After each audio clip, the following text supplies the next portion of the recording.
for the match ahead. Rob Wilson, Corey Rees, you know these two guys well. Obviously Rob has won a tournament this year already, and Corey will be looking to try and do the same. Yeah, I think Corey he's had quite a high ranking for quite a long time. He's always been in, as long as I've known, he's always sort of been in the top 6 to top 8. And that I can remember over the last couple of years, I don't think he's won one. So I don't know if it shows his sort of, what's the word, his confidence in the fact that he's always there or thereabouts, but I think he'll be hurting the fact that he's not quite getting over the line. Yeah, he has mentioned a few times, just in talking, that he feels as if he's consistent but not getting that big win, or maybe even getting to the finals and stuff that he should be doing for someone of his ability. Yeah, I mean, there was one final at the start of last year, my first professional year, because he beat me in the semi-final, and the final was quite late at night. I think it was it started around 11:20 somewhere around there, and Boyle got over the line in that one. But yeah, I think that he'll want to be starting to get these titles over the line very soon. So Rob Wilson, he's obviously won the first one in Newcastle. You talk about getting that first one and then kicking on from there. He's maybe not done that as yet. He's obviously got a good chance this weekend because he's still in the tournament, and that's the main thing right now. But Rob's got the ability. Can he go all the way? A lot of top guys have dropped. Yeah, Rob Wilson is a very, very good player, and I'm not quite sure that people sort of away from the IPA potentially know how good he is. But he come through the amateurs with me, and the fact that he's won a professional event in his first 2 years as a pro, it shows that he can really mix it with the top boys. And you know, when these sort of lads are really on the game, they can compete with the top boys, and they are as good as them. It's just that maybe the consistency isn't quite as good as the top boys. So some of the players I just mentioned, some of the top boys drop them. We've had Mark Boyle heading out to the tournament, Gareth Hibbett, Clinton Jansen, but we've still got Liam Dunster, we've still got Mark Farnsworth. We were talking about Mark not so long ago there. Is this an opportunity for someone to go and steal maybe their first title, or is it going to be one of the...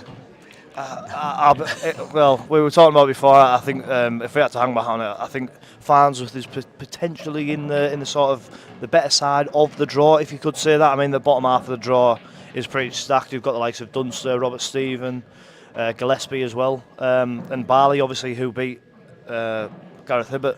So I do think the bottom half is maybe ever so slightly stronger, given the fact it's got Gillespie and Dunster.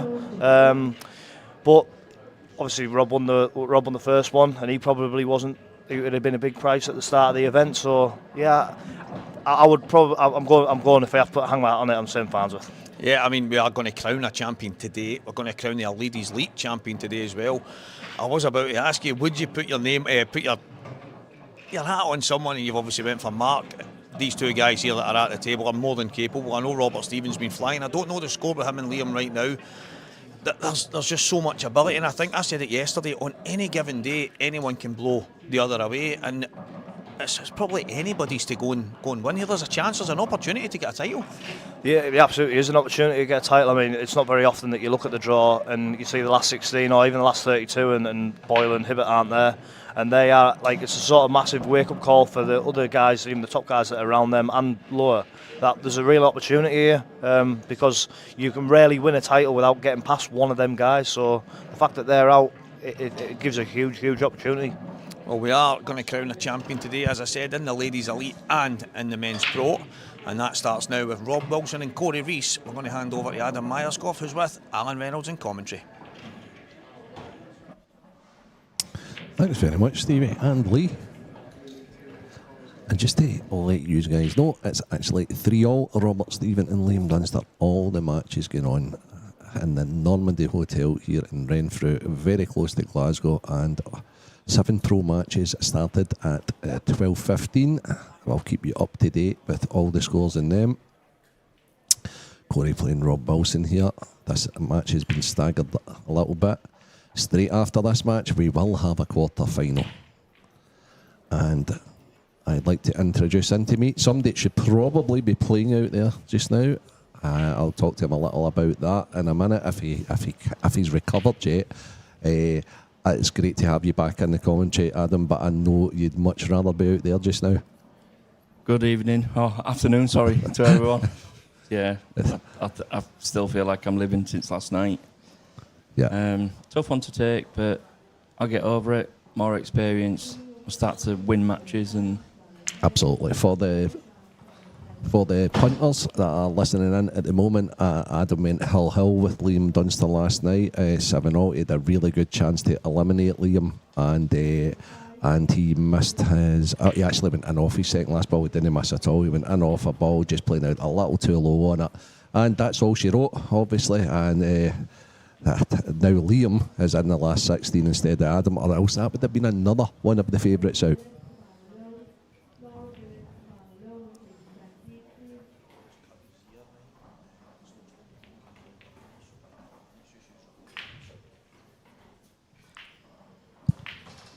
Yeah, so part of the learning process, Adam, it's tough out there as a pro.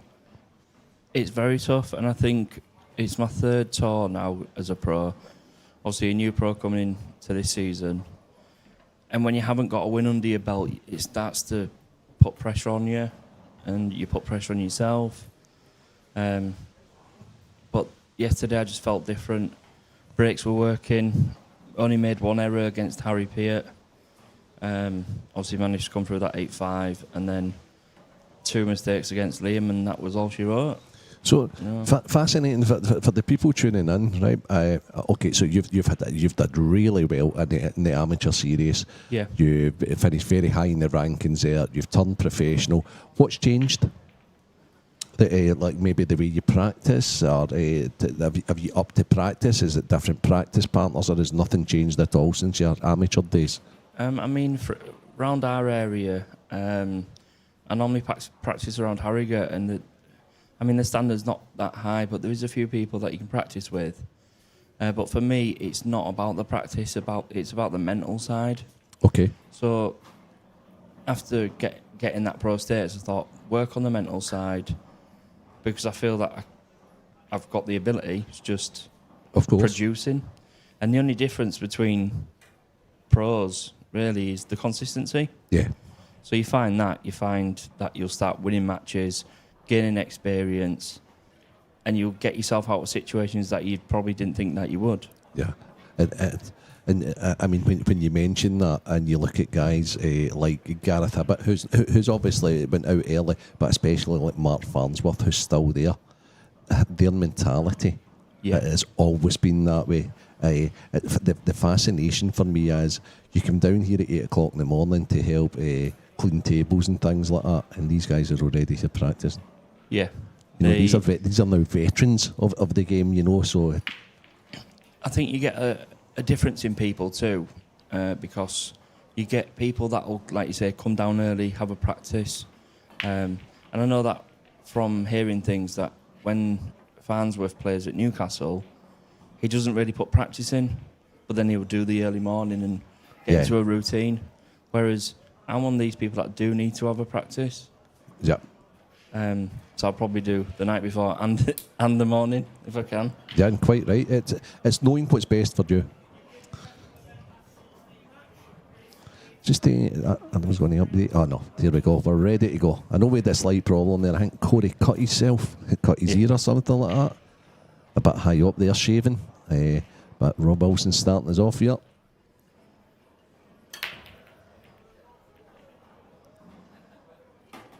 Gets the ball out. What are you thinking here? Now, that's why you're here, Adam. I should be saying that to you. However, I'm going to put my neck on the line here. I think Galos, and I think he's going to have to dislodge the one beside the 8 ball as soon as he possibly can. Yeah. I mean, the one near the bottom of the table, if he's potting that and flicks the black, he could end up on the yellow on the rail.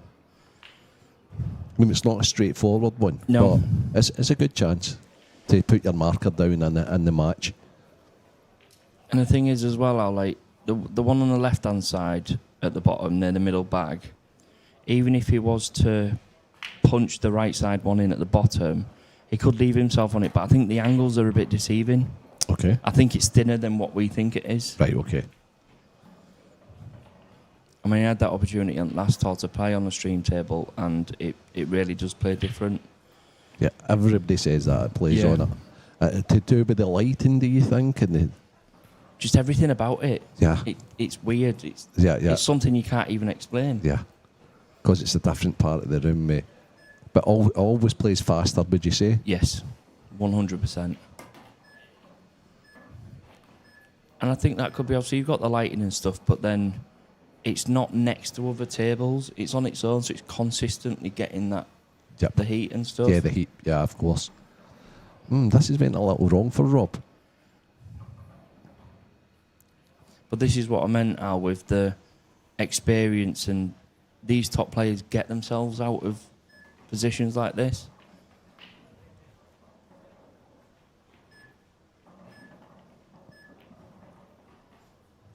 Does he try to pot that? I'm not so sure. Not so sure if he slowed down. And saying that, I'm doing him a disservice. He did try and pot that because he was perfect, actually. Yeah. But it was then leaving the kick possibly to last, which is never a good thing, Adam, is it? No, yeah, absolutely. You don't want to leave anything till last that you need to nudge or collide with something, because it only creates chaos. And I think that's where Liam Dunster is the king. Yeah. His positional shots are just absolutely ridiculous. If there was anything smaller than a 5 pence piece, he's on it. Yeah, and he prides himself on it. Yeah. As well. That's you don't know how good a potter Liam is because you never have to see him pot a ball. And I mean that in the kindest regard. The only way you'll see Liam potting a difficult ball is if the table's been turned over to him and he needs that ball to start. Yeah, 100%.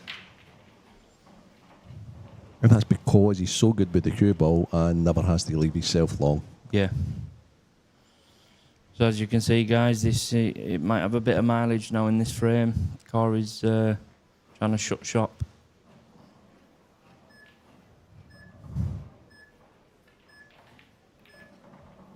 I like that shot. Yeah, it's a good shot. I mean, he has got the skilly, yes. And Corey could open everything up now with that first ball. He can. But it's not easy. You know, he can also play. I mean, and Corey's got a couple of things. He can attack here.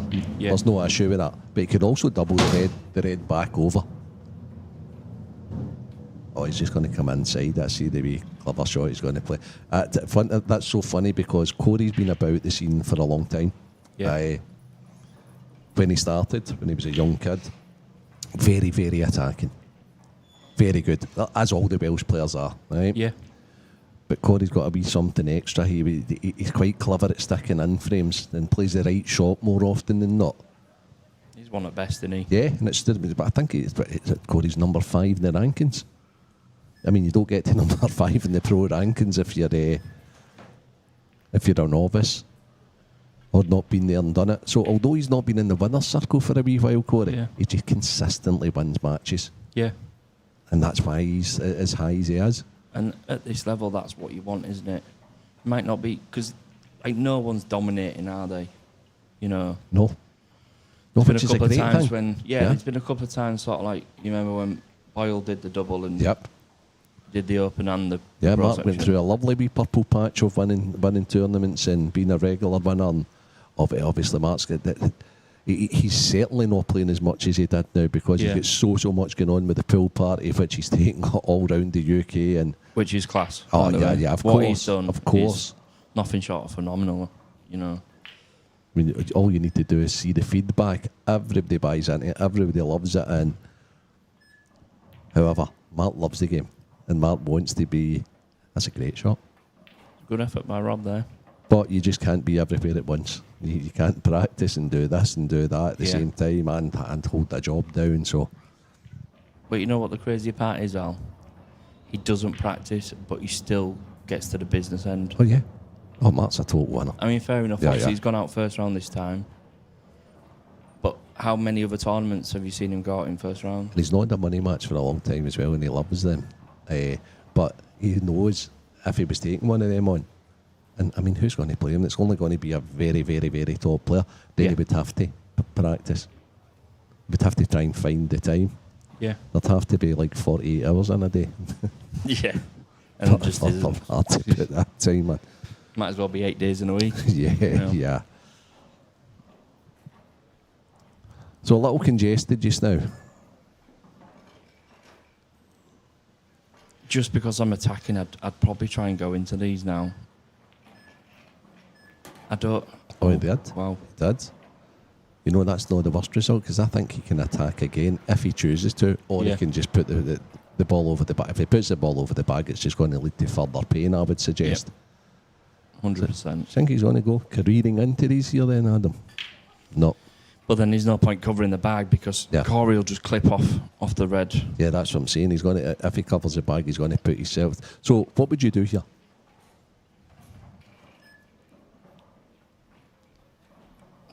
It's a hard one for That me. is a hard. Maybe the yellow next to the black, just bump it on and off the cushion. But he's doing what I've said. Yeah, He played a good shot there. Yeah, because I like that. Yeah, because he's not fully put the yellow over the bag, so he's not killed the yellow. Yeah. So it's a little bit of cat and mouse in this first one.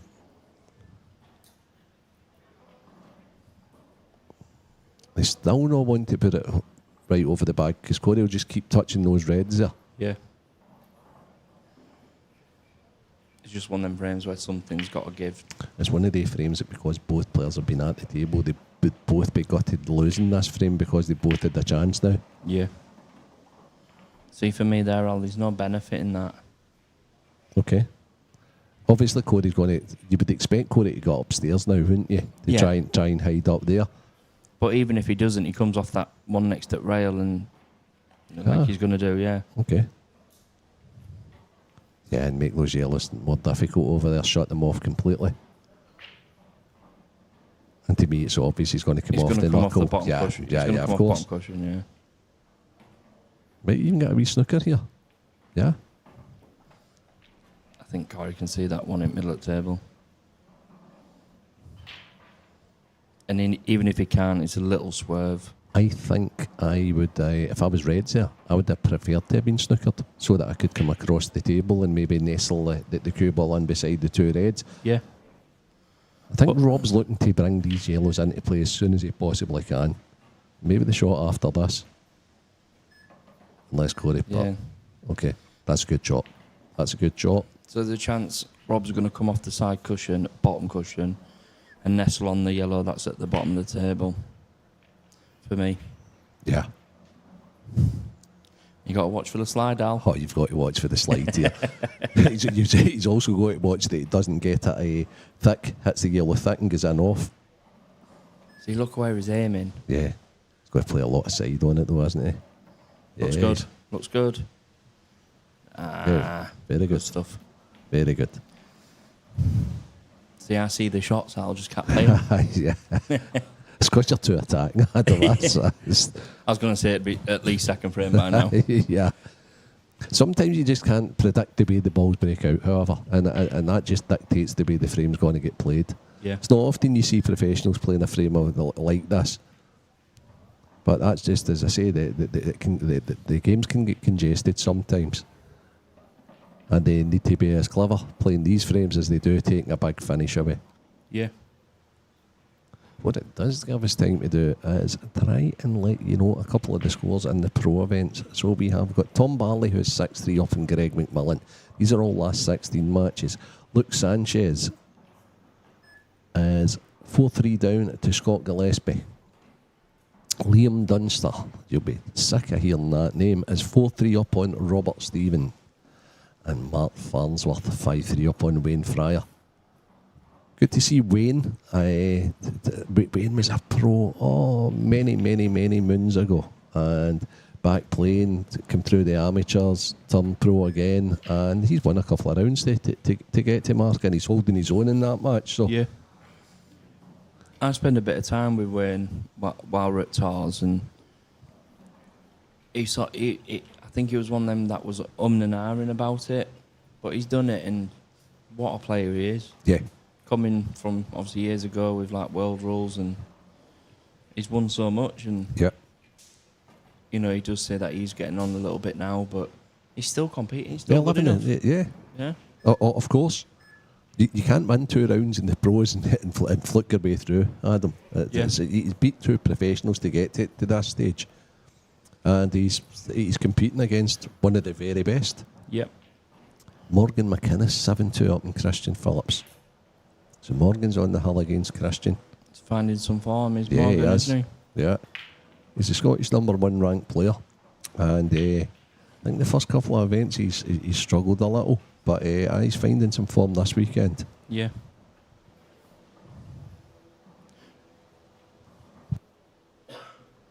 Just to touch up on the Wayne situation, because we were both amateur last year, I actually did the doubles at the Worlds with Wayne. Okay. He's so controlled, and you know, because he's been around quite a bit. I call it old school, Adam. Yeah.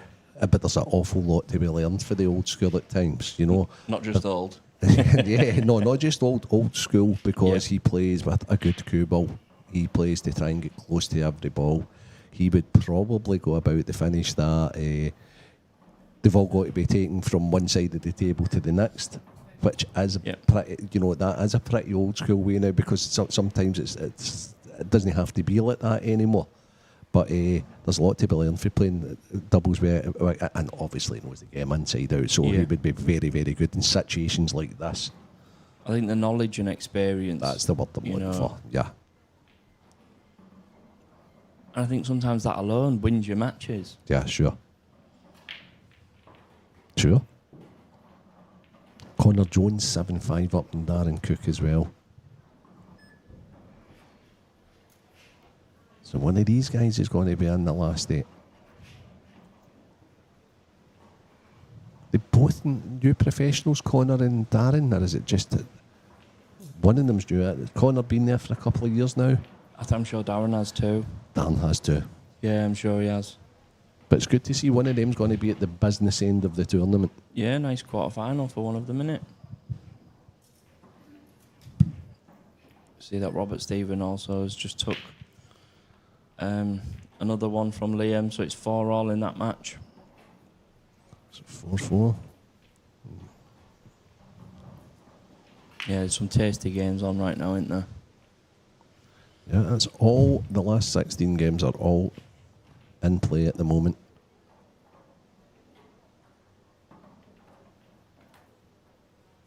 I think there's some amateur games going on as well at the minute. And there's some amateur games and I there's some think good so. players. I've seen Jamie Burnett, Scott Pope at the last 16. I mean, that, Could be a final. well, not only a final, but it could probably be a pro match, no problem as well. That's Jamie Burnett from the world of snooker, now playing pool against Scott Pope, who was their runner-up in the last amateur tournament.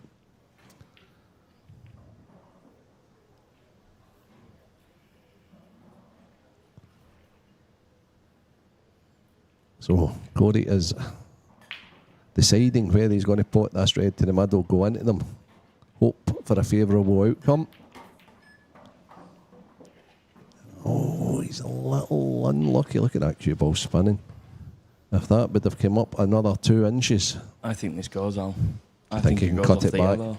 Ah, okay. Good spot there Gives you from a Adam. bit more of an angle, doesn't it? I mean, it's going to be ultra thin, but I think it does go. Yeah, and Corey will be wanting to control the fight, but ultimately the pot's the most important thing here. Right, okay. Oh my goodness. That's harsh. Look, the fight's still spinning again. Just sit down, Corey. And that 5 minutes. Yeah, that could. I probably could not have come out worse. Is there anything here apart from a ridiculously difficult skill shot? Yeah. I don't think there is, Al. The only shot for me is a double. With the What? middle red to this Sure. bottom left corner, but I think he's taking the skilly on. Oh he's my cut. goodness. Oh, Okay. what a shot. Right, so Skilly now out. yeah, but that Bit what he's easier. did there is he's cut the ball. It was probably heading towards the pocket. Yeah. I think if that was to get replayed, you would find that the ball he actually hit isn't the ball that was pocketed. No, I don't think it was it? No. So Rob will be sitting there feeling hard done by. Corey will be feeling hard done by the yellow went over there when he played the thin cut. And now, as you say, Adam, the skill shot probably for the first frame. Which he's played great. This has been one of the weirdest frames I think I've ever had to commentate on. Yeah. It's had a little bit of everything. Touch, Yeah. touch, touch, touch, fudgy, and then an outrageous finish. That's if he gets him. Just a natural angle now to get down foot black in the bottom right.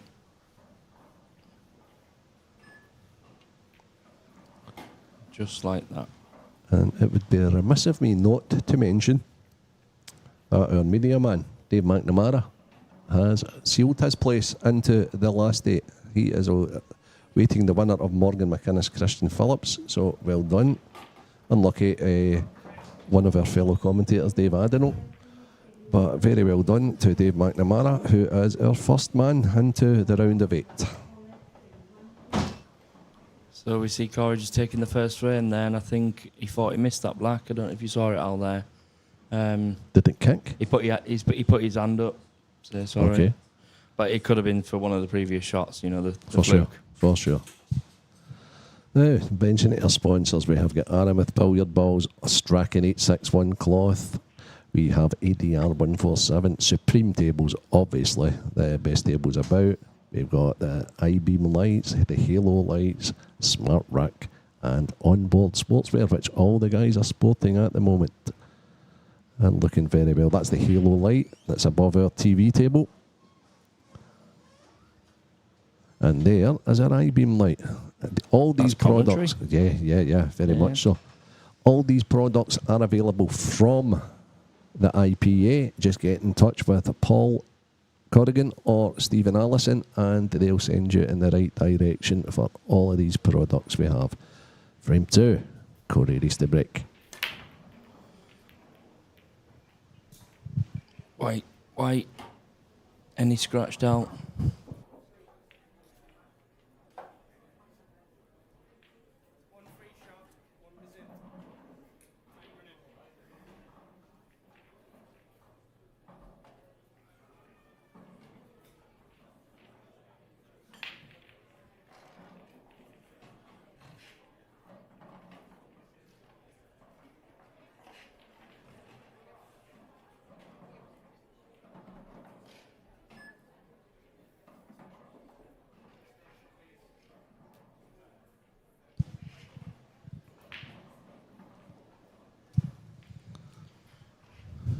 So as we said, scratch from Corey there in frame 2, and Rob has a chance. Probably going to take yellows here. They all go. It's just about your patterns. Yeah, you would expect. I would say the most difficult one's the one closest to the blue spot. Oh, okay.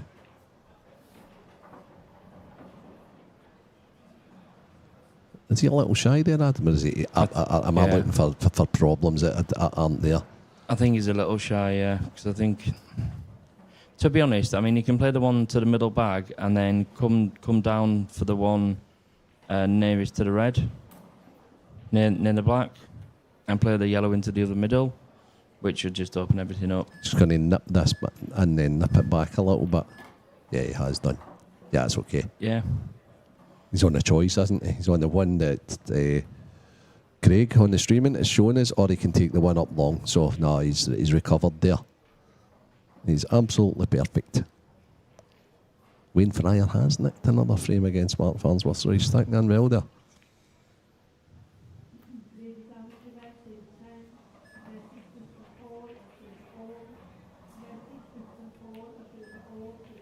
Oh.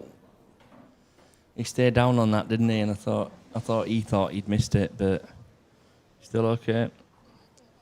It was a very soft, stop dead shot. I feel as if he maybe, I don't know, decelerated or something. It felt as if he didn't cue it properly, but just he stayed down on it. Could have been a bad contact, you just don't know. It'd be that triangle chalk.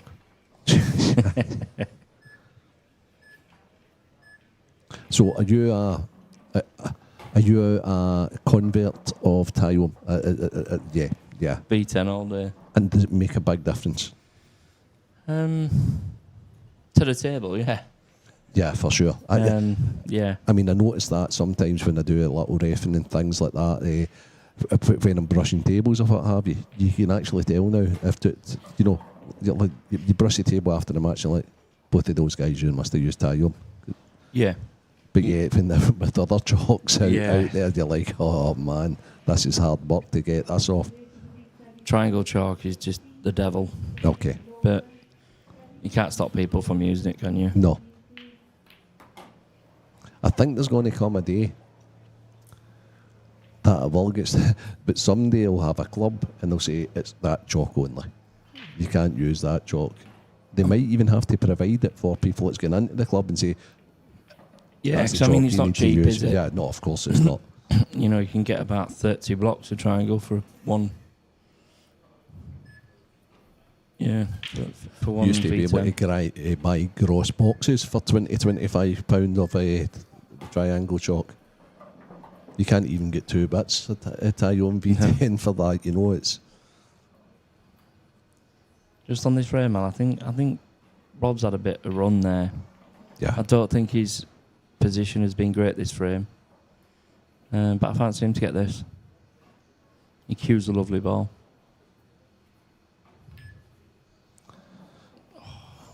Commentator's curse. No, of course, but that's one of those ones that's so important.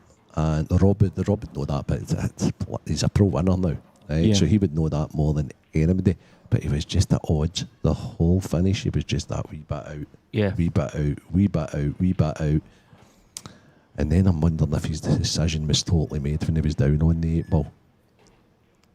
I don't just think never he's know. settled yet. No, I think the first he frame, didn't. because it was scrappy, I don't think either of them have got into a rhythm yet. Ooh. Wiping its feet here out. Such an important visit to the table for Corey, though. He'll want to make Rob pay for his mistake. And there's no doubt about it, both these players are world class.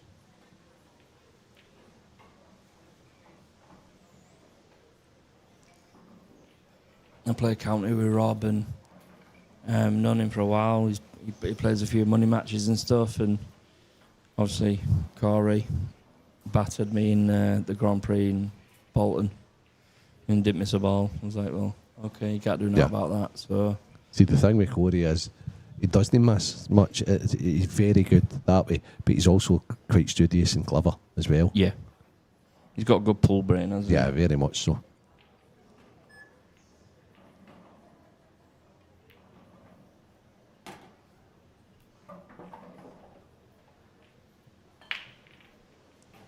Yeah, so is he playing for the one down the rail here? He has to for me. And he can play that knowing, not that any of these guys, these pros think if I miss, but if he does, it's going to be like a 3-in-1 shot, pot, position, and he's got like a good cue ball if he does. Is he? Yeah, he looks okay. Lovely shot that. So I think you'll just aim to drop it in. Yeah. And then use the red in the middle to potentially go up and off the top cushion. And then just play the red of the two that's closest to us in the middle. Yep. In the middle of the table, into the middle, the right middle.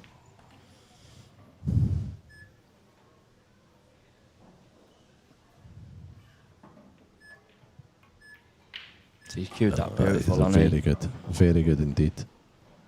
So I don't think he'll use the top cushion now. I think he'll just be able to stop near sort of like the baulk line. Yeah, that's exactly where he's pointing just now, Adam.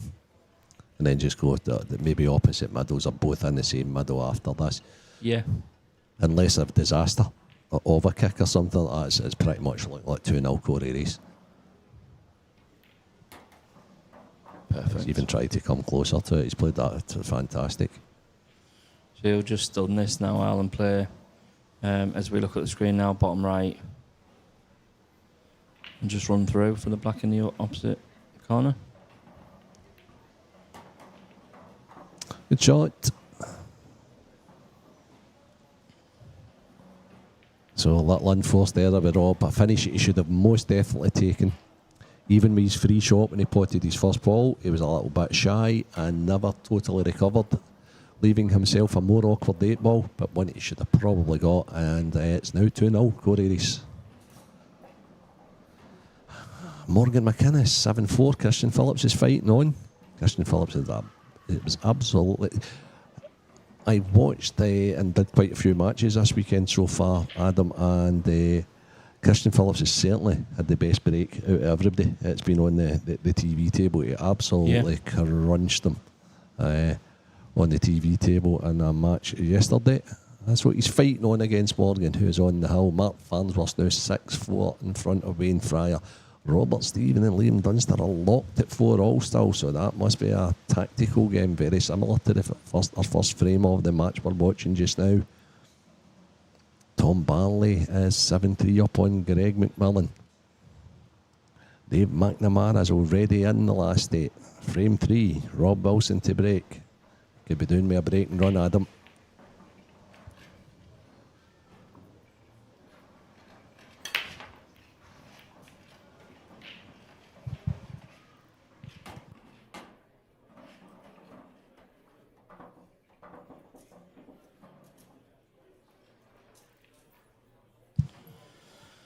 So he's got a couple of reds there, Al. So looking at the table,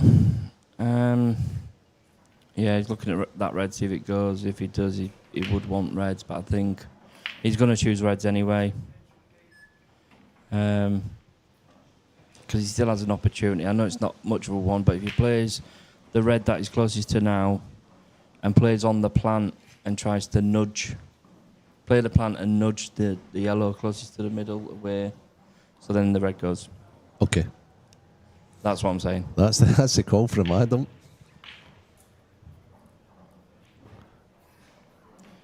Now he's playing the red and you think he's playing the plant and you don't think he's just...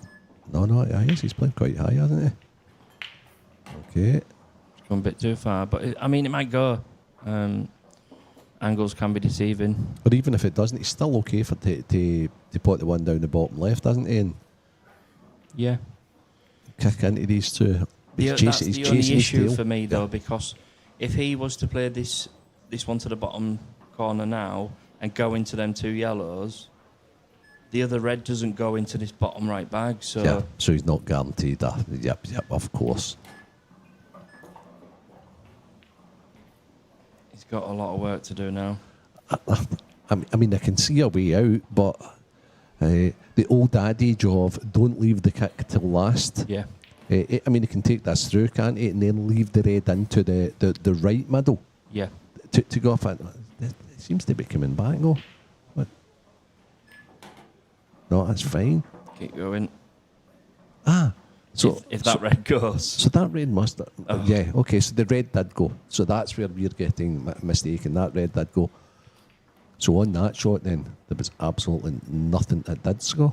That's good camera work with Craig. Craig Anderson, our streamer. On the ball. Yeah, he sneaked Great it in. stuff. So twice across then for me then. I don't think he can hold for this. So it was stun on and off the right side cushion. Yeah. And back across for black. 8 ball in the bottom right He corner. would love the cue ball to be where the red is just now then when he'd finished this shot at him. He's played it fantastic. Absolutely perfect, Robert Wilson. Yeah, Rob needed this. The bomber is on the board. Okay, we have a quarter-final tie, guys. Dave McNamara against Morgan McInnes. That is a last 8 match. What we still got? We've got the International Open, that's in Coventry, Hilton Doubletree, the 19th, 21st of September. So, if you're looking to get in that, they might take single entries for that if you're quick, guys. And then the grand final. That's in the Coms Hotel, Isle of Man. By all accounts, this hotel is unbelievable, Adam. I've been hearing great reports, and that's the 14th, 16th of November. And that will have so many players in the Open and the Amateur, it's not true. Because I think the whole island enters that actually plays well. Yeah, I mean, you get a lot of Isle of Manners, don't you? That enter those. But yeah, it'll be a class event. I went over to Isle of Man last year. Didn't do well, but by that point, I think my pro status was secured. Another break. It just feels like they're hitting bricks at the minute. And it looks like they're splitting, but it's the feel. Yeah, very much so. Very much so. Sometimes conditions change overnight, and Yeah. I can remember being at tournaments, and one day it was roasting and the tables were playing great. Overnight rain, a wee bit of damp kicked in and cold, and then they played totally different the next day. And the players very rarely complain, no. They just got on with it, don't they? Yeah. And find a way. Well, Liam Dunster went 5-4 in front there. And then quick fire, Robert Stephen, after a long 9th frame, has made it 5-all. Anyway, back over to this match. For all of Corey's woes on the break, Rob's got a great chance to equalise. Yeah. He's opted for yellows. It's just about this shot, really, for me, where he wants to go.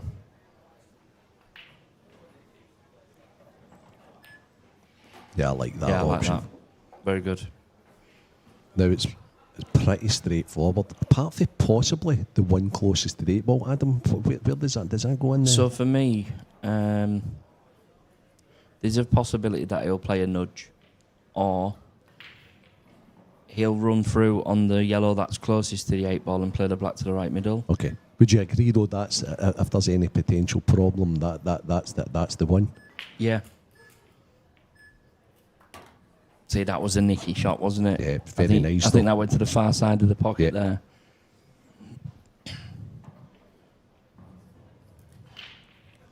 But yeah, I mean, if the 8-ball does go to his bottom left, which it looks like it does, to be honest, Al, I think he can just come off the bottom yellow. Oh, okay. He could even come. Okay, can he even come through for that into the right middle just now? Potential. Interesting. You know, sometimes when you're doing the commentary, Ad, and I'm sure you realise this because I mean you just been part of the team now. Yeah. Balls actually go in that you don't think go in.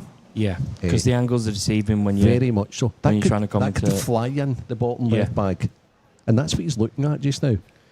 And do you know what the worst part about that Al, is? We're looking on the screen and we're still turning our heads to see if it goes. Yeah. Oh, is he coming back for it into the middle? Yeah, he's just going to stun it. He is. So there you go again. So he might play this long now, Al. You know. Oh, the 8-ball. Yeah. Yeah, very much Top so. left. But for me, it was all about this yellow, and not knowing if it went in this bag or not. And Robbie obviously knew that. God, it flies in. No problem. A great finish. Good stuff. A pretty straightforward finish, but it was all about that shot that he played for the right angle on the one in the middle. You say he dreeped into the pocket. Yeah. The match has just turned on its head.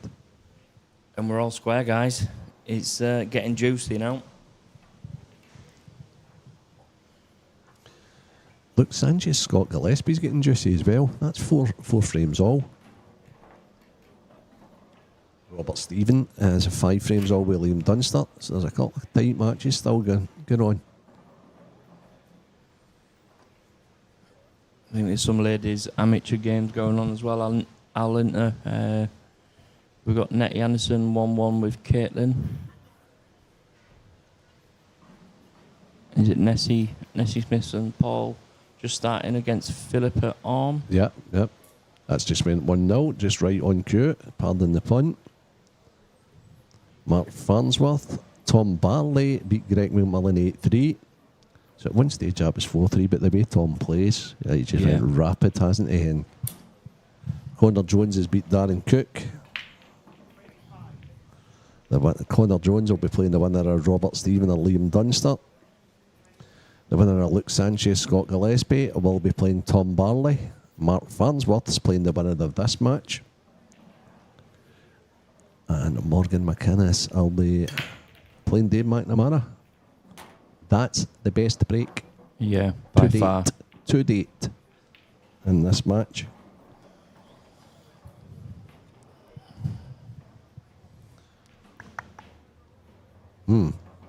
It's an interesting one, Adam.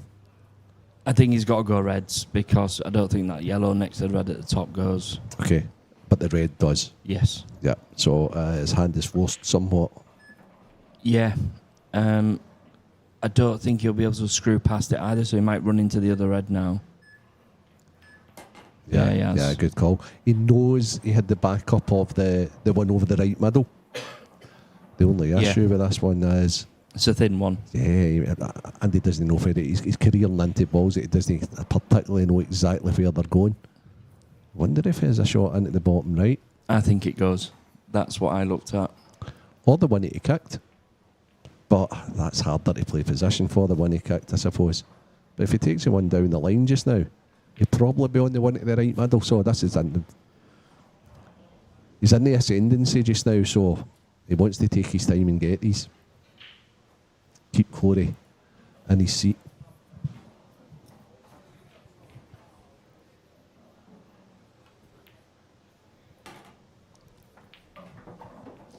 And he gets it out. I tell you what, if you're going to see if you're going to, I love the pace he plays the shots at, because he gives himself every chance that it doesn't have to be straight in the middle of the pocket.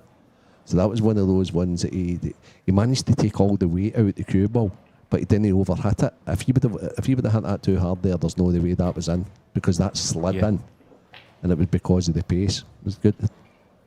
Not for the purist, at least he sent them straight in the middle of the bags, but clever nonetheless. And he's now on to take the lead. You're fancying to get these ones, don't you? Yeah, of course.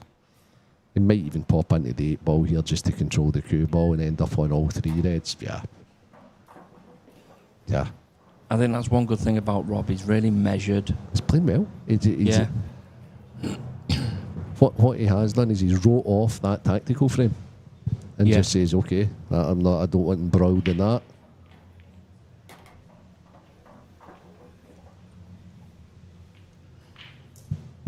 What a difference when the ball split out nicely as well. That's what these guys are all about. But that's what the difference is between pros and amateurs. They play controlled cannons, not... Yeah. I've hit it hard and I've got unlucky. Oh, yeah, of course.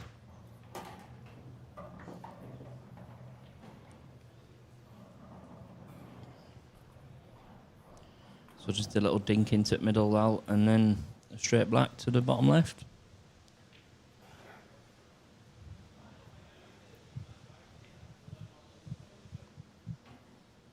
So we crowned 2 champions today. Stick with us. We are going to have our men's professional winner, but we're also going to have our ladies pro, which is called Ladies Elite. The final of that is going to be after our semi-final of the pro event. Still 5 each, Robert, Stephen, Liam Dunster.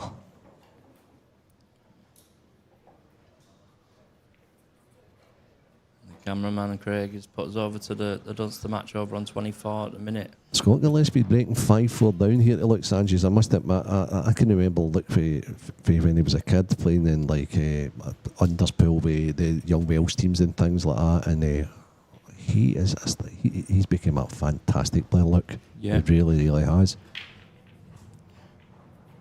Yeah, I've watched him play quite a bit. Class talent. And I think with it, he's an emotional player. You can tell that he's passionate. I like that. I mean, I don't go around making assumptions about people, but he is such a talent, and you can see it that it means the world to him, I think when we down in Bradford, he did a really good run. He got to the semi-finals of the World Championships. Yeah. And when he won his quarter-final match, I think what he did was he punched the air and said, "Vermoose." Which Stevie Walker, the talker, he was on it in a flash. He was like, "I'm going to be using that tomorrow when I introduce you out." And a nice lad, a nice lad he is. So we start frame 6. We've had another break, but it's dry from Corey. And it looks one of those scrappy ones again, unfortunately. Yeah, I think Rob's just going to touch up on this red at the top. That's closest to it.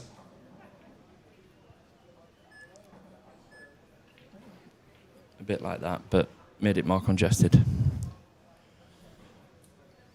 So the only matches we have left is the one we're commentating on, Corey Reese against Rob Wilson. Luke Sanchez is 5-4 up in Scott Gillespie. And it's still 5-5 with Robert Stephen, Liam Dunster. 6-5 just as I speak to Liam Dunster. Any frame it seems to be going long, Liam seems to be capitalising on. And normally now what happens is about a minute later, it's 6-all and Robert's broken finished.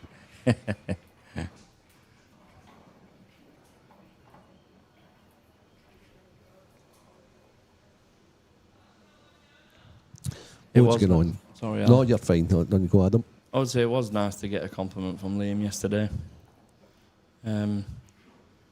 He mentioned about high racking. Yeah, okay.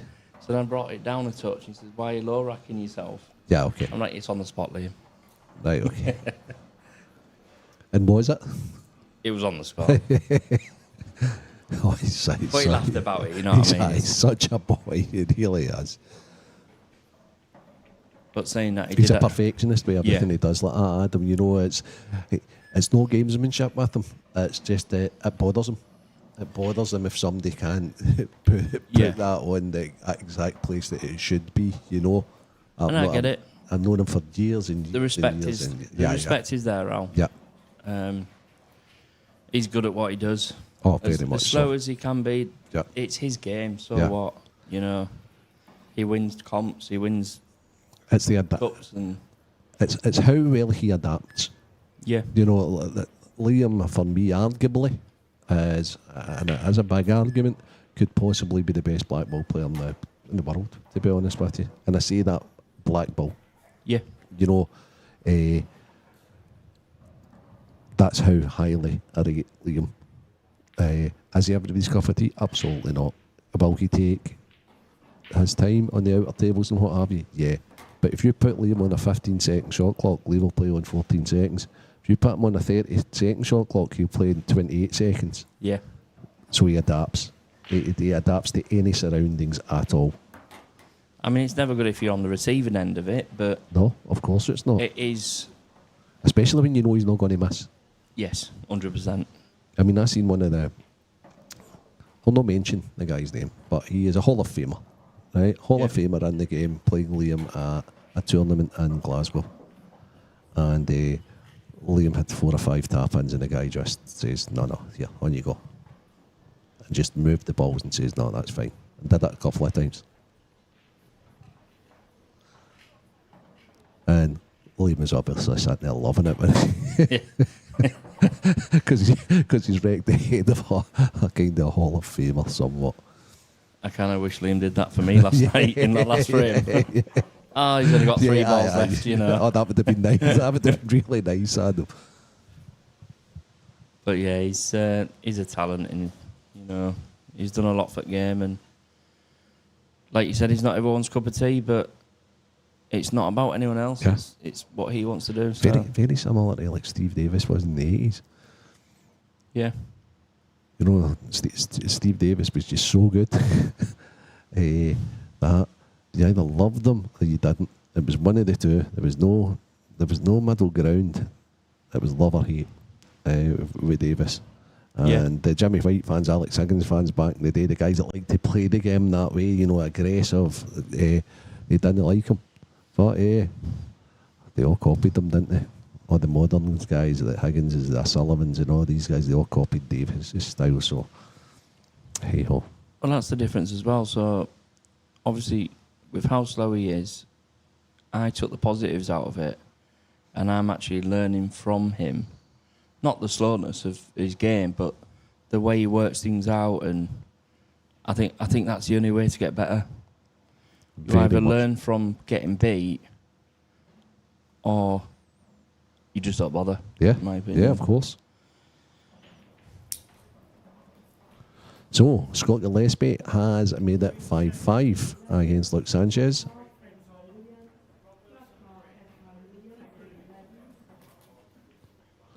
Rob back breaking. So, while we were talking about Liam there, and his trials and tribulations and good points and bad points, Corey had an OTB finish. So it's 3-3. He took a nice finish out, did Corey there? And now we're back to this congested. And the thing is, look at the amount of balls that's upstairs. So the congestion's not happening for because they're not hitting the brakes powerfully enough. That's for sure. And the difference is, Al, so if this wasn't on stream being commentated on and it was on the outer tables, I guarantee Corey would be taking 5 minutes to work his workout. Yeah, I didn't even think of it that way. When the balls are like this and they're congested and the finish isn't quite there, you are under real shot clock pressure. Yeah.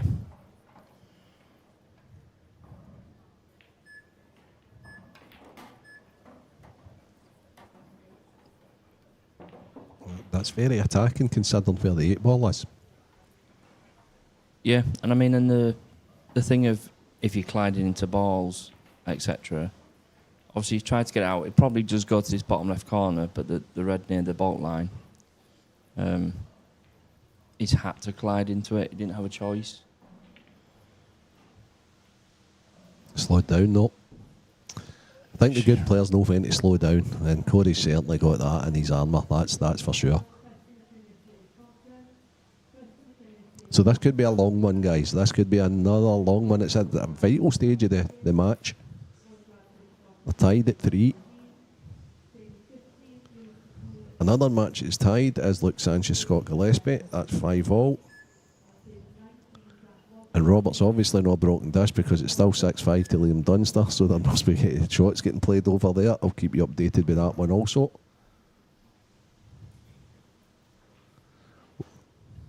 Loads of open matches, amateur matches, ladies elite, ladies amateur. It's all going on. If you're quite close to Renfrew, get yourself down to the Normandy Hotel. Quite an iconic pool venue in Scotland. There's been loads of tours, Scottish Championships and things like that played here over the years. It's great to be back. The venue, Adam, I think you would agree with me, is the most spectator friendly we've had for quite a while. I think the setup is class this time around. I think there was a lot of speculation around like the people watching and having the space to have people watching sort of thing. But with this venue, you can watch from anywhere. And there's loads of seating, space. And I think that's what's needed moving forward. I agree with spectators not being in the playing area. Yeah. 100% agree on that. Yeah, it's where does it stop? It's okay having one or two if it's your, I'd say you're supporting your husband or your missus or whatever it may be. It's a tough one, isn't it? Yeah. But I think like they've done this time, they've got seating area around. Yeah, so much better. So you can have people around. I mean, if next year if they carry on with Newcastle and Coventry, could things be changed a little bit or? Yeah. I mean, it's not for me to say, but yeah, it can't have everything. It's mad, isn't it? Because the thing with Coventry is it's not as big an arena, okay, and it can get a little bit tight and it can get a little bit sweaty because of that. But it's such a nice hotel. Yeah, and that kind of makes up for it, doesn't it? So with that, with not sounding harsh, obviously some families do come with the players and they don't want to sort of like not be able to watch them. Yeah.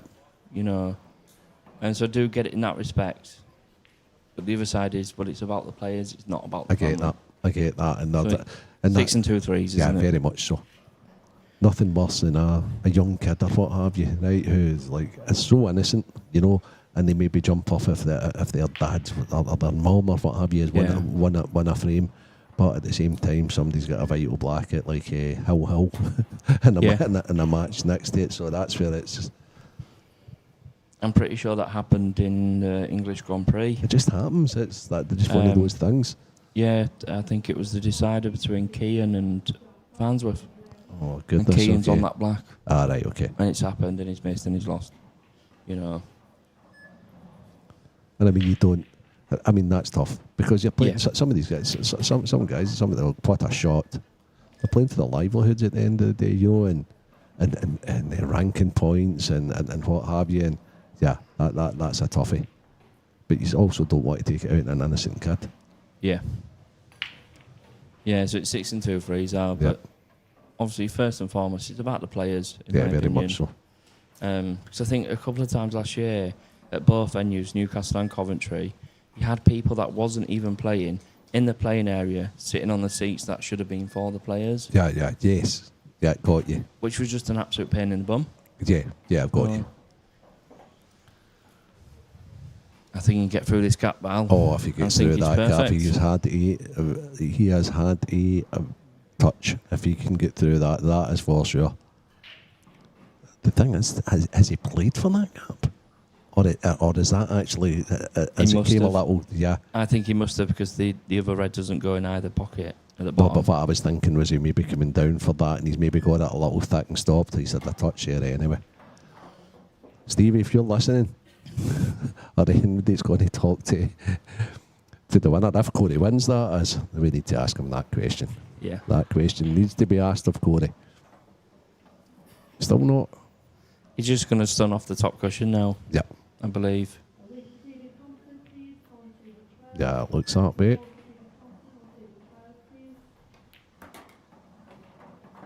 Perfect. Good match. Wish I did that last night, Al. Although Corey didn't have a ball in the way. I couldn't believe it. You know that way you're standing there watching night and you're thinking to yourself, right, okay. And I wasn't sure if the ball went to the top left at you when I talked to you earlier on today, says it did. Yeah, flew in. And I was like, right, okay, all Adam's got to do here is just give himself a chance, give yourself a chance. Yeah. I didn't at any stage expect an unforced error like an off or something like that. But it's just one of those things when your adrenaline's going and you know it's mad. It's absolutely, the game's mad, isn't it? But that's what keeps you coming back as well. Yeah, it's if you hit just the tiniest margin on that cue ball differently. Yeah. That white ball doesn't go in. Yeah, for sure. And that was the difference. No. Anyway. Listen, vent. Anyway, it's 7-5 Liam Dunster now. Yeah, I was just going to say, Al's got in there before me. The Dunster he's on the hill. He's on the hill. Scott Gillespie, after being 5-4 down to Luke Sanchez, is now 6-5 in front as well. But back to this match that you're commentating on. Rob went back-to-back finishes. Corey has replied with back-to-back finishes. Yep. These have not been easy. Our referee here, Brian Moss, he's taken real care setting these up.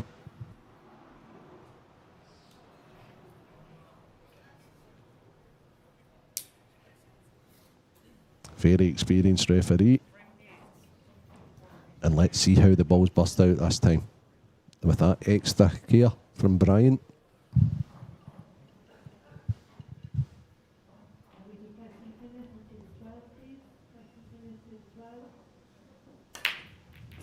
Oh, that's a whole load better. That is a whole load better. Now, Rob had some break earlier on, but that might have just superseded it. I think that white was travelling a little bit as well, though, Al. You know. Yeah. Middle bag. Yeah. Oh, right, okay. So he's got fortunate then. Did it kick away from it? Yeah, I mean, not so much fortunate, just it was tracking.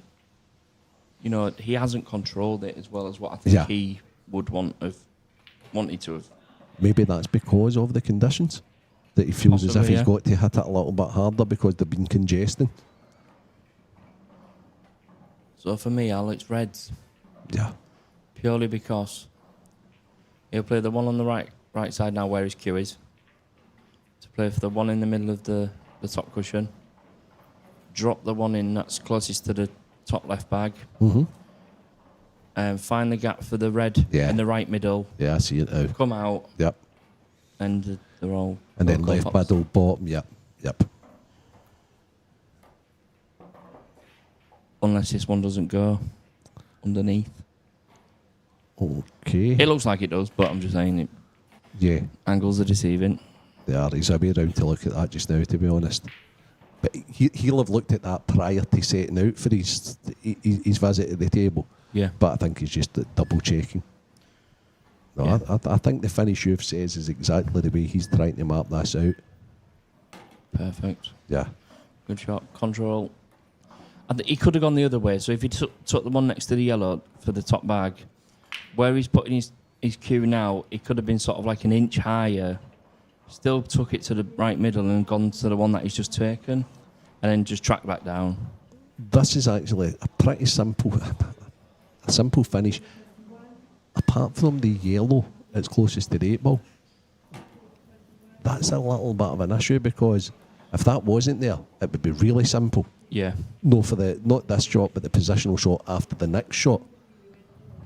So it's how he deals with that that's of interest to me. So I think if he was sort of an inch higher, he'd be able to push through properly. I think he's potentially running into this yellow now. I could be wrong. I don't think it's a bad thing to run into the yellow. As I say, it's the...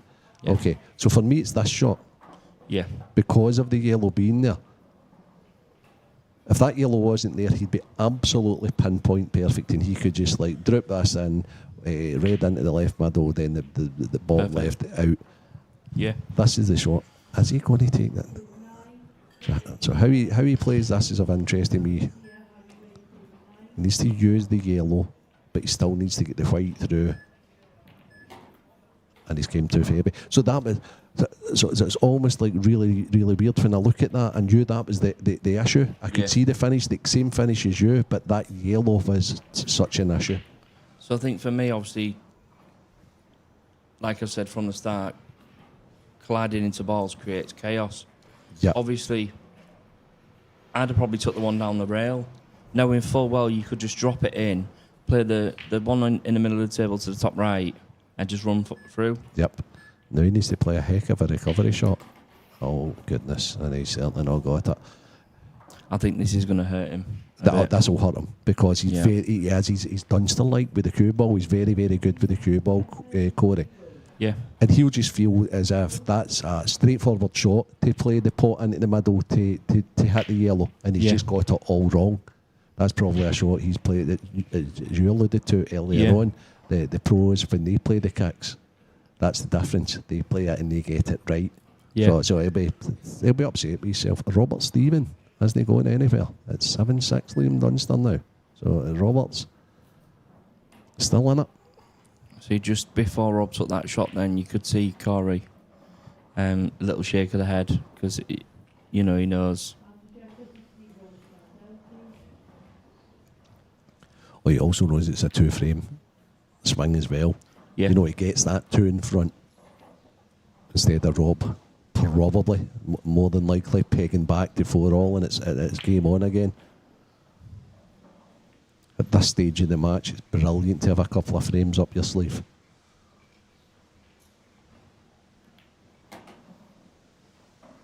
Did that a little thick?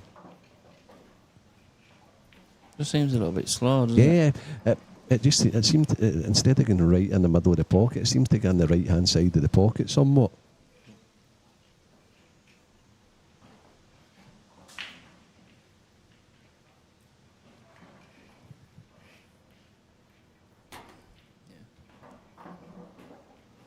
That's still absolutely fine, however. See, for me, Al, the angle looked a little bit more than what it was. Yeah. And it's hard to judge. Yeah. Cody's kicking his cell, you can see him. Yeah. I think he's 1 to 100 on when Wilson pots that black.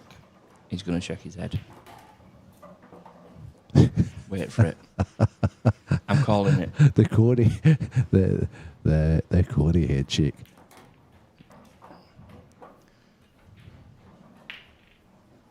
There he goes. Craig's got us. Craig's listening in. Is Cody going to? Yeah, that's unbelievable. 1-0 Scoffy. Yeah, well done, Adam. You must have seen that head shake before, Adam. I've played him before and I know what it's like. I've done it myself. So over to the Liam match. He's on the hill against Robert. Look how studious Liam is there. Look at the crowd in the background. Dave McNamara, Morgan McInnes. Corey Rees or Rob Wilson's going to begin in against Mark Farnsworth. Tom Barley takes on the winner of Luke Sanchez, Scott Gillespie, and Connor Jones is awaiting the winner of Liam Dunster, Robert Stephen. That is our last 8 of the pros. A couple of shocks in there. No Mark Boyle. No Gareth Hibbett. But Dunster still there. Farnsworth still there.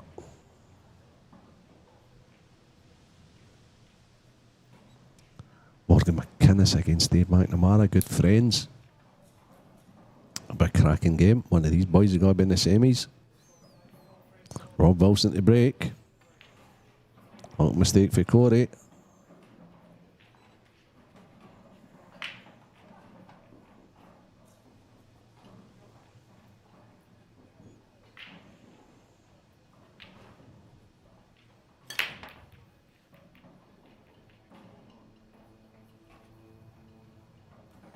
That's another dry one. That's another dry one. And a great chance for Corey. The only slight issue here, I can see it, is the 8 ball. So Adam, dry break from Rob. Corey's taking his extension. How do you see it? It's a tough first shot, isn't it? Yeah. I think he might play safe. There's an opportunity of playing the yellow that he's closest to and leaving the white on the top cushion, or you can go for this red on the left-hand side. Yeah. Which in turn it'll open it up. Yeah. Big shot after the mistake in the last frame. Oh, yeah, it's cool, that lovely. Didn't even touch sides, that Al. What's even better about that is that maybe the tricky 8 ball that doesn't quite have it has one pocket available, right? It goes in at the bottom left, but you would need it's like he's going in. It's eye of a needle. Yeah, he has to Adam, doesn't he? So he's going to play the second red now, I believe, in the middle of the cluster of 5, and nudge that yellow away.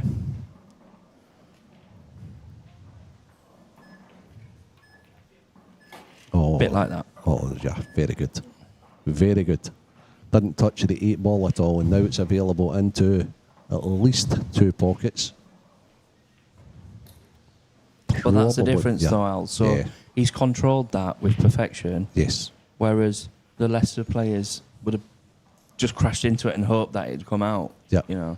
That's just knowledge, isn't it? And having played and and an understanding of the game.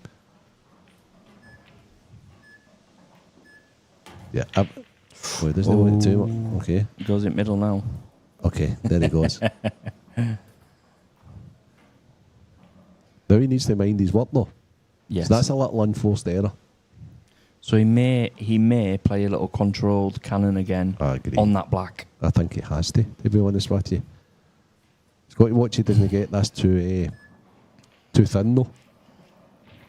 Does he want to go in behind that yellow? That's very great. Oh.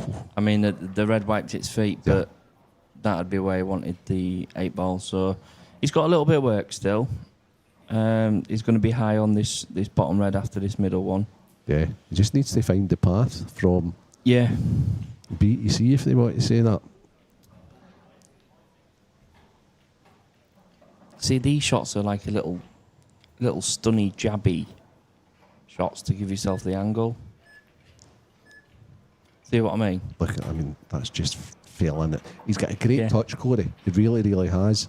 Right. So where are you putting the cue ball here, Adam? Straight through middle of 8 ball and yellow. Okay. The other option is what he's doing now. So come off 2. So you're screwing off the bottom cushion to the side cushion and then through going the gap between the 8 ball and the So for me, Just one cushion. Yeah, on, one cushion. On this. It looks Okay. like he's got a good angle, but I'm not number 5 in the world, so. Oh, he's come round too. And Okay, I that- like that shot. I really It's like class. that shot. Yeah, very much Yeah. so. But he widened it out. So just a little bit of control then, Al, on this Yeah. one, because he don't want to go too far. So it depends what angle he's got. So I might be tempted just to put obviously a little bit of bottom, but a little bit of right hand side, just to check it. Okay. So where does he 8 ball available to? The bottom right. Okay. So he's right hand side. Jake off. Yeah. Oh my goodness. Oh dear. Oh, thank you. Thanks for coming. Do you think there'll be another head shake here when he pots the black? There might be a raised hand. He's 1 to 3 on this one. I think he'll shake his head even more. Oh man. I mean, this shot's When still you're bread sitting and there butter. as his opponent, you know, as Rob, you think to yourself, oh, what has he done there? What's he played? How do I not get those rubs? Yeah, good stuff. Ah, he has. Yeah, oh, listen. I'm calling it today. Yeah, Any you shot, should I'm calling. And maybe even another head shake. Nah. No, but like you can see from his face expression, he's disappointed. I get that. You're elated and disappointed. Oh, here we go. A sight you've seen far too often this weekend. Oh. He tell nearly you missed what, that, didn't he? Did he? Half nearly miss it. Good camera work, by the way. Good camera work with Craig, but also That's another thing Liam does. yeah, So Liam, you know, like as if he's getting down to play the shot, then gets back up. if anything disturbs him at all, he's up, and there's quite a few people watching. Brilliant the way they did all the ties there. Bronwyn Ward too is just like fantastic. She put them all on the line. All the last 16 matches, 7 tables in a row, 1, 2, 3, and it's brilliant for, as you can see, the public. Yeah. Because not only can you see it from the side that you can see those punters in behind, but all the way at the back of where the numbers are on the tables as well, as a public gallery for everybody to spectate. And Liam's through. A great match against Robert Stephen. 8 frames to 6. We're having a wee chit chat now. And that is a date with Connor Jones in the last 8. Luke Sanchez is at the table against Scott Gillespie. They're 6-all, but we're back over to our match, where Corey has just had the rub of all rubs.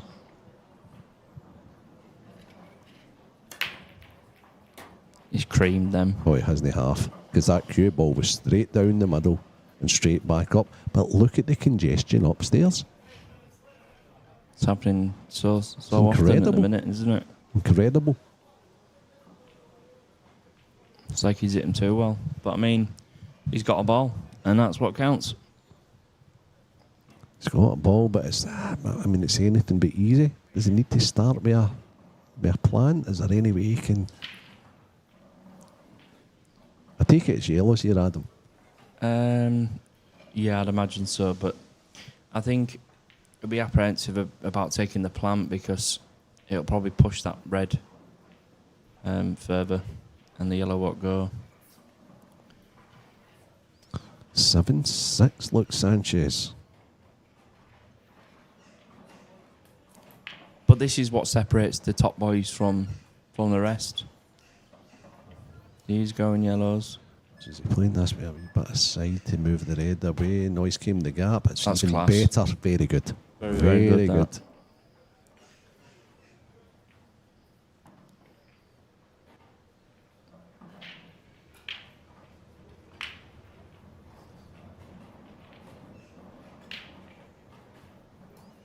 And for anybody that is watching this stream, this is how you learn to play pool.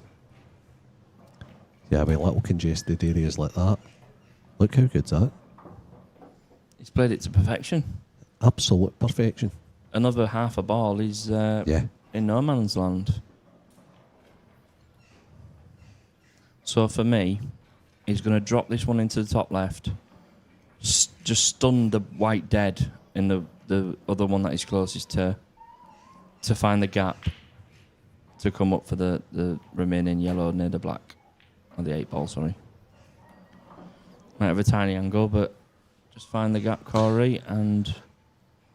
Would that be right? Obviously, he would have liked angle, wouldn't he, have to play the last yellow, the one closest to the 8 ball, into the right corner. But equally, he can also put it into the left corner, so his angle on this last yellow, he's fine, isn't he? So is he going to play... He's going to play the last yellow into the right or the left? Yeah, so he's going to stun this in. He'll play this one to the right middle. Yeah. And then the last yellow to the bottom. Right, okay, got you. So he's just stunning it a little bit. Yep, to where he pointed his crew there for anybody watching. And that's the bigger of the windows, obviously, as well, which is... There you go. Yeah. Perfect. Didn't even try and get close. He just made sure he wasn't letting that red get in the road. Could this be the 2-frame swing that he's been seeking all match? This is it, yeah. So, I mean, even this shot, I'll just say, there is that red. So it depends how he plays it. Very, very clever. That So takes he changed, because I'd say 90% of people would have gone off 2 cushions and come round there for the black in the same bag. Yep. But he took all that out of the equation because the red wasn't a problem. He just screwed on and off, left himself a nice, simple 8 ball into the right centre. That's the 2-frame swing Corey's been looking for. 6-4 Corey. Luke Sanchez, his fellow Welshman, has taken out Scott Gillespie. 8-6. So everything's starting to shape up now. Match is finishing right, left and centre.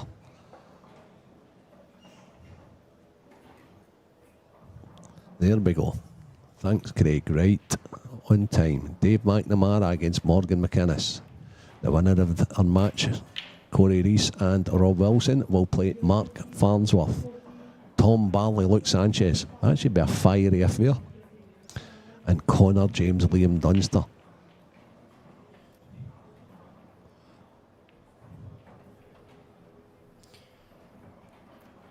Quick question for you, Al. Yeah. Do you think it's going to be a Farnsworth Dunster final? Yes. I do personally. Yep, I do. You know, it's really, really weird. I just think sometimes I've been around a lot of pool tournaments over the years, Adam, and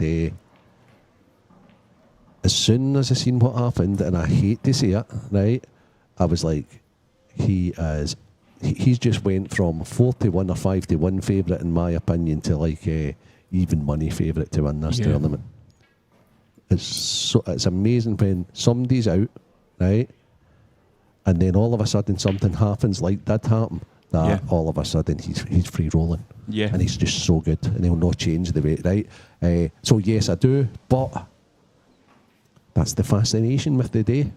It's to see if he can kick on. It's to see if Mark will still come through the other side. Also, I mean, you can't write anybody off. You can't, because they're in the quarterfinals of the pro event. Dave McNamara, Morgan McInnes, the winner of that's going to be a cracking match as well. Yeah, 100%. Luke Sanchez, he just took out Scott Gillespie. Scott Gillespie just won an event last week, and he beat Liam en route to winning the event. Yeah. He beat Gio en route to winning the event. So Luke's playing it. So although on paper you would say, yeah, it's going to be Liam and Mark, and that's obviously the way the seeding would work out for those two to play each other. But there's an awful lot of pool to be played, Adam. Yeah, and that's the thing as well. So to win these comps, not only do you need a little bit of run and all that, but the stamina. You know, races to 8 might not seem too long or too short for some people, but when you have to consistently do it for 4, 5, 6 matches, quarterfinals obviously go to 9, don't they? Yeah. So then the races are longer, and it literally is battle of the best, isn't it? Yeah, of course. And it's almost you have to get used to that as well, Adam. Yeah. You know, playing those longer races, and obviously Liam and Mark have been there, done it for so often that I don't know Because if they're so consistent. Yeah. No, they find a way. They know. Yeah. They know when to have a bite to eat. They know when to have an hour's sleep. They know when to Sounds silly, doesn't it, when you say does it, sound but- silly, but it's the truth because they've been there and they've done it so often. They just know what's right for them to prepare. Yeah.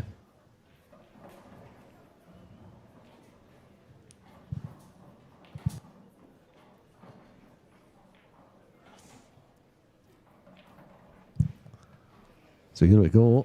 Brian's checking the pack as well. Yep.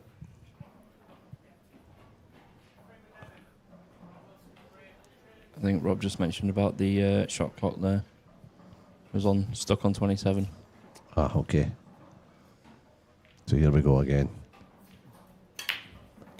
That Massive is difference. a fantastic break. Wow. What a break. A look at the cue ball. It's not particularly great. Ah. Aha. Red to me, Al. Yeah. Yep. Because you could use 2 or 3 balls here to get into Yeah. that bad one. And it also doubles at the very, very at all costs, Adam. I would suggest that it doubles into the bargain. It's reds all day, isn't it? I think for me, he's going to take the one to the middle first and then go into it straight away. Agree. The only difference is if he has too much angle on the middle red of the 3 near the middle, or the bottom one of the 2 near the middle. Yep. Sorry. The only thing we're going across is possibly hitting the other red that's closest to the middle bags. But he'll be making sure of the pot here, and he'll be looking to play the dislodge from the next pot. You're bang on, Adam. It's a good shot, yeah. So it depends on this angle, but for me, I wouldn't want to stun it across purely because if he stun it across, hits it half ball, that red still might not come out, but then the yellow could. Okay, so you coming down with top on it to come down off the cushion beside to move it up the way. Yeah. Okay, Because then you'd still have. I don't think he is, Adam. I think he's I stunning. think he's stunning it in. Oh, maybe not. Okay, that was my issue with it in the first place. That he could possibly. He didn't play that shot there. He played to get on something for another kick. I think he's looking at the double now. But for me, Al, so He should be that shot that he just played, if he didn't have the angle to go into his bad ball, he could have rolled about 6 inches below above the bottom cushion, and used the bottom red to screw in. So he's gone into it there. Look, He's played it okay. It's worked out wonderful. No, it's not. No, it's not. I still think he's all right. He's going to play a thin clip to the middle. Yeah. Come down for the bottom one. Yeah. And leave enough angle to go back And up. even He's if still he's okay. straight, yep. He's just got to play a good shot. But yeah, for me, I think if he left himself sort of like 6 inches above the bottom cushion, he could have used this one. You need a little bit of side on this. Yeah, I'd use. I could hold. Fair enough. Oh, okay. That's Even better. Even better. I hate these angles, Al. Yeah, because that looked. I was the exact same as you. I was thrown with that as well. I thought he had to take him all the way down for the ball, down to the left corner. He's absolutely plumb. So he just needs to be careful that he doesn't bump that yellow and then snookers himself. So he's going to leave himself a little bit of angle. But can he not even stun back and he's still okay? He's good at these shots. They take the pace out. Yeah, he's very good at those shots. Looks easy on screen, doesn't it, Al? Yes. Oh, yeah. Yeah, absolutely. Never missed a ball here. That's...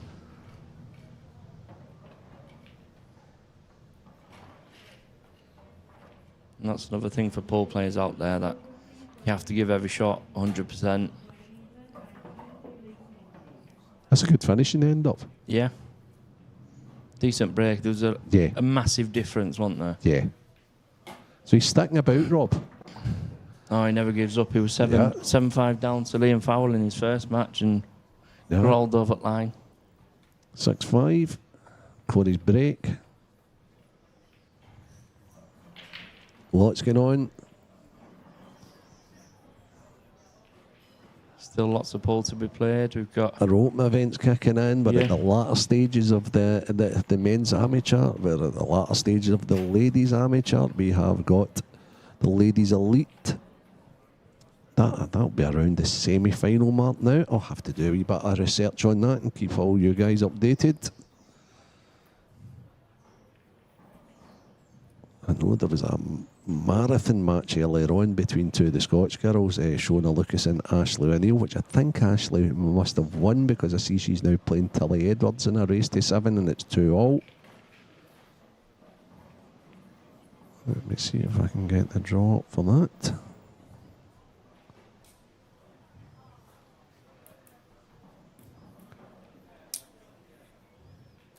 That big screen at the back showing all the scores of the matches. Yeah, it's a semi-final stage.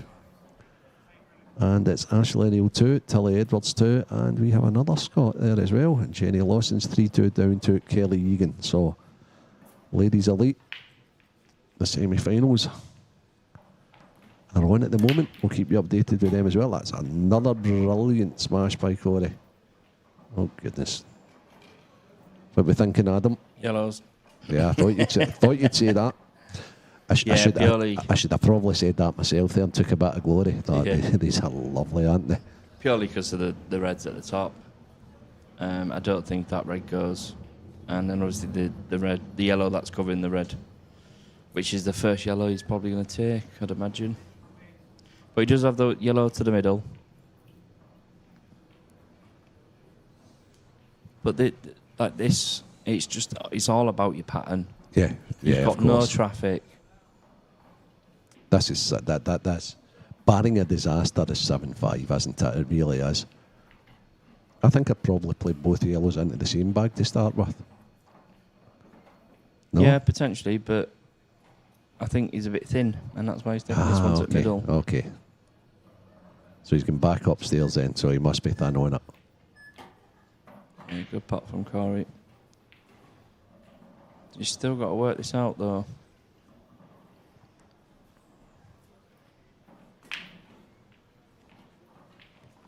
I would play the one that is closest to now, though, down the line to the 8-ball pocket. It would probably be rude not to, unless, yeah. Because then he can just swing back round. Yeah. He actually wouldn't mind leaving the one upstairs to last. I think is he playing it now and going to swing round? Okay, right, okay. Then he'll come round sort of, if he can It's aim. just he's so good on these downstairs just now. But yeah. I was thinking possibly the two downstairs, then the one at the middle, then go up and then take that crop. He has to play that shot at some stage, so he's doing it now while he's got lots of yellows on the table. Perfect. That is absolutely perfect. Good shot. Because he needed to be perfect because he's still got a positional shot to play after this one. Yeah. So he needed to be perfect in order to be perfect again. So he wants to be straight on this. Yeah, very impressed with that shot. Yeah.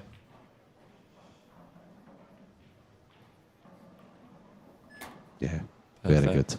Very good.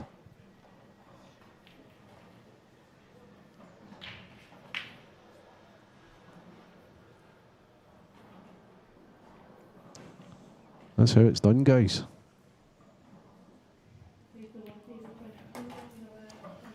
And when these boys get going, they make it so easy. They'll make it look so easy. Yeah, very good. But let me tell you, not for 1 second, don't think that they don't practice, because they absolutely do. Corey does. He's a student of the game. He always has been. Puts the time in. And it reaps the rewards. Yeah. And we're saying, can it be will it be a Dunster Farnsworth final? We're forgetting who we're commentating on here. Yeah, exactly. This is the UK number 5. That's the world number 5, I should say.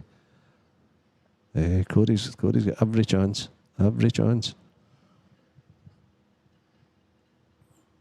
He's on the hill. Ashley O'Neill 2, Tilly Edwards 2, semi-finals of the Ladies Elite.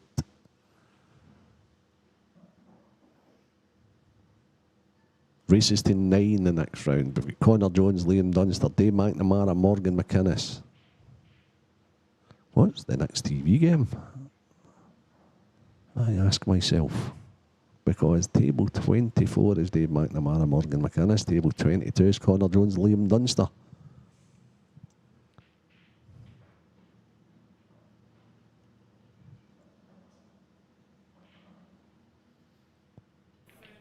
Is it Tom Barley? Is it the Tom Barley Luke Sanchez match? It's going to be the next one on our TV screens, guys.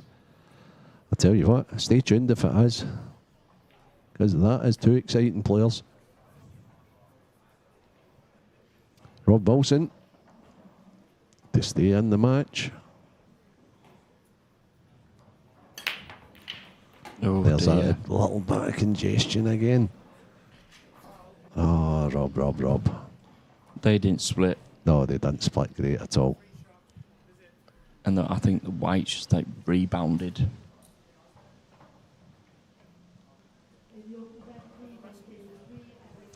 Yeah, rebounded a wee bit. And, you know, I do a wee bit of refereeing at times, Adam. Yeah.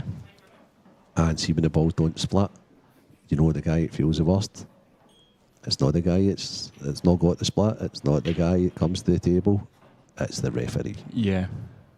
It's the referee because they feel it's their problem. Yeah. And our referees are as good as any you'll get at setting these balls up. Also, this device from 8 Ball Direct right, is the best you'll ever get. These smart racks are absolutely fantastic. Yeah. So there must be a little flaw. I don't know if it's to do with conditions or what have you. They're just not splitting out right. But as I say, referees always blame themselves for it, and it's definitely nothing to do with the refs. No, they do a fantastic job. Each and every one of them.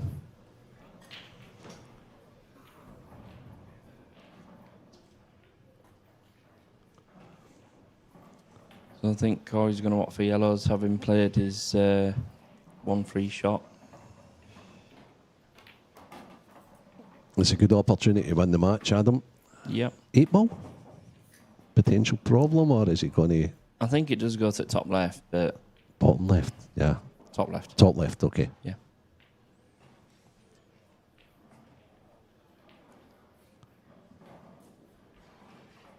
So what do you leave to go on that then? Some of these balls downstairs, or... Craig's trying to show us some things here that still looks mega tight. Okay. So he's obviously going to go into it now. Absolutely. Control it. Absolutely. And he'll always have the one at the bottom right. So Yep. the only thing that could happen for me, it's not a massive issue, but he hits the black full ball and leaves himself Chinesed on that red. Right, okay. Obviously, because he's got the one at the top left, it's probably not going to make much difference. I just think the way this match is meant that Corey probably gets these, to be honest with you, because he's in the ascendancy now, isn't he? Oh, he's missed Just yellow. Just as I say that. Yeah. It was also one of those ones, however, that... And if you can hear a bit of noise in the background, we're very close to an airport here. And that is a plane going overhead, believe it or not. The other good thing about being at the Normandy Hotel in Renfrew is if you're flying up from down south or Wales or wherever it may be, it's right next to Glasgow Airport. So, sorry for that and outside interference there, but there's not a thing I could do. I'll maybe shout up to the captain. Could you stop that noise, please, mate? Yeah, as I was saying, there's so much work to be done on the Reds. So he wasn't particularly... When he played that, he knew he wasn't leaving a great opportunity for Rob. Yeah, and that's it. But it's one he must take to stay in this match. And that's a good start.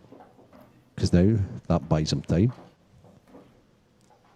Still tough. He's still second favourite, but... Do you push your boat out here, Adam, or do you try and buy yourself a little time?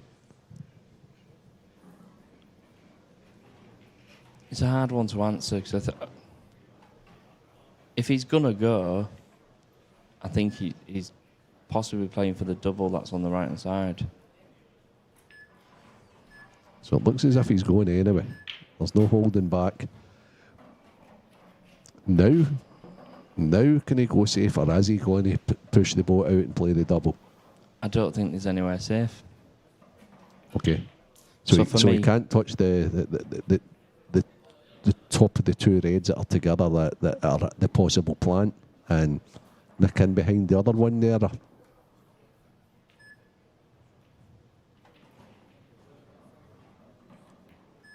No, he's played the cut and kick.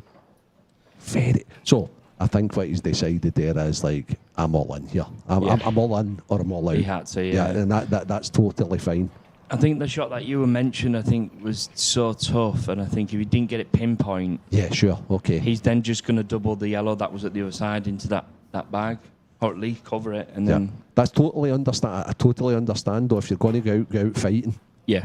You know, if you try a safety there, you let somebody see something and you think to yourself, I wish I would have had a go. Yeah. You would much rather go out fighting.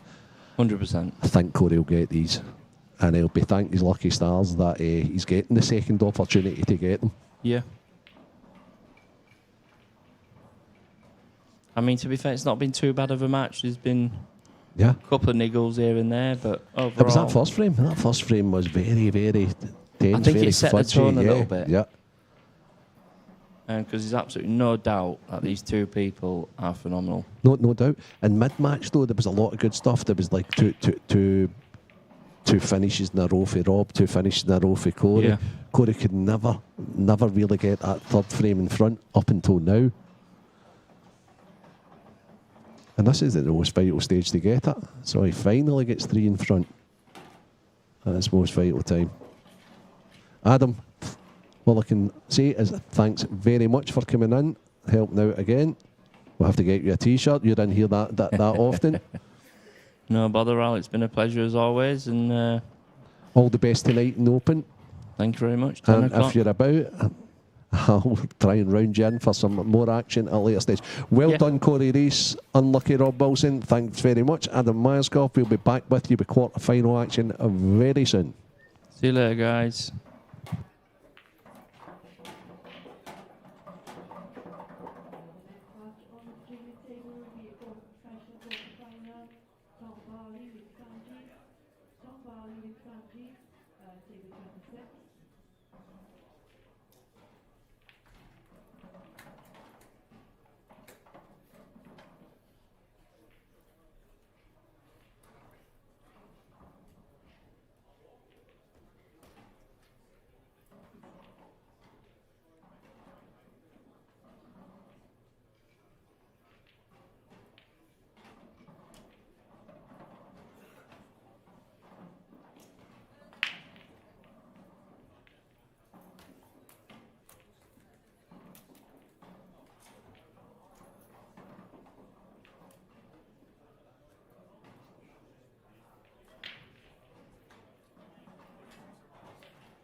Welcome back, guys. I'm delighted to be joined by the victorious Corey Rees. Well done, mate. That was good. Yeah, cheers, mate. Yeah, played right. Not bad. Couple of mistakes, but as long as we win, it's the main thing. Yeah, that's it. I mean, you've obviously come through a couple of tough ties to get to this. It's never easy on the stream table, and it gets mentioned over and over and over, but I don't think you can describe it until you're on it.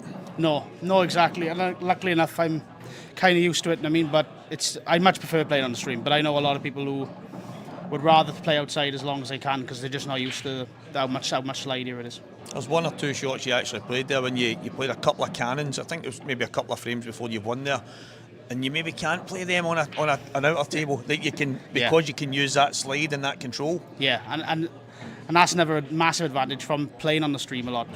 When on the outside stream tables, you might think, I'm not going to leave that shot because I can't play it. When on you know you can. So, yeah. Yeah, a couple of good wins, and next up for you is Mark Farnsworth. Another tough one. I mean, they're not easy in the pro ranks right now. Scott Gillespie was talking about it yesterday. Almost every game, they might be slightly easier, but every match is a tough one, and they don't get much tougher than Mark. No, exactly. Yeah, he's. I don't know where people rank him, but he's one of the best on tour without doubt, isn't he? So yeah, gonna have to play well to have a chance to win. So yeah. Well, congratulations, mate, and good luck in the next round, Corey Rees. Cheers, mate. Corey is through to the quarter-finals, where he is going to play Mark Farnsworth. And next up on the stream table, we're going to have Tom Barley, who's been absolutely flying. He actually taken out Gareth Hibbett in the early rounds. He's playing some great stuff, and he's going head-to-head with Luke Sanchez. Luke, again, he's been so consistent this year. He's been in a final. He's been in the World Championship semi-final. So Tom Barley and Luke Sanchez coming up here next. We're going to hand over to the commentary team very soon. I think it's going to be Dan Davey along with Dan Fairway. Thank you, Stevie. Yep. Welcome back, everyone. We are into the semi-final stage.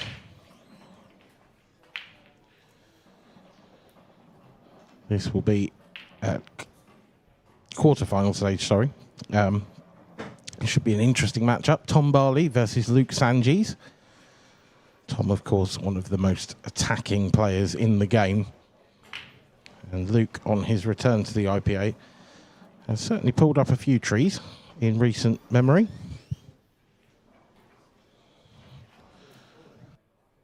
Played some really good stuff in recent times.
I am delighted to be joined, slightly late and running all hot and sweaty, by Dan Davey.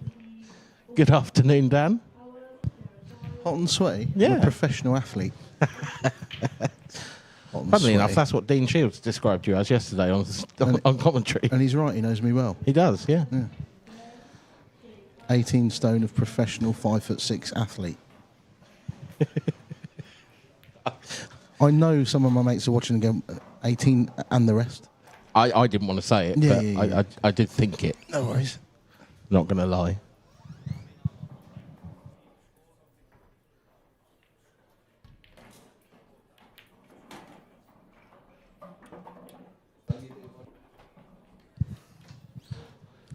So, Dan, we've got Tom Barley against Luke Sanchez. Any thoughts, any predictions? Bit of a coin flip. Mm-hmm. I think Tom Barley might have been to the semis of the Worlds once or twice, I think. Yeah, I'd agree. I know he made the final as well.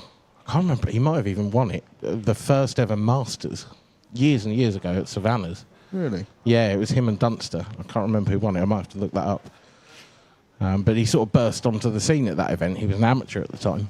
Yeah, he's a very good player to commentate on. Yes. Yeah. Very I'm excited for this fast one. and furious and gets on with it. Very aggressive. Hasn't got a safety shot in him, has he really? or if it is, it's a reluctant safety shot. It's not his natural game. Yeah, Yeah. and little bit kind of blink and you'll miss it.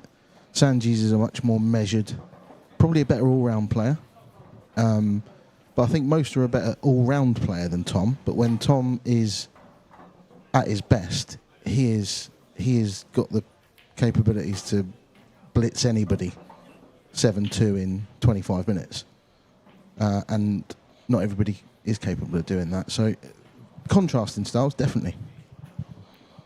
Yep, into the quarter-final stage as well. So the race is extended slightly up to the race to 9 now.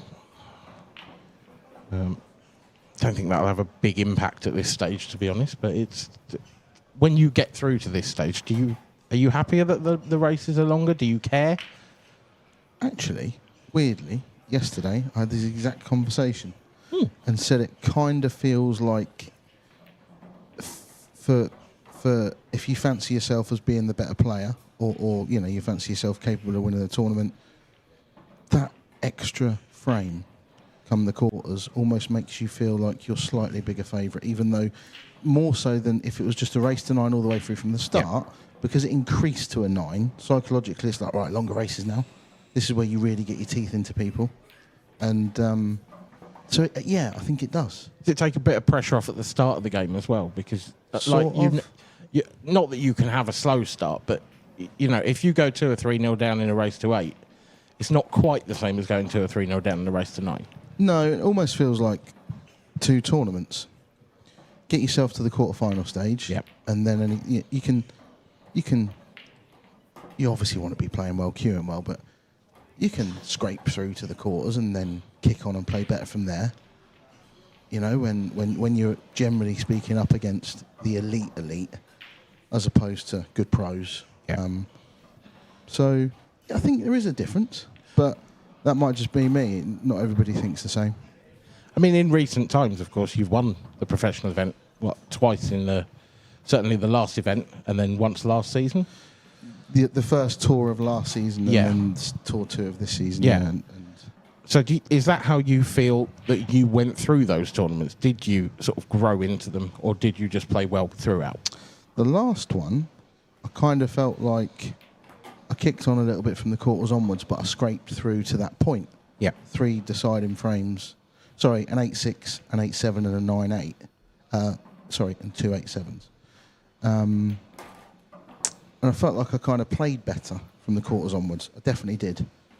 The previous one, I think I played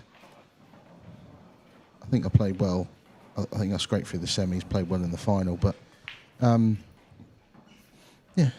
obviously you're not all robots, are you? You're not all Liam Dunsters can go through tournaments at making one mistake every 3 matches. Talking of, we are watching him right now. And he's just had an unbelievable fluke. I don't know if you spotted that. But I did, that's why I said it.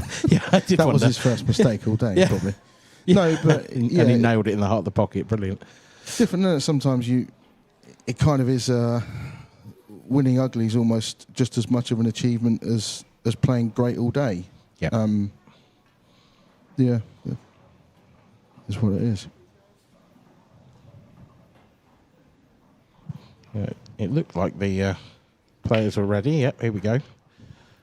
So Wales versus England. Luke Sanji's on the left, Tom Barley on the right. Looks like it'll be Tom to break first. Now, from what I hear, the breaks haven't been all that good today. And you played on this table yesterday as well. And it was better yesterday, I understand. But I've played on this table as well. I have to say, I did struggle slightly with that. Yeah, it didn't seem to break great. I think they're considering changing the tables, aren't they? Just switching it round to possibly one of the... but it's, every table plays slightly differently. Some are slightly quicker than others. It can turn on a sixpence as well, to be honest. You see it sometimes mid-match, where all of a sudden the table will just start breaking. It's weird, yeah. And often what you often get, every player's got their excuse really, haven't they? They weren't breaking great for me, they weren't this, they weren't that. You watch the next player play on it, they're going everywhere. That is true. You know? It was very quick, which is what you want. Because Tom Barley's got a hell of a break. Yeah. Tom Barley also is probably up there with the people that care the least about a shot clock. Yep. Well, So naturally quick. Yeah, it just doesn't affect him at all, does it, to be honest? No. Very laid back character. Well, when this man's at the table, expect fireworks. Tom Barley versus Luke Sanges. And it's Tom to break off first. And there we are. Crunched. What were you worried about? That is magnificent. What a break that is. That's as good a break as you'll see all weekend. Yeah. Just the 8 ball. Slightly awkward because it's on the cushion. But you've got a nice ball to land on it. It's really tough to see anything going too wrong here. Yeah. It may even play this middle red into the corner, bottom right corner pocket, and otherwise he's got to play a bit of a delicate safety positional shot to get onto the one. I don't think the one to the left of his hand goes into the middle. Maybe it does. Maybe it does. It must do because he's played that. Because I was under the same impression. Ah, it does. Sorry, I'm talking rubbish. So yeah, straight as possible on this. 'Cause if you are dead straight, you can always cheek the pocket to manipulate the cue ball and get close to the black. Yep. That looks about as straight as you like. Okay. He didn't need to play that, but he probably potted that, a little bit off of this jaw, the bottom jaw, Yep. to widen the angle a little bit.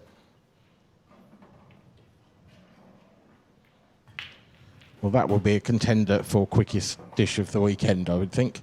Yeah. They don't get a lot easier than that, and they don't get a lot quicker than that. A perfect start for Tom Barley. He races into a 1-0 lead. Now, you can see here, we're at the quarter-final stage throughout. David McNamara, he's had a very good run. Knocked out Mark Boyle in the first round and hasn't looked back since. But currently trails Morgan McInnes by the odd frame in 5. Corey Reese and Mark Farnsworth yet to get underway. And at the bottom of the draw, Connor Jones currently 2-0 down to Liam Dunster. So it's not... I mean, if you were to just pick a final there, you'd probably say Dunster Farnsworth, wouldn't you? But Yeah, if you're going to go historically, then definitely you'd say that.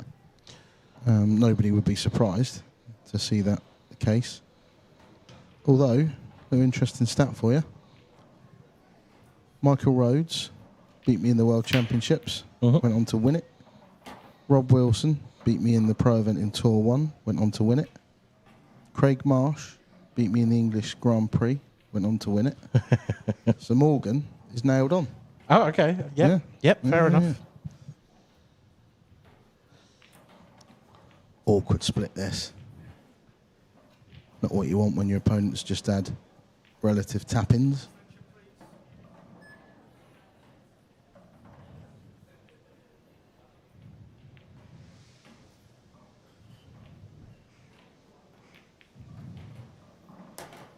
It's a nice opener. I've always thought Luke Sanges has got a really solid cue action, like real textbook. Looks, his setup's perfect. It's quite compact as well, isn't it? It's more of a... Looks like not a lot can go wrong. Yeah. That's a very good shot. Got a bit lucky there as well. There's a big pocket now into this bottom left corner. Don't know if he's spotted it yet. I think he definitely has, to be honest. I mean, that 8 ball, without that red going there, it's still gone a bit awkward, but that's unmissable if you get behind it. Yeah. It's also quite an easy double into the middle. Yeah. If he can't get over there. Yeah, that's, I suppose, the only question, because he's having to go up to the top of the table now. He probably going to have to leave that one on the rail till last. Yeah, so does he then... I mean, he could play the one to the centre now and land on that. Yeah, and he is. Yeah, he can get close to it and then just screw back towards the centre, yeah. That's about perfect, really. Just wants to get at least where the cue ball is now. You have to nail these down the rails, though. This table hasn't been playing particularly generously, I don't think. I certainly haven't seen it. But that is heart of the pocket stuff. Use that sweet.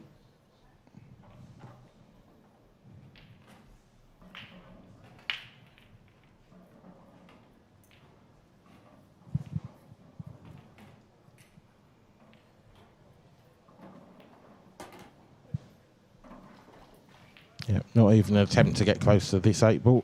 This is a massive pocket. Well, assuming the red's not touching the knuckle, it is. I mean, he didn't even need the red. Clean as a whistle. Confident response. That was Tom Barley's broke. Great. Had an easy clearance. Luke Sanges has come to the table, had a mucky one. Yeah. And he's got it. He's dug out a couple of real good shots, developing his bad areas. Yeah, he certainly made the Perfect start. the most of a tricky chance, but he took it. Here are some sponsors for your consideration. Aramith, Strachan and Supreme obviously providing very, very good conditions here for us in Glasgow and in fact throughout the tour. Onboard Sportswear providing the clothing that makes the pros look so good. And of course our lighting as well, halo and the I-beam. Massive break again. He's absolutely crunched it. That cue ball's just safe. It's not as good as it was last frame. No, a bit more work to do on this one. Probably be going reds. Yeah, just that red on the left-hand side. I think that probably doubles. I think the yellow's far enough away from it.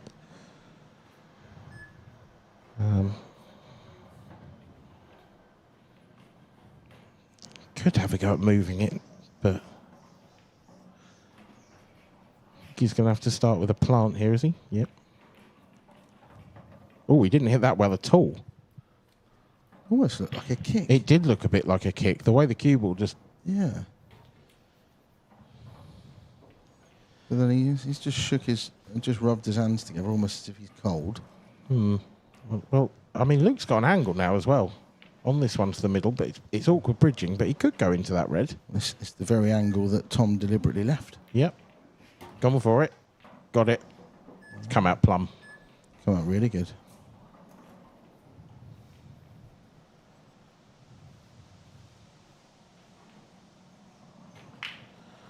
The red closest to the top right corner is not a problem, but that yellow is a bit close to it. So it's a slightly awkward one to land on. I just wonder whether he's going to try and move that yellow now, or whether he's going to slide past it. Yeah, I think you're fully committed to slide past it. You don't want to play those half-heartedly where you flick into it slightly and then it covers the red. Yeah, one or the other. Yeah, we've all done that in the past. We go, I'll be all right. Something like, as long as I make the ball because it's down the cushion and.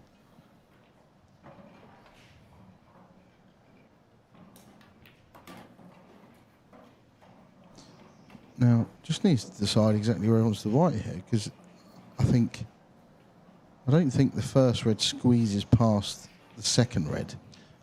Or I'm not sure that it does. It's tight and it might move that red out. Yeah. It's not a guaranteed plant, that, is it? No. Well, doesn't want to be right on the cushion here.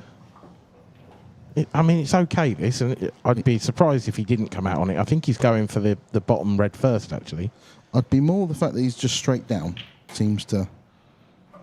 just about okay. He got straight down, so... almost didn't come out enough. Didn't hit it too hard, did he? Looks very confident, Luke. Very confident.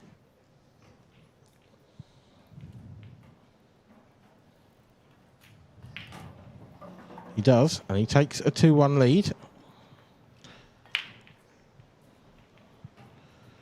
Yeah, good start from Luke Sanges. Hasn't put a foot wrong yet.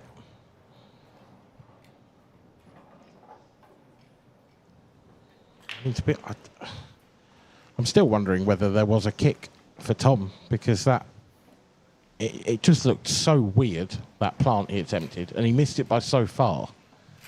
Just felt like something must have happened. It did look like the white jumped a little bit. But I think Tom's the kind of guy that just gets on with it, not going to fling his arms around in the air and blame the gods. Yeah, really good attitude around the table. Perfect attitude, yeah. Is that Mark Farnsworth there behind Liam Dunster? Yeah, it is. I don't think I've seen him wearing one of those newer IPA shirts before.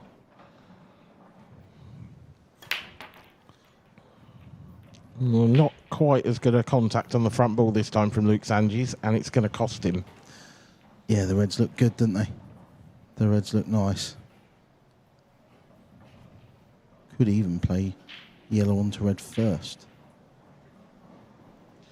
Yeah, that red's a bit awkward to get to, the one next to the left centre. But I think if you play that, you've got to play it with pace because you want to leave that pocket open for the red in the middle of the table. Yeah, he's playing it.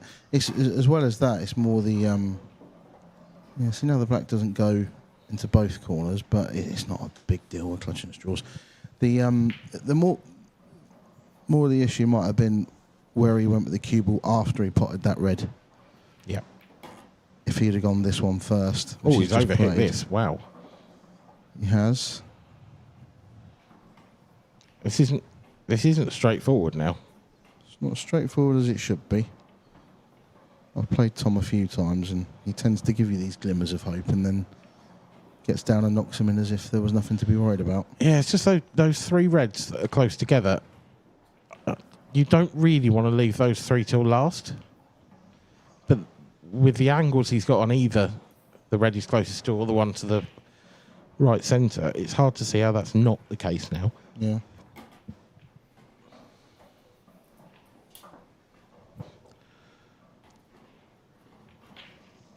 Some good response. But these three are tricky. I think that's perfect. I think. Took a little dive, didn't it, that cue ball to the left. He's all right, just. Touch aside, I think, here. Okay. Just about far enough back. I thought he might have just topped it through and played the red into the middle. That's good. Just make sure he needs to make sure he gets across. Can't underhit this. Can overhit it, and you'll be fine. Slightly awkward QMB should be all right. Yeah, he's underhit that a fraction, but Yeah. in it goes. Fast and furious. Yeah, it's been a very quick fire first 4 frames of this match. Love that picture of Mark Farnsworth. Do you think he loves it? There's a part of me that thinks he probably does, actually. Probably. Yeah, there's the tour dates for this season. We are halfway through, about as close to actually halfway through as you could get, because we're pretty much halfway through this weekend at this point. So we are in Glasgow. 2 more events left. I'm fairly certain there are spaces available for both the next event in Coventry and grand final in the Isle of Man.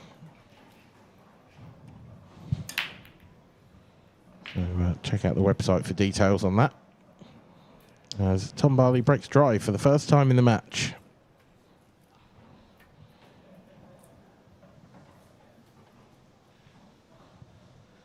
It's an awkward little cluster, isn't it, that Luke Sanges is pointing his cue at? It is. Is he looking at a 3-ball plant first off? He is. Not that difficult to make. Really. I think you're selling it a little bit short there. I don't think it's absolute. It's not sort of made, is it? No. You're hitting that first red quite thin. You've got to get the cue ball out of the way. No, but I'm saying he gets it 8 or 9 out of 10. Yeah, fair enough. I think one of the problems might be that the yellow stays over that pocket afterwards. But he's got few options, really. You can't really go yellows with this layout. And that's good. That's quite well. How's it going to land? Oh, that's horrible. Okay, that's not good. That is desperately unlucky, to be fair. A little bit. You can't allow for landing that bad. Well, because the ball that he's landed up against is one of the ones he played. Yeah. So really, the cue ball being there would have been ideal if another ball didn't follow it. Yeah. That is harsh, yeah. Incredibly difficult queuing this. This is about as bad as it gets. I think he's just going to try and lay up. Is he? No, he's gone for the pot. He'll take that. He will. He really will. Because there's no yellows in the vicinity. And maybe that red still flicks in if you get to the left-hand side. Yeah, I think it probably does. Tom covering a pocket of his own. Not sure I've ever seen that before. Not once. Yeah, lesser spotted, definitely. Yeah.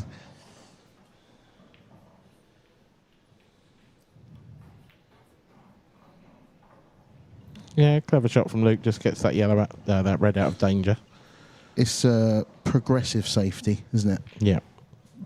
I like that. Yeah. I've not heard anyone say that before. I was going to say like aggressive and progressive just came into my mind. I think it thought, works better. Yeah, let's do that. Make that a thing.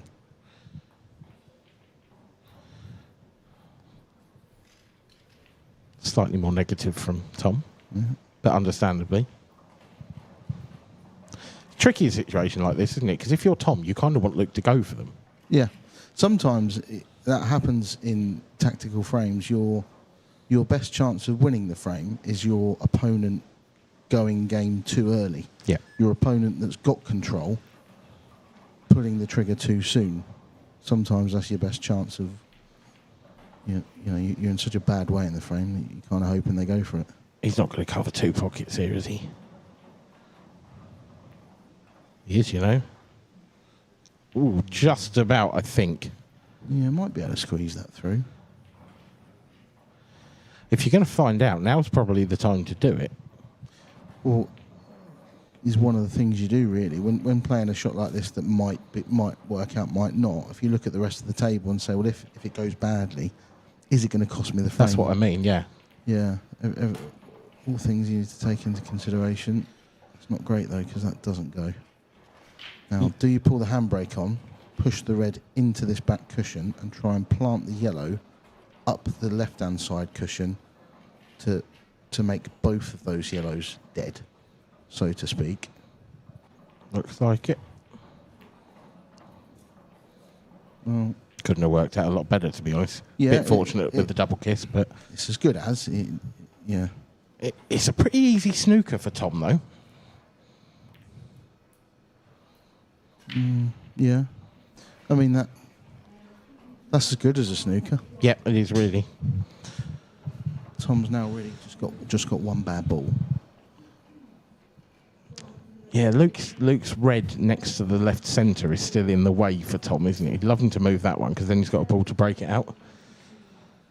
If the yellow nearest to the left middle doesn't go into the left middle, I don't think it does. Or the red above it's too far away. Close enough that means that it's going to disturb the cannon. There's an argument for just getting that red out.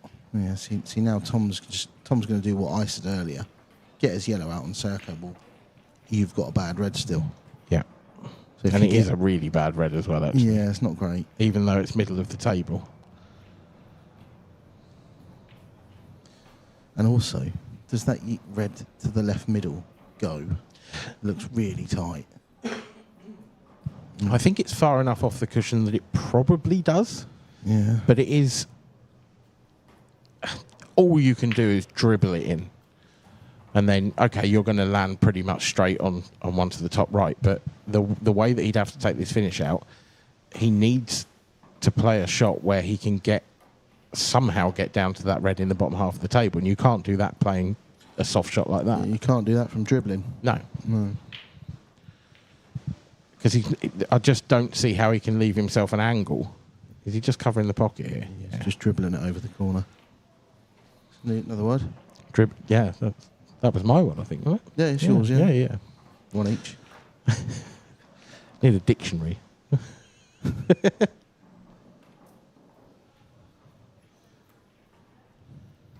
was a progressive dribble.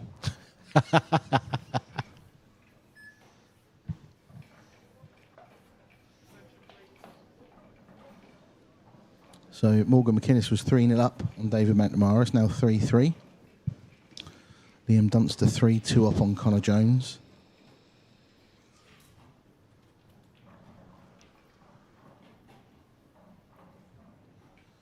Bit more of a negative shot there from Tom. But the thing is, Tom's got so many more options on the table available to him. Where Luke's taken out a couple of balls and sort of semi-gone after a finish and not quite got it, and pulled the handbrake on, it does just put him behind in the frame. Yeah, Tom's definitely favourite for this frame. Now, does he pull the trigger now? Because there's an opportunity. This is exactly what we were saying earlier. Luke's best chance of winning this frame is if Tom goes too early. Patience. It's a very un-Tom Barley-like performance in this frame, isn't it? It's very measured.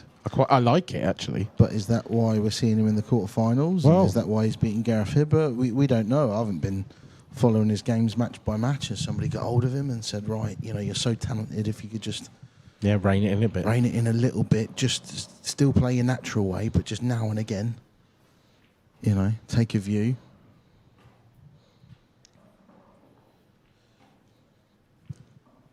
I feel like Tom could get that yellow off the side rail here and just put the cue ball right on the bottom cushion and just leave Luke absolutely nothing. It's very clever. It is, yeah. Gives Luke a bit of a free go to get rid of this red, though. Well, two bad yellows up there now that don't go, and you can't really use the one that he's queuing next to. No, whereas before Unless he you're gonna possibly double could it. have done. Yeah. Doesn't want that yellow to drop. It hasn't. How's that not dropped? I have no idea.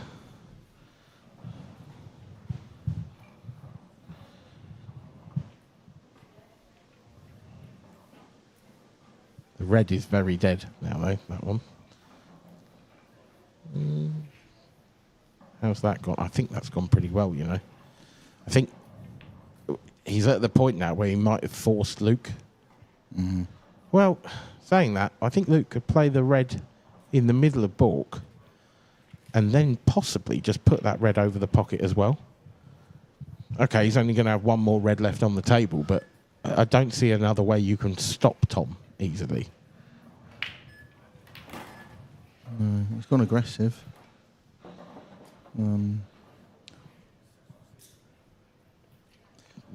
Could you double this to the other to the top left corner? Try and play the plant. He's so far behind now. He is. Played the shot. Wanted a bit more slide off that cushion. Didn't get it. I wouldn't say it's totally over yet, though. No. He's kind of just been. This is a total snooker. There's quite a big target now for Luke to get a snooker of his own. There is, actually. You've got to play this at absolutely perfect pace, and it's not easy. But you just want to flick into the left-hand red on the right-hand side of it. He's going bigger than that, is he? Oh. That's well, I say unlucky. I mean, obviously, you've got a big target, but feels harsh, doesn't it? Yeah, you couldn't do that again if you tried. No. You couldn't miss all of them.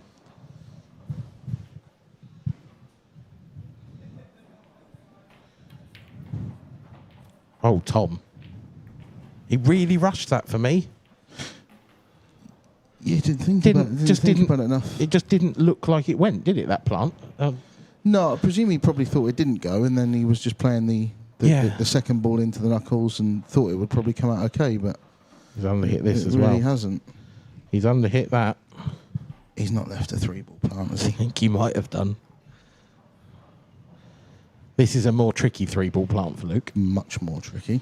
The other option, potentially, I wonder if he can come off the left. It depends how much he can see. Can he come off the left-hand side of the red and try and carom that? I suppose. Red near the pocket. If you can see it, just full ball. Well, maybe not.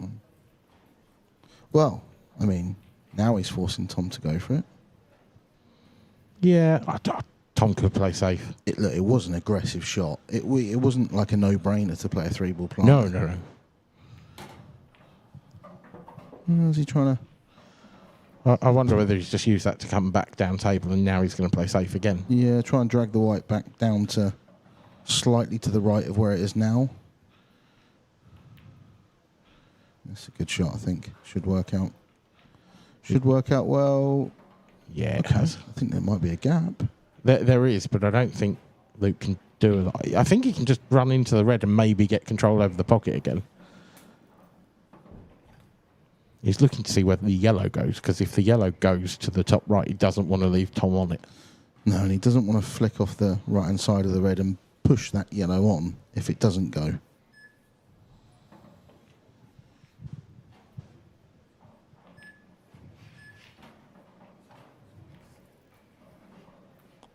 I think that's pretty good. Yeah, I mean, he'd love the red to have covered that other yellow as well. What but Tom hasn't got is the easy yellow into the bottom right. this cue ball's going to be a bit close. No, it's bounced enough. Tom will be kicking himself, because when he had those 2 visits, he absolutely should have done better with it.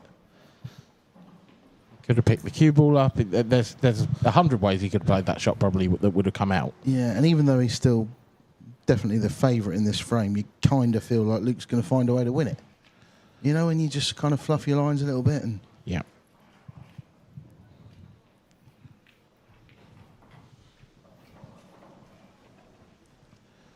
Tom probably trying to get the cue ball in behind yellow now. That's not bad.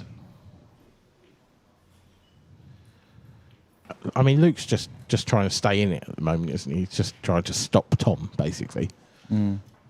He'd love to see Tom go aggressive in the next shot or two. And Yeah. But I have to say, I don't think Tom will. Even now he might pot this one and then play safe again. he might do. I mean, if he pots this, he's got to go for it because he's going to leave a red on, probably. Unless he just bumps out and leaves the white where it is.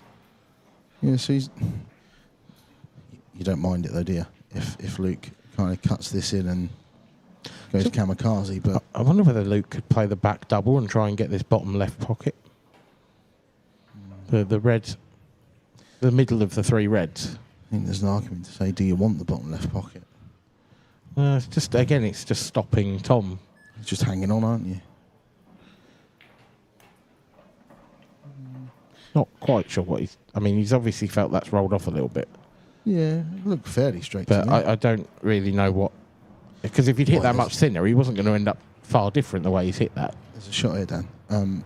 Play the double into the right middle, but pinch the white a tiny bit so you're glued to the red on the left and not leaving a cut on any of the other reds.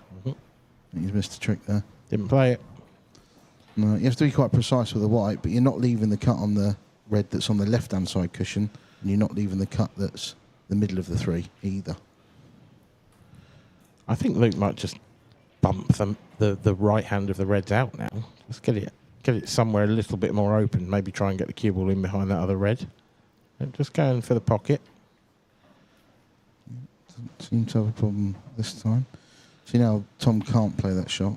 The yellow's not that he's going to. That's a good shot. Very good. Now Luke has to escape.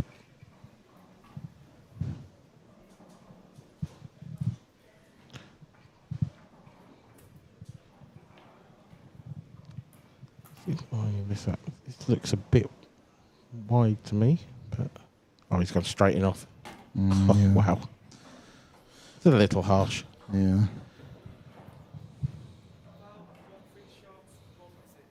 I'm a bit surprised he didn't aim for the one in the middle of the rail, to be honest.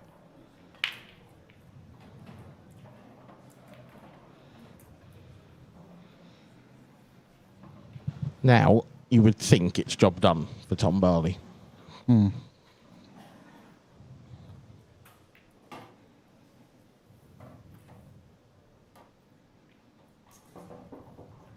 Zippy, isn't it?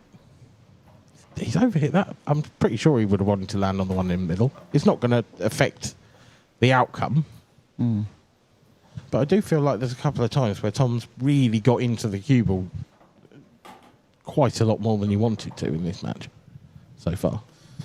Yeah, you wonder if that's just him getting used to the table. I mean, the stream table often plays slightly quicker than the rest. So you wonder if you're You'll see that change as time goes on or not.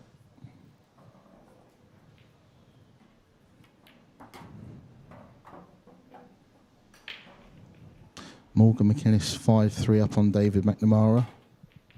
Well, to be fair, you did say he's nailed on for the title, so I don't really know why we're watching this, to be honest. No point. But Liam Dunster 4, Connor Jones 2.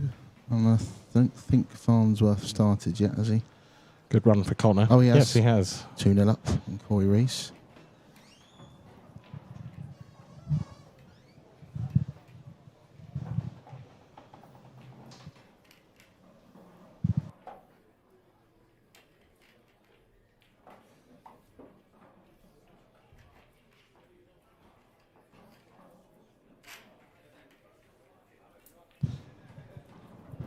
So we had a very quick fire first 4 frames of this match, and then I don't know. Actually, I'm wondering if frame 5 was longer than the entire rest of the match so far. I was just thinking that. I reckon it might have been. Could have been.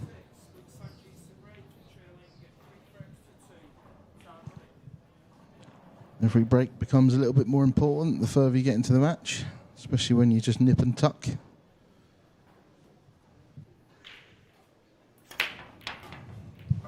Wow. Monstrous. Done well to keep the cue ball on the table in many ways. That really did jump. He has. But it didn't affect. It didn't seem to affect the power through the pack, did it? No. I think he probably has to go yellows, but he's not. I could understand why he might go reds as well. Yeah, I think. In fact, I think it's reds. Yeah, one good positional shot. Leave yourself the right angle. Leave yourself low on this next red. And then your one good positional shot. I think that's perfect. If you can land that exactly where he's in, there's dot to dot. Yeah.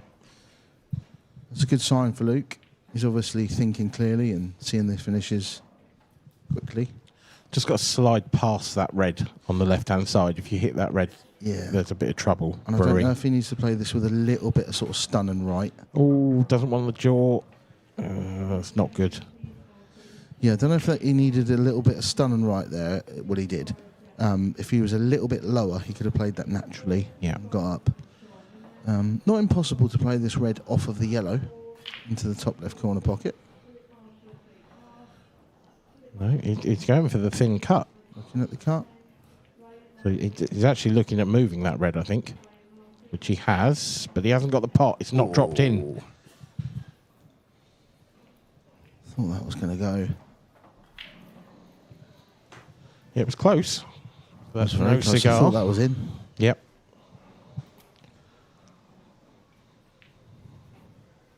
Not absolutely routine these for Tom. No, not at all.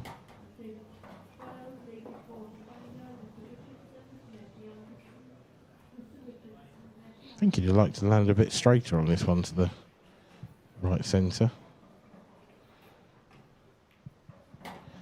They're all there and all the yellows go, but they don't connect that well as a finish, do they? There's nothing. No. There's a couple of good positional shots that need to be played. Exactly that. A couple of very precise ones. That's nicely done. That will help. Nicely judged. A lot of people wouldn't attempt that for fear of it going wrong. Interesting. So Tom's deciding to take... Doesn't want to be straight.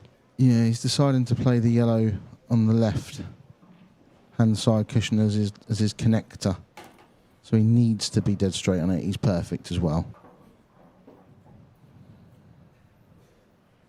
All about speed control, this. Perfect again. It's pretty good. Yeah, very good. You'll take that. You can't just stun this in and leave the 8 ball to the right centre, to be honest. Yeah.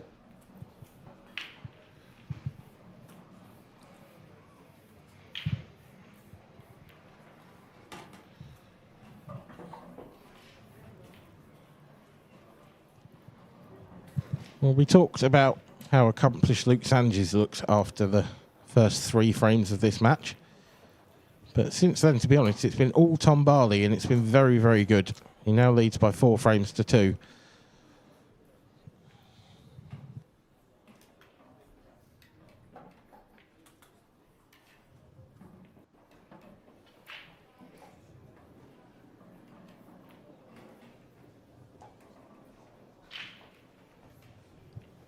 There is Liam Dunster studying the table.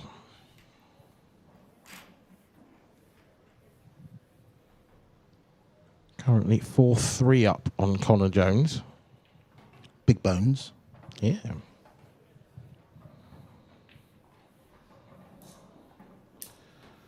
Good lad, Connor. He's a character, isn't he? He's a nice character to have back around the place. Definitely.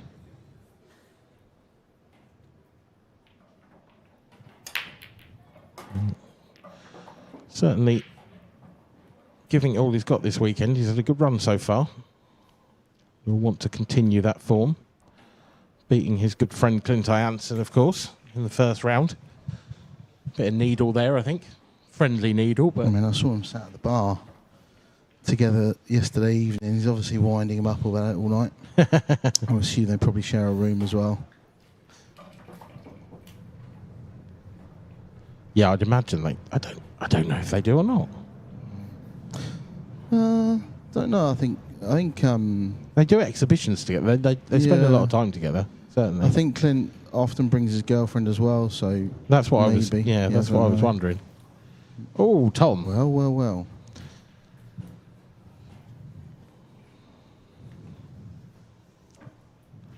Perhaps could count himself as slightly unfortunate to not land on an easier yellow than that after breaking up the 8 ball, but I still expected him to make it. There's work to be done here for Luke Sanges, though. That red to the left of the cue ball is not in an ideal position, to say the least. And there's nothing obvious to move it. It's not dissimilar to the chance he had that essentially led to the very tactical frame a couple of frames ago. Is he going to try and cover a pocket here? Got to be careful of the in-off. Wow. And I mean, that was... Well, at least he's got that. True, but he's got a free shot to manoeuvre it, and all the yellows still go.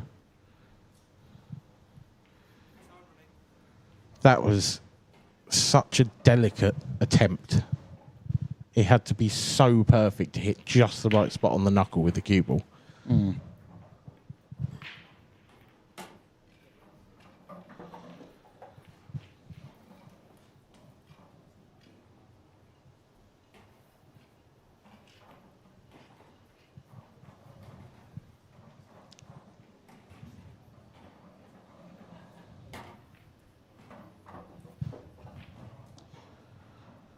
Tom found the gap nicely between those two yellows there.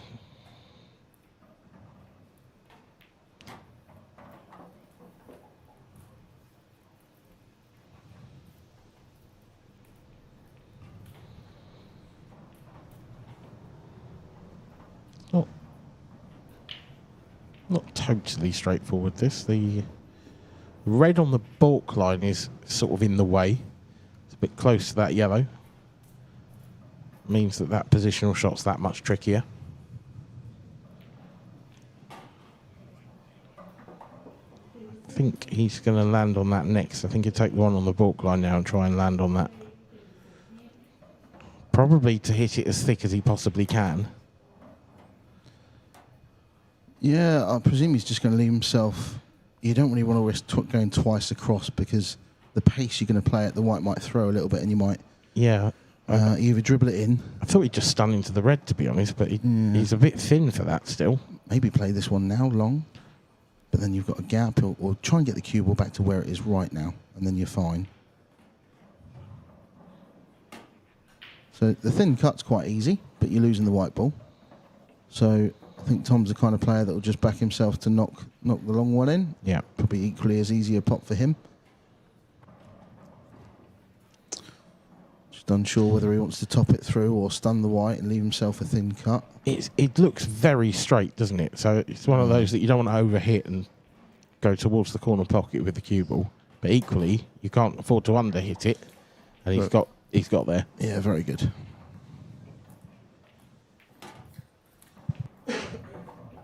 (5-2) Tom Barley. And he is making the most of a couple of Luke Sanges' mistakes so far.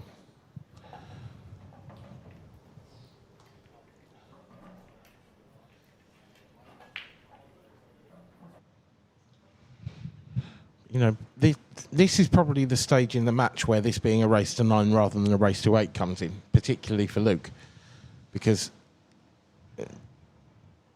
Tom Barley still needs 4 frames. And, you know, if Luke starts or continues to break well, it does just keep that pressure on Tom a little bit more. Can't afford to relax.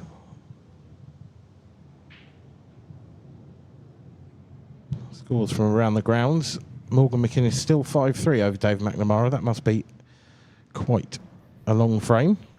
And Mark Farnsworth is flying so far against Corey Rees. 3-0 to the man from the northeast of England. Here on the stream table, that is terrible news for Luke Sanges. That is a big break. Great. It's dry. His one salvation was that 8 ball blocked that yellow in the bottom right, because were that not the case, this would have been just mopping up yellows. As a result, he has to take probably the slightly harder colour set apart from that 1 ball. He's now got to play a very good positional shot, you'd think. No, it doesn't look like he's got a lot of angle on this red. Probably got enough just to punch down table.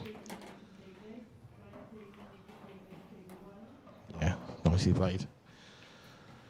So really, this is frame ball. Middle distance red.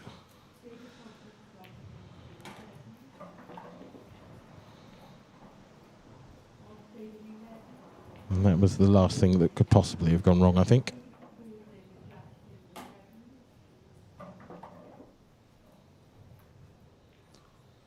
Cruising.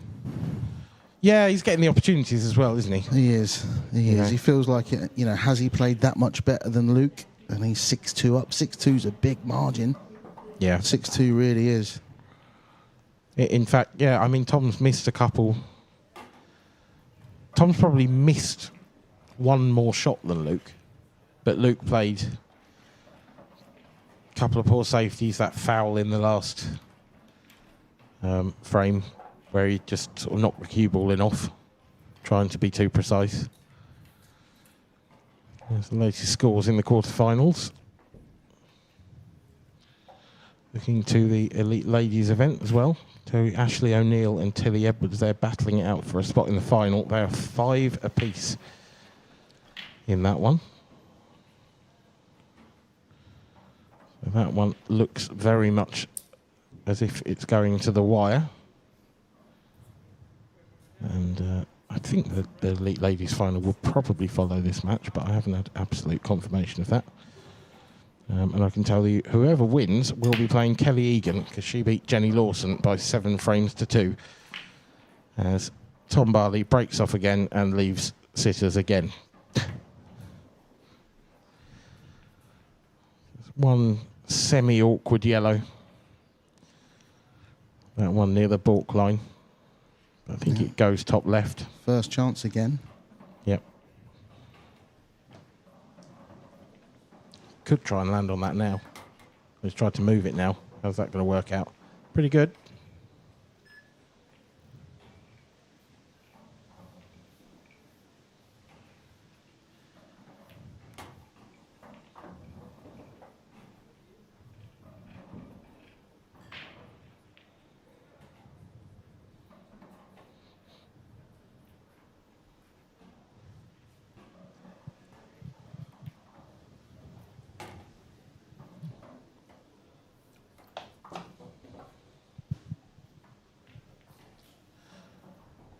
This is probably the key shot.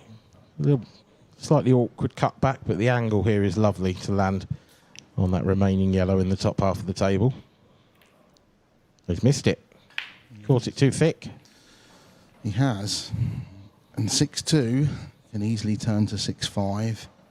It can, but Luke's going to do well to get out from here. He is, yeah. And it's not even like there's a way to particularly slow the game up. It's not like there's one pocket you could cover that would really mess it up for Tom here. there's nowhere to hide the cue ball that I can see, obviously. So I feel like he's going to have to chase this finish a little bit. So the obvious question is, what about those two reds on the bottom rail? If you could land to the left of them and see enough of the one that's actually on the rail, you could probably just drop on them. It's not an easy position to get to, but you could potentially get there now and use that yellow near the pocket as a bit of a blocker. Yeah, if the top one goes, I think he's all right. then that's really good. I think he's all right either way. I don't know if the top one goes or not, but I think he's still on the bottom one. Yeah. And you could play it with a bit of pace. You know, make sure you nudge that red out to a decent position. I think he's going for the top one. Yeah, this is pretty good. These are the little things where you've had it like both ways in matches where you're 6-2 up or you're 6-2 down, and people, you kind of get a little bit slack and you cruise in and the match turns. All of a sudden your next break's dry. 5 minutes later it's 6-5 and the match is in the balance kind of thing. Now what does Luke do here? Ideally he wanted to be right above this so that he could play the red off the yellow. Now, and then it opens the pocket up. Now, does he come up table and play this last?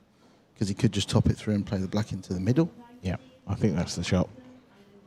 It's a safer route, isn't it? Yeah, because if you're playing it at pace, the yellow could potentially be coming back into the black. Because you're hitting it around about half the quarter ball.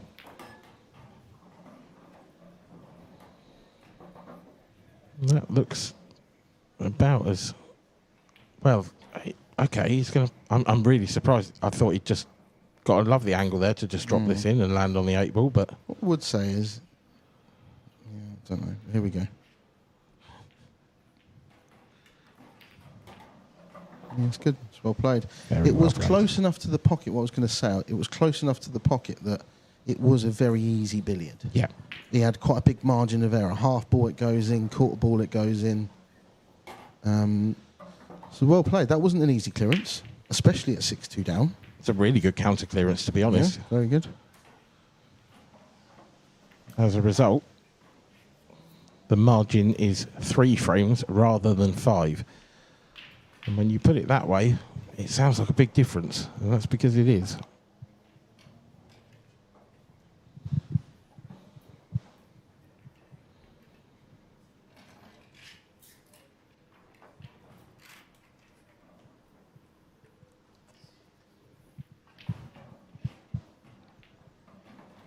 (5-3) Dunster, 5-4 Morgan McInnes. And it's hotting up in the other quarterfinals.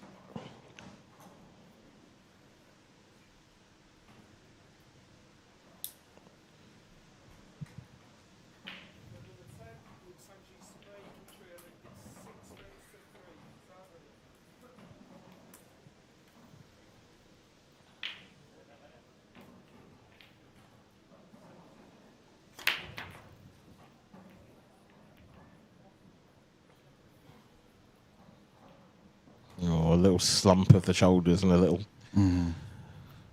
discouraged nod there from Luke Sanges, because once again he's broken off.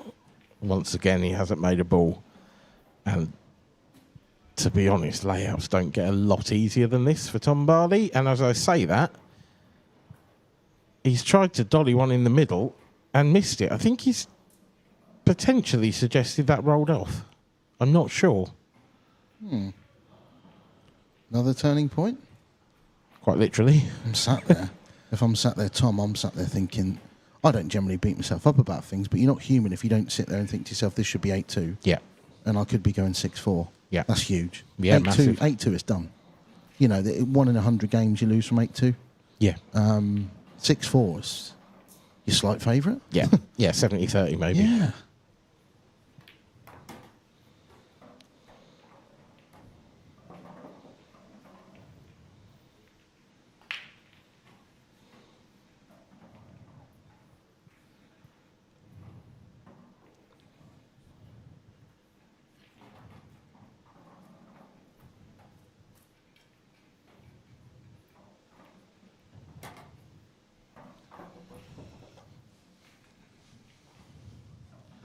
Well, immediately after the break, it was hard to see anything other than the Tom Barley reverse dish. It is now hard to see anything other than another frame on the board for Luke Sanjis.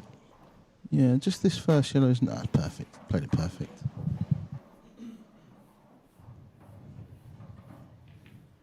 I always think sometimes in two-frame clumps, so to speak. So like at 6-4, you try and think positive things and say, right, well, I'm one dry break away from 6-all. Yep. And you feel a little bit like when you take your foot off the gas is the right word, but you make a couple of mistakes that you shouldn't, and you find yourself as 6-4 instead of 8-2 or instead of 7-3 at least, then a dry break comes. You hit them really good. Doesn't go in, all the white gets kicked in off. Yeah. Those things seem to start happening. Whether that is, obviously, people talk about the pool gods all the time.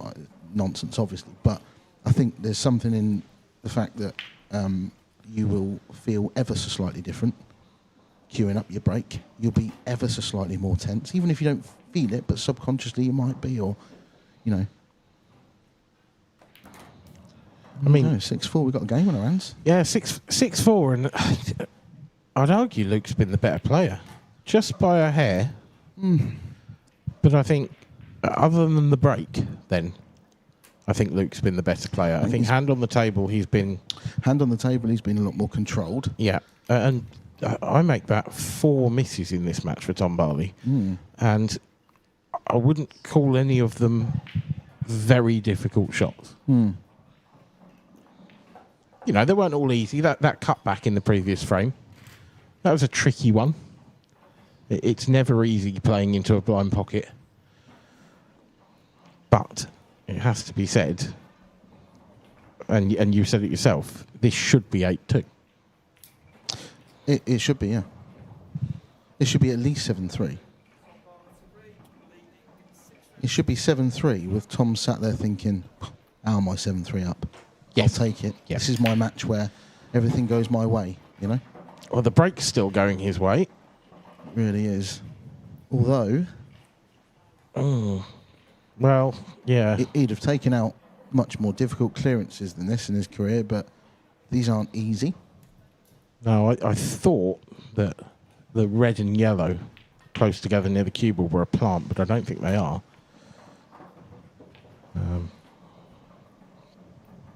So that makes quite a big difference. If they were a plant, then all the yellows gone, and the first shot could have opened up this one. Instead, he's just playing a nice little safety shot. That's a very nice safety shot, actually. Put Luke in all sorts there.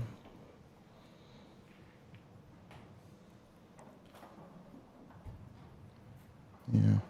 How do you get this safe again?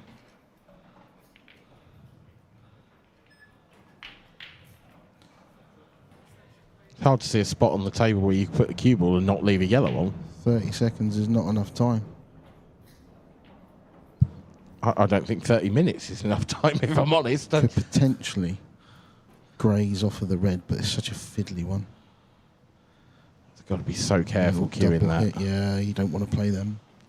Some people are more comfortable playing them than others. Oh, I don't like them. No one likes them. No, he's got no choice. He's going to have to. That's pretty good. It's pretty good, but I think Tom's still got the cutback over to the other corner pocket. It's thin, but yeah, he has. That's what I meant. It was such a good safety shot from Tom. I just don't think it was possible for Luke to leave nothing. Might be crashing into the black. So he's gone double.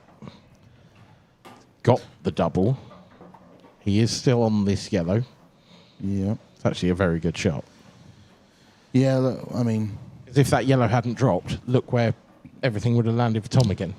Yeah, his biggest issue here is really the black only goes into the left middle, so it's not the most difficult problem in the world to solve. Or he nearly overcut that, you know. Did. He just dropped in, and the cue ball just held up in time before dribbling in behind that red.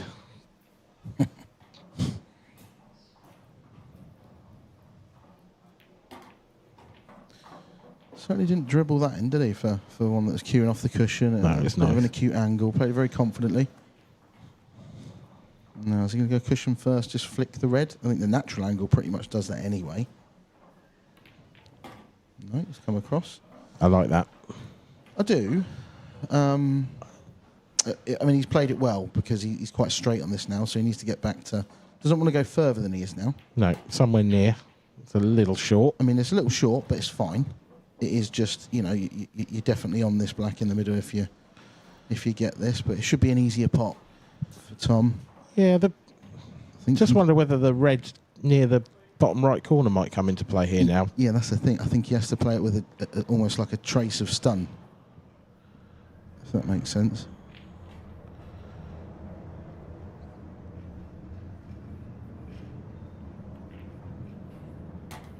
Nailed it. Lovely shot. That's good, yeah. This isn't a gimme. Right behind these. If he's a foot closer to it, it's a 10 out of 10. This is maybe just a 9. He's nailed it. 7-4. A couple of other 6-4s around. Liam Dunster leads Connor Jones 6-4. Morgan McInnes leads David McNamara 6-4. 6-4s all over the shop. Look at that. Apart from this one. Yeah. And Corey Reese there at the table. Looks like he's going to regain a frame on Mark Farnsworth. With 3-0 down, let's not forget. But the easiest black of all time to get back to 3-2.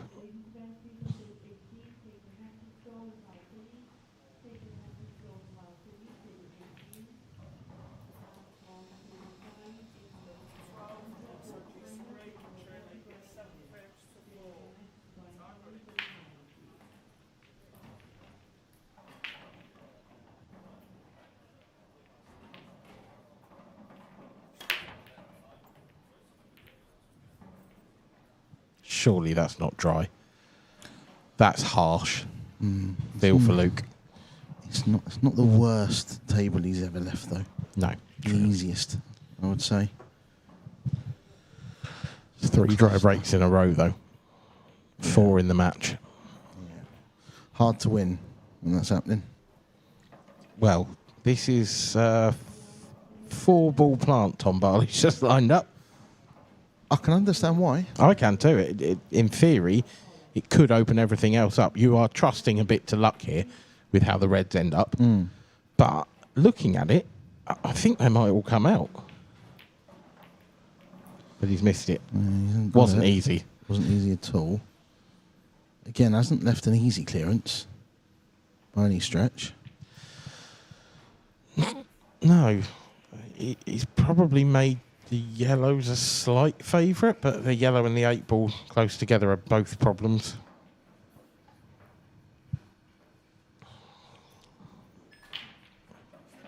I think whichever colour set you need to go into that area down towards the 8-ball.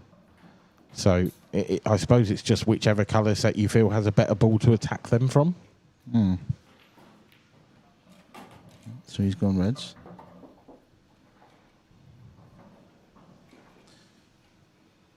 He's looking. Okay, he's fine. So Can't quite see this yet, to be honest. No, I wonder so if he's just going to cover a pocket and just... no, I think get the white up towards the line, Yep. and then the red closest to the right corner, playing that now, with bottom right to go into the cluster. I think you might just miss the other one. That was my question. Can you avoid the other one? Or, if not, do you have to take that?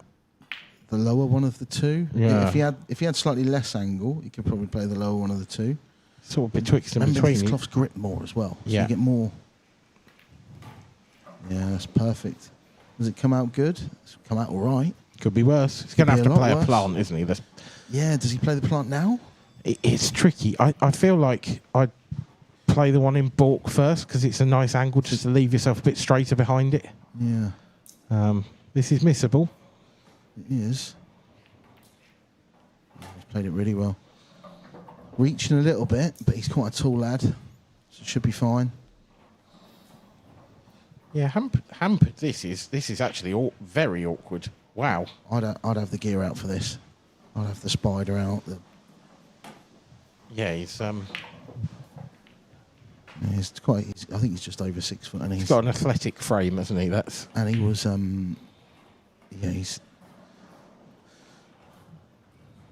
he's tall. But if he was right-handed, that would have been a lot easier. But obviously, being a lefty, it's been a very good finish from 7-4 down.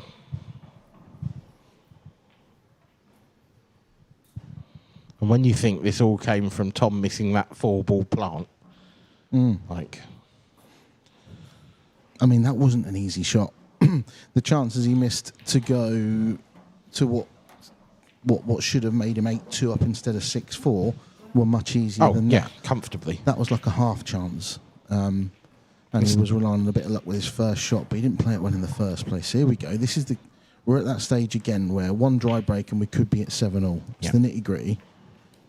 Morgan McInnes 7-4 up against Dave McNamara. Mark Farnsworth 3-2 up on Corey Rees. Obviously, we know this one's 7-5 now. Oh, table 25. I've just noticed the remaining ladies semi-final. That's in a decider. Ashley O'Neill, Tilly Edwards. Yep. Ashley O'Neill's won a couple in the last year or so, hasn't she? Yeah, and whether they're opens or elite ladies. I think opens. I'd have to check. She was World Championship runner-up. Yeah, I know that much for sure. Tilly won one as well, Isle of Man, and she played Kelly in the final of that. Back into last season. Oh, now then. How many times has a yellow sat on the edge of that right middle pocket? It does seem to be quite a lot. How have nothing dropped there? You got 3 pockets with a ball right next to them. And it sort of means that you've got to go reds, but the 8 ball's in a horrible place, really. It is, but you have got a good ball to get to it from.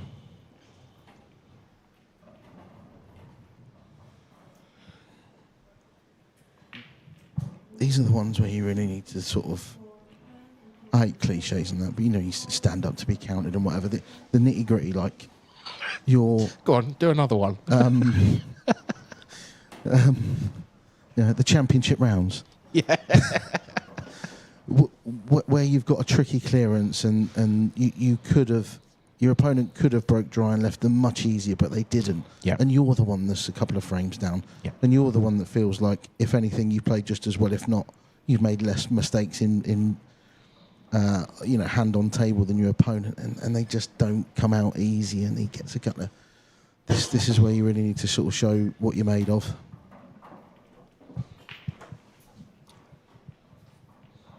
There's also the red bottom right corner.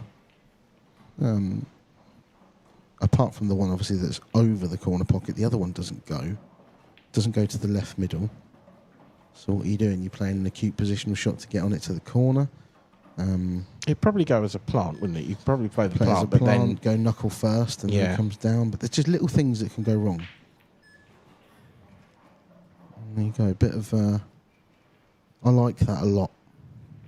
Yeah. He'd have wanted to cover that pocket better. But I think he's done enough, though. I like that shot choice. Yeah. One thing I would say is, Tom can clear these. Tom's going to clear these 40% of the time, I think.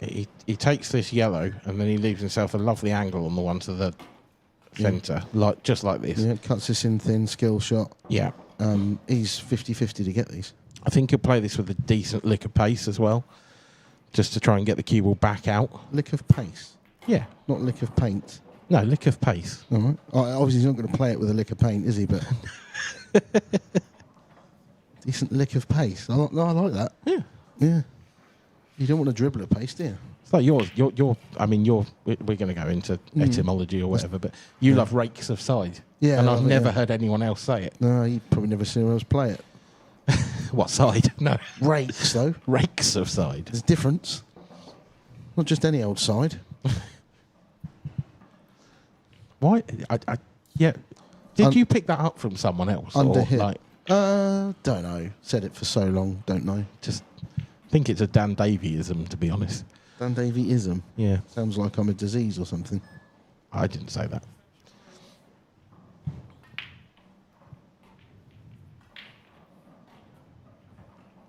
Is Tom putting the brakes on here? Can he get in behind this red? He can. That's very good. He's now favourite. Yep. Now, is Luke going to do the same back and say over to you, Tom?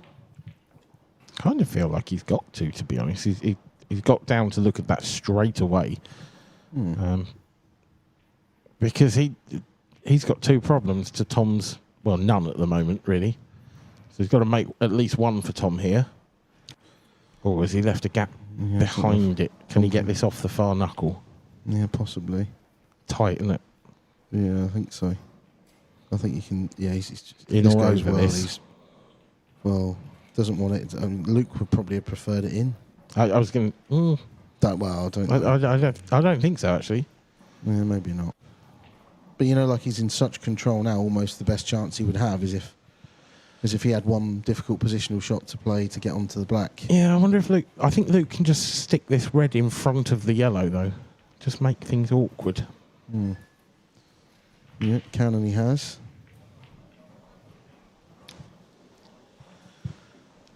Give Tom an opportunity to get yellow and black out into play. Could have played that a bit better, I feel. Now, how aggressive does Luke Sandys feel? Because he could clip this red in the middle of the table into the left centre and play a skill shot here.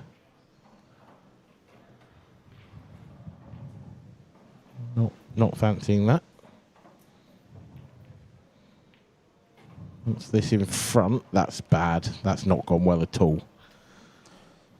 It's not gone great, but again, this is one of them situations, or could be, where if you just lock it up, you're then saying to Tom, who so far has shown really good patience. So, based on today's showing, we've got no reason why he's going for it. And this is it. This is my point. Luke's probably happy that Tom's going for these. He doesn't... yes, although Tom doesn't actually have to go from here. He could have just played that shot to open up the black, and he could still just put the cue ball safe. Just leave nothing. See, now, if Luke fully covers this yellow, all of a sudden I think we're back to roughly a 50-50 frame. Maybe. I feel like the trick Tom missed was a couple of shots ago when he tried to move the yellow and the 8-ball and he didn't move the 8-ball enough.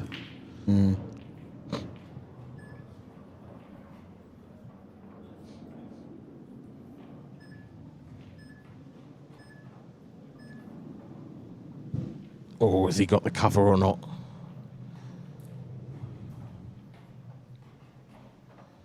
It's hard to tell, to be honest. You wouldn't want to play it, though. You wouldn't want to have to get the cue ball back out of there. Definitely not.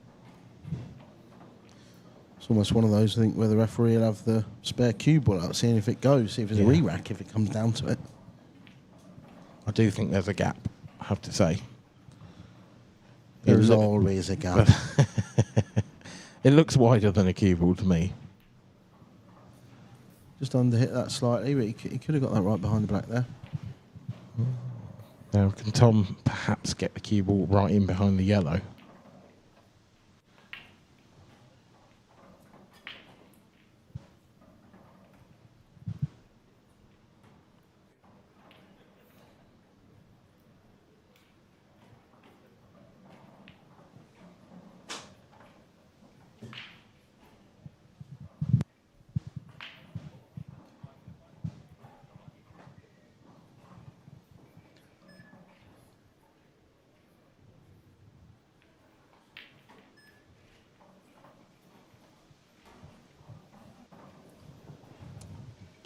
Almost tempting. Well, clever shot. So you could say he's tempting Tom Barley into it, but he's also covered the sort of yellow down the cushion to cram it in that gap kind of thing. I think the referee has just pointed out that red on the bottom rail is frozen on the cushion. So it means that something else has got to hit after contact. So Luke can't just roll on to that, because if you get a little bit of a deviation in the cloth, you might just double kiss it. And if you double kiss it, it'll be a foul. He's called frozen, is he? I think so. No, not in the middle. Not in the middle, Luke. He's all right. He is. I'm getting to the stage where I'm not sure I can see any other result than a re-rack here. Because all Luke can do, surely, is just continue to block that pocket. And all Tom can do is just knock the yellows around. Also, if Luke goes cushion first and pushes this red out towards the where the balls are racked, all of a sudden he's getting him to sit like now. Perfect. True. Yep. He's in a position now where he's got a shot. He's got an attacking ball there. Yeah. And now Tom's got a decision. Do I go into them and leave myself a double if I cannon it last ball? And that's exactly what he's doing. Just now, if this cannon doesn't go right,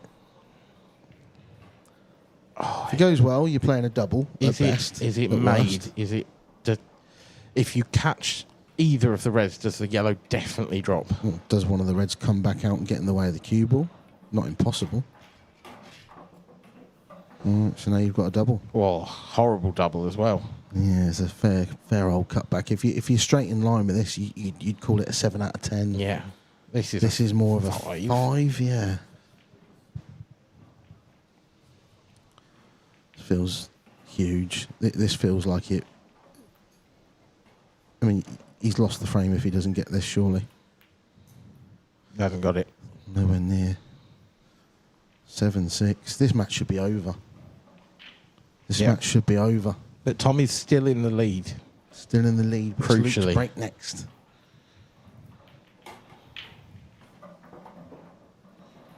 Luke's going to be praying for a ball on the next break.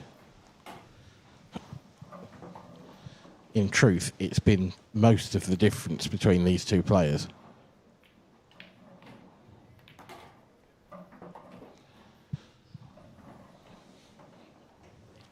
It's certainly the reason that Tom Barley was able to establish such a healthy lead.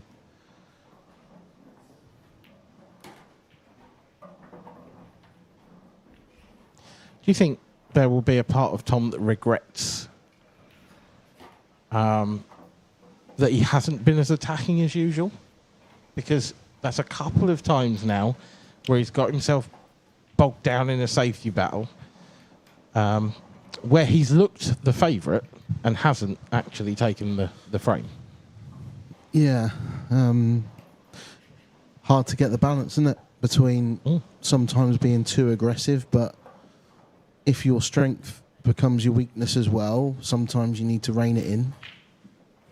I think decision making's like probably one of the most underrated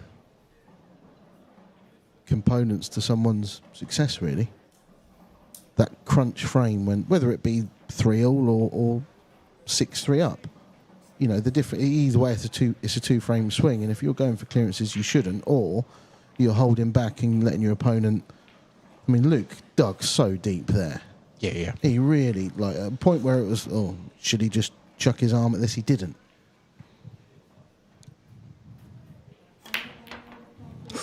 Wow. So close to flying off the table. And dry, and look at the yellows. They are tap-ins. They are unmissable.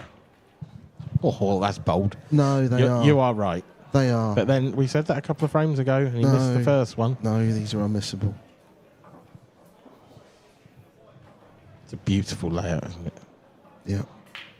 Couldn't be any easier.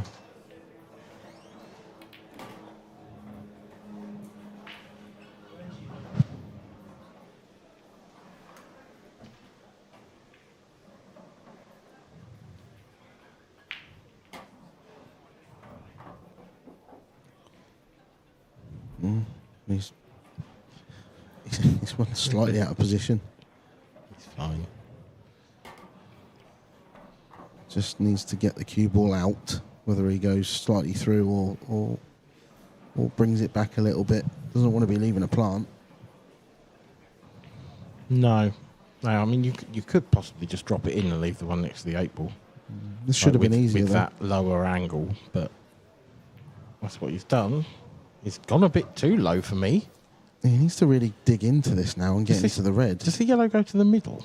Can't do, surely. No, it doesn't. He needs to get into this.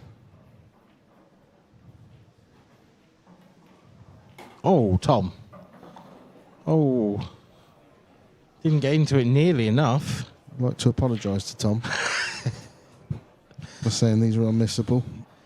Well, yeah, but they sort of should have been, to be honest. I mean, Well, he so is- what do you do now? Do you drag this in and try and hold? Do you drag it in and try and flick into the 8 ball?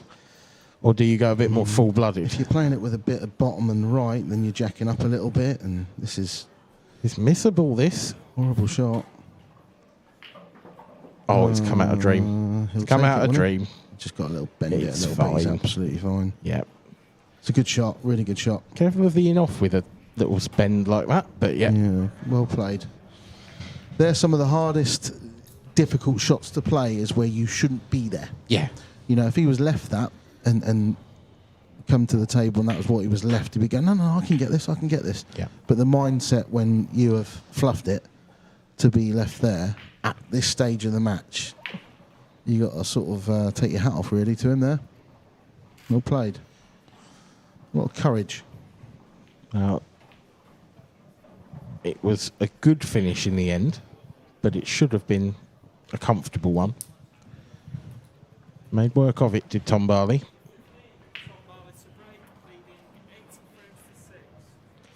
It's incredible, really, though, because the key shot was that one where he just rolled it in, like I said, and left himself low. He just overhit it a bit, but frankly, had he left himself any kind of angle on the previous shot, he just finished dead straight and therefore couldn't do what he wanted to do. He just couldn't push it through enough.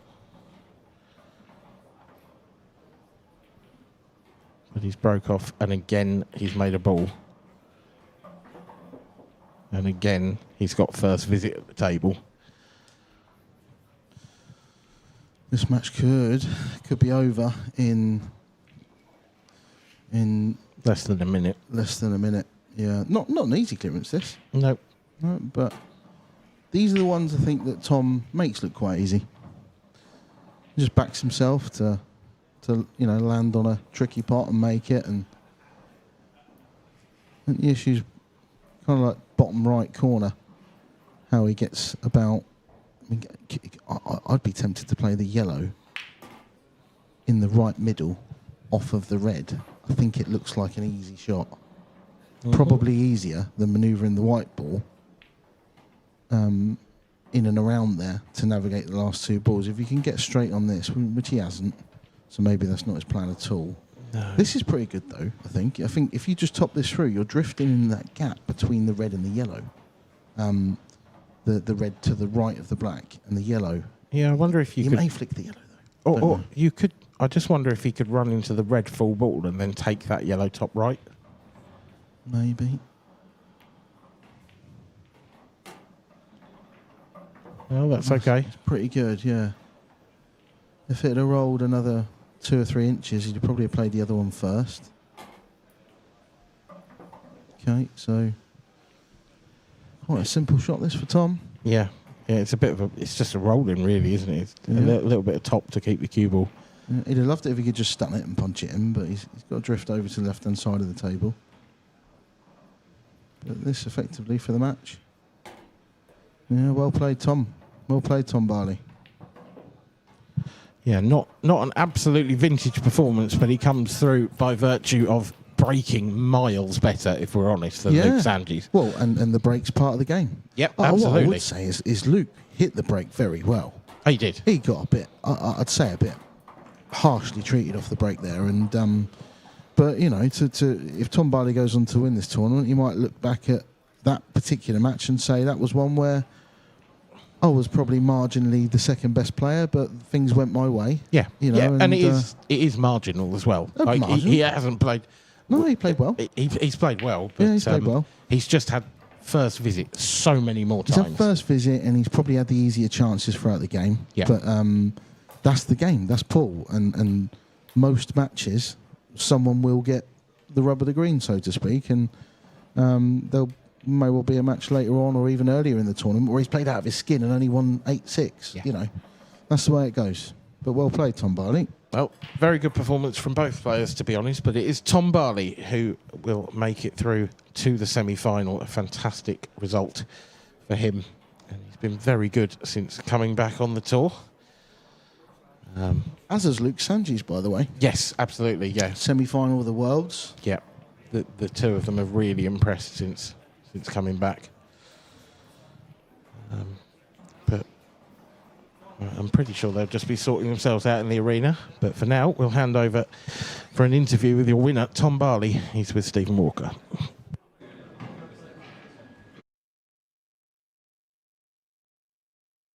Start there, it's been a good tour. Sudden Luke was just coming back, and then you've obviously got over the line, but you're playing fantastic. Well, from 6-2 I played well to go 6-2, and I think I messed up the 2 frames after that, and then I obviously got back into it a bit. But yeah, the start and I ended it well. I'm happy with that, but just got to cut out mistakes because he didn't break very well, luckily. No. He broke well. I mean, obviously the start of the week, we were talking about the start of the weekend, we're talking about some of the matches and some of the big results, and early doors you putting Gareth out. Is that the kind of result that gives you that honest to really kick on? Yeah, it gives you the confidence. Obviously, Gareth's former, what was his world champ last year? It gives you good confidence to head up to through it, and it's helped all the way through so far. Touch wood, but it gives you a big boost against someone like that. Yeah, you're playing fantastic. You're now in the semi-final. You're going to play the winner of, I think, Liam Dunster is playing Connor Jones right now. It's 8-6. You've got the winner of that match. So it's looking like Liam right now. Have you played Liam many times in the past, or is this? I think we've played twice. I think it's 1-1. Liam's obviously top player. You got to cut out the errors that I made there. You don't get many chances with them boys. No, but you're in the semi-final, and are you maybe thinking now I've got a chance here, or is it just game at a time? Just game at a time. There's no expectations when you come into it. Obviously, when you get nearer the end, you start feeling it a bit, thinking you could actually do it. But yeah, just game at a time. It obviously gets harder and harder and harder the way you go through it. Well, if you keep going the way you're going, you've got a good chance. Well done, Tom. Yeah, congratulations. Thank you. Cheers, mate. Cheers, buddy. So Tom Barley is into the semi-final. He's the first player in the semi-finals. All the matches still going right now. Potentially Liam Dunster, he is in front in that match against Connor, but it could change at any moment. But we'll be back very soon with the next semi-final match, with the first semi-final match. We won't be long, guys. Just stay tuned.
So we're semi-final of the professional event. Here in the Normandy Hotel, Renfrew, just in the outskirts of Glasgow. And we have Scottish representation in both semi-finals.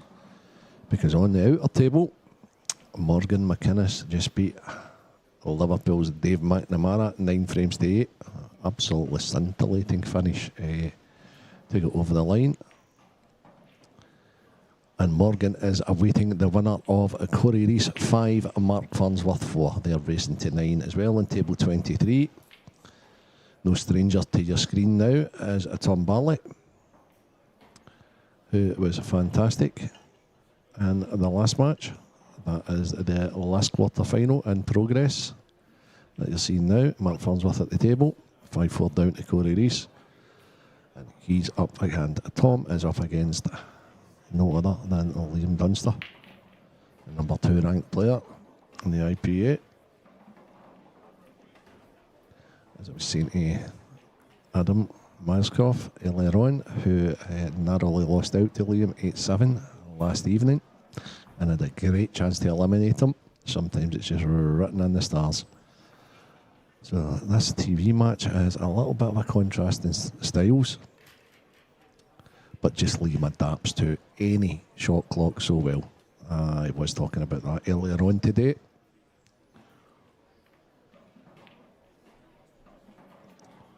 And Tom played really fast, really aggressive, very attacking. And Liam is arguably the best all-rounder in Burrell Pool.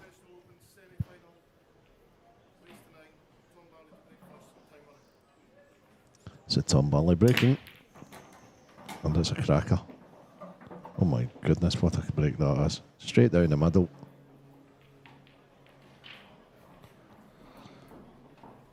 The yellows are lovely. These black ball rules, you can play red onto yellow, so he could play that red onto yellow upstairs if he needs to. Don't think he does. He's choosing to play the other side. Nice wee plant there. This actually goes, no problem. So no need to take a risk on a plant. I'll just let the player do the talking, because he'll probably hit the balls, Tom, quicker than I actually talk through it.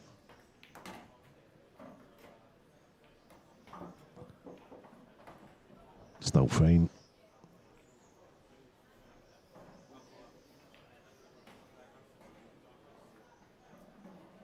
Just taking his time on this one.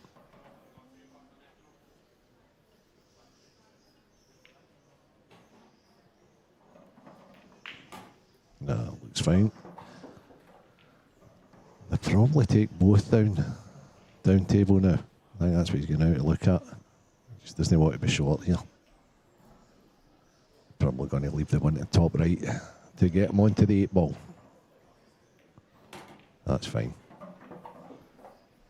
That's more than fine. That's actually perfect.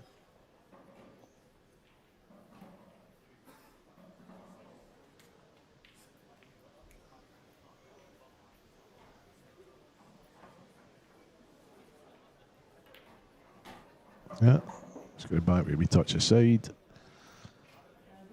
Automatic position on the one over the top right. All he needs to do is pot this. If he pots this, it should all be what? 1-0 to Tom Barley.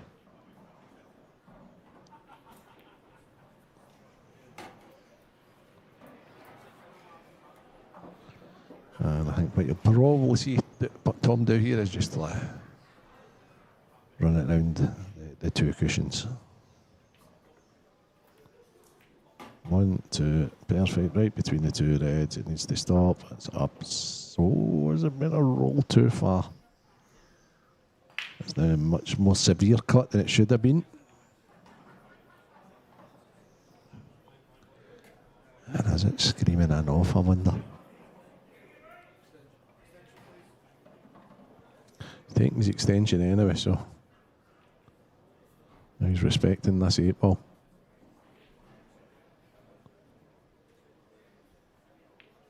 He's taking that in the middle. It looks as if he's got it. Yeah, good job. An 8 ball that was far more difficult than it should have been. However, Dunbarley 1, Liam Dunster 0.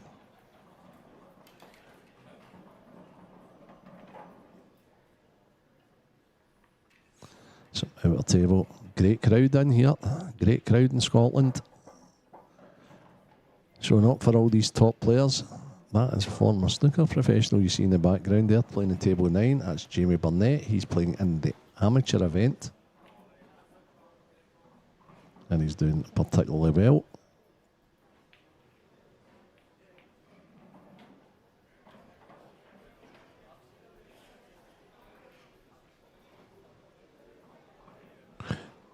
And obviously the guy closest to us doesn't need any introduction.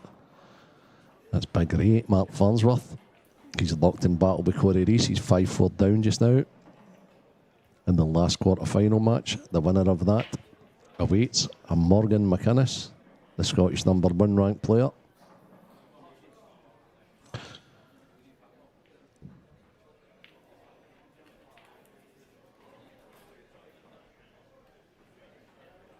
Loads of matches still going on. Amateur action, races to 8. David Compton, the last amateur winner. He's 6-5 up on Scotland's Scott Higgins. Lewis McCool is 4-all with Dave Jack from Arbroath. That's an all-Scottish battle. Ryan Davey, another Scot, is 5-3 up on Nathan Davis. Dunster gets one from his normal side break. There's no easy out here for Liam.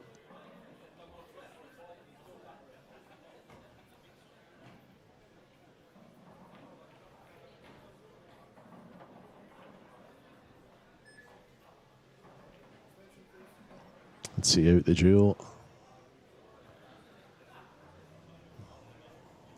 Liam's probably the most tactically aware. I think that goes without saying. But you don't win as much as Liam without knowing how to take these finishes out and being super aggressive with it. Liam's got a knack of just making the game look easy because he's so good with the cue ball.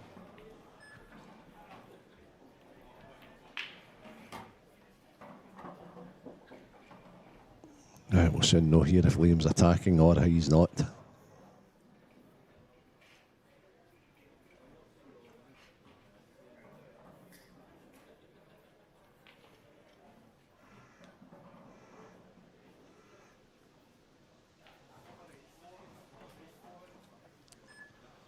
Yeah.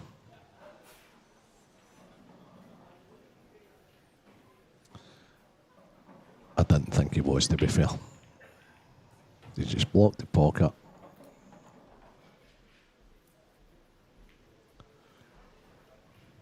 And inviting Tom into this kind of game. But pretty much, Liam's as good as anybody. So Liam doesn't like going for low percentage finishes, that's for sure.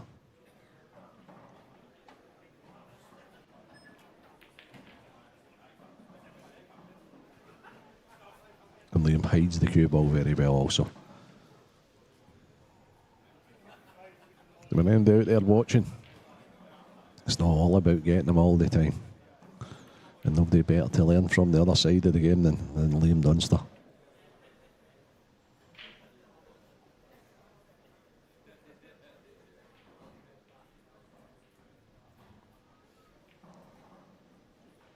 I think if Liam shuts off this left middle bag so he can develop and shut it off, he'd pretty much maybe have a chance in next time he's at the table.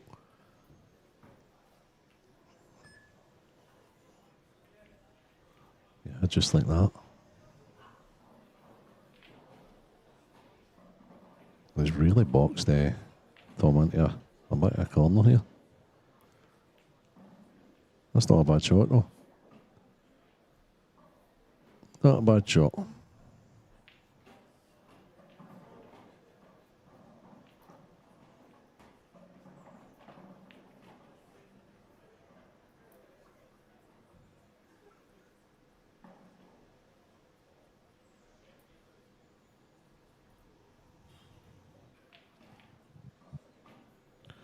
any changes in that other quarter final, I'll keep you updated. But it's still 5-4 Corey Race at the moment. Liam has played an absolutely brilliant shot. He's developed absolutely everything with one shot. The pace on it was fantastic. And he's going to sell a good opportunity to make it 1-all. He's came a little hampered on the pot to the right middle, but I think he's snicking this back in. So if this doesn't pot, he's going to get the bag at all costs, you would imagine. But he's potted it. He won't be happy with that because I think he misjudged the cue ball. The cue ball went off the knuckles there. He's actually okay because he still got the pot into the right middle. But he won't be happy with that because he didn't think he was as close to the off as he was.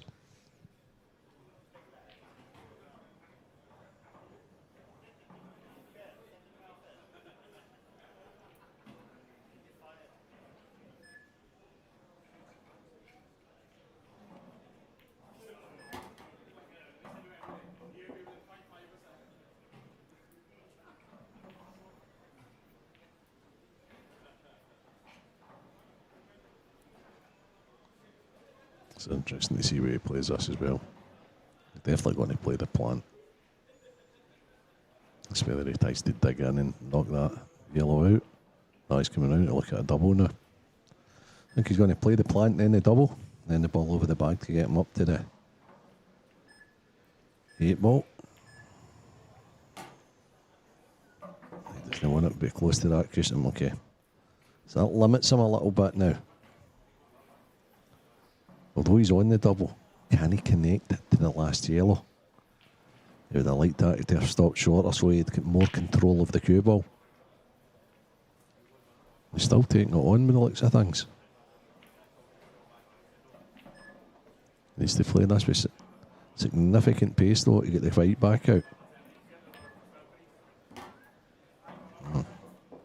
And there within lies the problem. He won't be happy with himself. That just came with the plant going a little too close to the cush.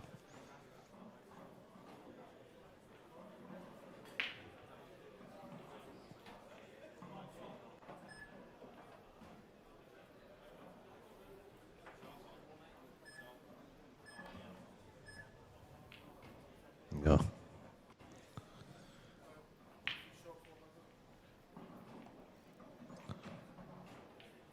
Tom just plays the centre of the reds here. Everything opens up. Get a great chance of 2-0. Corey Reese is 6-4 in front now of Mark Farnsworth.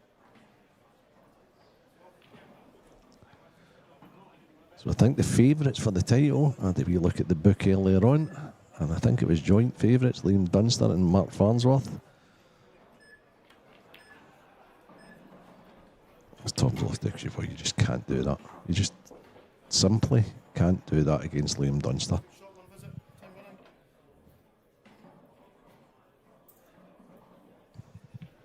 I must admit that I thought Tom would have played the cue ball from where it lay after Liam's miss.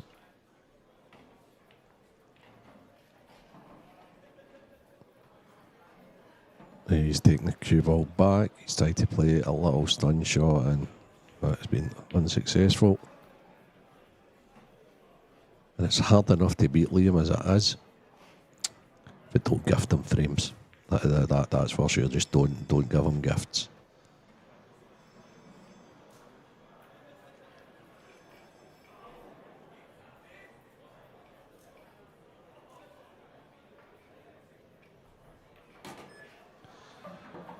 Aye, there we have it. It's 1-1. Should have been 2-0. It's now 1-1. Lots going on. The amateur event, Lewis McCool 5, Davy Jack 4.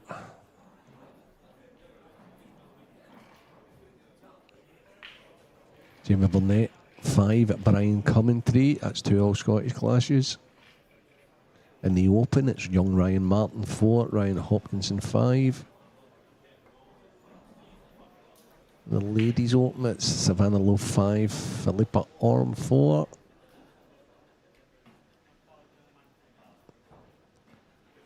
Men's open, Keith Robertson 5, Sean Milne 3. Ryan Davey now 6-4 up Nathan Davis. That's a race to 8 in the men's amateur. Young Preston McInnes has defeated Robert Stephen in the professional Robert Stephen, who was scintillating last night on the TV table. Well, young Preston's won. So the McInnes brothers are doing the damage here.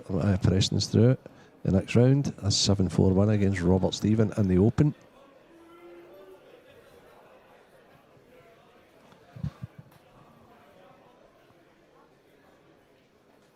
(6-4) Corey Rees.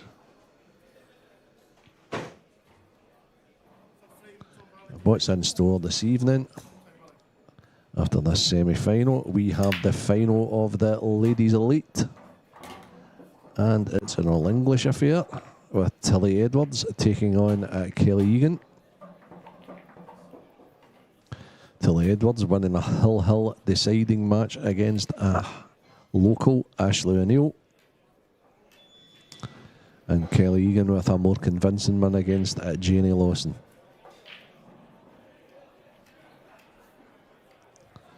So that's coming up straight after this. And tonight's stream finishes with the final of the professional event. Who is going to win it? Is it going to be this man that we're looking at just now? The bookie's favourite, joint favourite. He's been favourite all weekend. Now it's joint favourite, him and Liam Dunster. Or is it going to be Morgan McInnes?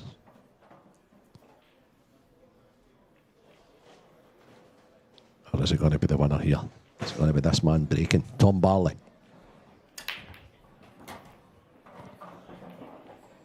Tom's just went from tap-ins 2-0 to 1-1 and breaking that off.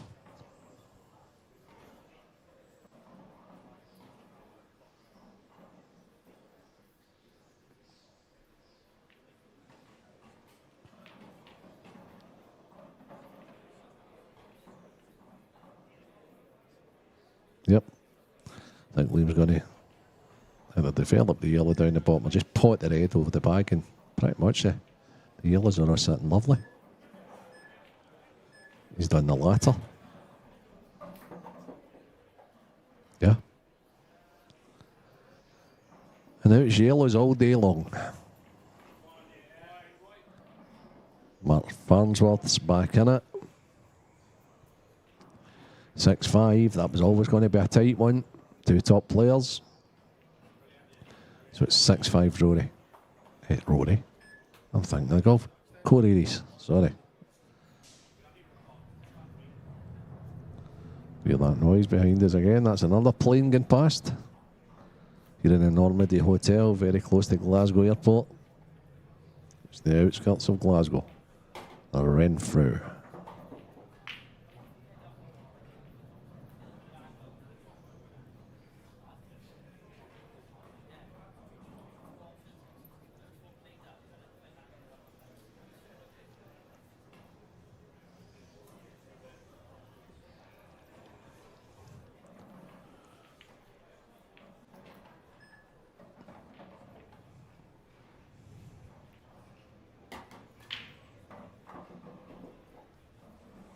Liam going about the business here. Very rarely makes mistakes in this situation.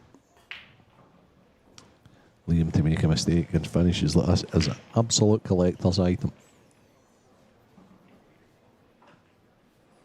That's why he's won so much. That's why he's so highly ranked.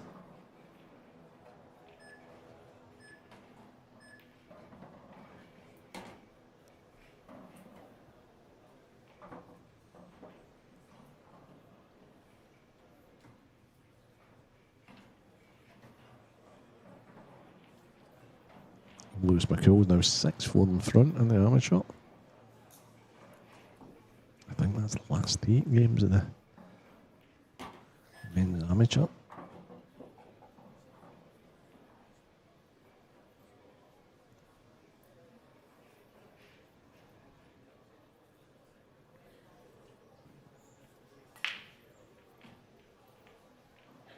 ladies amateur as well. We've already got a semi-final on way. Kate Rings playing Vicky Lewis, and we are also Savannah Lowe, who's 5-4 up on Philippa Orn. We'll be playing the winner of Nettie Anderson. Scotland's Nettie Anderson 6-3 up on Lisa Richardson. And that's a race to 7 in the ladies amateur. Liam's just going about with a ruthless efficiency. That's what he does.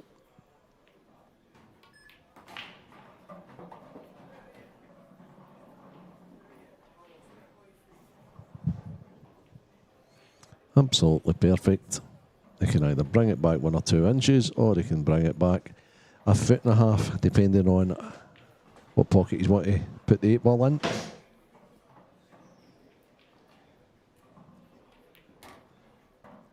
Couple of inches it is.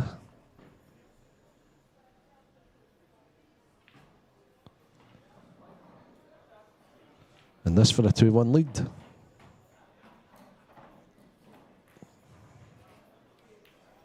Liam Dunster.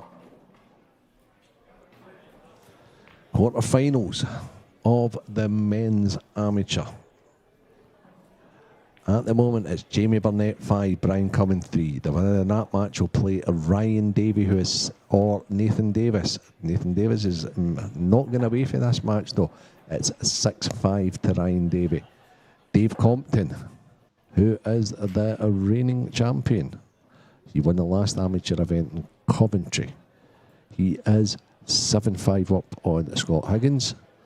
And the winner in that match plays Lewis McCool or Davy Jack. Lewis McCool 6-4 up on Davy Jack at the moment. That is one stacked field for amateurs. All of these guys are more than capable. 6 Scots in the field, a Welshman and an Englishman. All very, very, very good players.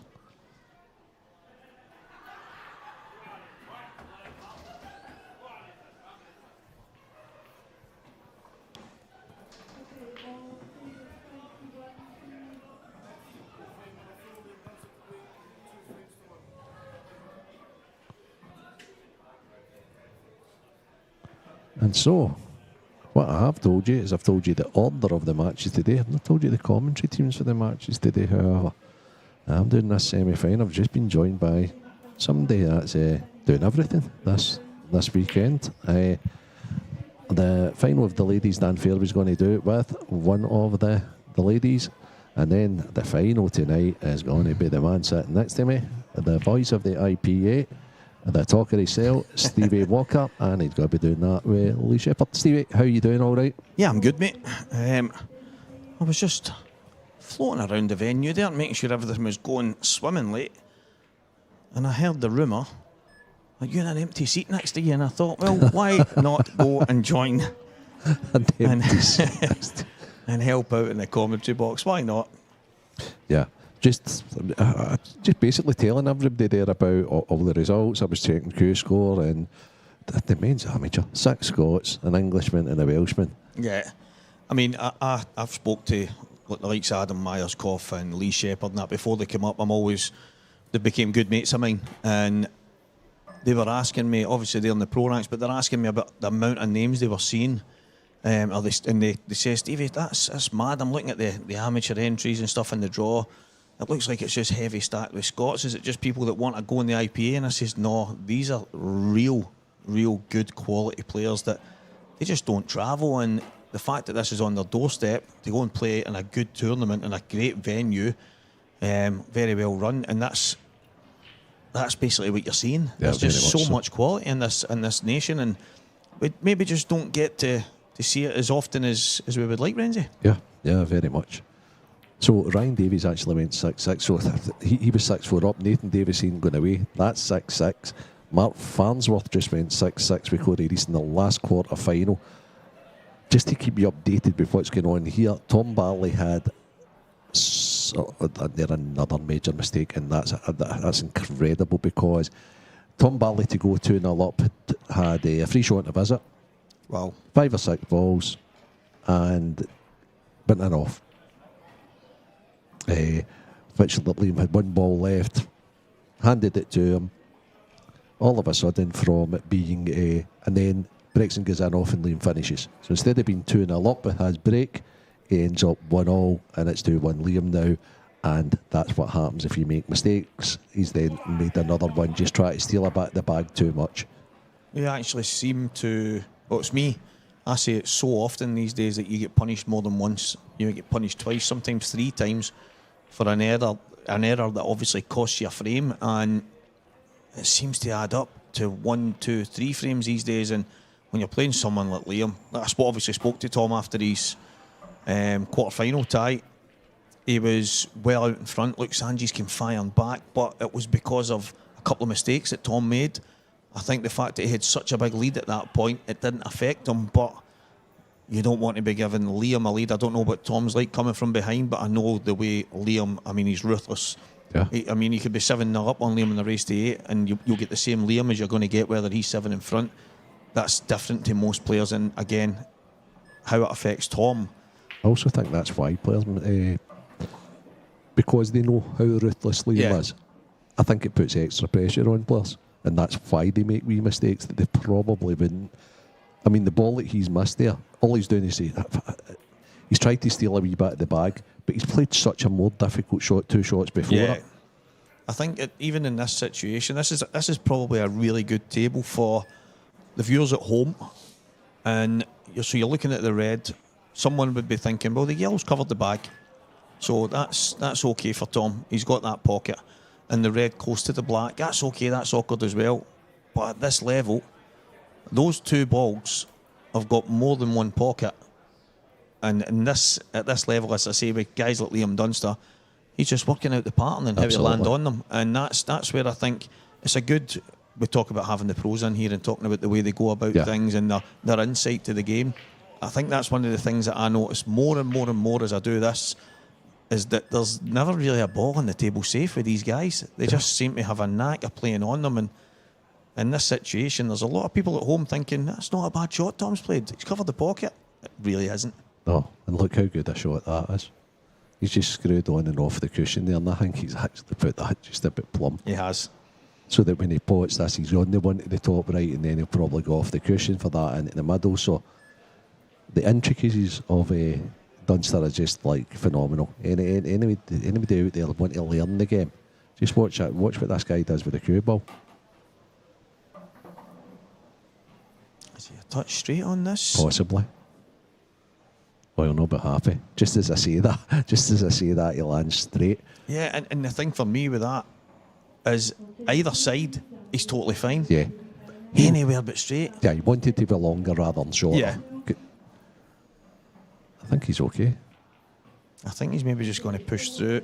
Can he get 2 cushions maybe? Yeah, I think he can. There you go. Okay. Amazing, right? And amazing based on he was just trying to force an angle. Yeah.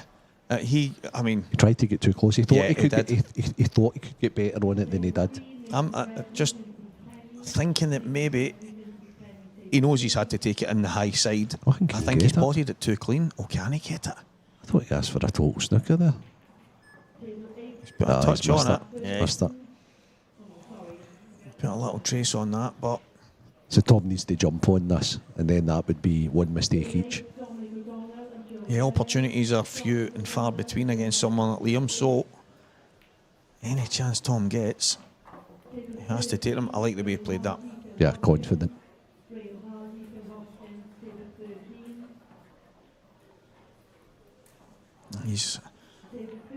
He reminds me.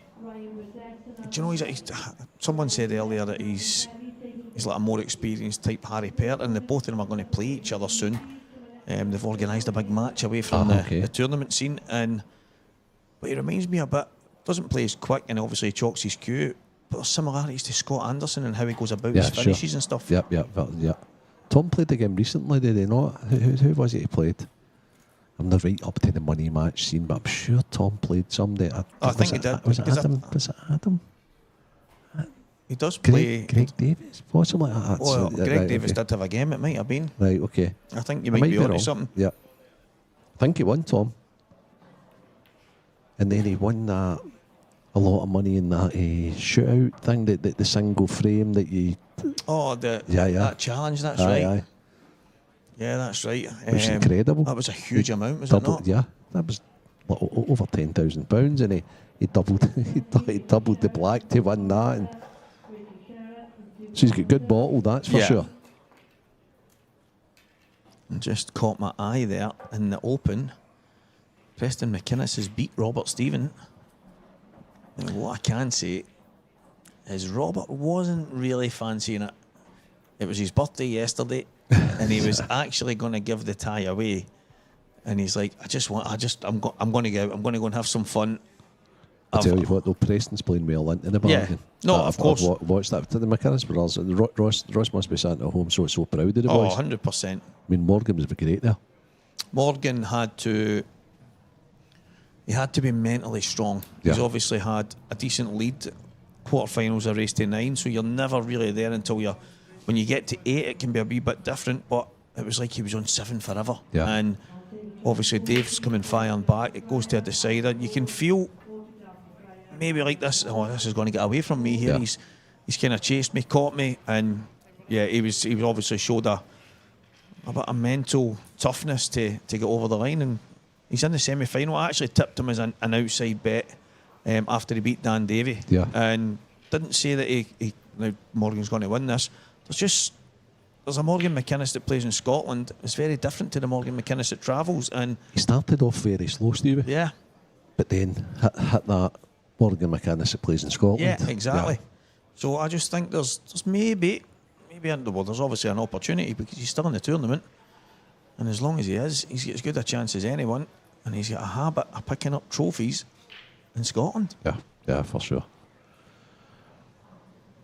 I think Corey Reese has just went 7-6 in front of Mark Farnsworth. I think we've seen a little bit of that there. And a race to 8 in the quarterfinals of the amateur. Ryan Davies 7, Nathan Davis 7. Yeah, that's a good match. I wouldn't have minded being a fly in the wall on that one. Two good players. Lewis McCool 7-5 in front against Davy Jack. Lewis, well and truly flying in the amateur ranks. Yeah. Probably heading towards pro status if he can keep it up. I love that. And what a cracking pro he'll be as well. Mate, so good to watch. So aggressive. And how funny would it be to have Lewis in the TV scattering the balls? Guys, you're in for a treat. There'll be so many fines next year if Lewis turns pro. But unbelievable. What a guy. What a guy. I will definitely give the Walker the Talker page some highlight reel moments. Anybody that doesn't know Louis wears his heart in his sleeve when he's playing. If it's not gone for him, he just basically concede frames. He was playing with the balls the way they are just now. Yeah, he was playing Mark Farnsworth, and I think he had 8 dishes or something in the match, and I think he was maybe 9-8 up in the race to 10. And whatever happened the frame before, they had a bit of an argument. And the next frame he broke dry, scattered the balls. The next frame Mark broke and there was a tap in, and he just scattered the balls and gave him the match and walked out. And you're like, wow. Yeah. But he's just as soon as that kind of box office. Yeah, his box office. Unbelievable. But what a talent, Menzies. Yeah. Oh no. And I think that's where the frustration sometimes stems from. Yeah. Very talented young snooker player at the time. And do you know what's funny?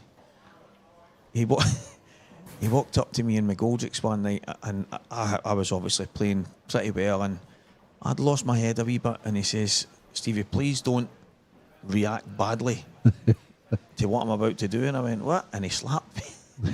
And he said, and he grabbed me and said, don't be me. Yes. Yeah. And I'm like, I cannot believe Lewis McCool has just told me that I have to calm. Honestly, Renzi, I couldn't believe it, but he is. Guys, honestly, he is absolute box office, Renzi. You couldn't have put it any better. Yeah, it's his class. Liam's just doing Liam things. Yes. You breaking going off against Liam, you're in trouble. That's for sure. It's probably, as you said it there, Lewis would have probably just gave him the frame because... Everybody probably should in this situation, but it's just, I know. Yeah.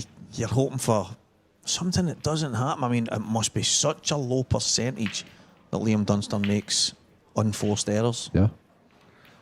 What he'll do is he'll have the occasional miscue and things like Of course. that, but he very rarely misses in this situation. I like the last frame where he's tried to run off two. He's just clipped the knuckle, didn't get it into the high side of the pocket as he would have liked to get close. He doesn't take his medicine, though, Liam, very often because he's such a precision type player. So it's great to watch, especially for the purist. I just think it's so meticulous and precise that. Yeah. And I mean, I've even actually, here, they just like that's a great word as well, meticulous. it is. A lot of people will get down and just batter that in. He's like looking at every wee angle, and there he goes. Be interesting to see how his break is, because his break wasn't great the last time. His side breaks, obviously, he gets one regular, but sometimes the downside of the side break is the ball's congregating on either side, and that's what happened the last time. Obviously, very clever. He knows not to go for low percentage finishes. For me, I've noticed something, and again, it's probably the joys of getting to do this as well as play, because when you're playing, even if you finish a match and you walk around the venue, you don't see a lot because there's all sorts going on when you're here, and even here getting to see the outside tables. But Liam's changed his break a lot over the last while. He used to place the cue ball on the right hand side as he was standing. Over the last while, he's been left, he's been right, he's been further inside, and I've noticed, and I actually said to him, and he said it was something he was working on. In case, this is what he said to me. I said, Liam, I noticed that you were breaking from the opposite side in that early match there, and then in the next match you went to your usual break. And he said, yeah, I was practicing it last week, and I thought I would use it in the first match, just so that I know it's there in case I need it. Yeah, it's incredible, isn't it? Unbelievable. So here it is. This is his usual break. Usually gets that yellow in the middle pocket. Nowhere near the middle, to be honest. You see there, 90% of the balls, maybe slightly less, but to the left-hand side. Look, his brain was in motion there. So he was holding his face, and he was thinking, why is that not went close to that? It's like a kind of computer. Working out why. Yeah, and obviously... So that he can change it the next time. Yeah, and he can instantly see that he'd left the opening for Tom right away. Do you know, I mean, I would love if Liam goes and flies through and wins this. It's amazing stuff. He's just so consistent. I've been a massive advocate from the start of the year for the underdog story, and I keep using that. And I would big up anybody that can win these tournaments because the standard is incredibly high. But if anything, he's just got something, hasn't he? Yeah, it's just... He's got something that's... Probably that thing you said, Renzi, about the pressure that he puts on his opponents, because they know that you have to play almost perfect pool or you're in danger. He's also a guy that's very hard to beat, even when he's not playing great. Andrew McPhee, I know a lot of people watching won't know Andrew, but he's a very good player and a practice partner of Liam's. And that was one of the things he said. He went, Steve, I can sometimes play some of my best pool and I can maybe a race to 15, 21, whatever it is, and I can be well in front, and Liam's really struggling, but somehow at the end of it I'm going, how has he managed to beat me there? And he wasn't even at his best, and he just finds a way to win. Yeah, sure. It makes visits like that's all the more important for Tom, that he doesn't make any unforced errors and he makes sure he gets them. That yellow, I actually thought he would have took it previous shot.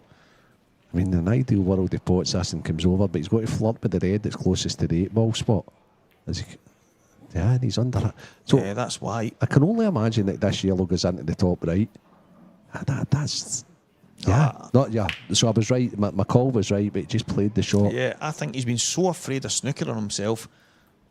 But he underhit it with a considerable bit, Steve. By a long, long way. Yeah, so he was so scared of the red ball. Yeah, I thought that could have been his last ball. Yeah. take the one to the top left Right first, away in the and hole, then yeah. Tom's just making Yeah. it easy. He's making it easy for him. I'm sure Liam will be delighted. yeah. I know it doesn't look like it very often. I am pretty sure inside Liam is dancing. Yeah. He's just. These are the kind of things that Liam probably. He sits and hopes for, Yeah. but you cannot make unforced errors like that. And that's probably, I mean, there's might be a lot of people around you that would have went the same way as Tom there, but I thought the percentages. I thought he was okay. He was way short. Yeah. And the thing for Tom, without being overcritical, which I certainly don't want to be, because these guys are all professional Oh, of players, course. they're all top draw, is he's just had the match on the table. Yeah. So it's not as if he can say, oh, it was a wee bit slower, it was a wee bit faster, or anything like that. He's just played, No, and he's that's played right. very, very well on the table.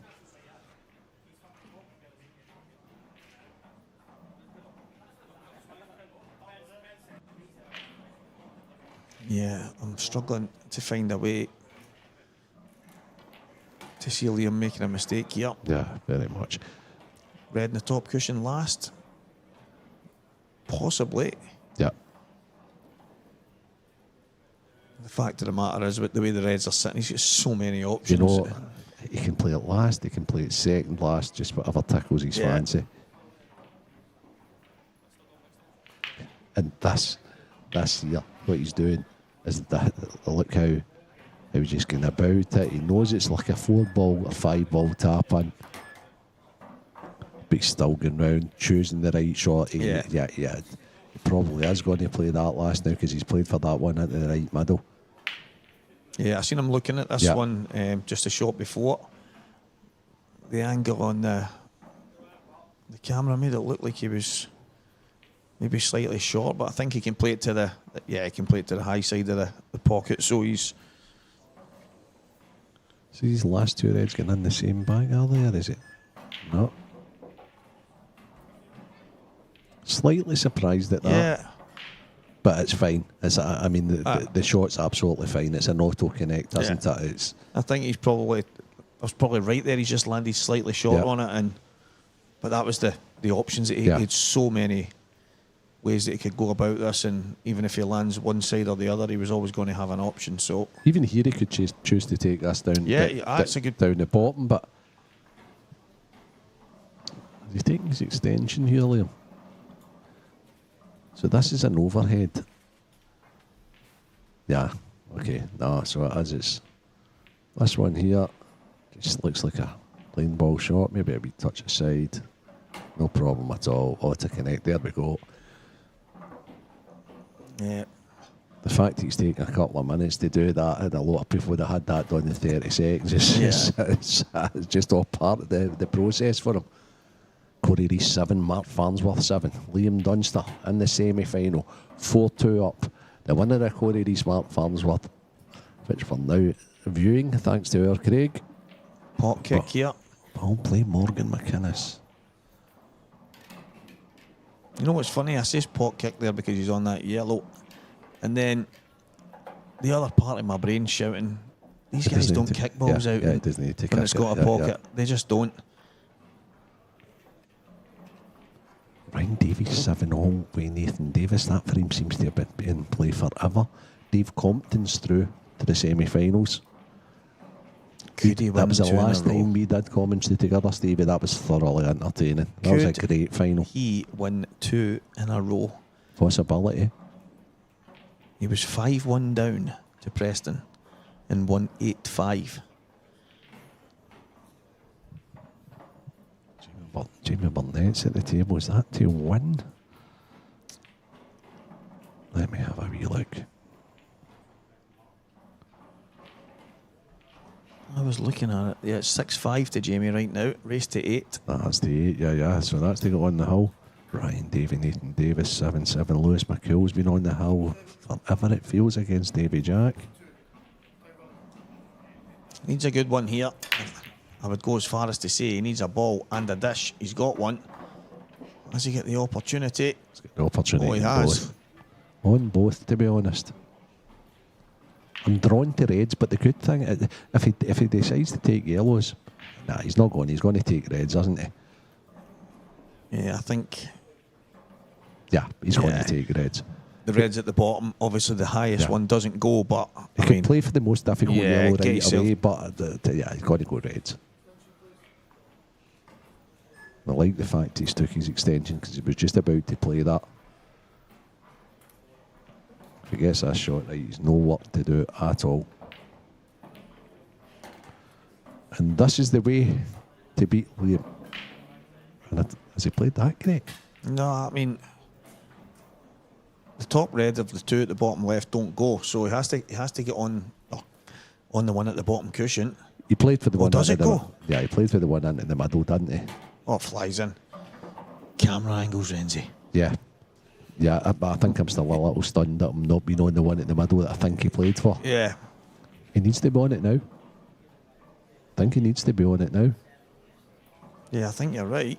He's gonna have to mind his work a bit here. This has just been a little more difficult than it should be. And he's not. He's under He's hit on it. the plant, I think. He's toiling a wee bit with the Yeah. cue ball. Very again- surprised because he's just had a match that his cue ball was good. For me, it's one of the moments where you're nothing for shot and everything for slightly longer. So But he's done well there. yeah, he has. And although this is quite acute, I still think he's got enough at the bag that he can play it, and he can play it with conviction in and come back and put the red in the same bag, I think. Yeah. Yeah, no. Aye, shy. Again, Stevie, it's almost as if, again, it's nothing for shot. No, why it's- is he trying to get so good on it when he could have widened it out so much? It's in a bit of trouble, I think, here. Ryan Davey, 8. Nathan Davis, 7. Ryan's won that decider. Good shot. Good shot. Good shot. And that's what I like about Tom Barley. Found a moment of magic just when he needed it. Look at Liam's face. Liam's laughing as if to say, this guy had an absolute tap and he's made it very, very difficult. Then he's played a nice wee dig off the knuckle there. Unbelievable. That's Tom Barley. That's typical Tom Barley. Yeah, I'm trying to think what Liam's brain is saying right now. Something along the lines of, I wouldn't have went that way. Yeah. Why has this guy made it so difficult for himself? Why did this guy pull out that shot there? When I think I'm going to be coming into a chance. Mark Farnsworth, for me, the way I'd seen those yellows before, I think he would have maybe been going to play that yellow last. He's now going to have to go. Can he pot the one to the left and then come round and leave it to last? Or is he going to pop it and bring the cue ball back, take his medicine? It looks like the black goes in the corner. He's 7 frames out. Yeah, I think the black goes to both corner Yeah. pockets. So I think he's played that. Oh, okay. You get a bit quick on it, Stevie. Very unlike Mark. Yeah, definitely. I think he was so quick off it. He's watching the cue ball to see if he's landing short of those reds. And the thing, again, I know, listen, never going to tell Mark, but No, even of course not. if he lands slightly short, he can run the angle. Just trying to be a bit maybe too precise. Yeah, it's brilliant though, a guy like Mark who's done it all. Right? Done it all for the IPA. He's still feeling it a little Yep. bit. He still wants it so bad, I think's the 100%. best way to describe it. Jamie Burnett's through. I think he's going to set up a clash with his good friend, Ryan Davey. Ryan Davey. That is Yeah. indeed. It was always Brian for Ryan, if indeed they won. So an 8-5 win for Jamie Burnett. And it's over. Well, and we have 3 Scots and Dave Compton, who won the last event down in Coventry. What a... Could you imagine all those guys pros? Unreal.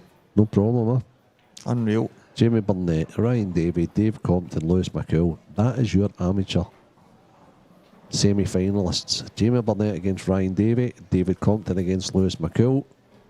The final of that is tomorrow morning. Yep. The final of that will be probably the match that opens the show. What a cracking opening to the show tomorrow. So get yourself booked in for that one as well, guys. We've still got the final of the pro event. And this match we're watching just now, or this table be flicked to, 7-all between Corey Reese and Mark Farnsworth. Yeah, Ranger, you spoke about the break, Liam's face.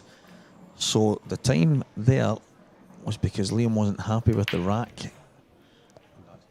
And that's why they didn't come out particularly great, although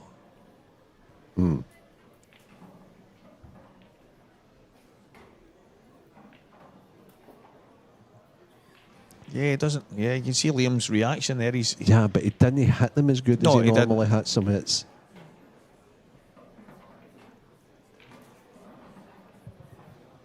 Now the ball's not breaking like obviously. Tom's breaks hawking. Yeah, Tom's obviously smashed them down the middle, and maybe just for now, the front ball break seems to be working more than the cup break does. It'll be interesting to see if Liam adapts to it. Or Liam's quite happy for the balls to scrap out like this, but Yeah. you don't want to be giving these guys you don't want to be giving anybody a free shot at the balls, but you certainly don't want to be giving a guy that's just had the match on the table, who's Yeah. in the semi-final of the pro event and who's very good at attacking the balls, like a free go. I was just seeing Tom there looking at the yellow and off the yellow to the middle, and I'm thinking maybe in a lot more situations than normal they would maybe be just he's trying to kick it when it already he was on it.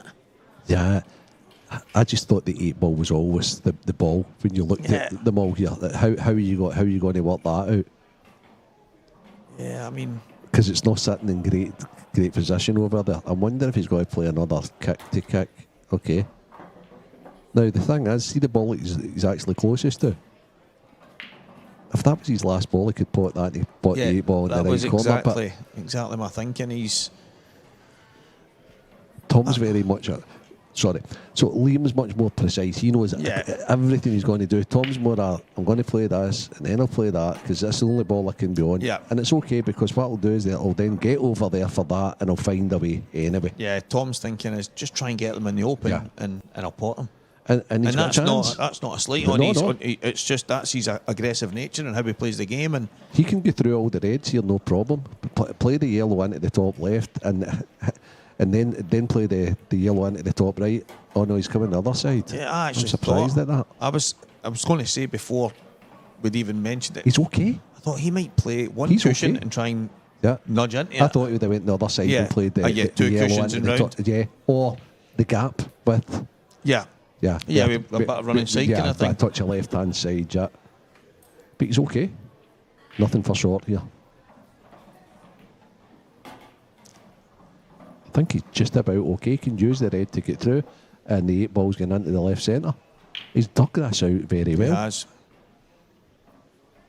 Liam, And this is a yeah, reverse dish if he gets it. So Liam again will be sitting there stewing, saying, for want of better terminology, this guy's all over the place, but he's getting there and he's keeping in it, right? And it's all as a consequence of me try breaking, so Yeah. he'll be hard on himself. oh, he's Oh missed my it. goodness. Look at the fight as he kicked though. Touching ball. Did it kick or did he just miss the pot? Seemed very quick on it. Yeah. So hard to tell, but Tom's reaction was he kind of maybe just annoyed that he's missed it, but Yeah. he did.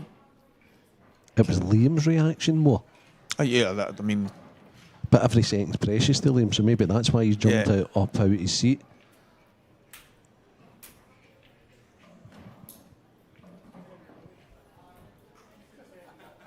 opportunities that you really have to take at this level.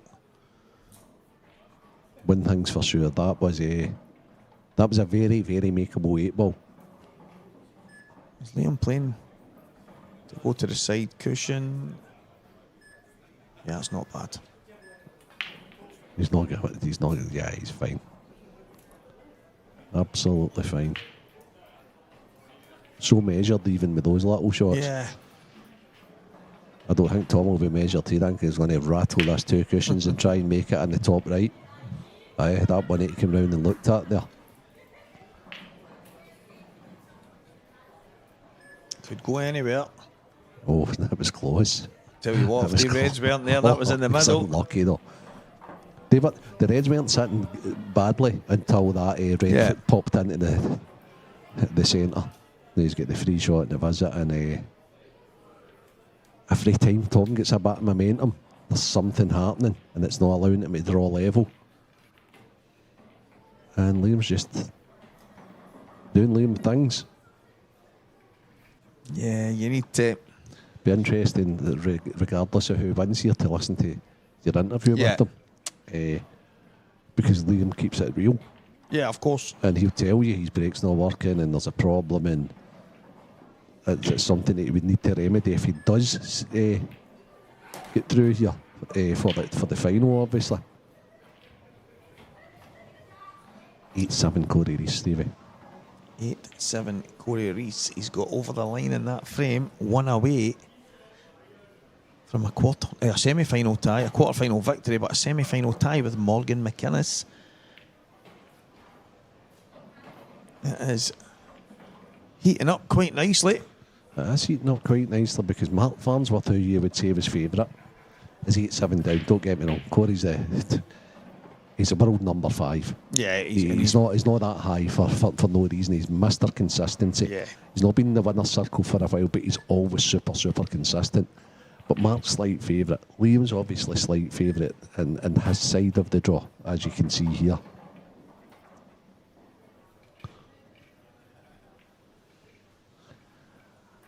Now, what Liam does very cleverly, though, is he just makes sure he gets him. Yeah. Makes sure he keeps the guy under pressure.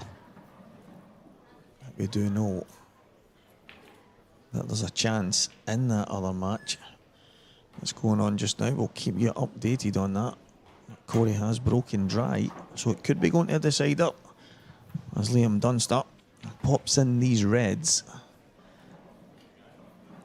on his way to a 2-frame lead.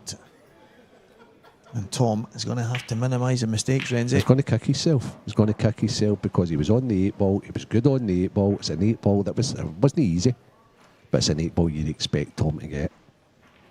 And Liam, for once, shot out his chair. Yeah.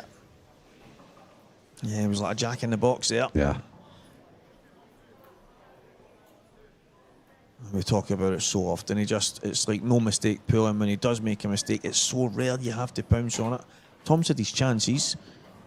I suppose you take the positives and say, It's still I've early. not really been at it here. It's a race to 9, Stevie. It's still early. Exactly. Now it's straight over, hopefully, to Corey Reese here against Mark Farnsworth. There we go. Oh, looks as if Mark's at the table on yellows, I would say, Stevie. Yeah, and this is from the Corey Reese dry break. So that, barring a monumental mistake, Yeah. he's heading for a decider. You've got to hand it to Mark. He's never out it, has he? He's just always sticks in.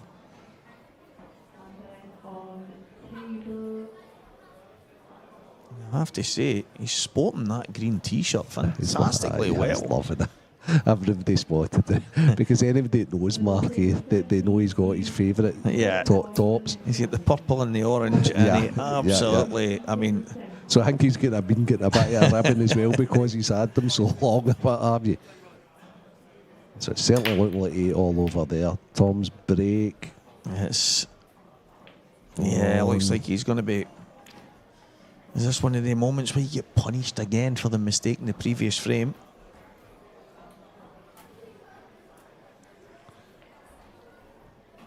Lever would be desperate to get 3 in front. 5-3. He's 4 frames away from another final. Yeah, possible. I mean, he's 8 The all. consistency that he shows is incredible, but Liam won't really. So, I mean, Liam's going to take his time here. He's took his Yeah. extension. There's no real finish on. Yeah, there's a bit of moving. Obviously, yellows, they stand out as the better balls, but there's no real opener, Renzi, so. No, that's true, but he has got a kick out in the reds. If he takes the one at the left middle, he can go into that little Right bunch now. down there. Wonder if he plays it yet, just like that. Then he assesses the pitch. Oh my goodness, he's a little unfortunate, to be honest. Those 3 reds at the bottom go nowhere. No. The one closest to the left bottom corner, the one that goes to the left middle, and the one that goes to the top left, they're all blocked. See the yellow that's closest to the left-hand corner when we look at the screens. Obviously, if that probably would, if that didn't go there, Of course. that would be quite a straightforward out for Liam. Was he playing this long? Looks he's missed shy. that. Looks shy of pace. Okay.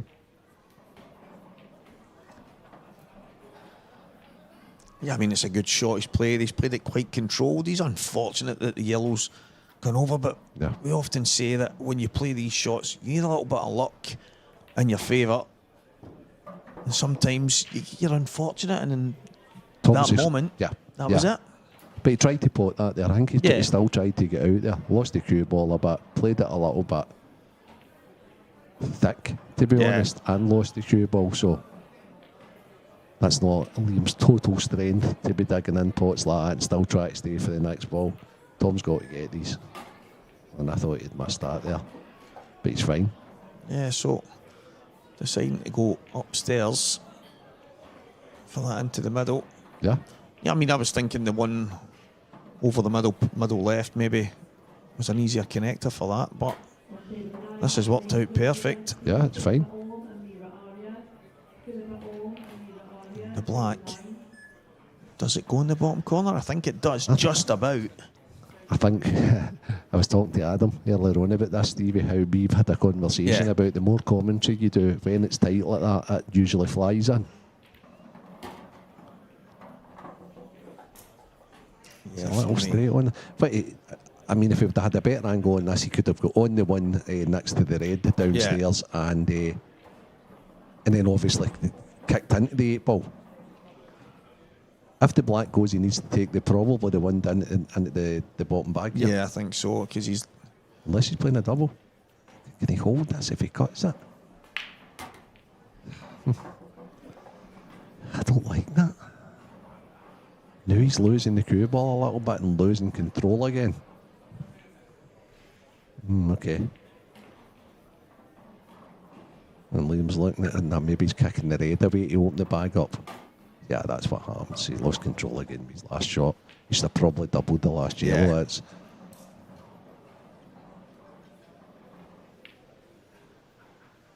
Yeah, cushion first, red. Can he drop it in?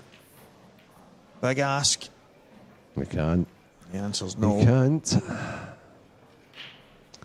It's the difference between the two players, Stevie. Yeah. It's a startling difference as well. To be honest, it's Liam's so controlled. Tom just plays that a little bit too quick at times. I think sometimes you just need to give yourself a wee bit of thinking time, and he would have maybe solved the problem better then, Yeah, 100%. because that slid away from him as well when he played it with the check side. Well, how good a shot's that? Yeah, I was going to say, can he get round the back of it? If not, can he even maybe knock it out beyond the one to the top left corner? Well, he's controlled that well. And I think the TV table in itself, the newer cloth, and I mean, it's just obviously different. As every player tells you it's different, and it plays different, and it controls different. And I think Liam uses that slide and Yeah. skid to his advantage to play that kind of shot. Even though he doesn't practice on that, it's almost as if it's memorised. Yeah, he finds He just knows. some kind of setting in his brain that he just Yeah. switches it to, and that's That's the way that operates on a new cloth, with fresh cushions, with soft cushions. Don't know why we're getting the overhead just now, because I think that black's easy to make. There we go, the total overhead. Playing cushion first here to come round about. No, he's coming straight back. Oh my. That's well controlled.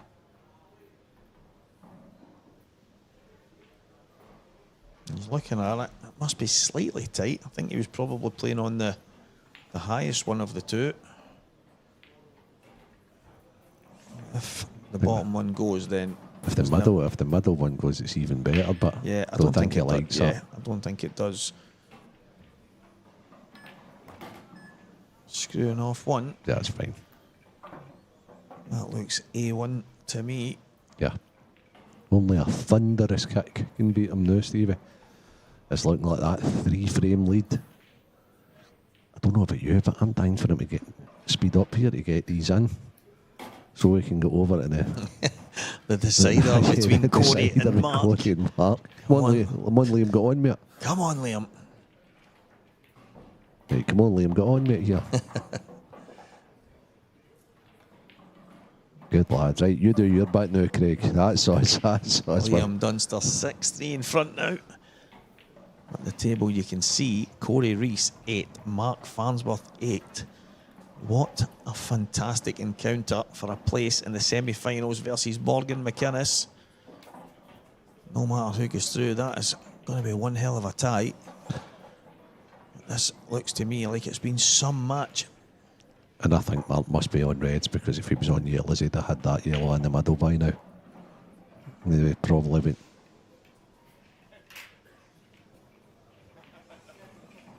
Yeah, I think you might be right. Unless he just knows how important it is, but I have a feeling he'll be reds.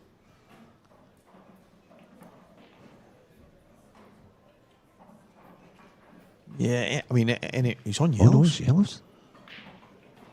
Or is he on yellows? Is he playing down the table here? Oh, he's played the plant. It's Yeah. reds indeed.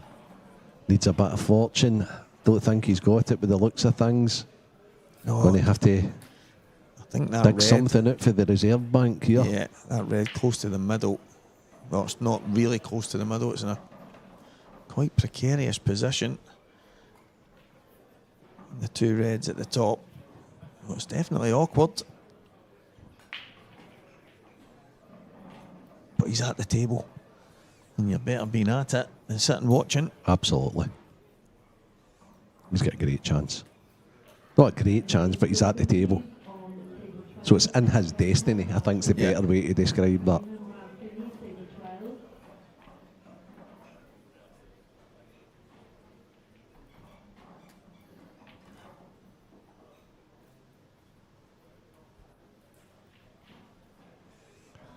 See, when you're in a situation like this, and you just can't see anything at all. Yeah.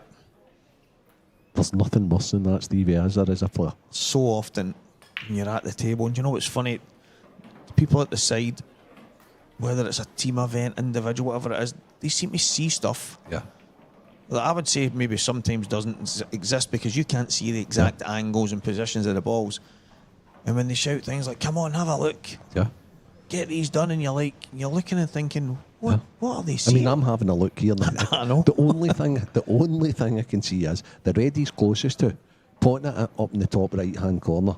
Right? He's no idea where it's going, but then at least it leaves him the next visit the table again, that he can try and create some sort of a double dislodge, whatever it may be.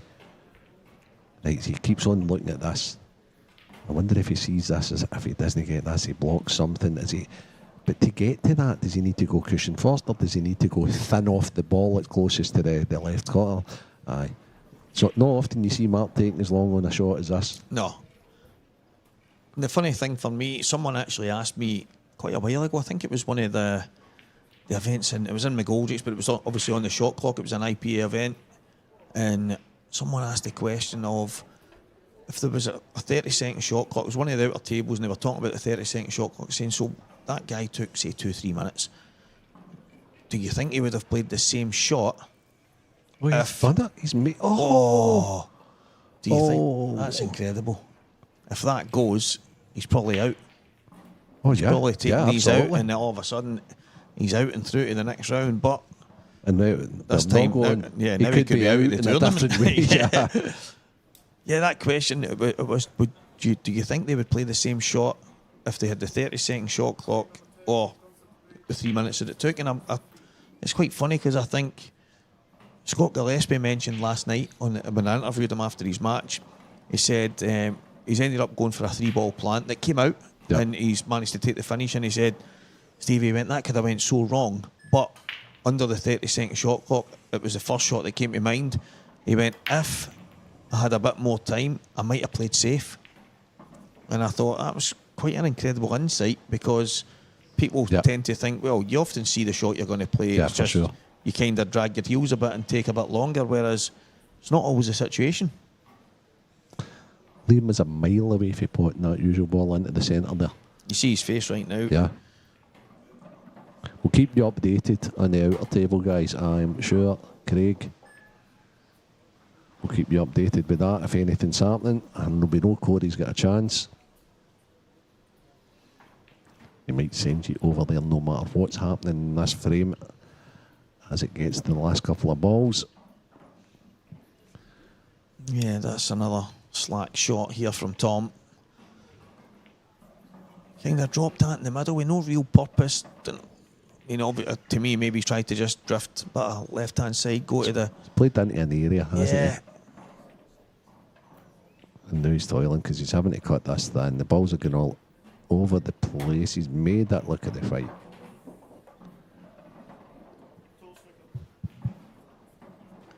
Yeah, a bad to worse moment Yeah. for Tom Barley.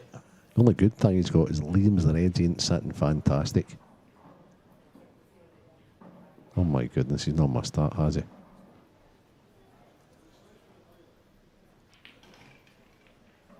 No, I think it's the answer to that. I think he feathered it.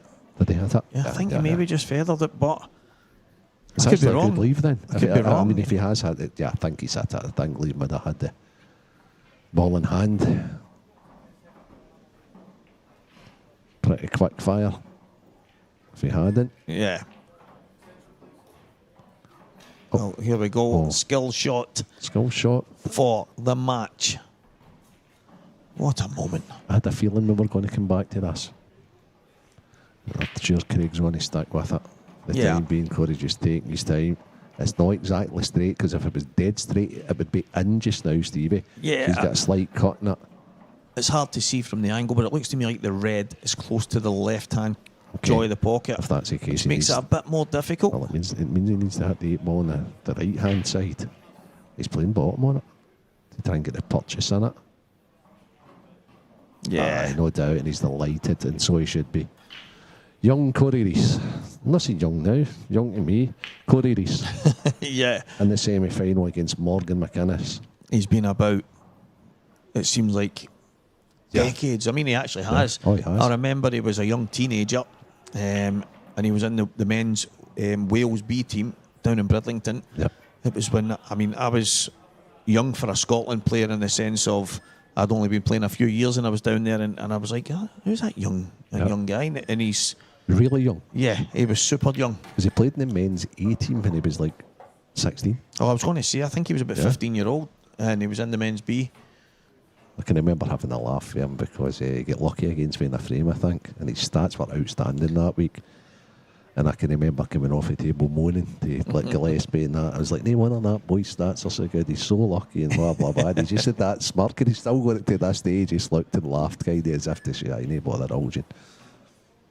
Well, that's Really a nice massive lad. win. Yeah, well done. Got a bit of cracking semi. Yeah, Liam clever as always. No finish on, under shot clock pressure. Handing it over to Tom. He knows Tom's going to have a go. Yeah, I mean, the yellows look okay for me. Yep. It's just the one up the top. But she might. Again. Just a wee bit slack positionally. Tom, the way he plays might go into it right now. Yeah. But see, he's on it. Well, I was going to say it, unless he can drop it in. Yeah, very good. Very good. Very, very good. Yeah, that'll I thought do. he was still on it. Yeah. You know what? He took his time there. He set up for it. So that was actually nicely played. Yep. And I know Yeah, big frame. every frame is needed. But this one, at this moment, was absolutely massive. This break's going to be absolutely massive. It also tells us that Liam, that he must have feathered the yellow, remember, when he was snookered? Because we went off to Right, okay. the other match at that Yeah, yeah. point, and when we came back a split second later after the 2-1, Tom had just played a shot, so Liam obviously only had the one visit at that point. Yeah, he played the safe. Yeah, and Yeah, I he think played that's it, yeah. played a Yeah. huge part in this. That just Yeah, he shaving did feather that. it. Yeah, of course. Yeah, it's played Yeah. a huge part in them winning that frame. That was a big hit. These shots are so. See, the table I play on at home, as you know, it's always very reactive and zippy, and people probably don't appreciate how hard it is to find the angles when the cushions are so slidey, Renzi. It changes probably day to day the more that they wear in. Yeah. Liam's sitting contemplating the break. Yeah. That's I what he's wonder doing. if He's he'll not- change. Yeah. That's the thing what we can through See, Liam's mind is. Tom won't change. No. Tom's just like, he'll do the same break all the time, straight down the middle, try and screw that white straight back with power. But Liam's sitting there and he's thinking, I need to break and finish. Yeah. If I'm going to win this tournament, I need to suss this break. Well, the thing is, he's going to be, if he wins this match, he's going to be on this table again. Yeah. So he has to figure it out. And his head right now is probably going, what am I doing? Am I doing something different? Am I catching them wrong? Yep. And like I say, he was breaking from the opposite side a couple of weeks ago. And he said to me the reason was, it was there when he needed My it. So goodness, that's so. look at I this. don't. Did you happen to see the red up the top left? It Wow, hit the jaw yeah. 2 or 3 times. It looked all but in. Now, these reds are absolute gimmies, apart from the one that's closest to the yellow over the left-hand side. Yeah, and I don't know what kind of angle he's got when he's down, but it goes to the right middle. I think wonder he's if- going to cut this across and kick it now. I wonder. Yeah. Yeah. Maybe not though, because if he hits the red, he's putting it in banging trouble. Probably a better way to bring it into play would actually be to pot the one into the left and then bring it out from the one to the right, going round Yeah. off the cushions, and then you're taking it out high. This will give us an idea of what he's planning. That's what I was thinking. Was he drop inside it? I was thinking right middle, but right bottom will do. Risky, I would say, but perfect. He's, The good thing is here he's got the full-back ball over the top left. yeah. So Top left. Top right even as well. I would love to. He would love to take all the reds downstairs, but he knows he's got that as full-back, so he'll just be concentrating in the pot. Yeah. Okay. So Just as you say, about. top right. It has to be now. I was actually thinking for a moment. Stevie, if And he'd it have was gonna stopped come behind up the short, if yeah. he'd have stopped behind the 8 ball there, that would he'd had a shot to play. And I tell you what, from that angle, doesn't look like he's on the one at the top. I think he's playing the one down the bottom anyway. Plays he's really well. Low, a wee touch aside, I'd expect. He's playing a bit higher than I thought he would. That's because he's having He's to missed slice it. Right, okay. Not left much. Plant. Yeah. Aggressive That was plant. a lot thinner than I thought it was. Yeah. And he's overcooked it. It's not. He was like zippy out a rainbow there with his hand on his face. Yeah. You don't see him like that very No. often. Drop the plant in, go between the two yellows, give himself an option here. Well, he's meant to kick. Tom's just happy to have a visit. Yeah, I mean, He's fine. He's got a chance. He's got a chance here. I just think he could have See, dropped when- between them. Yeah, but see when Liam's missed, you're just happy to be in and potting balls and to have a chance. Yeah. Yeah, at the end of the day, we've mentioned it before, you'd rather be at the table, Yeah. even when the balls are in a mess. Now than he's be sitting actually in your got a chair. good chance, Stevie, because he can play the Scully up there, but that's okay. Now he's got an angle to put the one to the middle and go up and develop this. I thought he'd come back a bit further though. Can he play this in, take your weight off the top cushion and try and move that other yellow away? No, he's gone forward. Okay, so what's he seen? Oh, I've he's not too seen. straight. What has he seen? Is he going to play run forward, then play yellow off the cushion, off the red in? I don't know. I don't think that goes. I think he's came too far. I think he's tried to land on the angle to get up there, but there's a lot of thinking going on here. We're not really sure. Or he could decide just to spin round off 3 cushions and land himself in a more awkward position than he would if he would have Just came dropped it in. forward an inch or two. Yes. Right, what have you got in the locker, Tom? It's a little late to be slowing down now. Yeah, not ideal. I think you just put yourself in a world of hurt.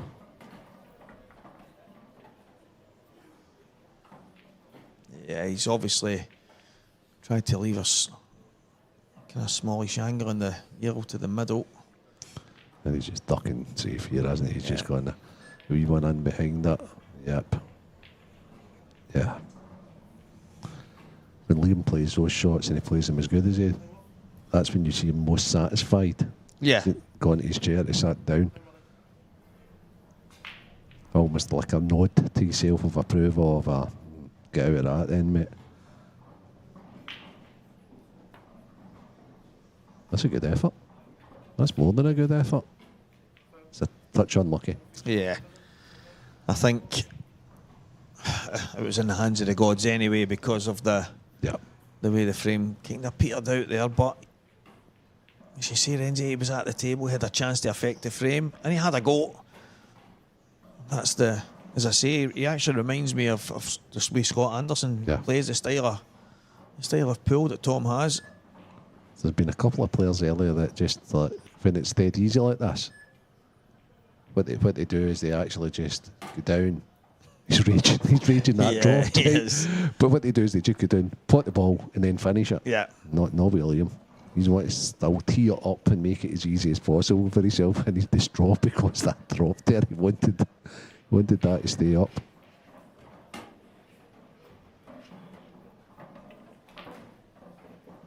Yeah, making sure. Something that he's pretty good at.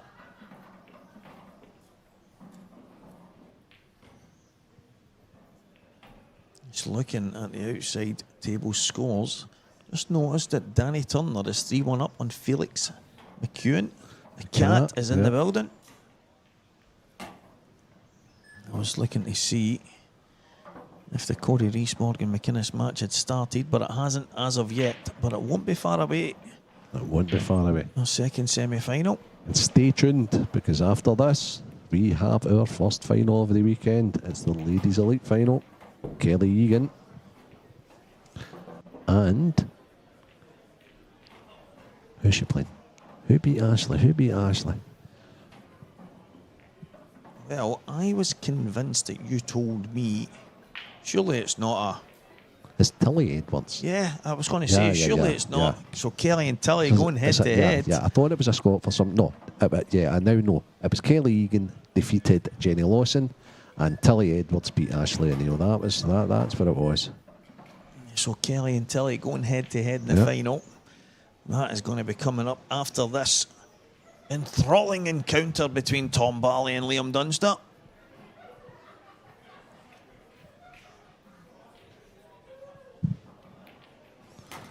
Seven for Liam. He's 2 away.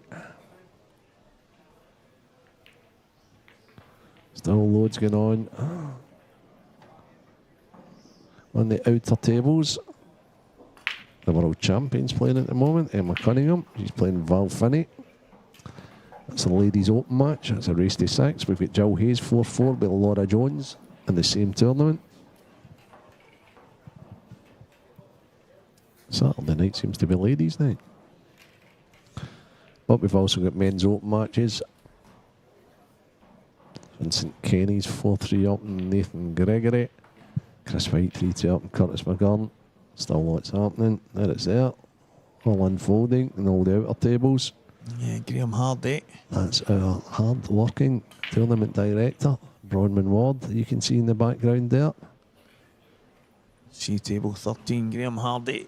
He is 4-3 behind against Phil Hoskins.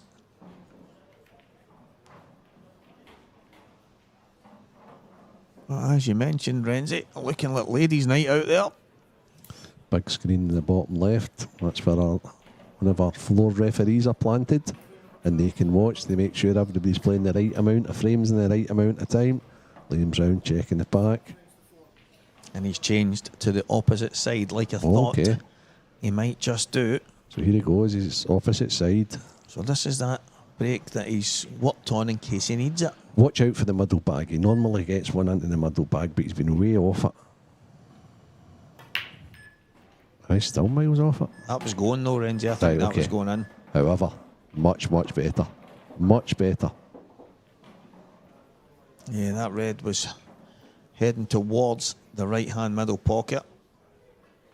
But unfortunately for Tom, he didn't get it in there, but he got the red in the two top pockets. Still a bit of work to do here. I think the red just below the two yellows. Stand out is awkward. Possibly a gap there for it. There is possibly a gap. Finding the gap, not so easy.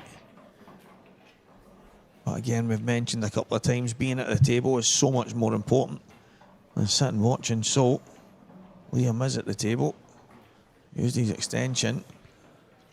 Work to be done. The reds are okay, but apart from that one, Yeah, apart from the one the close there's a to very the small black spot. gap, and I think the reason Liam not going reds is because of the small window to try and drop on that. So does the yellow just above that red go? If it does, these yellows are pretty straightforward.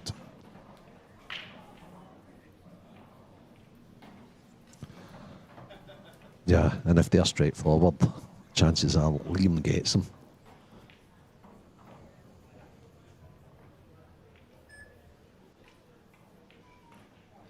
Well, do you know what? This is telling me that they aren't, because he's nudging them. So the yellows look set up like a kind of practice-like drill. Mr. Dunster really making sure here.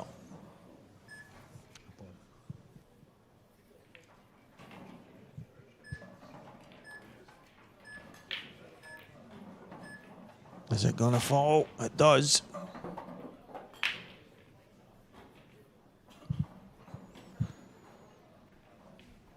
Just a slight problem downstairs of them being in each other's road. Yeah, so, I mean, it's so far away from a Liam Dunster type finish that you're ever going to see. He's played 2 kicks already in the frame. Yeah. But it's been by design because he's had to. I wonder though. I wonder if those yellow. I wonder if that yellow goes to the bottom right. If that's the case, he can go up here. No, he's down for it. Oh wow, hasn't he half got hold of that? Yeah, he's. What a shot! What? It's not worked out well, but he struck that lovely. Yeah, he Just so sweet that it's he's overhit it by a foot. he got his cue into that. Yeah.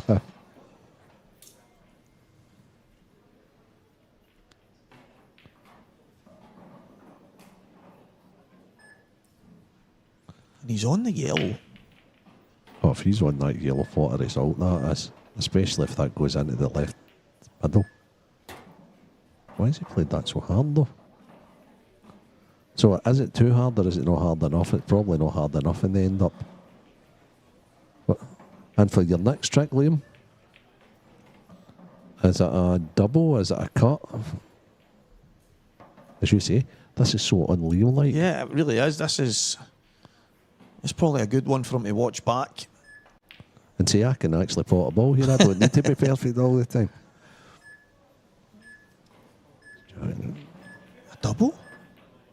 No He's cut chance. it. Oh my God. I just thought he'd Liam, thrown everything else look at into this. the... Look at this. He's knuckles for position and everything. Holly of He's Dunster. put everything else in the frame that was unlike Liam. I Oh, just I thought, did. Yeah. treble, quadruple, whatever you About 10 see feet fit, tall. Liam. If he gets these, he walk about 10 feet tall. Highlight real moments from the Duster. That was some cut, Stevie. Yeah, it was unbelievable. And also, I know he got fortunate with the knuckle right, but he was heading up in that direction, so he actually controlled it very well. He's got the cheek after that's finished to actually stop as if to say, oh, take breaks. Yeah, I'm robbed there. It's been brilliant to actually see him lose the cue ball a few times here. Welcome to the real world, Liam.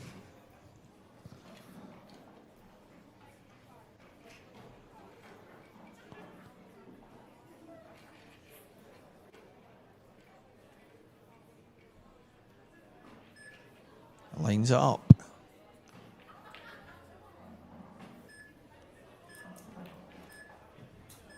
That's Folks at brilliant. home. What a funny, like, is that a slight little look of satisfaction for Liam there, as if to say, I can take him away from anywhere, guys. Yeah. I mean, as Liam Dunster finishes goal, that is as far away. If you were to blur Liam out there and just let people see the end of the queue, nothing more, and that would be a great... He would be the last Yeah, person. that'd be we a would great expect, quiz wouldn't it? question, that, right? Yeah. Who is this? Who took this finish? All you got to see was the pots. Yeah, just raw potting at the end. That's all it was, just raw potting. Nice finish. That's him on the hill.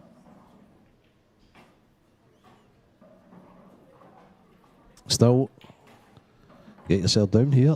If you're close by, if you're in the Glasgow area, anywhere in Scotland, get yourself down to the Normandy Hotel in Renfrew. Yeah. There's a huge final not far away. And it would be good to have a busy arena for that one, Renzi. It would be absolutely fantastic. So, you like to watch a bit of pool? It's very much looking like we could have at least one Scot in the professional final. Liam's only one frame away. It could be an all-Scottish final, but Corey Rees will have something to say about that, Stevie. Yeah, he will. So far, it's looking very much like Liam is going to be the first player in the final. Morgan on home soil, looking like his old self. Corey Rees, as you mentioned, Renzi, I think he's been in the top 16, maybe even the top 10 for about 5, 6, 7, maybe even longer years. Just so consistent. In the last few years, hasn't won the titles that probably his consistency is maybe deserved. Could it be this weekend in Glasgow? Or will Morgan McInnes book his place in the final? Yeah, you just never know. Stay tuned. Stay tuned. Now, Liam has gone for the Reds. Pretty difficult finish, but he'll be feeling great after that last one.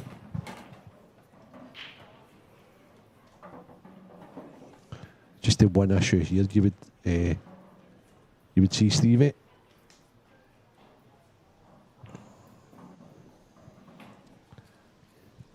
Yeah, I mean, How does he get that into play? How?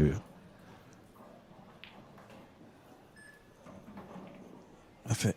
Because see where the 8 ball is, that's actually stopping the line of the red down to the left to be able. Oh, he's missed the plant anyway. Yeah. If there's if there's going to be a miss, that's not the worst miss, I would say. I wonder if there's a potential skill shot on it. Yeah. Like slightly tight in the sense of maybe if the yellow was a touch lower, but Tom will certainly go all guns blazing anyway. yeah, he'll want to get out in a blaze of glory type thing.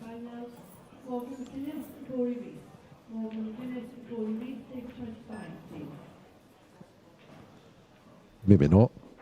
What they tried there, Stevie? The double? Yeah, but it was the one on the outside left he played. Yeah. Didn't look like it did double. I mean, it wasn't far away. Yeah, yeah. Also the cue ball wasn't his friend, but Yeah, I'm a little bit at a loss. Maybe there was a slight gap, and he was thinking maybe if it did double, but looking at the cue ball, looks dead straight on this was Liam playing here. Oh, he's played a power across. What a shot. What a shot. Well, Wow. That was such a good control yeah, shot, if the Stevie. writing wasn't on the wall after Tom's attempted double, I think it might just be now. So coming up, guys, Tilly Edwards, Kelly Egan. And those two partners in crime are going to go head to head against each other. That should be a cracker. Both very talented. Ladies Elite Final. Oh. And maybe I'm a little premature with saying that, because I thought that was all but over there. Yeah, I mean, he's tried to put it in this small gap. And I'm thinking that he would play the kind of plant. And Tom. Quite surprised there. That Yeah. I mean, it's a good enough snooker, but you would think if Liam hits anything here. I think he can just a slight swerve and go right up the cushion here. Okay. I really do. I think this is very, very straightforward. He had to be welded to that yellow for this to be any good. Yeah. I think the overhead almost gives that. I mean, Liam might go somewhere different, might feel it's just a touch too close, but no, he's deciding to go round the back of the black. Going 3 cut. Oh, he's played the swerve shot. What a shot. Liam Dunster. Oh, well. Oh, my God. Is this Liam Dunster? He's taking big finishes away, then he's playing swerve shots into the cushion to come up and plant balls. He's got to be buzzing when you interview him. Yeah, I mean, first and foremost, I might have to ask him to take the mask off. Got to ask him whose videos he's been watching. Shot. Yeah, writing on the wall now. Liam Dunster about to book his place in the professional UK Open semi-final, final, sorry, here at the IPA in Glasgow in the Normandy Hotel. It is. He's a player that's so consistent, and we always seem to expect him to get to these stages, but it is not as easy as he makes it look. No, anything but. Anything but.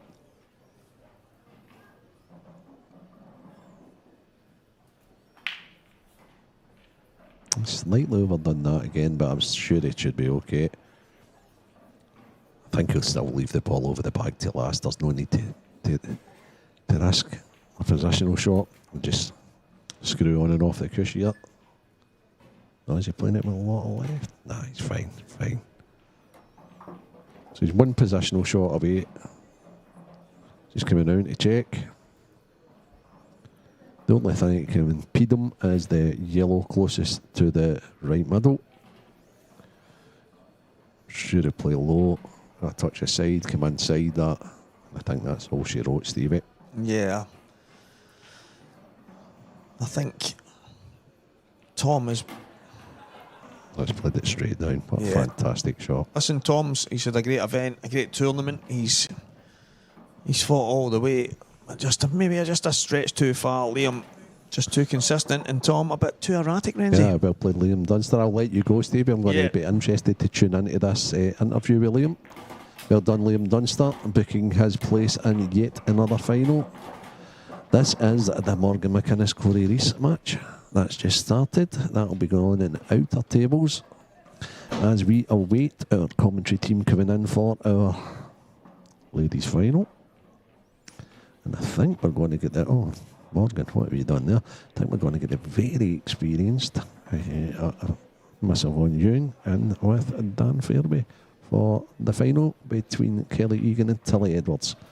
So stay tuned for the Ladies Elite final, guys. I'm over and out for the time being. I'll be handing over just in a couple of minutes to my co-commentator there. And the voice of the IPA, Mr. Stevie Walker.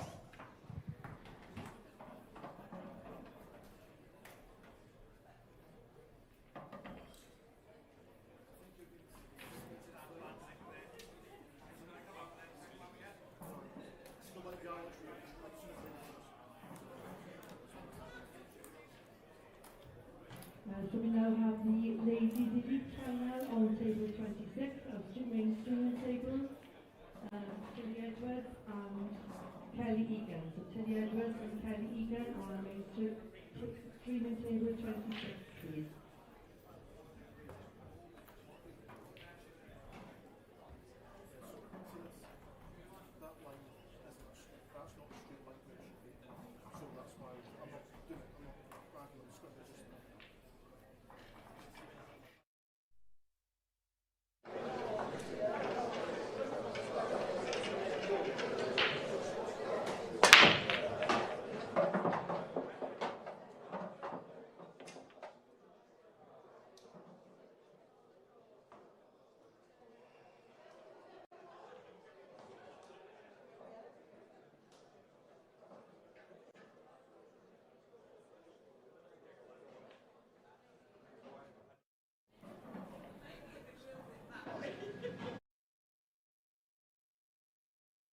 Our first finalist, and it is none other than Mr. Consistent Liam Dunster. Well done, mate.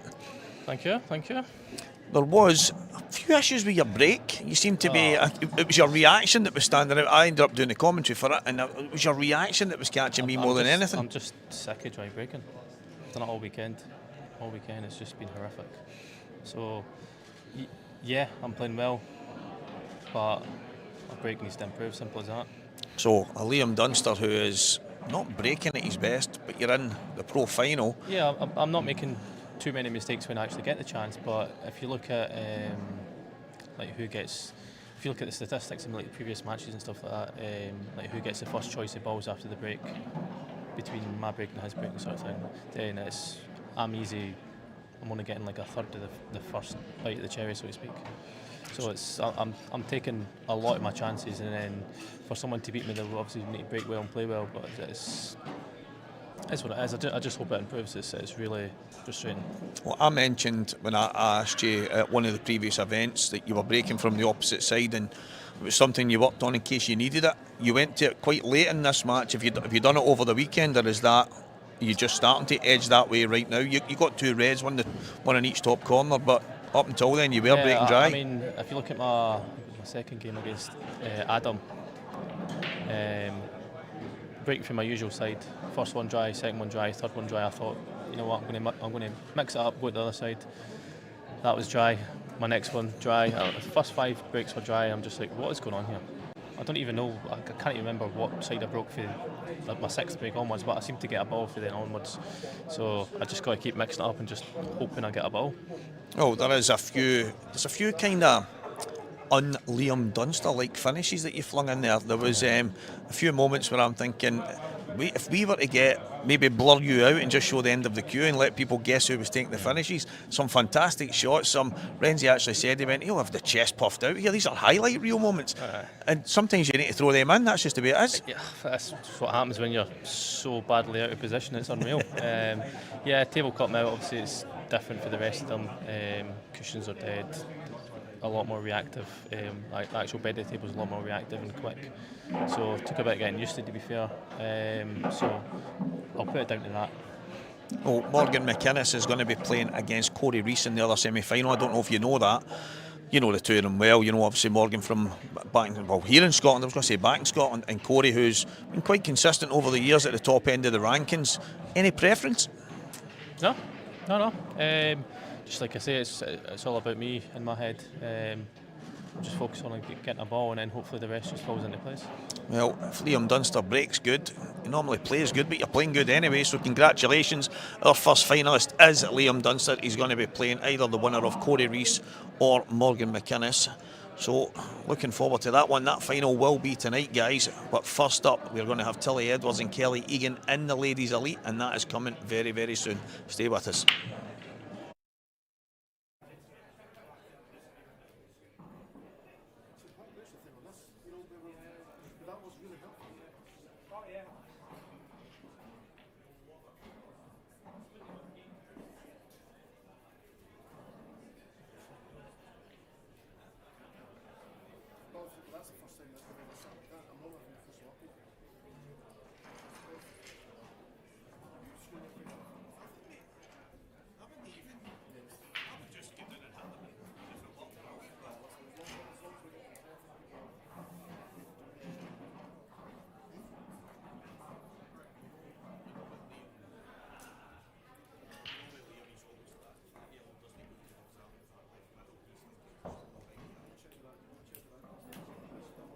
two ladies, please. On table 16, Vicky Lewis, Helen Sanderson. Vicky Lewis, Helen Sanderson, table 16. Table 10, Shona Lucas and Tony Gazelson. Shona Lucas, Tony Gazelson, table 10. Table 11, Beck Sweeney, Kate Ringe.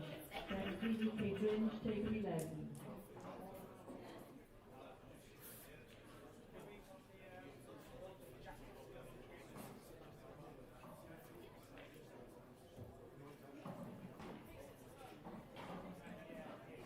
In the open on table 19.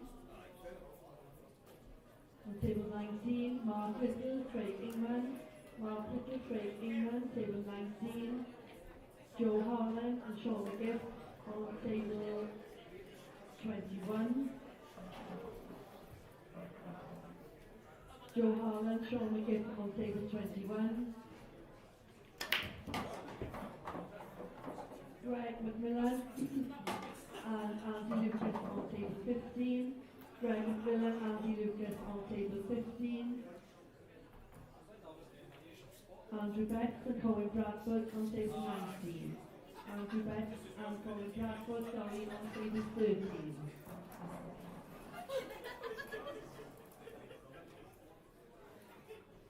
Paddy Nicol and Curtis Lee on table 8. Paddy Nicol, Curtis Lee on table 8.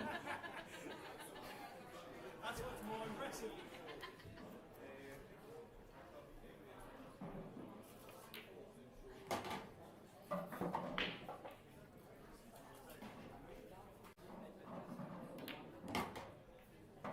Matthew Schofield and David Kadia on table 7.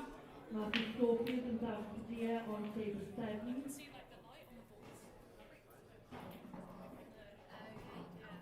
Ewan Wardle and Ben Davis on table 5. Ewan Wardle and Ben Davis on table 5. Gareth Hibbert and Matt Peel on table 3. Gareth Hibbert and Matt Peel on table 3.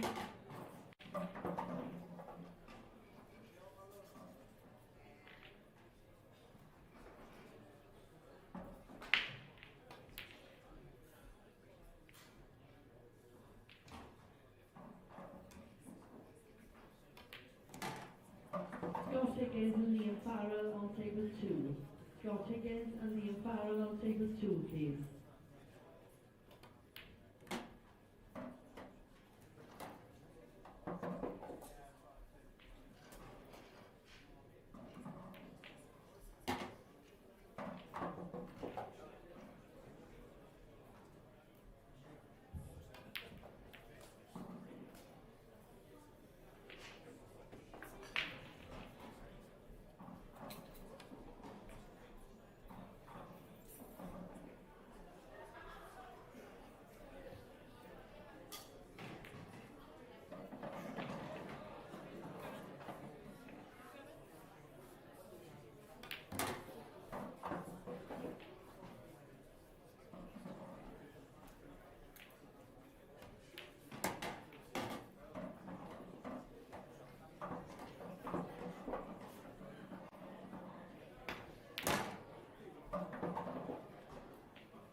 issue, table 10.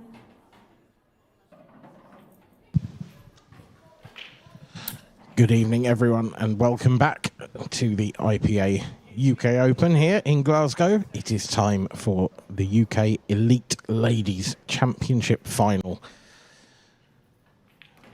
It's going to be Tilly Edwards versus Kelly Egan. Kelly to break first and to go straight in off. Kicked in off as well, horribly. So, chance number one will go to Tilly. Probably a slight favourite. But there is not a lot between them. It's a bit of a coin toss, this final. So it'll be interesting to see how it pans out.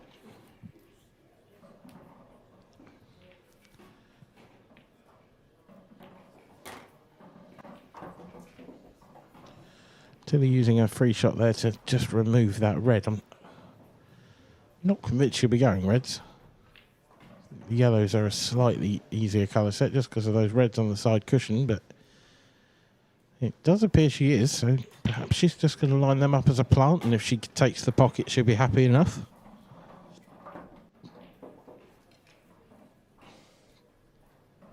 A little bit surprised she didn't play this with her free shot. But she has landed rather nicely on it.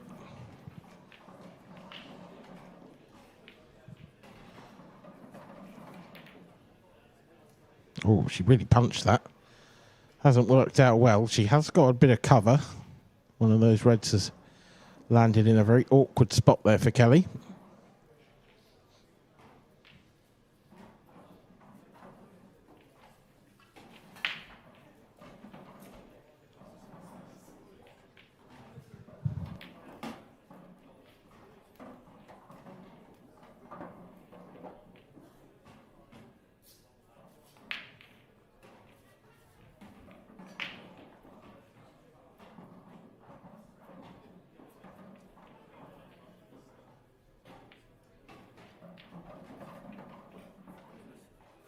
Interesting to see how she approaches this. How's that flick? It might be all right. She might be able to sneak that one that she's just flicked into the centre pocket and push the other red to the cushion, yellow to the cushion rather, and possibly just graze off it and leave that on into the bottom right corner. That could have worked out very nicely. She's gone for the little snick and it hasn't quite dropped in. Looked at first as if it was just going to ease its way into that pocket. But just rolled across and didn't quite drop. So the first real good chance of the match then falls to Tilly Edwards. She's played that very nicely. Got that yellow out of the way. Feel like she needs to take the red at the bottom of the table now. Don't know if the red to the left of the 8 ball there, below it, goes to the bottom left. I think it probably does. She's got a choice of reds to land on after this shot.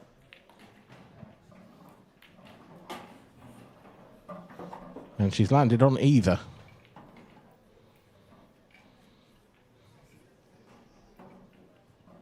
I think she'll take the one below the 8 ball. She's having a good look. Swing up table off one cushion. Try and get somewhere in the balk area on the right-hand side. That would be ideal. And she's played this, well, almost to perfection. In some ways, a bit too perfect. She looks very straight. So there is going to be probably a bit more distance than she'd have liked on this last red. Don't think she can do much but screw back to somewhere near the side rail, somewhere where she's pointing her cue now. That's the line.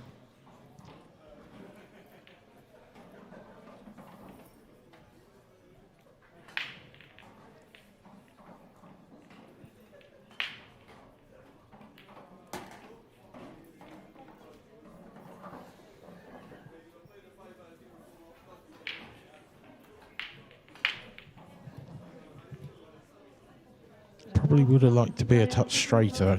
I think the 8 ball will go to the bottom left, so she should just be able to stun this across, but it doesn't look like she's necessarily got a full pocket for that 8 ball.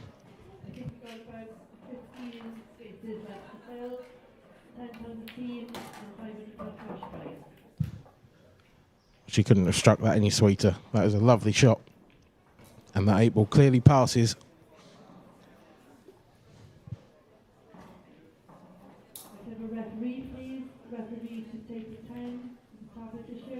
It's a very good finish. Very good finish indeed by Tilly Edwards. She takes the lead in this final.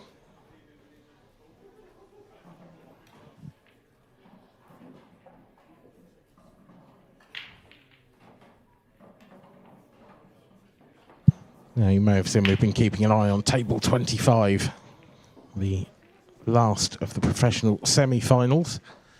Morgan McInnes versus Corey Rees, and at the moment it is going very much the way of the Welshman.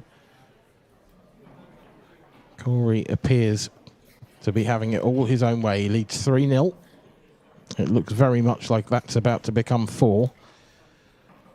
And that would be quite a long way back for Morgan McInnes, you'd have to say. Trying to set up an all-Scottish final, of course, here in Glasgow. Our first time in Scotland on the IPA for quite a few years.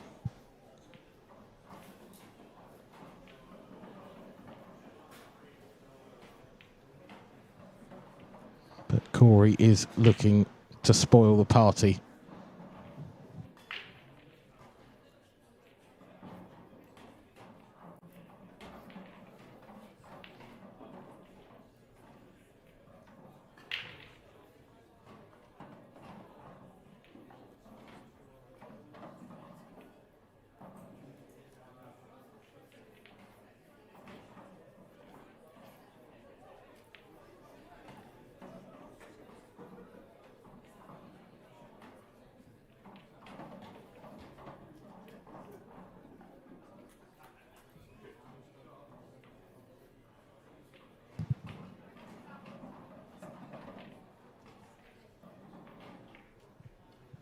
Will be that will be 4-0.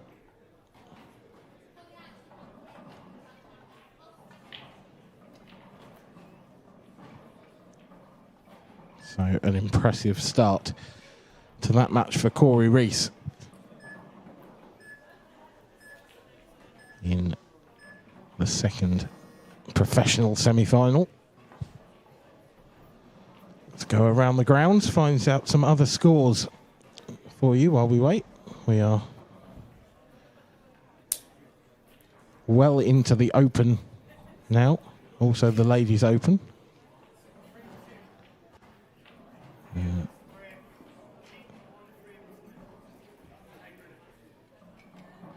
But we will bring you some scores after this frame. Tilly Edwards powering up her break. And that looks dry. Didn't quite get the contact there required. It looked like she cued it quite nicely. It just didn't seem to break the pack open at all. And it leaves a very congested table for Kelly.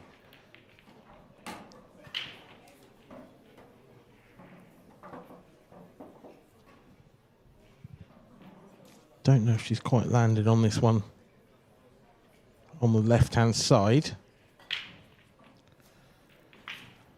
There's an opportunity to play a thin snick. Yeah, she's looking at this one. This could open everything up, this shot.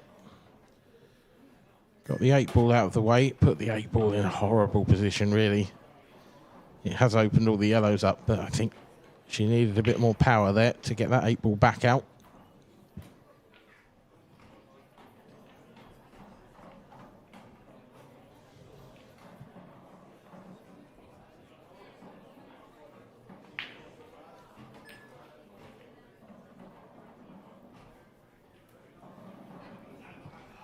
She didn't land particularly nicely on another yellow either, and as a result, she's missed. So the question for Tilly, she's got problems around the 8 ball, clearly. Those 2 reds are awkward. And there's one on the left-hand side that's also in a spot of bother. I don't know whether that will pass down to the bottom left. Looks very tight. Clearly not, but she's broken it out superbly. It's going to have to be at least one more breakout shot in this frame, though, you'd feel, for Tilly. And there's not an obvious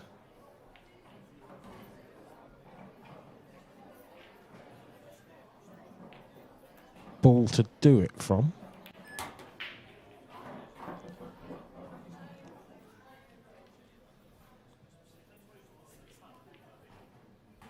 I wonder if she'll be tempted to play a safety here. She could play that red to the left of the 8-ball, leave the cue ball in behind the 8-ball, and get one of those reds out of trouble.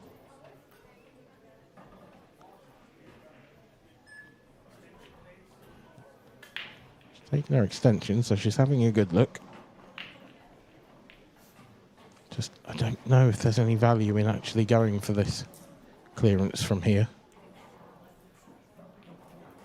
Yep, this is the shot. And she's played it beautifully.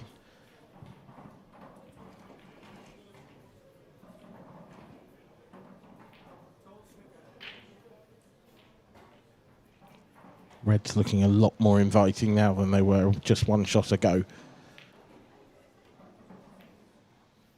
The red below the 8-ball is still tricky, but she could drop that into the middle. There's a chance of her playing on that now. Stun this one in, draw the cue ball back or run it off the cushion. Try and land nice and straight on the one in the middle. Oh, she's tried to move it. How's it going to work out? Oh, it's come out plumb. There's a little hand of apology. She's nicely on the one to the top left. I think the cue ball's far enough that she should be able to play this with some top and get on the one in balk now.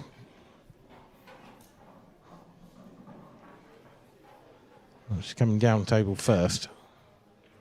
Don't know if she can avoid the red and the 8-ball playing it this way. Maybe she wants to move the red. Well, if she did, she's completed that part of the puzzle, but unfortunately I think both those reds cover each other. And now the yellows are spread far and wide.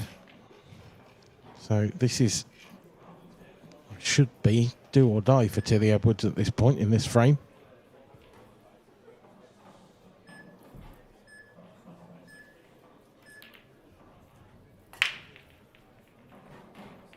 Wow. Wow. She is having some run at the moment, is Tilly. She went for the big shot, the big plant. Got nowhere near it.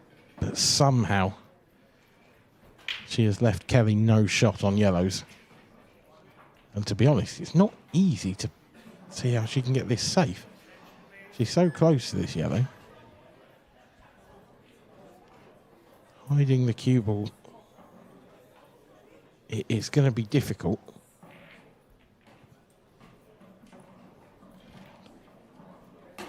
Oh, well, why would you hide the cue ball when you can play that? What a lovely shot that is from Kelly Egan. Little frown as she realised she'd pushed the yellow to the side cushion, but that was a beautiful shot. Kicked in.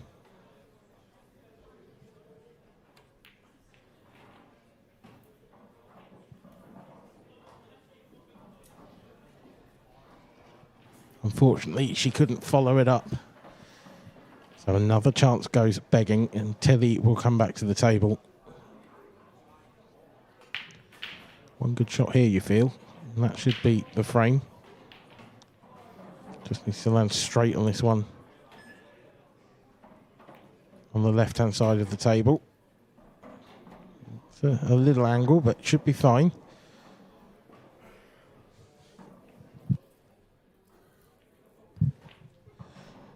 Might have too much angle to punch this in. She might just have to drift this one in.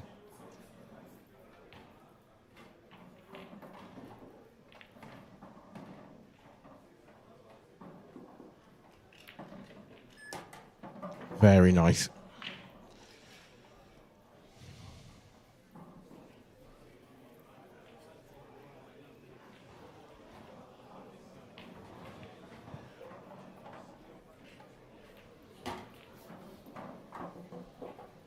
Just this straightforward 8-ball down the rail for a 2-0 lead.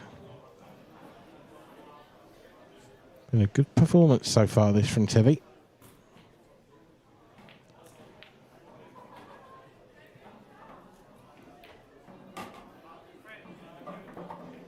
And it drops 2-0.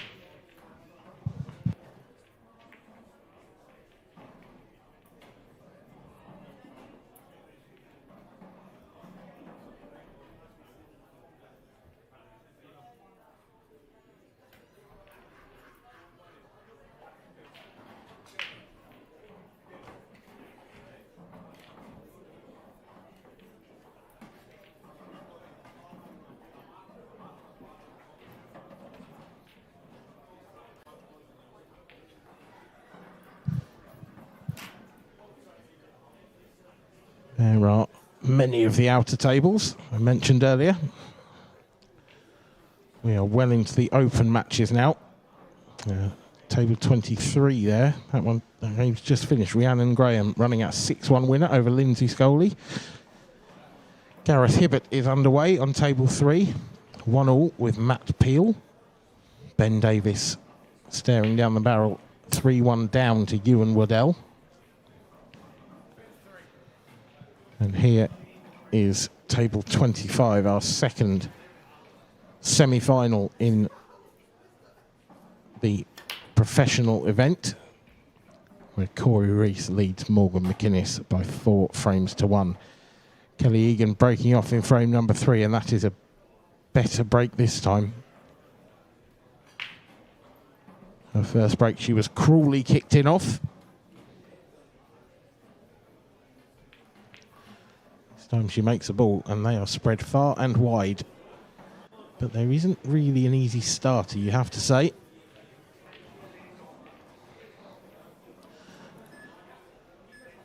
The reds are quite nice, but it's going to take a testing long pot to start her off with.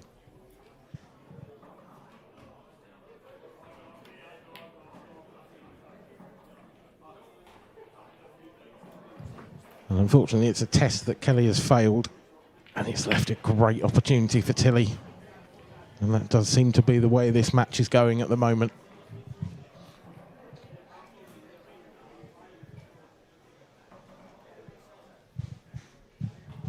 Just got that red below the black spot. That's going to be the key to the frame. She needs to land nicely on that as her last red, I suspect. Clearly the 8-ball only really goes right centre easily.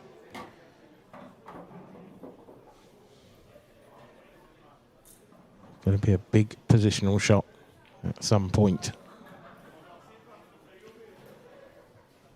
Interesting that she's taking the one down the rail now. I thought she might play on that as her second last red if she could have landed straight on it.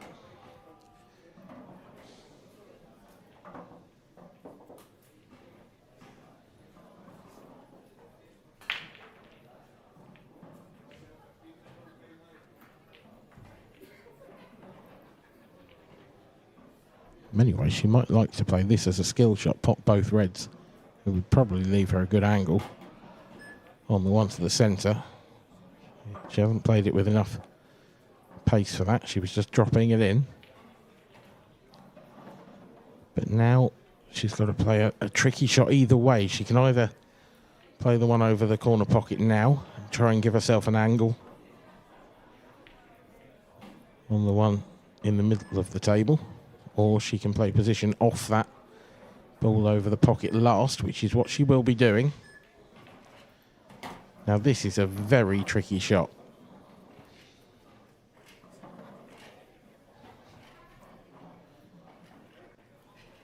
If the cue ball was sort of 6 inches to a foot further to the right, I think this would be a lot easier. But this angle, I don't know if she can get nicely over the table from here. She played it with lots of side, but didn't have the requisite power. And I'm 99% certain she's not on this red. I think she might be able to see an edge of it.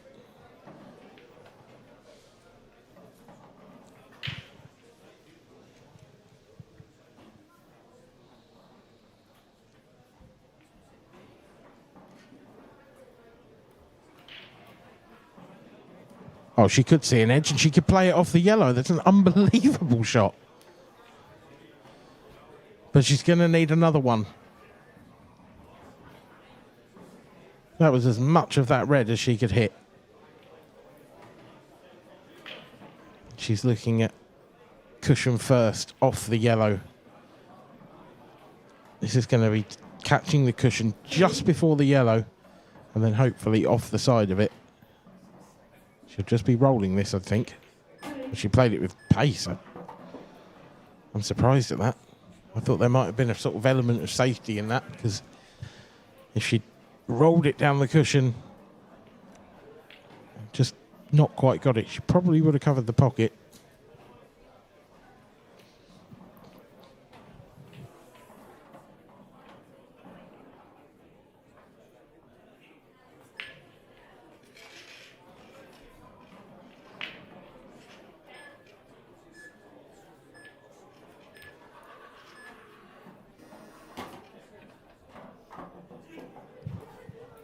The shot clock caught Kelly out there a little bit. She's played a shot to open everything up, but she hasn't really left herself a nice yellow. Wouldn't be surprised to see her play safe here. Oh, and she hasn't got it. She's overhit that by a long way. And she's left Tilly a sniff at this. I think she's got to punch it. I think the angle is perilously close to in off in that bottom left corner pocket with her cue ball. She needs to get into this nicely and cue it well.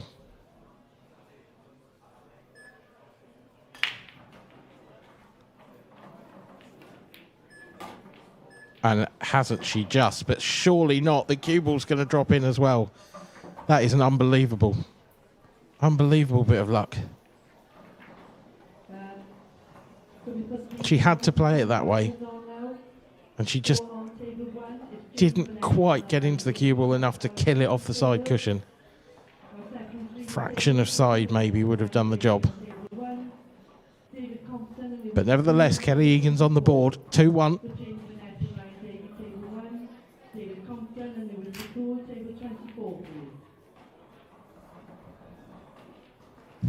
Could that be a turning point?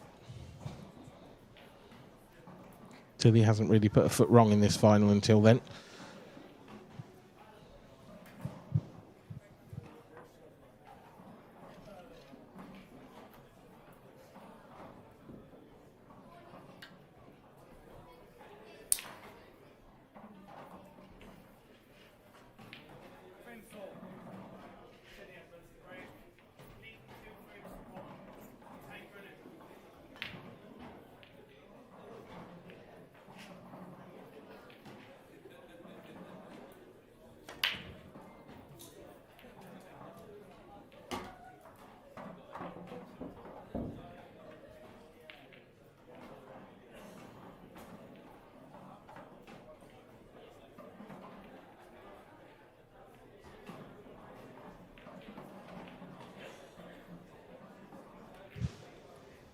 Well, not the best break there. Tilly's at the table. In the ladies' rankings on table 20, Laura Jones, Rebecca Charlo. Laura Jones, Rebecca Charlo. Big breakout shot required. Potential to play it now. She could screw into the pack from this. Angle looks pretty good. She's tried to, but she's put a yellow safe. This is getting difficult now for Tilly.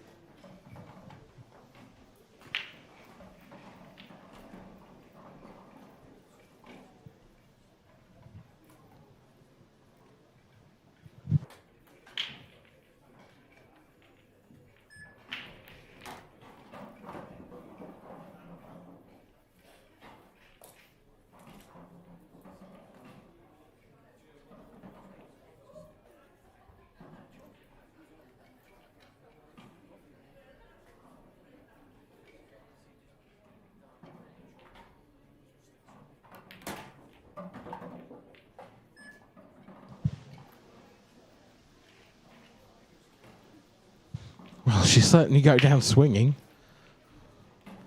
That's a great shot. But again, not rewarded with position. Very difficult to see what she can do from here.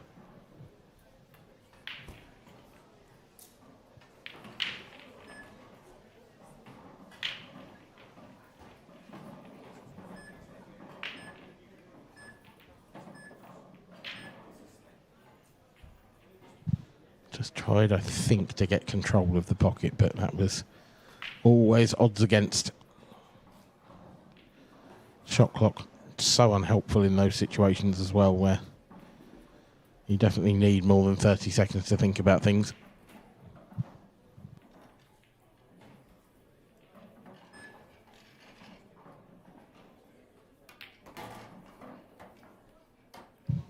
Kelly, in theory, well in control of this frame.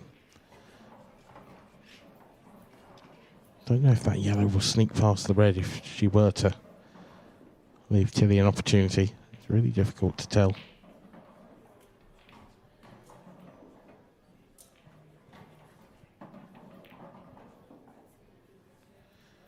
I would guess not then, because I think if it did, Kelly wouldn't have been confident playing that shot in the way that she has, because she's left Tilly a sniff here.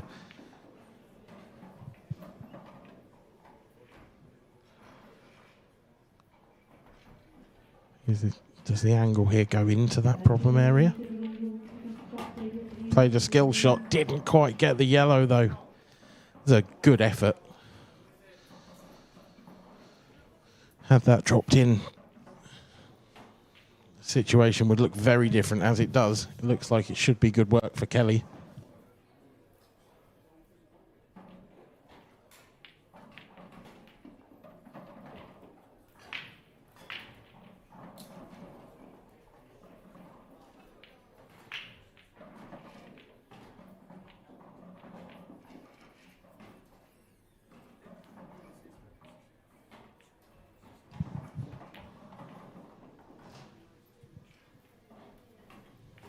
Oh, I can't believe.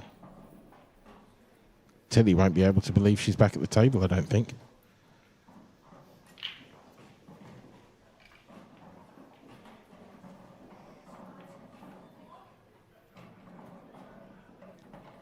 She's going to try and screw past this yellow on the cushion. Tricky shot this. Very well played.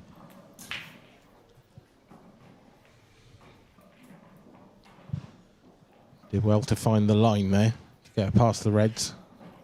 Leave herself nicely on this penultimate yellow.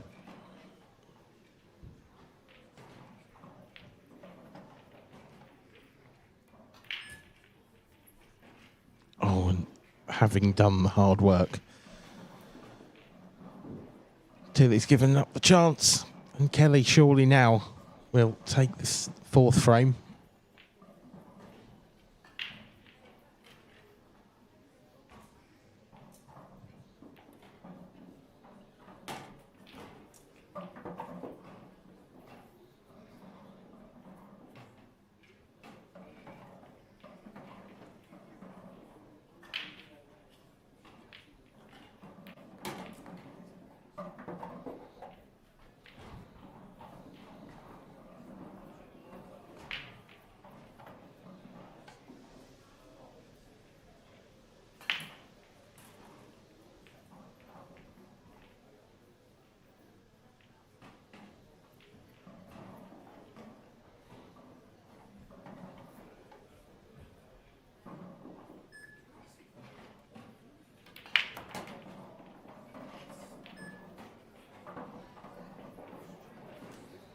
Nicely punched on and off the side rail there.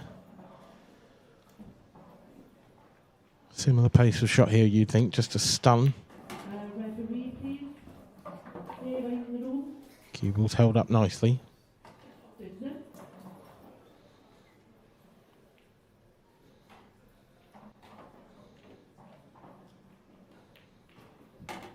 And in goes the 8 ball. 2-all.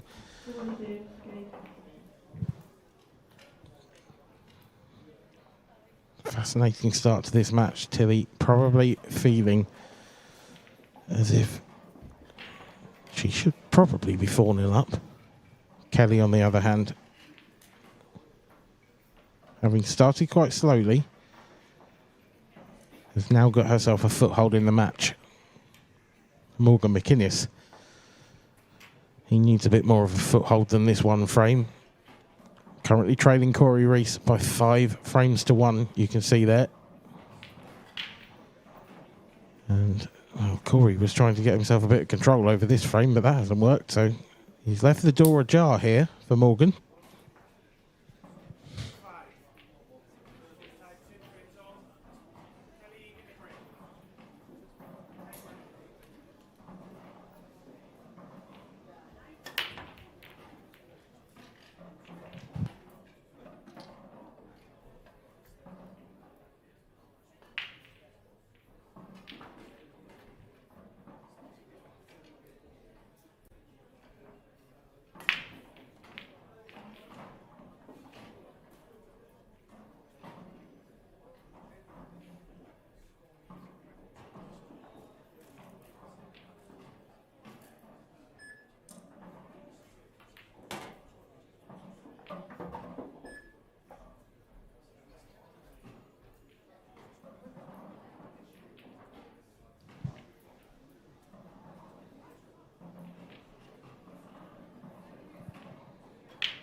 Great break from Kelly Egan has allowed another good opening chance for Tilly Edwards, but there is a problem.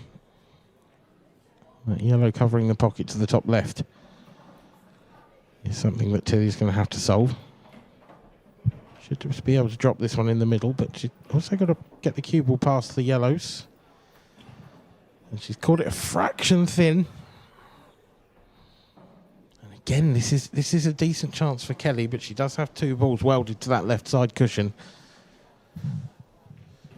They're not in easy positions.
Lovely little positional shot there from Tilly Edwards.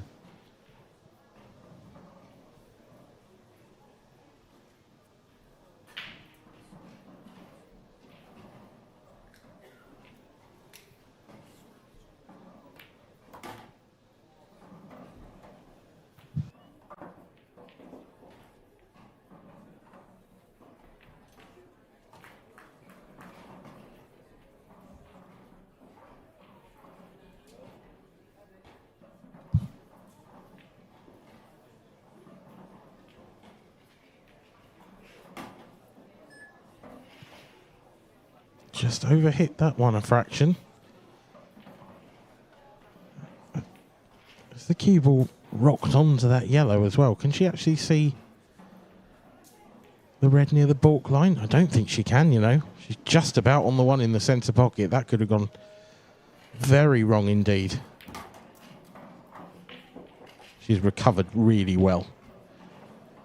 Really, really well. That's a lovely shot. She is a touch thin on this red, but she should just be able to dig into the cue ball and hold it on the side cushion, I would think, for the blacks to the bottom left. Either that or she can swing it for black to the bottom right. No, she's done well. Held it nicely.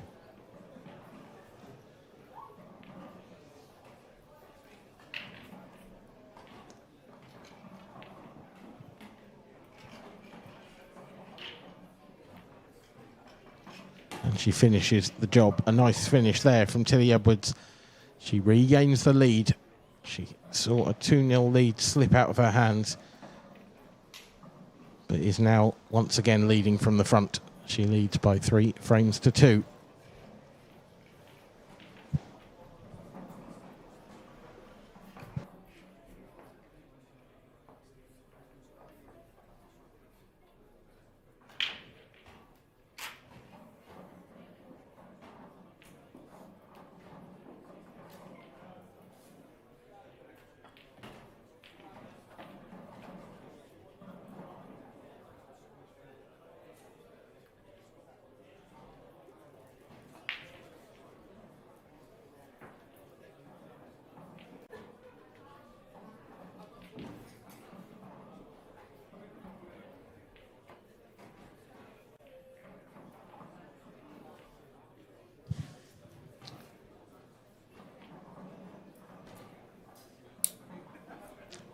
Give you a quick update on table 25. Morgan McInnes, Corey Rees. Morgan did win that frame we saw in between frames last time out.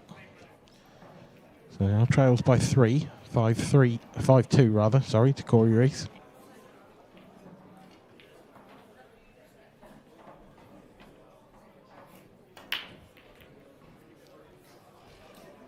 Tilly again not getting that split she really wants.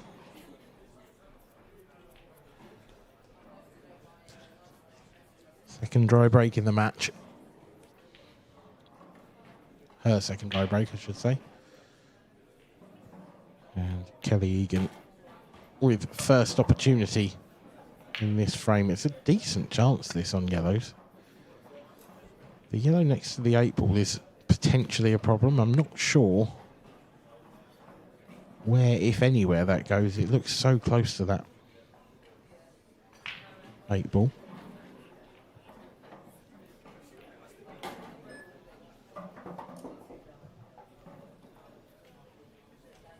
Kelly again, she just feels like she's potting her way into trouble at the moment.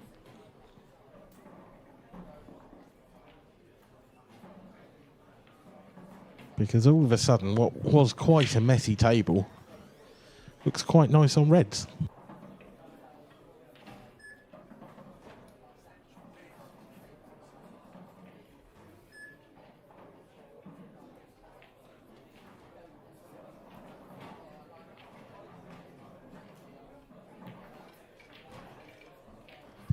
That is a terrific shot by Kelly Egan. And it keeps her alive in the frame.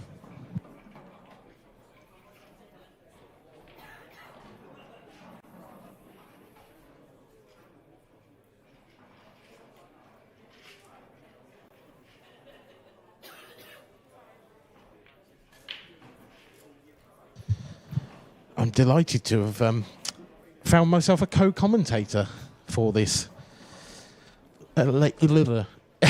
Ladies Elite Final. Good evening, Rhiannon Graham. I'm making you flustered, Dan. Absolutely.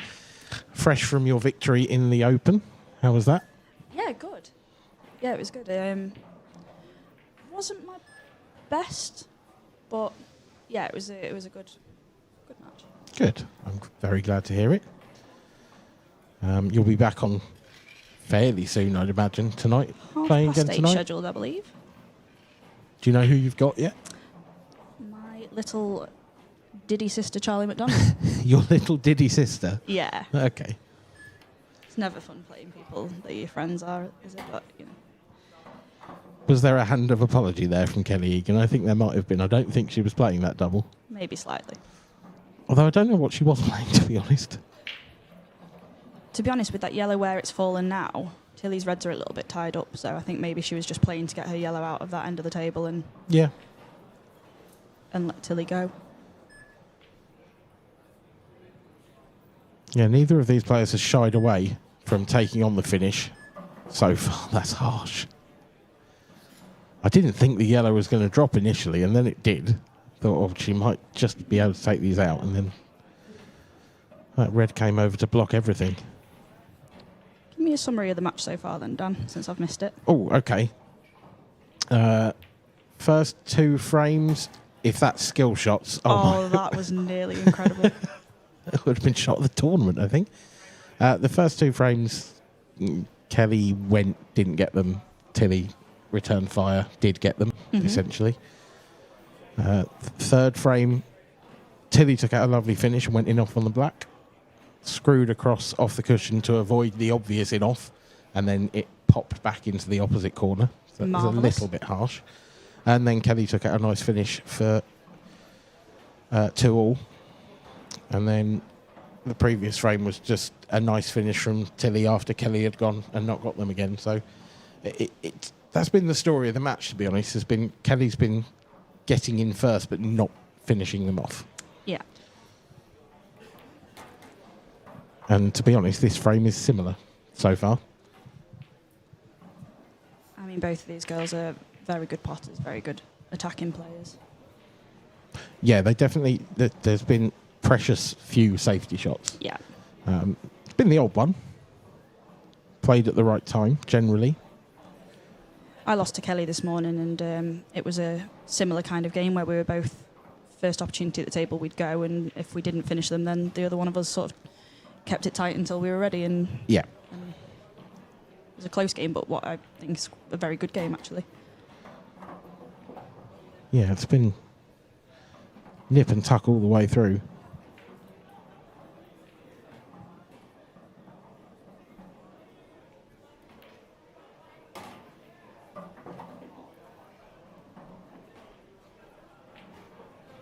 Tilly's working her way around this finish nicely. So her last red is probably going to be the most difficult. I imagine she'll be running that down to the bottom left corner, so we'll want to be nicely behind that in a couple of shots' time.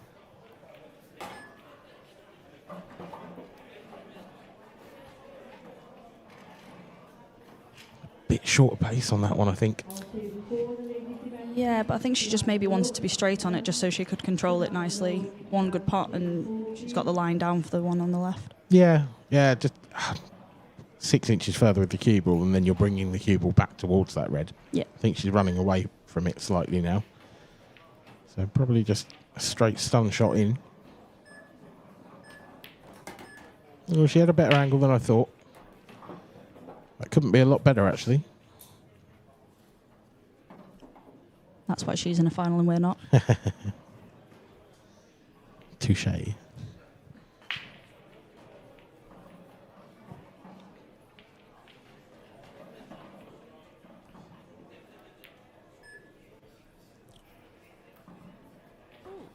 That is a surprise.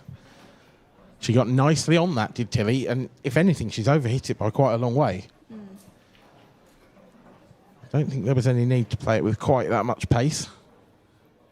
Obviously trying to get position on the black, but forced it a little bit too much. Yeah, but she ran that over probably, 6 inches too far to be straight on it.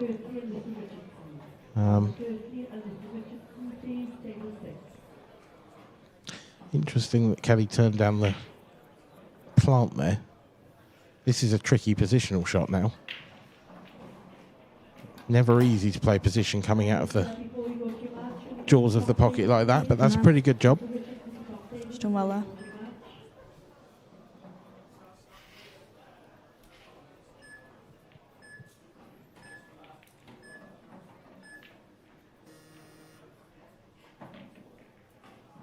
I'm assuming that's not a time foul and we just had a small shot clock. Yeah. And Kelly gets down and knocks in the black for 3-all. So it's all square after 6. And it does feel like it's got the potential to go down to the wire, this one. Absolutely,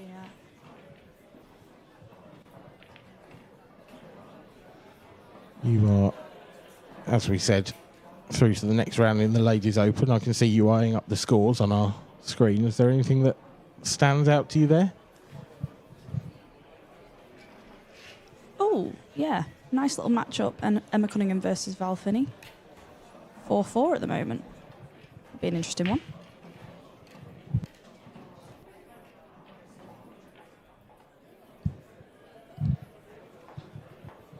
Beck Sweeney and Kate Ringe as well.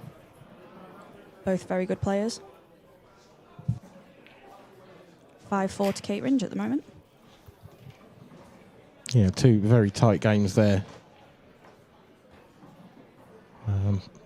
Look like they're going to the wire. I'll tell you, Morgan McInnes as well. He's on the comeback trail. Trailed Corey Reese by 5 frames to 1 and 4 frames to 0. Now 5-3 in that one. Of course, the winner will be taking on Liam Dunster in tonight's professional final.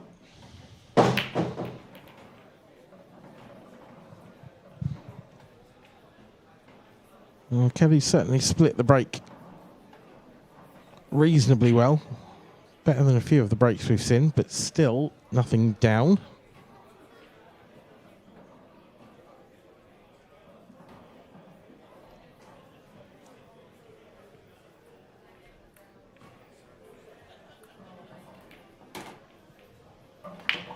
Myself and Kelly were both having similar issues this morning, splitting them well, but just not managing to get a ball off the breaks, which was leading both of us to kind of go on the attack early doors. And yeah, it can be horrible when that happens. Yeah. Tilly's played that nicely. She's got a nice angle here. Oh, I thought she was just going to nudge that yellow a bit more. So clearly all the reds go, but that 8-ball. No, she's looked at it and it's not there. She's going to have to try and work out how to get into it at a later date.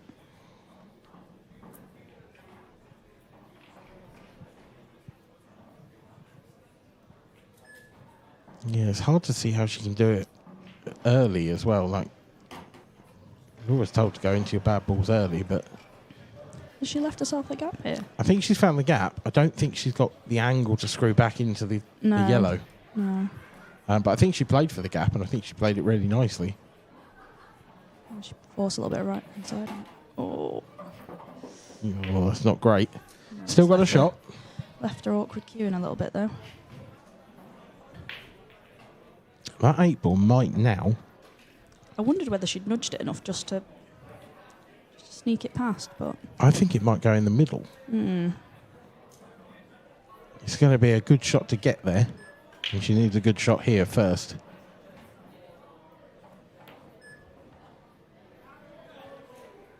Close, but no cigar.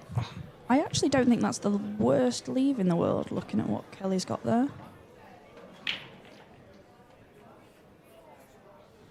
No, I see your point. There's a few that just from that position are slightly overlapping each other. Yeah, it's a tricky-ish starter. I think she's got to take the yellow closest to the centre of the table.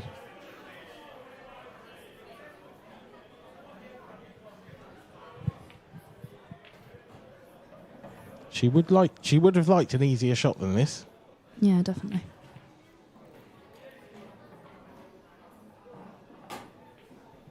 Not a problem. No.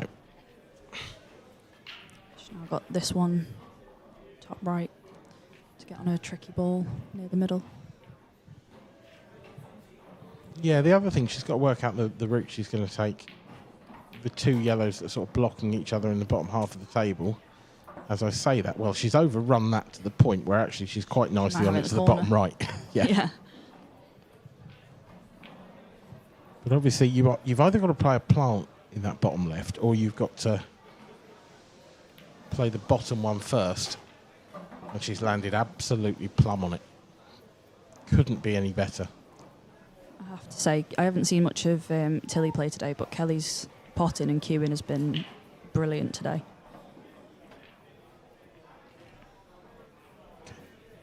Kelly just making sure that yellow goes bottom left. I'm absolutely certain that it does, to be honest. Yeah, clearly. Great camera angle, that. A bit surprised she didn't screw back for the other one on the left-hand side first, though. For me, that yellow next to the 8-ball is the ideal last ball. Yeah.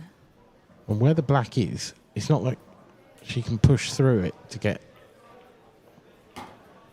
on that last yellow, is it? No, I think she's a bit too straight on this now. Well, maybe she's got a little bit of an angle there to sort of force it across, but...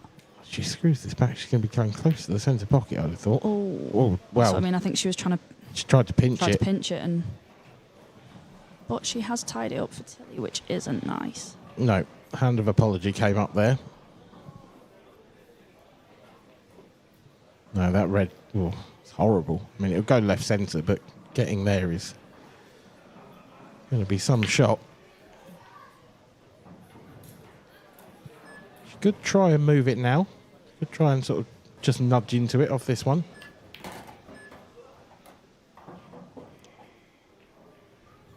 Well, she went round the angles, and I don't think that's worked out well at all. I potentially would have played the one over the corner just then in a way that I could leave myself an angle on that other one to break into it. Yeah, I see your point. Even though it's leaving you difficult one till last, it just seemed to I think tie together a little bit better. Potential for her to just play it the right-hand side and come up and play your shot, but maybe play it a bit harder. And then if you got a little nudge, it would have been great, and you're still on the other one. Yeah. And if not, you were still on the other one. It's not a bad safety, though. No, she's done well. But still, I think she's just behind in the frame because that red is so hard to get on. And for Kelly, it's easy. And her other red also didn't land the best, so it's going to be difficult for her to get onto it now. Well, that double kiss hasn't helped. Not Kelly, anyway. I feel like Tilly could thin off this red and bring the cue ball somewhere near the bottom right corner. And that would essentially force Kelly to move the yellow. Has she gone far enough with it? She hasn't made the double, has she? No. That's pretty good. It's not great. Thing is now, if Kelly goes for that yellow on the cushion, she's potentially even leaving Tilly an opportunity to pot that red and open up a bad one. Yeah. But I mean, that would have been a frame winner if Tilly had caught that a bit thinner and the cue ball was a foot further over where it was. As it is, she's going to have a chance, but it's going to be a very tough positional shot. It's not a bad flip this in angle. with a little bit of right-hand side just to come across and land in behind that red now without trying to break it up. Yeah, I think that's the shot. It's all about pace. Oh, no, she's not going for it. Interesting. I don't think she's necessarily going to get a better opportunity than that. No. Because she's put the red so far over the pocket now as well, it's hard not to pot it. Yeah. Especially from this kind of distance. Yeah. I think maybe she was trying to force Kelly to have to play that yellow that's by the red, but Yeah.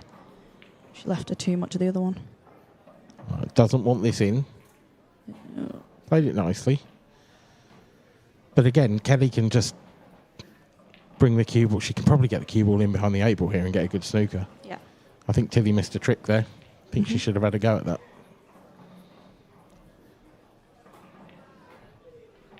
Definitely feels like the kind of match that could go all the way. Yep. That's a good shot. I suppose the only disappointment there, Kelly, is that she's put that yellow on the rail. Yeah. Can Tilly see the red over the pocket? Don't think so. It's tight, isn't it? If she can and she nicks it in, she might end up on the red. That's what I was thinking. She can just see the edge of it. There's your answer. That's not bad, but it's maybe come a bit too far around that it leaves Kelly the potential of clipping that into the middle. Yeah, I think this is fine for Kelly, to be honest. I think she should be taking these out. It's just making sure she holds the white now. Perfect. Yeah.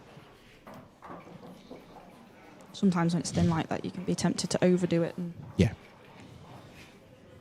Yeah, the in-off comes into your mind as well. Like,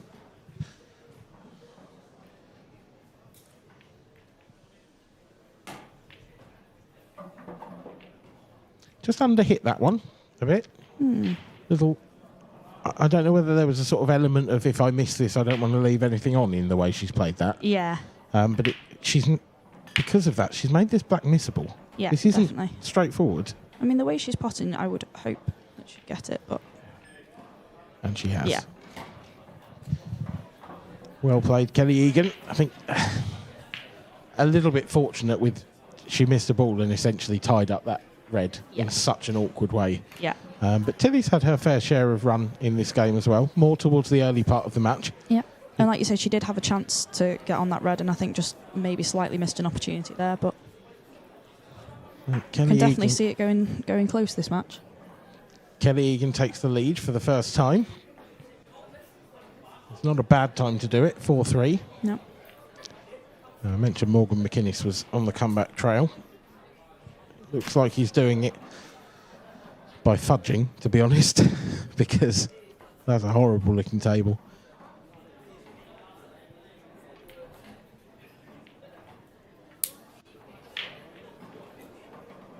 And Corey Reese on yellows.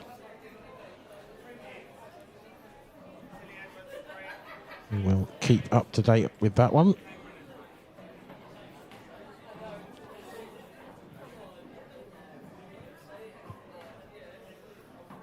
But first we return to the main table. Tilly Edwards breaking off. That's her best break of the match by a country mile. Maybe could have done without that red dropping. Yeah, possibly. Although But actually, yellows are nice. yeah, the yellows aren't too bad.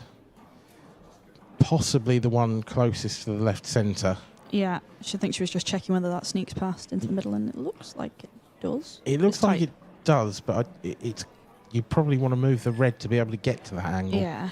I mean, she's got it into the corner, so I'm sure Yes. she'll have an opportunity to get on that. Yeah, that's It's just a little bit of working out, that's all. I think everything's there, it's just working them out.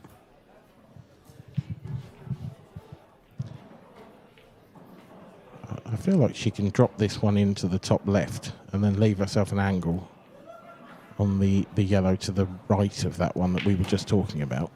Oh, she hasn't quite got the angle. I was going to say that she could just stun it and bump the red out of the way. I think she's too low on the table to do that now. Unless she can land on it. I think she's landed absolutely perfect on it. It's very tight, that.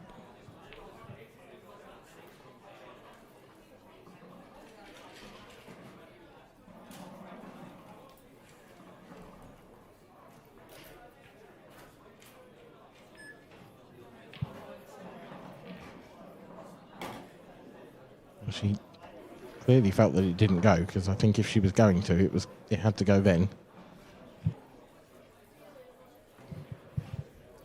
Just looking to see if it goes to the top corner.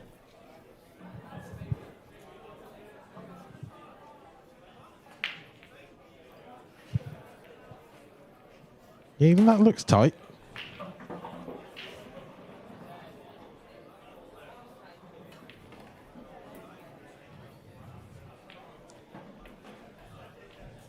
I don't know if can she hit this hard enough to screw this back for the one to the right of the 8 ball first. I feel like that might be the way to go here.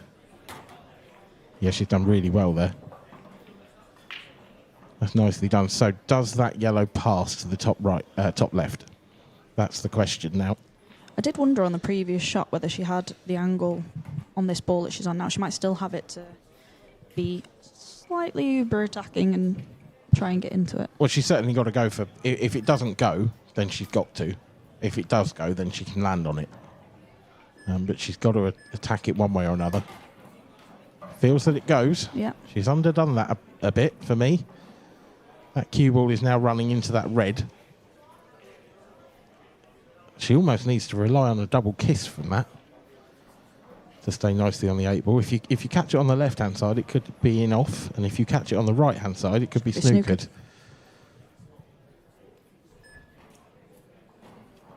Very tricky shot, this.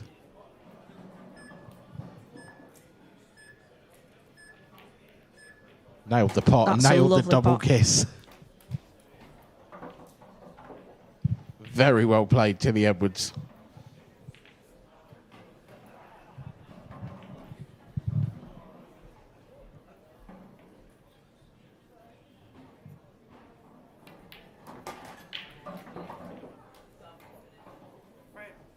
And our first break dish of the match goes to Tilly. And what a finish that was. It was lovely. Very well worked out. Considering there were a few tricky areas there to figure out, she did well. Yeah, by no means an easy finish, that. Yeah, it's Corey Reese. Well in control of this frame. But Morgan doesn't look like he's giving an inch here. And nor should he in a professional semi-final.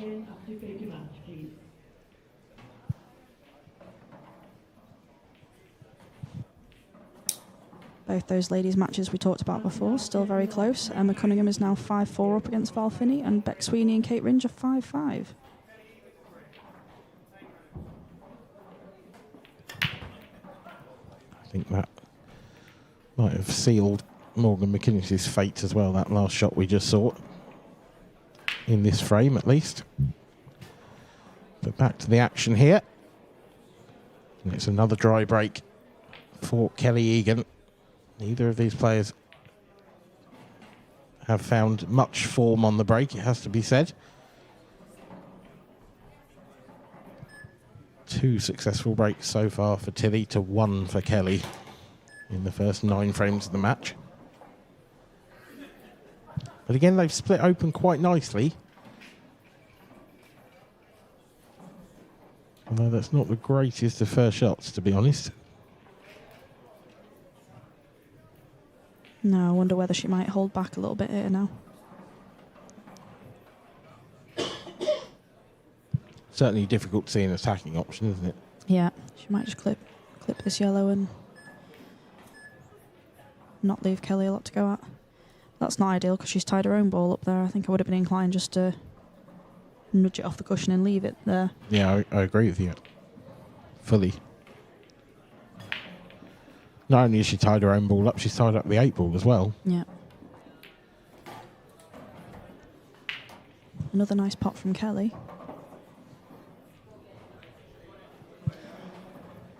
Difficult to see how she can take these out from here, though. I think, well, I can see 3 reds that I'd regard as a problem.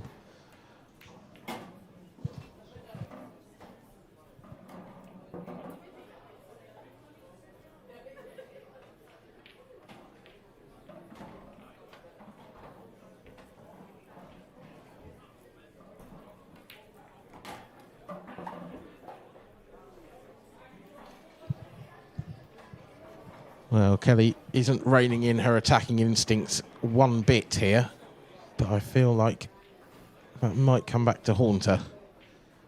Does this red pass? I don't think it does. She's just going to try and cover a pocket.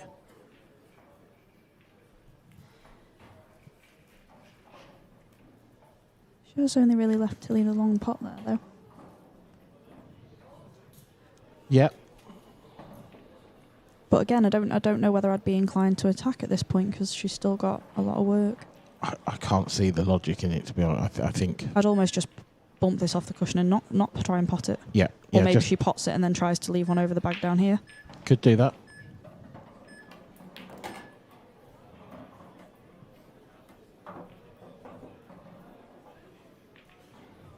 Must admit, though, they're both making these long pots look very easy. Yeah, they're knocking them in for fun. Yeah. And then throwing in the odd one on an easier pot, to be honest. But yeah, they're both cueing the ball quite nicely.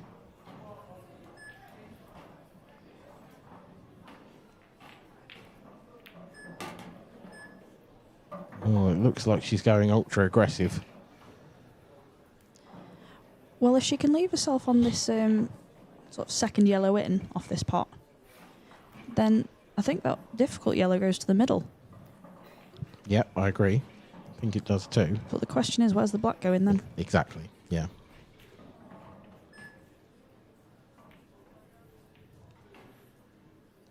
Oh, I think that might be a good miss, to be honest. Yeah.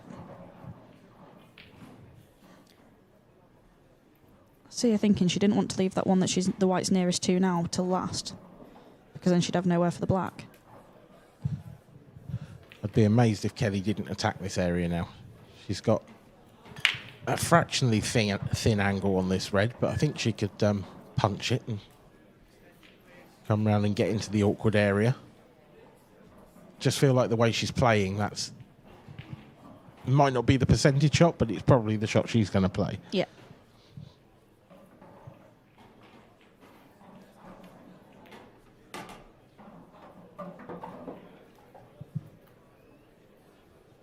Well, that's no man's land for me.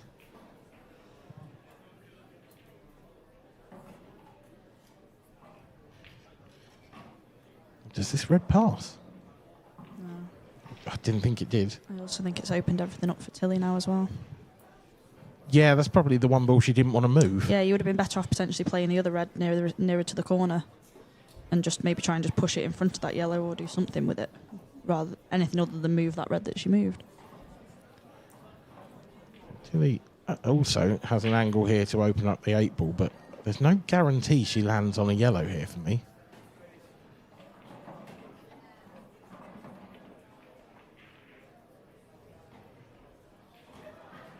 I feel like she'll snick this in thin and run into the red.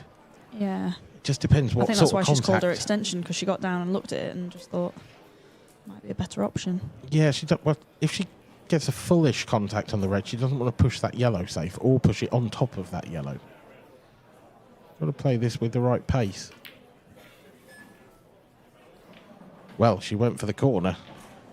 I think she was going for the corner, but I think part of the reason that she hesitated was because the white was tracking towards the middle pocket. Yeah. So she played it like that to avoid it, but led to her sort of stabbing at it a bit. Well, she's had a bit of a result again, I think. Although Tilly's going to try and take the pocket, she's absolutely creamed that and knocked it in. That one's Kelly. Sorry, yep. Apologies to both yourself, the viewers, and Tilly and Kelly. Serves them right for having 3 of the same letters, really. That is fair, yeah. And the same letter at the start of the surname as well. They're just too similar, really. So it's just completely their fault. Exactly.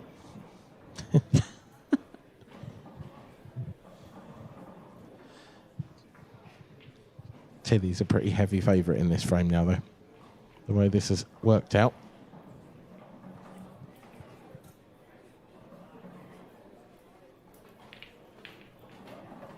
Just playing the plant here to cover the pocket a bit more. No. I don't know if I like that shot. I think the cue ball was potentially tracking towards the corner again with that one. Possibly, but even so, I feel like she's left an attacking option now for Kelly. I think Kelly can knock this in and go down towards it. Which she did, but she didn't knock it in. Although, has she forced Tilly to take that yellow over the pocket? I mean, she has, but to be honest, she should be getting these really, shouldn't she, Tilly? Yeah.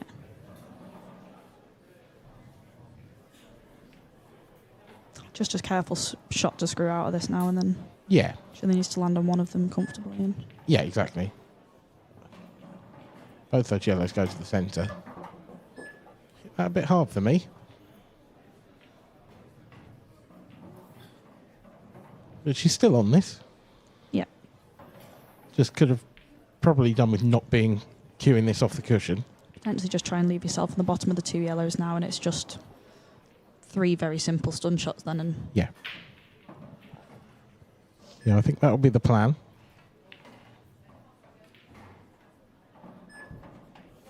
So much easier when I'm sat here. Oh. Talking of, Uh-oh. you've never missed a ball in commentary. I've missed many a ball like that on the table then. So I'm in no position to criticise anyone for shots like that. Yeah, it's still not absolutely straightforward, this for Kelly, though. Bit of a snick down the rail, this. Yeah.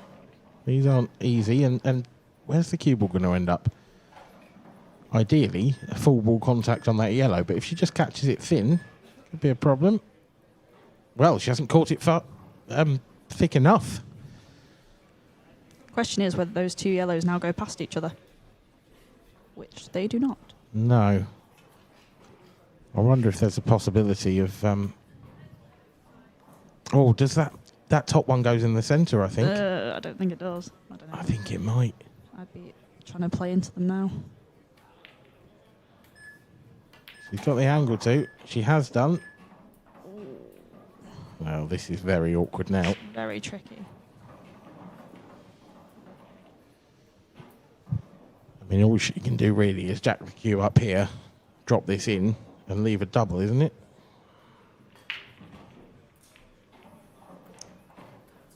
And she hasn't hit it.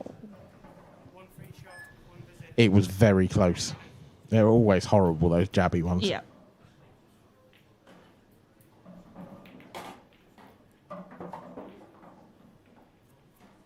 Kelly looked like she was trying to play a skill shot then. She did, yeah. I wouldn't have blamed her, to be honest. I mean, I've tried 3 of them today and got them wrong every time, so. It's easier when it's your own ball onto your own ball, though. There's less pressure on it. Yeah.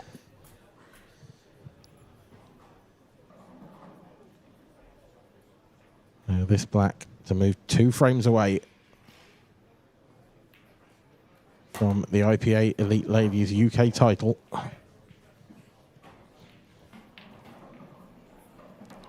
Am I right in thinking that Tilly has won one of these before and Kelly hasn't? So, I believe so. Because, well, they played each other in the final. They played each other in the final, and I know Tilly won, and I don't remember Kelly winning on another occasion. I think that might have been both of their first finals as well, although I'm happy to be corrected on that. I'm not sure, to be honest. Wow, Morgan McInnes won that last frame. That's a surprise. It's gone from 5-1 to 5-4 in, well, I wouldn't say the blink of an eye. It does feel like quite a slow match, that one, between Corey and Morgan.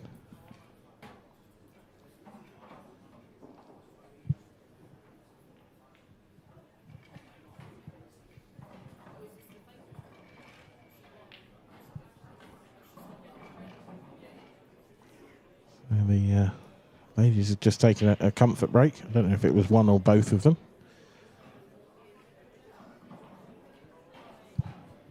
Don't you know that women go to the toilet and hold hands together? Well, these two hold hands, to be fair. They're allowed to. It was Tilly, anyway, because Kelly's still sat there waiting. Although when I try and hold hands with strangers in the toilets, it looks weird.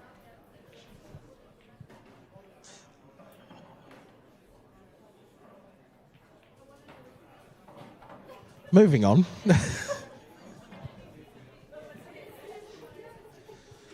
Asdan regrets asking me to do commentary once again. Just glad we're not still on the BBC after that comment, to be honest.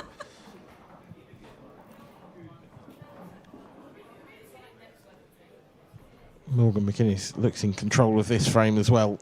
Looks like it's going to be 5-all, and that would be a bit of a hammer blow, you'd feel, to Corey Rees. Some comeback from the Scot.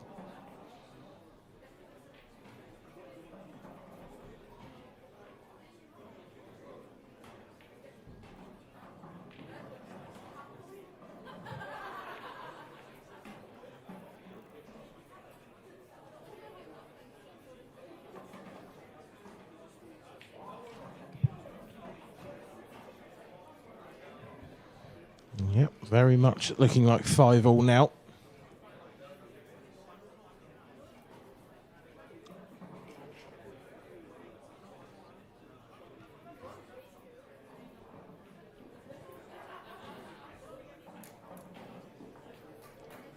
And in goes the 8-ball.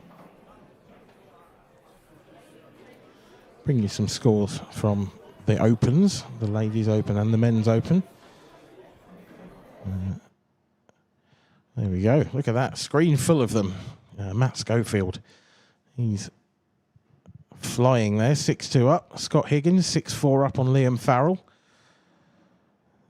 Jamie Burnett, former professional snooker player, trails Ryan Davey by 4 frames to 2. Ben Davis as well. Of course, former world champion.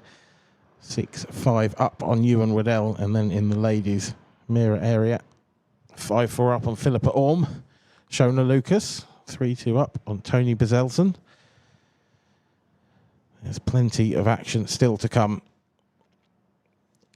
And there's plenty of action still to come this year as well on the IPA Tour. We have the International Open next up in Coventry in September, and the Grand Final in the Isle of Man in November. Are you looking forward to those events, Rhiannon? Are you coming to the Grand Final? Is that... Sore subject, Dan. Oh, sorry. My apologies. It's the international event in Ireland. So. I wasn't sure which you would attend.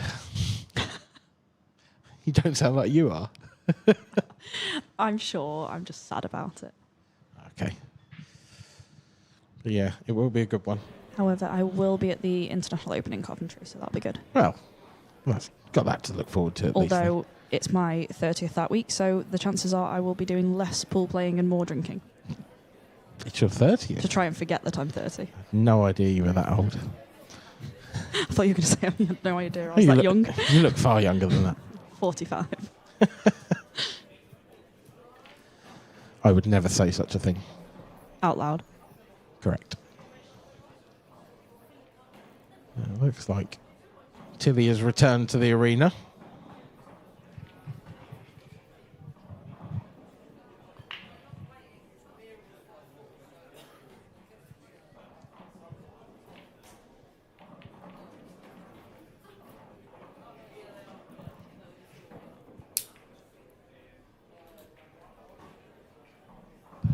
I understand why she might want to gather her thoughts, because I feel like Tilly's probably had the lion's share of the first chances in this match, or the best chances, I should say.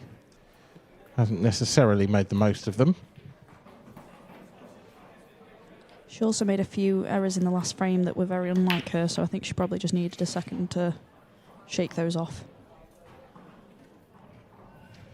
Well, that won't help her mood. Because it's not the biggest break in the world, but it's quite a nice split, that. Yeah. Seems to be the summary of a lot of these breaks, though. Yeah, it does. Yeah, it does seem to be the way it's going, but there is certainly a pattern emerging for me here on yellows. That yellow in the middle of the table does sneak past the red to the left centre as well, so Kelly here is sort of 3 or 4 good pots away from a potential reverse dish, I feel. There's one of them. This is the thing, I don't think Kelly needs to do too much with the cue ball because of how good her long pots are at the moment. Yeah, I'd agree with that. It's been a real feature of her game. That's a bit unfortunate. She's just covered that pocket for the yellow now. Well, I feel like she could have played on that in the centre just then, Yeah. but it is a bit thin now.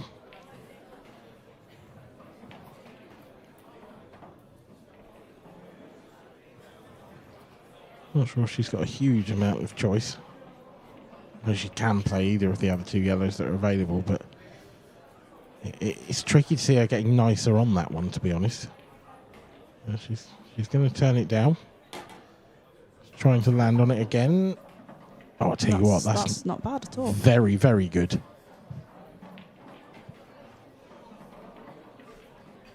Did well. I think she just played that yellow slightly thinner. Is she taking us down to the top? She is, and it's...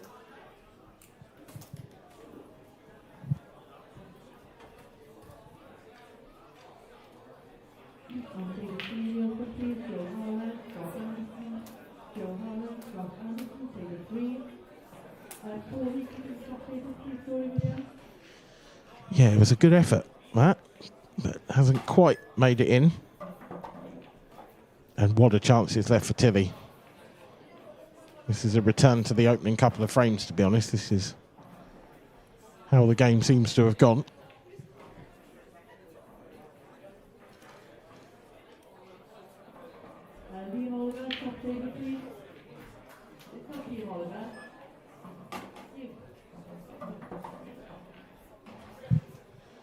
That, for me, is a very careless shot from Tilly Edwards. She's bang in the middle of no man's land. She's still got a pot to the left centre, but this could have been so much easier. Doesn't want to flick the red either. Doesn't want to catch this too thin. Well, she's recovered it, but it's not great. She's got a She would have thin wanted to snick. just be a little bit further up than that. Yeah, she's got a thin snick to the top right now, and this is missable. Although if she pots this, you would think that naturally she wouldn't need to do anything with it, just pot it. Yeah, you're She absolutely. should be back on track for the finish. You are absolutely right. The natural angle is very nice. She's got the pot. Yeah. Travel a bit more would be nice. Yeah. It hasn't. But she has got options. She does, yeah.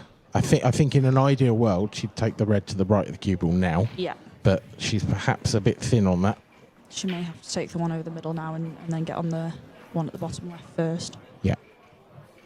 Can she drop in behind this one and take it to the bottom right instead? I'm not sure. Yeah, possibly. She's got the she's angle digging to do down there. either, to be honest.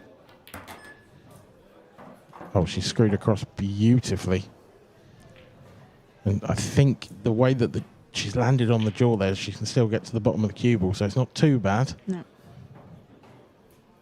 Just play this well. Try not to move the cue ball too much further than where the red is, and she's perfect.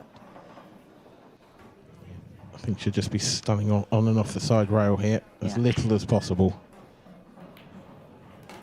Perfect. Yeah, that is very, very nice. This will be good for Tilly, hopefully get her arm going again.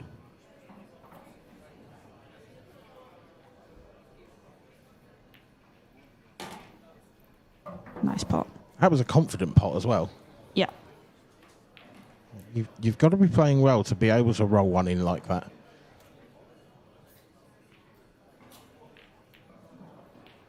And it's 5-all. It's a best of 3 now, essentially. 50 pence on it's going to a decider. I'm not taking that bet because I think it probably will.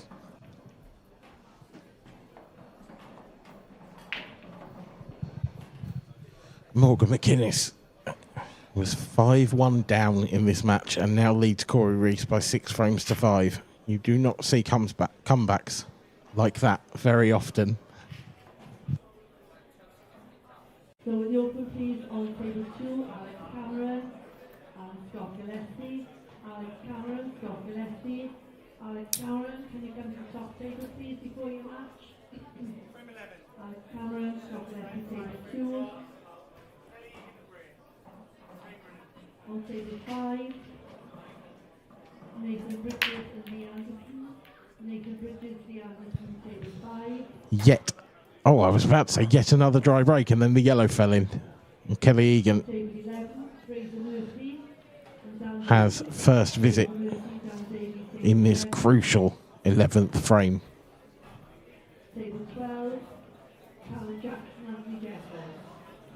Reds will be the colour. Oh, this is an awkward looking table.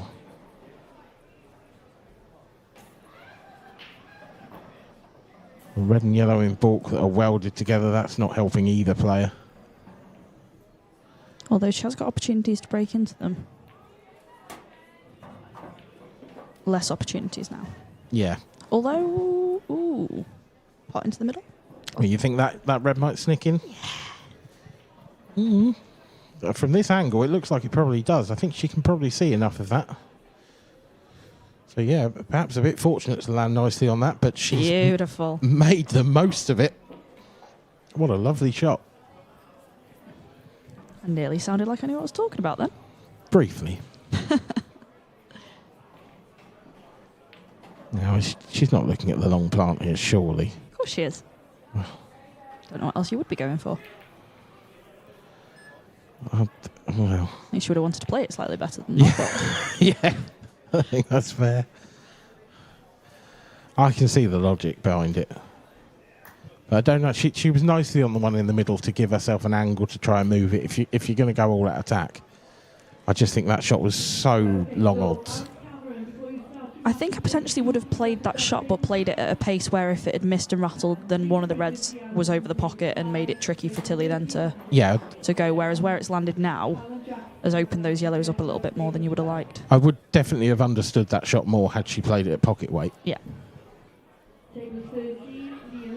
The only good thing is she's tied up a yellow for Tilly. But tied up her own red as well. Yeah. I know, that's good from Tilly, just holding back for a second. Yeah, the lesser spotted safety shot. There's too much safety in women's pool. We like seeing it like this. I agree. I think it's been an all-out attack game, and I think that's what I want to see, to be honest. Absolutely. I think that's what everyone wants to see. Yeah. There's a time and a place, and I do enjoy a safety battle, but yeah. I said myself earlier, personally, I enjoyed the game against Kelly earlier because we were both attacking, and that's how we like to play, and it makes the game fun where even if you are on the losing side of it, it makes it a fun game to play and a fun game to watch. Oh, hello. Beautiful. What a shot that is. Where's she pulled that from? Kelly Egan, take a bow. One good shot here and everything's there. Yep. given the situation, that is a monstrous shot. Oh, that's a... Oh, What a she's nudge. had an absolute touch there, to be honest. She definitely wasn't playing for that cannon, but she will take it all day long. Just needs to be careful here to get the pace right. Perfect. Looked like she had slightly more angle than that from where we're sat, but... And again, she this played is it really well. similar. Don't you can't afford to decelerate on this, but equally you can't afford to nip the cue ball back too much. No, she's absolutely that's nailed perfect. it. She's cueing so well. Yep, this has been very, very good, this finish from Kelly. I mean, the last few frames, in terms of the finishes we've seen these two take out, have been top. Yeah, Really I completely agree. It's been... Really good cueing from both of them, even when they've been sort of tricky or they've run out of position. The potting has been brilliant.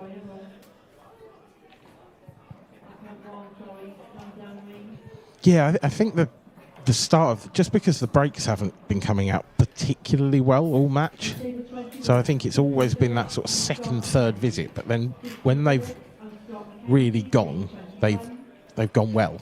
Yeah.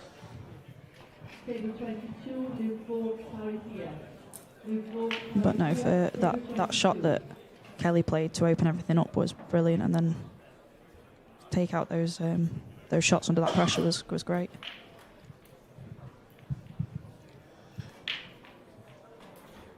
Corey Reese doesn't look like a happy bunny.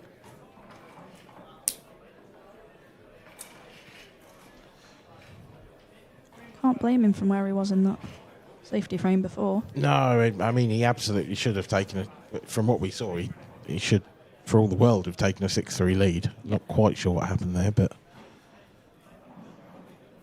made a real mess of it. He must have done. You can ask him later. Yeah, I don't think I will. Unless he wins. Tilly's turn to go dry. So this is Kelly Egan's first opportunity for a maiden IPA elite title. It's slightly trickier than it looks on either colour set here. Although, if she plays a good shot here on reds and gets that bad red out, like that... Oh, that's brutal. Oh, that's very unfortunate. Yeah, she played it nice. She picked the right shot, and you're absolutely right. That was, that was the only bad red. Yeah, she's been very unlucky to land there. And the other thing is she's opened up the frame for yellows. They all go now. So we could well be heading for that decider. I'd be seriously tempted to take the yellow, directly above the cue ball now up to the top right. Yeah. Because if you don't get it, you should get the pocket. Yeah. But So it's that's what she's playing as well. the only tricky yellow on the table, really.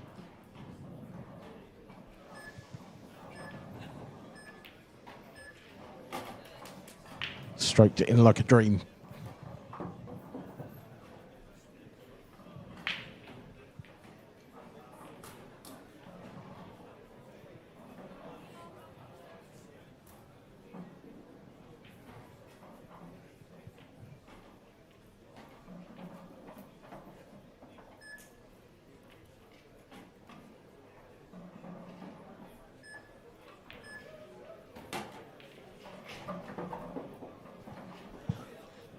I think the only thing that Tilly's got to really consider now is the 8 ball. But if she can knock this red out the way now, then it opens it up for at least one of those corner pockets. Yeah, that would be...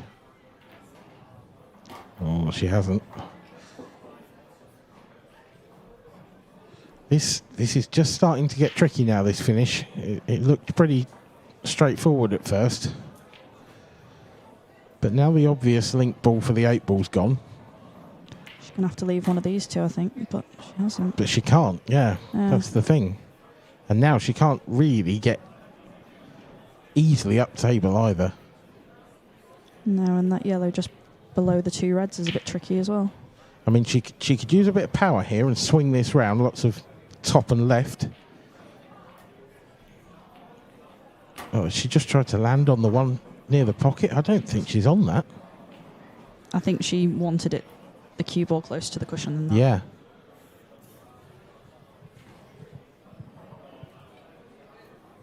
This is... Well, I don't know if she can see it or not. The way she's got down, I think she feels like she might just be able to see enough, or maybe even come cushion first and pot it, but if she does that, the cue ball's going to be running all over the place. Or If she can clip it thin, there's a chance she can land on this yellow, but...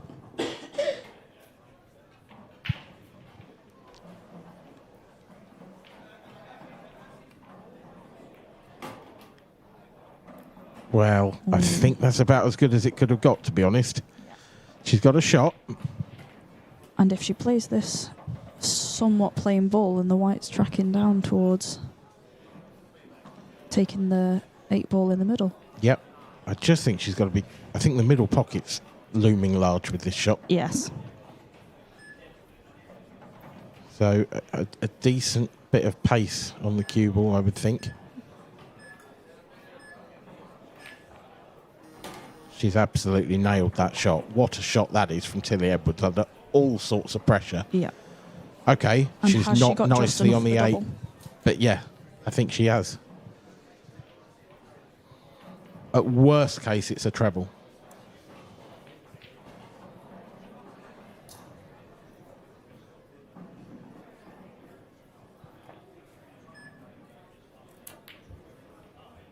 She's got the treble. She's got the treble. What a shot.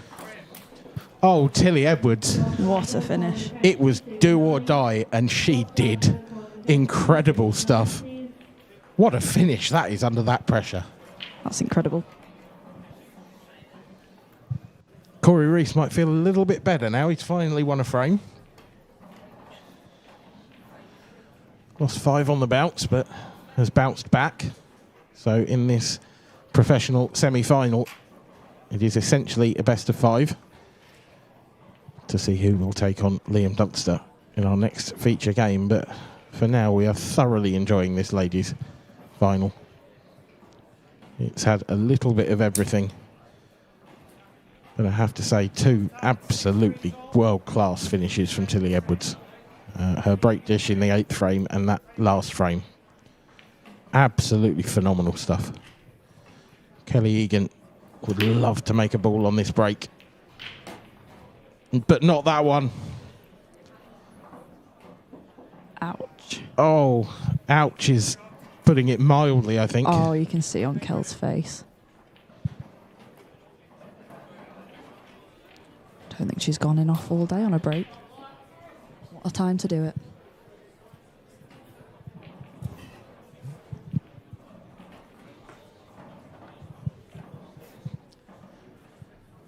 Well, this has been a game many, many times in this match. The player who's gone at the finish first hasn't got it.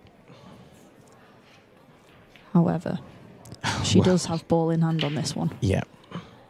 She does have ball in hand. I feel like you just... If she can pot that red closest to the bottom right, then the yellows suddenly become absolutely fantastic. The yellows are a dream if she can get this.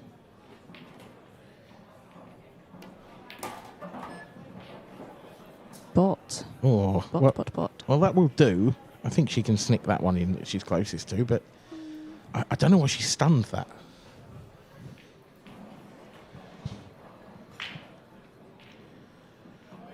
The tricky ball to land on is now the one nearest the baulk line in yellows. But she's got a couple of nice balls near the right centre to do that. Yeah, she can drop onto them. It looks like it goes in the corner as well. Oh. Oh, she's missed the yellow altogether.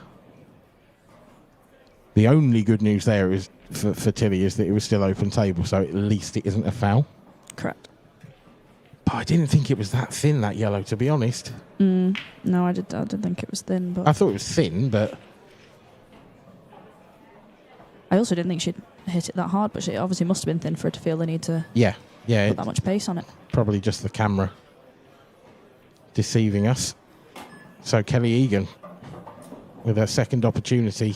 Well, that red is blocking the right-hand corner for that yellow, so she's just going to have to get an opportunity to get down onto that one nearest to the cue ball now. But I think it's essentially just simple drop-ins here. She just needs to be careful and she'll be fine. Yeah, can she hold her nerve? I'd be tempted. Let's play that one nearest to the cue ball now. Yeah. Hmm. But then it is the nicest ball to get. Is it? Yeah, I know. It's hard to work out. No, yeah. Because in a way, I think would have that been happy to leave this one to the left and now to I agree. to last I and agree. screw down for If it. she was here now and that yellow was Yeah. already gone, which would have happened had she gone that way, Yeah. then this would have been better. Yeah. Now it is trickier to get Now on she's that got to get last position yellow. on the one in the middle and then also screw down for that one. That far. looks good to me. I think she can screw back from it. Yeah. I mean, she could potentially top it round if she needed to as well, I think. But Yeah, the way these cushions slide, I'm not sure. no, But that she's is played that really well. very, very good indeed. Her heart will be going a million miles an hour at this point.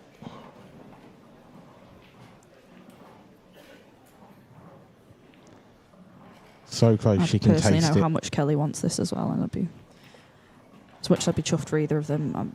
With this being Kelly's first, I'd be absolutely over the moon for her.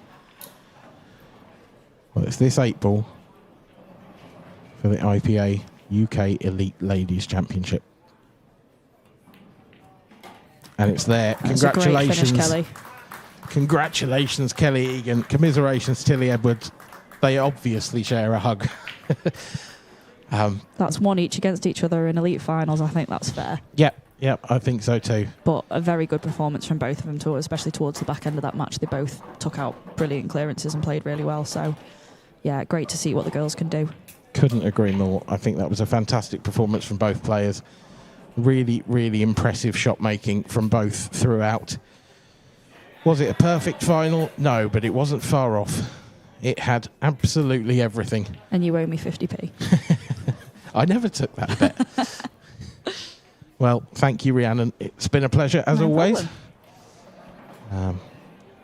Just give you a score update. Morgan McInnes there, 7-6 up on Corey Rees. But before we can do anything else, we have to hand over to the arena for the trophy presentation, where I'm sure any second Stephen Walker will be ready to present the title to Kelly Egan.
Welcome back, guys, to what was a pulsating final between Tilly Edwards and Kelly Egan. It was the Elite Ladies final here at the UK Open, the IPA here in Glasgow. And guys, give a hand for these players, please. But unfortunately, we do have to have a runner-up. Tilly, come and join me, please. Tough way to lose in a decider, and that was a semi-final and the final. You've lost in a decider. It's a hard way to lose. Yeah. I've been playing one mistake and it's it's over. So yeah, it's a tough one, this one, but obviously really happy for Kel with it being her first one. So yeah, no. Yeah, you did. You've played actually fantastic. We watched the full final there, but all the way through, the ladies' elite is getting stronger and stronger and stronger. Is that making you better? 100%. We know that you've got to put your practice in to be better, to be able to play against these players, and we've been practicing trying to be clinical, and all weekend been clinical. It's just a couple of I probably gave 3 frames away, and that's when a clinicalness comes into. So, but no, she kept in there and dug in, and thoroughly deserved in the end. Yeah, it's never easy to lose in a final. Obviously, getting there, gaining a wee bit of consistency. There's a lot of positive to take for this. Yeah, no, definitely. Annoyed at the moment, but I will get over it. But yeah, no, just got to keep it going and keep the form into the remainder of the tours. Well done. Unlucky, Tilly. Thanks very much. Ladies and gentlemen, Tilly Edwards. And our champion, Kelly Egan. You must be delighted to get this one. These aren't easy. The elite ladies is so tough right now, and the finish I just mentioned to you, the finish to win it under that pressure, 6-all, unbelievable. Yeah, as soon as I broke and the white went in, I was like, obviously I know Tilly's ability and everything like that. As soon as the white went in, I sat back in my seat and I thought, well, they're pretty much gone. And then when she gave me the chance, I was planning my route out kind of if she did miss. But yeah, as soon as I come to the table and see my route, and that was it, I was gone. But that last yellow just, wiped his little feet, but I got over the line. So yeah, we're happy with that. Well, I was actually going to ask you about that. You seem to map it out really early. Yeah. And it was actually like a Liam Dunster type finish. Everything was so precise, so perfect. No, honestly, it was fantastic. And as I mentioned to you, we weren't sure the yellow went in the top right corner, but you took them fantastic, and that's some way to win a final. Yeah. When I'm sat in my seat, I'm always, watching what my opponent does and what ifs, and if this happens and that happens, what am I going to do next? So, I'm always focused on the table and trying to plan my route, not as quickly as I can, but just I've got something in my head to go with, what my first ball is and what my last ball is for the black. So, yeah, she let me in and I took advantage of that. Well, you're going to have some good memories here in Scotland because Kelly, you are our elite ladies champion of the UK Open. Thank you very much.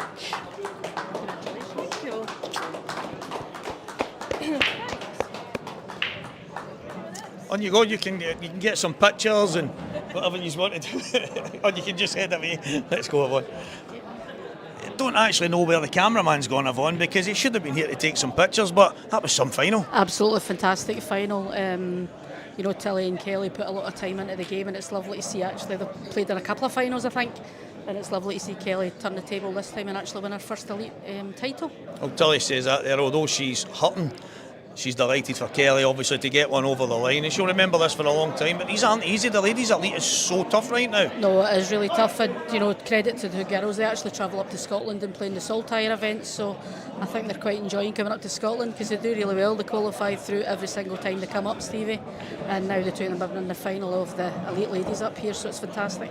Well, I think that's one of the things that stands out. We're starting to see new faces winning titles. Kelly obviously being one here right now. It shows the strength and depth that the elite ladies is right now. These are all pushing each other.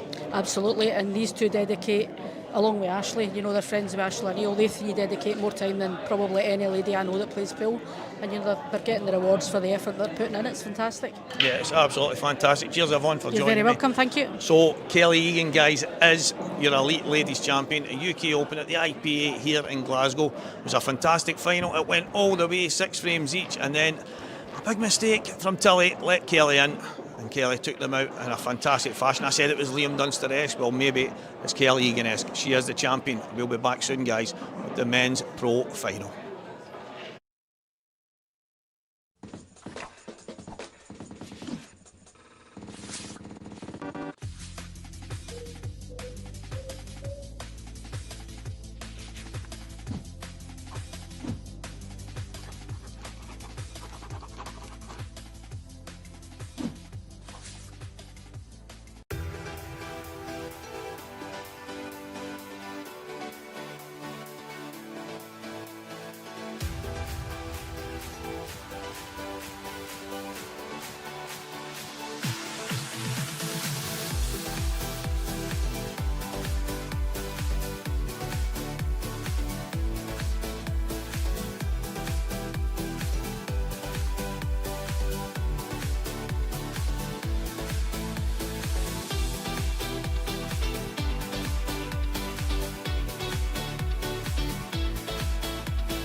Barcelona, top table please.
On table 7 in your dispensaries, Lewis Tool and Dave Rogers. Lewis Tool and Dave Rogers, table 7. Dave, please come to the top table please before you go to your match. Thank you.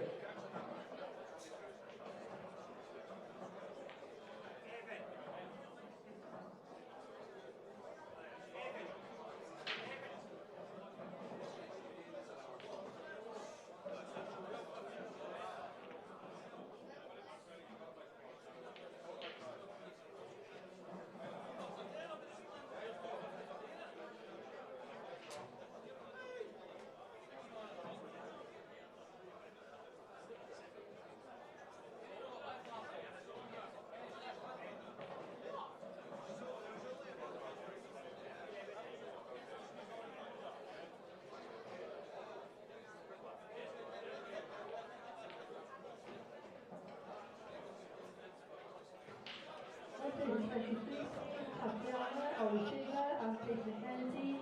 Tatiana Olisheva and Caitlin Kennedy, table 23.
On table 24, please, Ryan England and Jay Lawrence. Ryan England and Jay Lawrence, table 24.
Your please on table 10, Mark Boyd, Dave Sanderson. Mark Boyd, Dave Sanderson, table 10.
Table 11, please. Start Becky, Mount Keeper.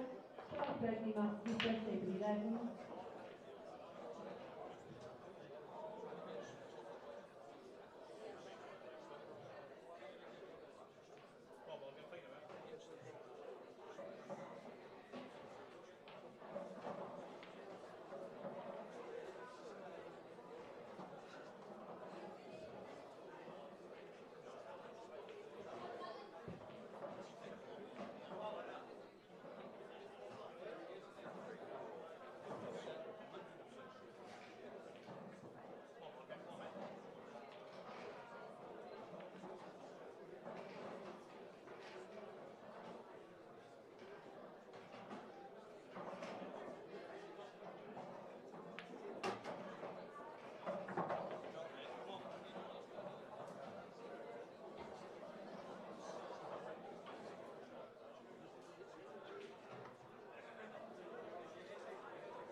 all the football cards. 73.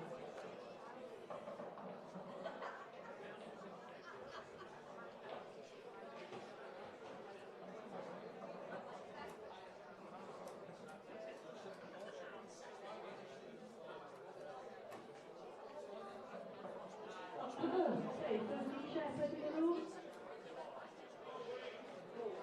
Sophie Shepherd.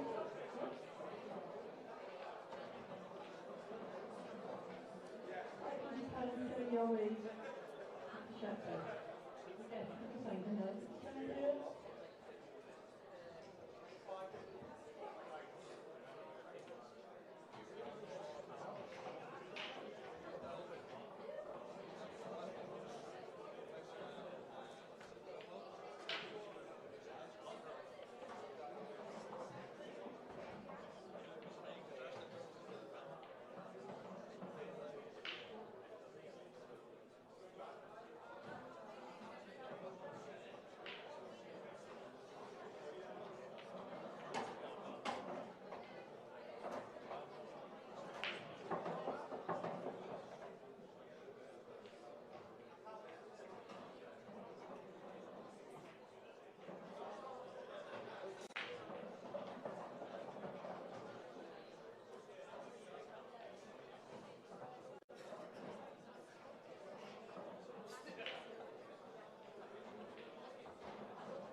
So just to confirm, the football card has been won by CSP Shepherd. Team was Bristol Rovers, the number was 73. Declan Stone, top taker please. Top taker Declan Stone please.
Allen, Ashley O'Neill, table 3.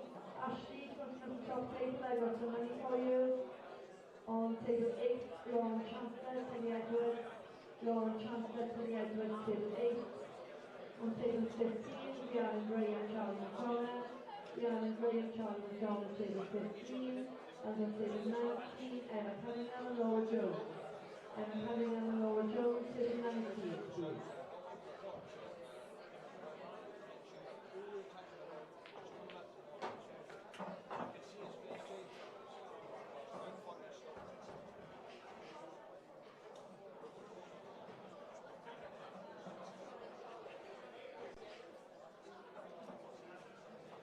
And on table 9, please, Kelly Egan and Bill Rusco. Kelly Egan and Bill Rusco, table 9, please.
Gary McLaughlin in the room, please. Gary McLaughlin is in the room from the top table.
Jamie Ringham in the room, please. Top table, Jamie Ringham.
On table 190, to the open, Brad Ferguson and David Thompson. Brad Ferguson, David Thompson, table 1.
6, Sean Clark, table 4.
So, the next match on the streaming table in 5 minutes will be the professional event final between Morgan McInnes and Liam Dunster. There's no Scottish affair between Morgan McInnes and Liam Dunster on table 26.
Vicky Lewis, top table please. Vicky Lewis, top table.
Okay, the 5 ladies events please. Savannah Lowe and Louise Shepherd. Savannah Lowe and Louise Shepherd, table 5.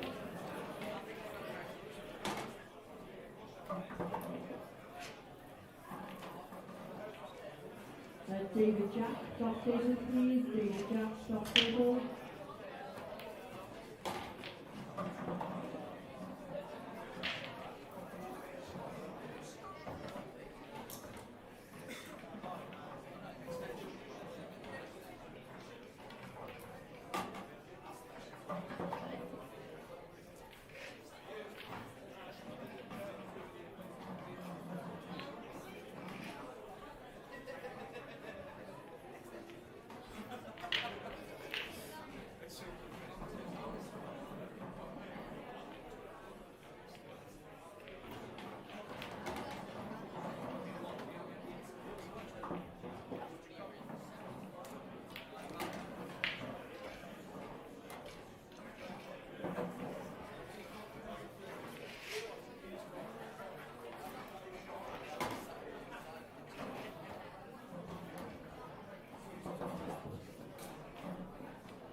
On table 12 in the ladies, please. Shona Lucas, Jenny Lawson. Shona Lucas, Jenny Lawson, table 12.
Table 16, ladies first, please.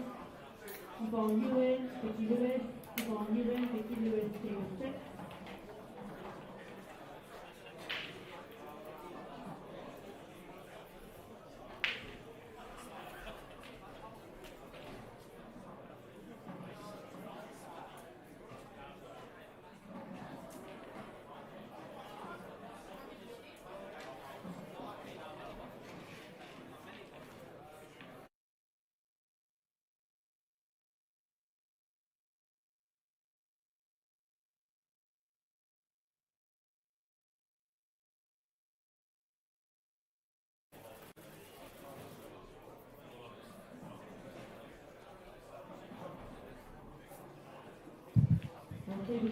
Ladies and gentlemen, welcome to the UK Open final.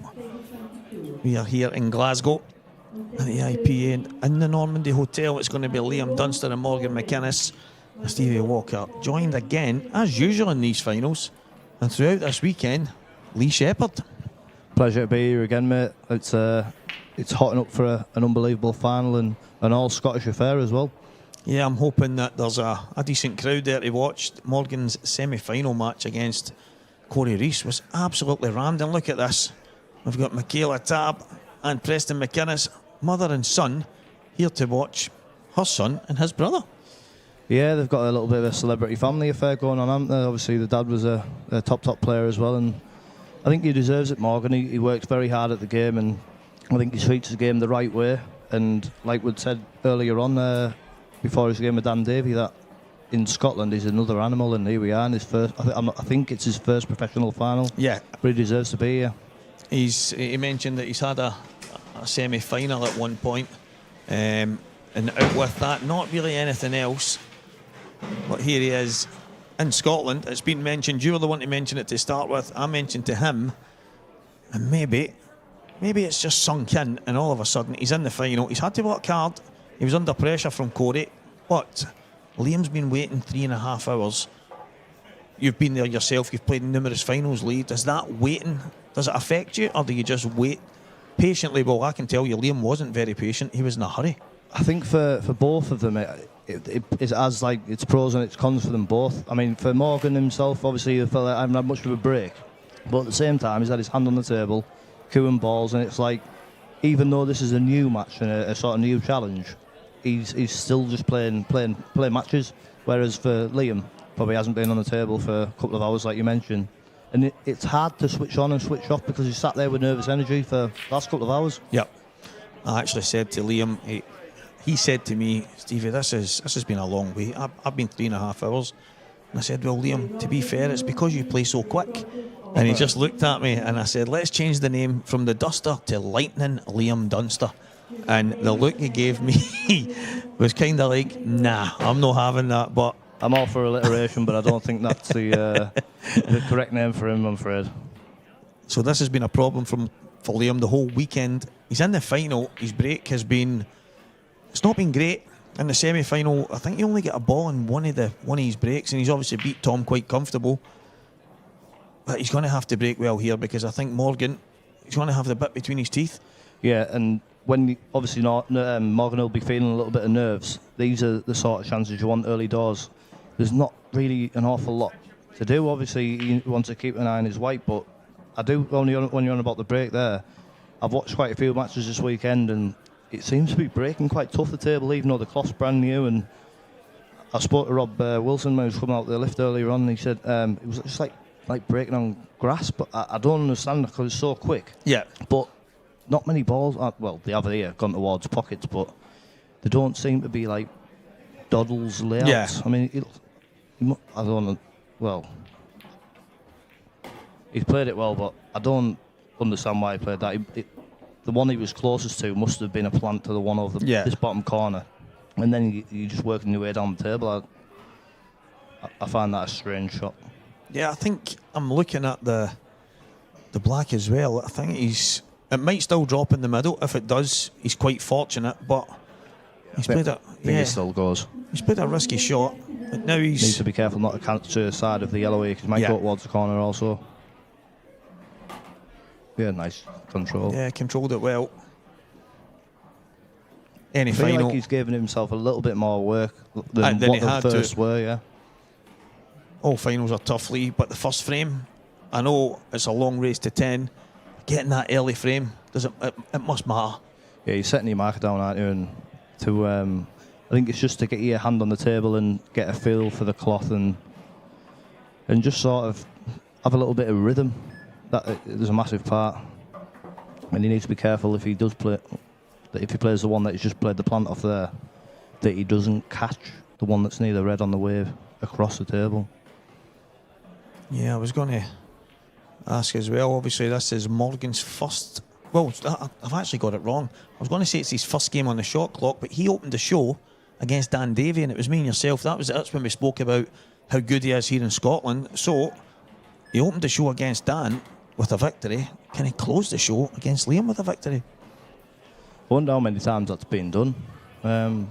Probably not as many as we'd expect, given the fact previously people were seeded, weren't they? So Yeah. the top boys were in like round 2. Yeah. So obviously the professionals would be in round 1. And 9 times out of 10, I think the non-seeded players probably haven't won. No, of course. But I wouldn't put it past him. I like his demeanour around the table and the way that he hits the ball with like authority, and I think he properly believes in himself. And to have that when you're playing the top boys, that's the difference between sort of the middle pros and the ones close to getting there. They don't really have the belief to sort of stamp their authority and try and bully the better players, because maybe they think they don't have a right. I'm not sure. No, I actually think you're onto something, because you had mentioned to me the first year you were on the pro, you probably, even though you had a couple of decent runs to an extent, you probably didn't do as well as you would have wanted to do. And Greg McMillan has started this year. He said to me, Stevie, I've been basically sitting at home thinking, I shouldn't be in those pros. I should have said no, I'm not good enough. But then he said a decent weekend this. I think it's a mental thing, innit? It's like a mental block, and if you believe. Yeah, I mean, when I first turned, I was thinking, what sort of have I got to do to make the jump? And I think the first event, I think I lost in the second round to, I want to say, Craig Marsh. He played really well, and then I got to the semi-final of the Open. So I thought, well, I'm off to a bit of a flyer here. Like I've done well, and I played really well. And then I got to a semi again of a professional event, and I was 8-7 up against Johan, and I just think I wasn't really ready to close that match out, because I had a really good opportunity, and yeah, I probably kicked myself after that. But after that, I don't really feel like I've potentially had the runs that I was getting before, but the standard's much better. Yeah. Now that first frame, Morgan McInnes, from a dry break from Liam Dunster, played a brave first shot. We kind of questioned it, but he's managed to get them over the line. Took a good finish in the end, really controlled. Just through the ball, like you said, Lee, and he's got a chance here to maybe try and get a bit of daylight early. Needs a good break though. Just nailed them. I think what I like as well about the way Morgan hits the ball and his sort of cue action, it's like he's like sort of relatively left eye dominant, so it's slightly tucked inside next to his shoulder, so there's not really a lot of space for movement in the cue action. I mean, there's a few professional snooker players like Gary Wilson, who's very left eye dominant, and it really tucks the cue in, so there's not a lot of space to sort of tweak a ball or cue across the ball, and he definitely benefits from that thing.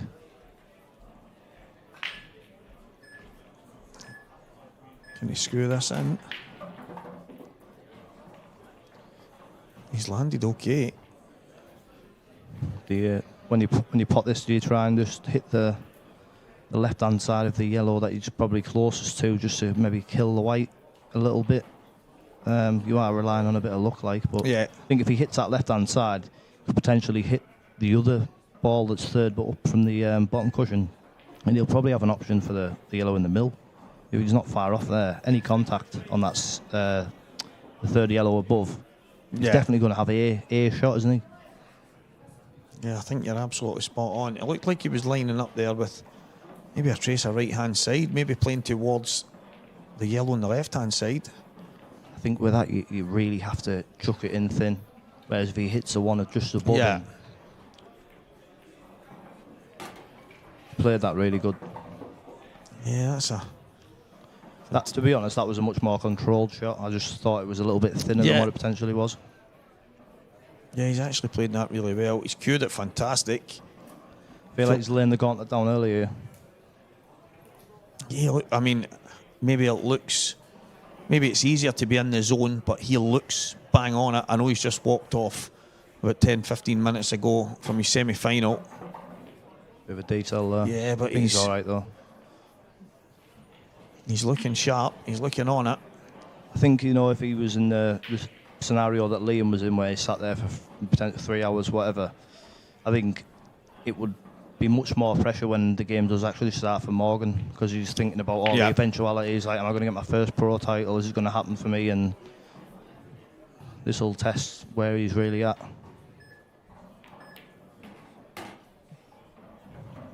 It's like it was over the bag. Yeah. No, he's going to be running away from it. Yeah, it's one of these shots that I don't think it's worth getting greedy. No, take your medicine. Just make sure you leave it as close to straight as you can. Or I mean, I wouldn't want to bring the rails into play. The side rail into play. No, but I wouldn't mind potentially screwing off the bottom cushion.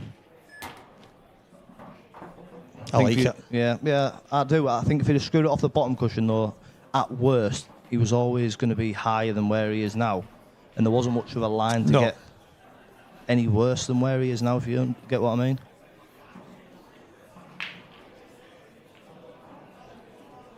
We seem to have, sorry about that, guys.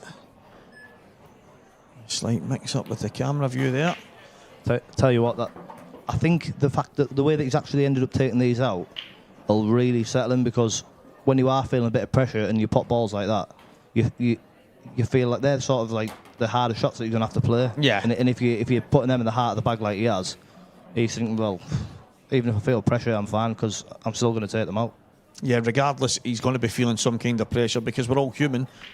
But to be probably as composed as he could be, to lean over and just pop them in, like they're hanging over the bag, like you said, he's showing very little emotion. We both know your insides can be turning, and it's obviously to try and get that first pro title and what have you. He took the first finish away fantastic, but that was another level up. Yeah, he looks very composed, and I think you never want to get too excited, but when you are taking the clearances out like that, when you are feeling the pressure, you think, you know, he's going to be pretty settled now. Everything gets that little bit easier, and the bags just seem that little bit bigger. So Liam has been struggling with his break all weekend. I think the thing with Liam's break is that he looks to me as if like he sort of worked out a way that when he hits it in a certain area, there's a ball going towards one of the wing balls going towards the middle. And certain tables, they just break differently, don't they? And certain breaks work on different tables. So that red that was going towards the middle, that's what he's looking for there. But if you look back on Morgan's cut broke, exact same idea, but Morgan creamed him. Yeah. Whereas that's more controlled from Liam. And the thing for me is, it's not working. He needs to put a bit on it. Yeah, because he's literally, if he doesn't get that one ball, it's like there's nothing really else that can happen for him. Yeah. Because it's just literally focusing on that one, whereas Morgan is going through the pack. And he's not focusing on one, he's focusing on the contact and the generation of power that he's going to get. See, I'm looking at Morgan here. He's looking at the yellow in off the red. The yellow in off the yellow at the middle here. For me, I think if I'm watching Mark Boyle right now, maybe even Liam, they're just dropping in the yellow and playing the other yellow down the cushion, because, well, it goes, so you don't need to play it and kick it out. What are you thinking there? Well, I feel like he's looking at reds, but... Oh, that's fair enough. Just when you looked at the yellow a moment ago. Yeah, I would be going yellow, so if I'm totally honest. Yeah, I think so as well. I think the yellows are pretty straightforward. I just feel like you had more shots to have to play on reds here, like the first shot being the prime example. But I think I would have played the yellow off the yellow, given the fact that you could have moved the one that's next to the middle towards the red. Yeah, no. And you're always going to have an option. Whereas, I mean, he's got some shots to play. And on reds as well, the yellow, red that he's got on the left side cushion next to the one in the middle, you're going to have to land on that too. Still feel like he's chasing here. Yeah, this is going to be a Potter's type finish, because there's no real control. I think, you know, after the match, if he potentially watches it back, I think he'll look and think, can't believe I never took yellows. Yeah. Even the red that's just to the left-hand side of his arm, I don't know if that goes in the bottom right corner. So if it doesn't, he's got a bit of work to do there. He's still... You can see there, that is so tight. I don't think that goes. I don't, and I think unless he can screw across the face of the yellow and leave the red that's in the top left of the screen as we're looking now into the yellow into the yellow pocket here, I don't really see where else he's going to go. I don't think that red passes the yellow, does it, in this corner? No. And if it does, obviously he wouldn't have played the first shot that he played. You can see it there. And the angle from the pot inside is a lot different to the angle we're seeing there, isn't it? Yeah. You know, when people are sat behind, they go, it goes, that goes. I'm like, yeah, no, exactly. have a look from my angle and you'll think different. Yeah, it changes so much. I think you'd screw into the yellow here or try and pot it, and then you're going to get a little bit of movement with the white. So he's deliberately used the yellow there. I like that. I think he might be good here, you know, if the red goes past the black in the corner, he can punch just off the side rail just next to the middle, and then he could have an angle to pot the one he's closest to now and come across.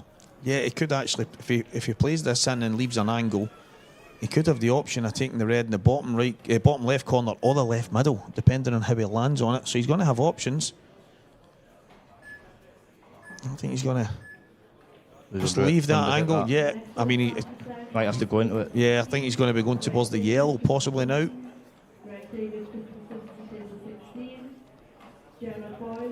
You know, if he potted the red past the yellow here, I don't think he can really do anything, can he? No. There's nowhere to go. I think he's going to have to he's going to have to go into the red, I think. Yeah, this is a massive shot in the grand scheme of this final. I feel like he needs a bit of fortune. He's missed it. Oh, it was miles away. He wasn't. I don't think he was even looking at the pot there. He was looking at the cannon, wasn't he? Yeah. So, Liam Dunster, frame number 3. His first real visit to the table. And for me, I think this has got 2-1 written all over it. Yep. And these are the sort of times when Liam comes strong. I mean, how often I watch him play and his opponent has a black left and he's just either mopping up or putting them in a world of pain. Yeah. And he's one of them players that you never get a second go. Well, you never get a second go that is worthy of winning a frame. No, exactly. If you're coming back to the table, normally it's when he's put you in all kinds of trouble. Yeah.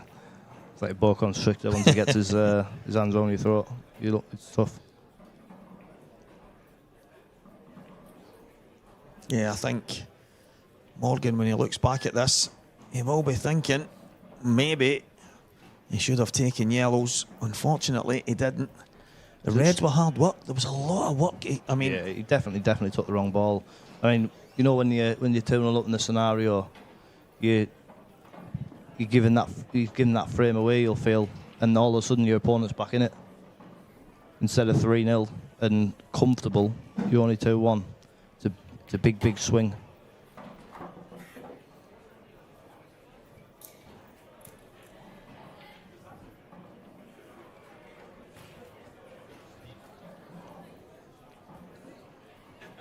This is one of those situations, and it's Liam at the table. Even if I think your average Joe in the club, you could say, where can you go wrong here? And I'm struggling to see it. I really am. And impossible. But for like a crazy bounce out or some kind of mad or a kick. miscue.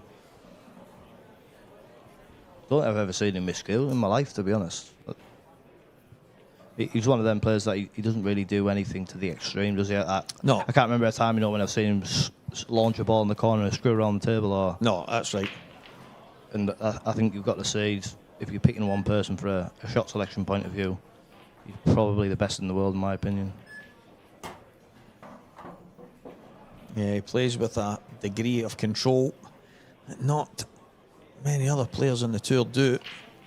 And that's not to say his way is right and other way is wrong. It's just pretty different to most players, the way he goes about his business. And he just seems to mind his work so much better than most. And he's so intelligent. Yeah, he's so intelligent.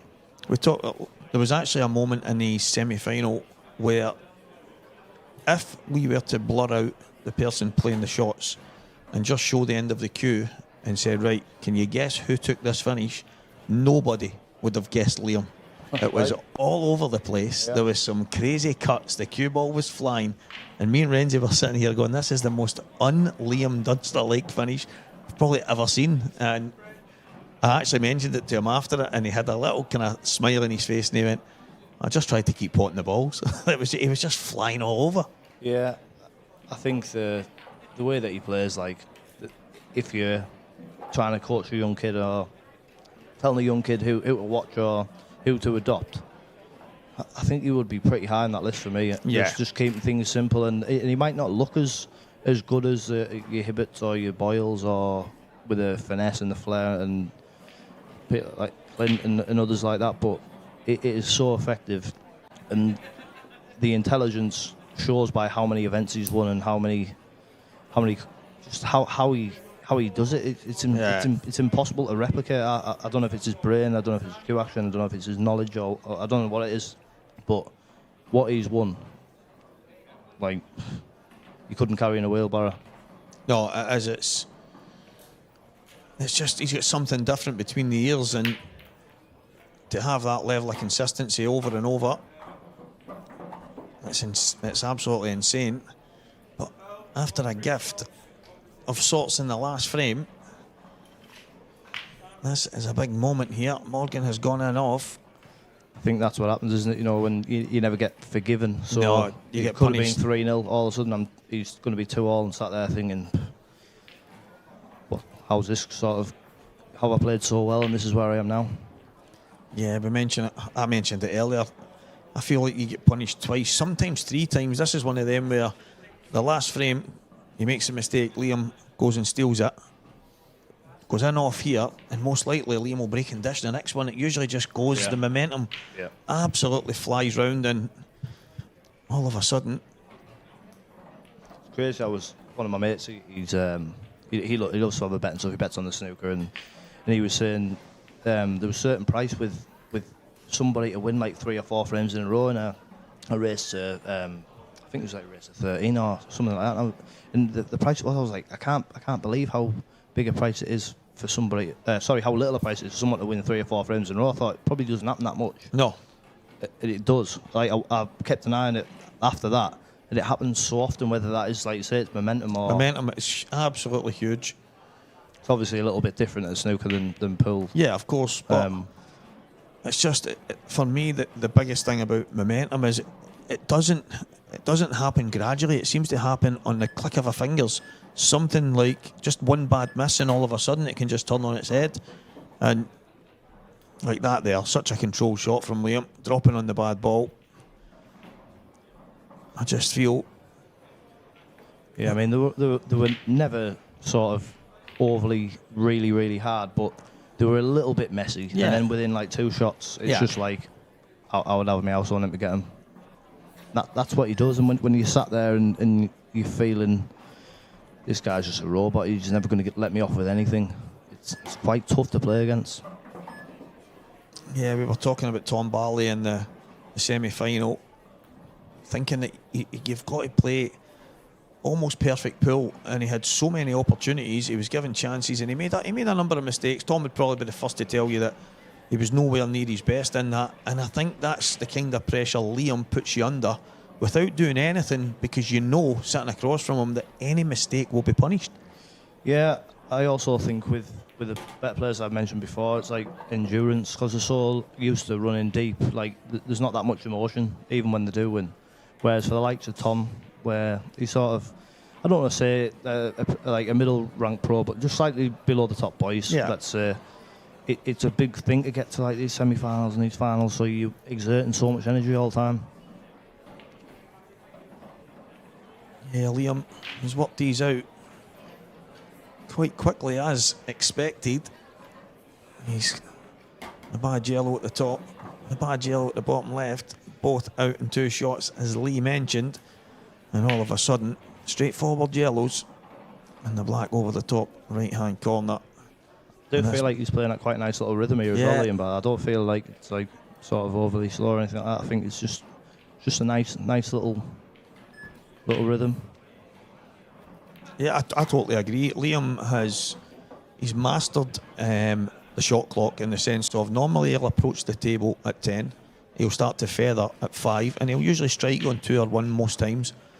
Right now, he's probably playing ahead of that, and he's closer to maybe striking the ball just after the 10 seconds. So he's maybe, I know it might not seem a lot, but the way Liam normally plays, he's a few seconds ahead of usual.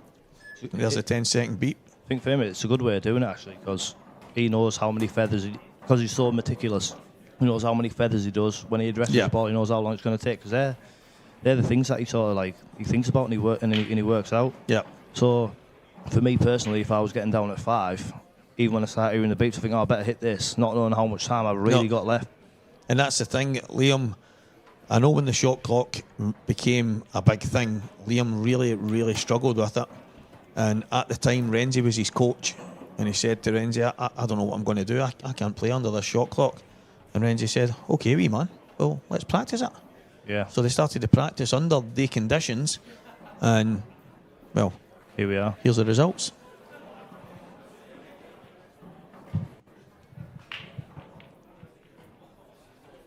And it is 2 frames all here, and it is Liam Dunster who's going to break off next. Morgan just have to reset a bit. Just needs to get himself together. Let's reset. Compose himself. He's still in there. It's only 2 frames all. Race to 10. Long way to go yet.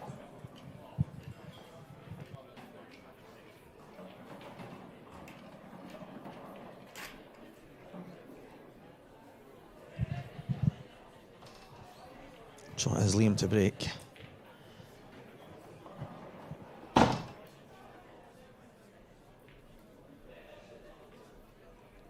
Oh, what do I see here, guys? Or is he just lining it up? He's just lining it up. You know what he's like? He's meticulous. He's not happy with the rack, but we know what Liam's like. And the fact that he's had a couple of dry breaks, he's now looking at every last detail. It's the way he is.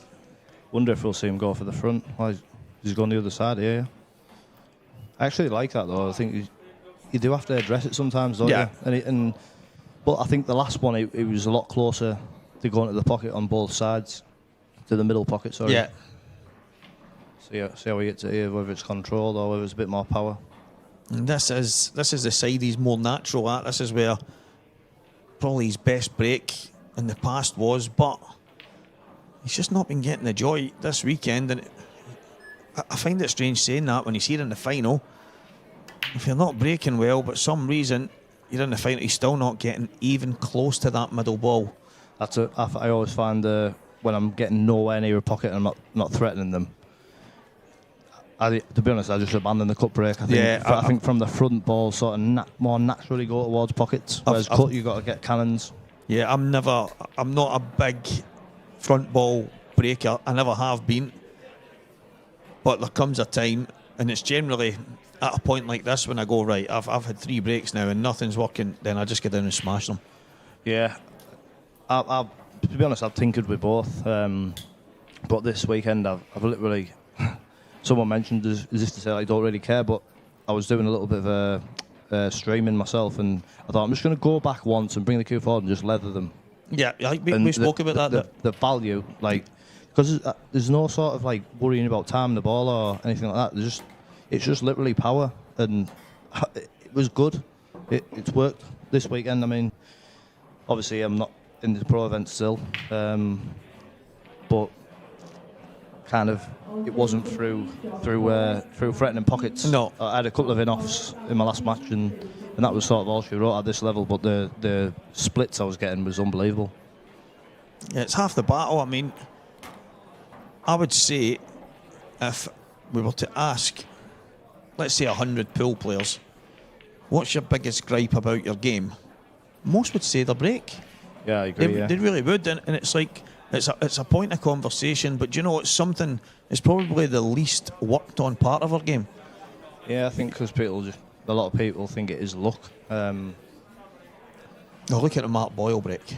Yeah, people say it's luck, but then some of the guys who are at the top, like you say, like Mark. How does it look when he does it all the time? Exactly.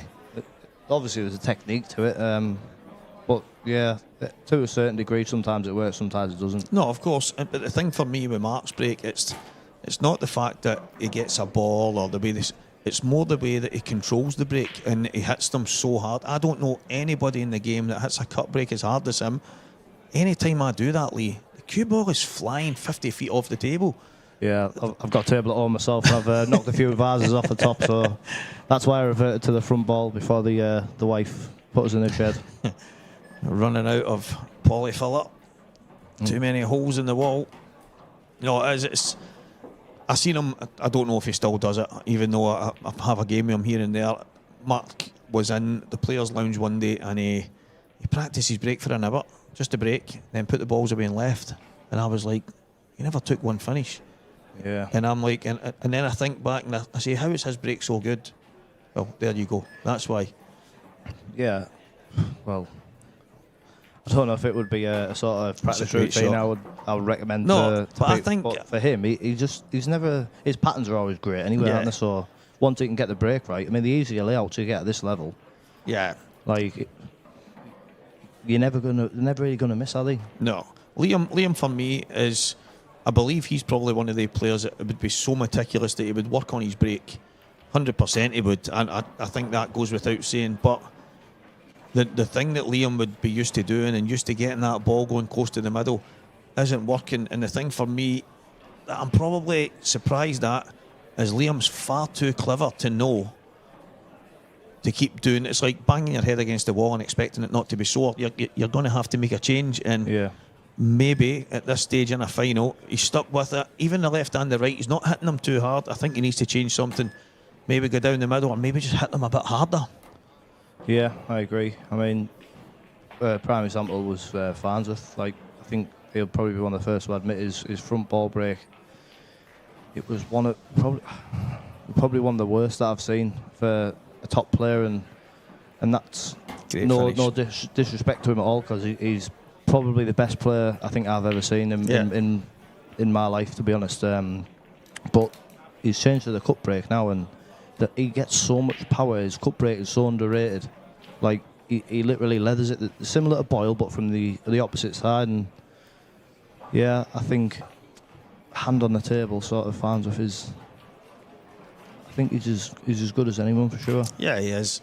And he was my pick, so thanks for proving us wrong. But you also did give Morgan a sniff, and he did say, he said, well, I'm going to have to thank Lee because I really appreciate the kind words. And it's, you weren't making anything up. You just said the Morgan McInnes you know has been absolutely flying in Scotland. He's got so many titles, and maybe when he's travelled south, it's not worked out as good as he would have liked and maybe expected. But you gave him those props. Not, as I say, you weren't talking out of school. You were just being straight to the point, and it's 100% true. But here he is in the final. He's took a few cracking finishes. Yeah, made a mistake, got punished, probably cost him a couple of frames, but he's 3-2 in front. He's breaking. You would bite the hand off to be in that position. Yeah, I mean, Liam, like I say, is unbelievable. He's won everything there is to win. But like, you shouldn't be. I'm not being biased, but I would love to see Morgan. I think what it would mean for him, and you know, for a lad of his age, it's a lifetime of work, and you might never win one professional event in your life. I know, that's and true. To see a new winner, I think, and the fact that we could potentially have 2 new winners this year, being Rob Wilson being one as well, I think that's like, it shows the strength in depth, and it just shows that like people that are wanting to turn pro or whatever, this is where you can be. Yeah. If you really dedicate yourself and you do the right things and you act the right way and you're respectful to your opponent and all that sort of stuff. But I'd love to see him. I'd love to see him do it.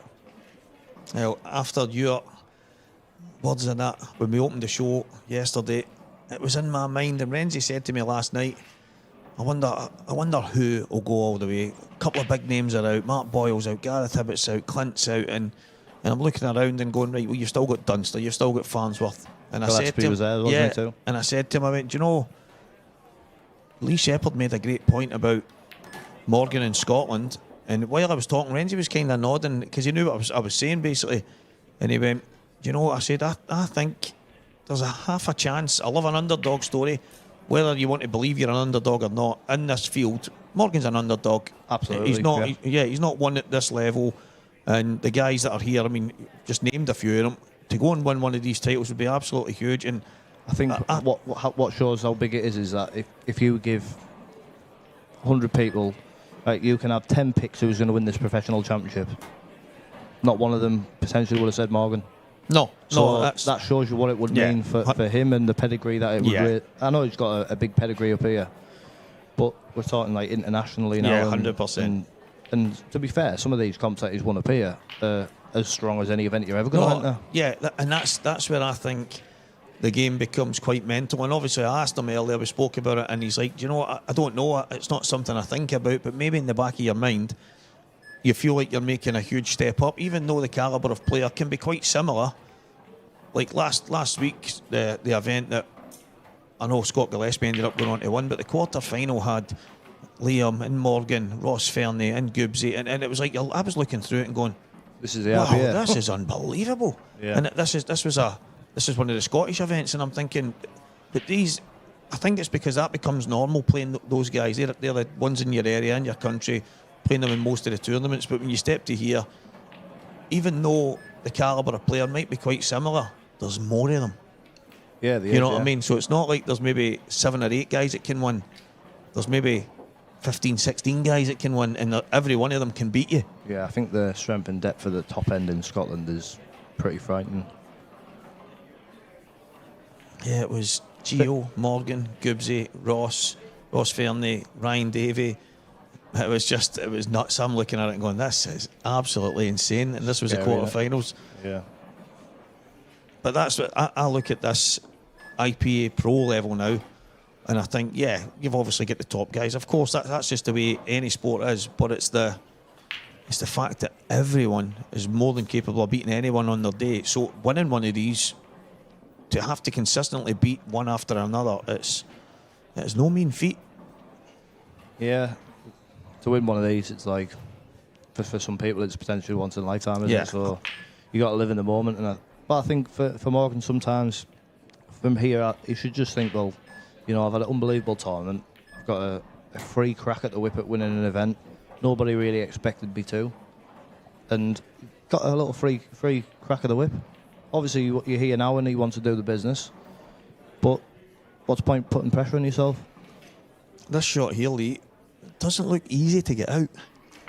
I think you can get just to the side rail, but if you get into it too much and you catch the yellow, I think you might be all right. Do you just roll it on and off? Yeah, and come back across the line for the racking line? Just take your medicine down here. Yeah, and then you're not bringing the yellow. Oh, what a shot. Yeah. I did not think. I thought if he got past that yellow, he was going high on the left-hand side. Yeah, that's a great shot. Liam Dunster squares this match up at 3-all. Morgan, he's in this final. Doesn't look phased. He's played well. Long way to go. Race to 10. Feel like it's warming up a little bit. Yeah. If I was to put you on the spot, and I'm not gonna, but if I was... Go on, you are. Yeah. Listen, I both of us have obviously spoke about an underdog story, but are we going to get one? I think you'd be a madman to back against Dunster, wouldn't you? If I had to say a scoreline right now, I would say 10-7 Dunster. But I hope for the potential. Well, I don't want to say Morgan's not one of the top boys because he's in this final, but someone outside the top 8, maybe the top 10. It's a nice story, isn't it? Yeah. And what it would mean, like he would be on a high for months and months and months, whereas Liam would be just, it's another day at the office, thank you very much. I know it would mean a lot to him, but I just think from that perspective, I would want it to mean more. Liam, as usual, his meticulous self checking every ball. I don't think it's nothing to do with the racks, to be honest. I think it's just the authority he's hitting it with. I do think if he's dry here, I think you can see front ball next after that. He doesn't often do front ball, but no, I think he will, you know, if this goes dry.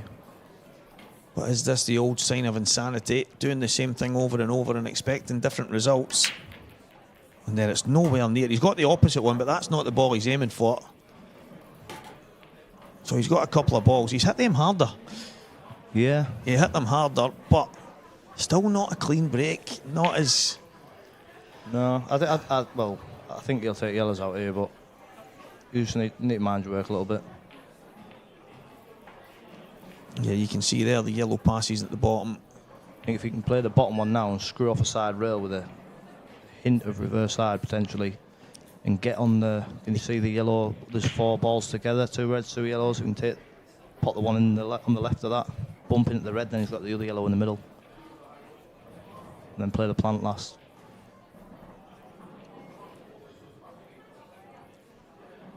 I thought you've got to get an awful lot of side on that. Or if he could put the bottom one and get up towards the middle, then take the one on the middle next to the yellow, next to the red, then come down slightly.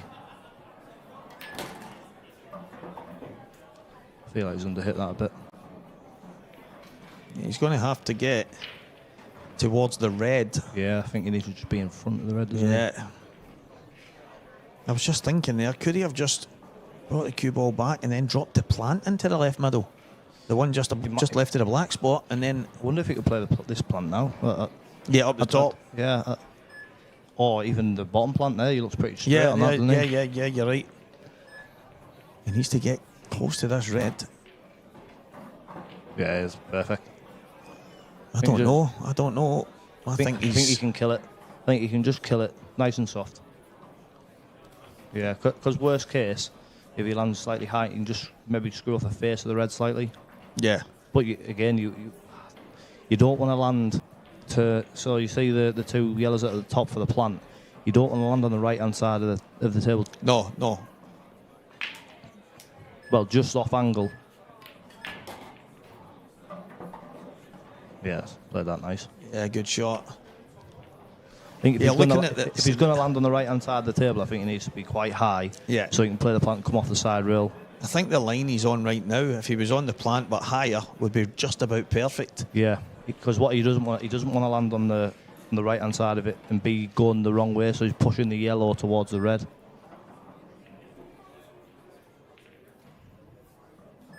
Got a nice little angle, hasn't he? Perfect. Yeah, spot on. It's a nice little soft screw shot.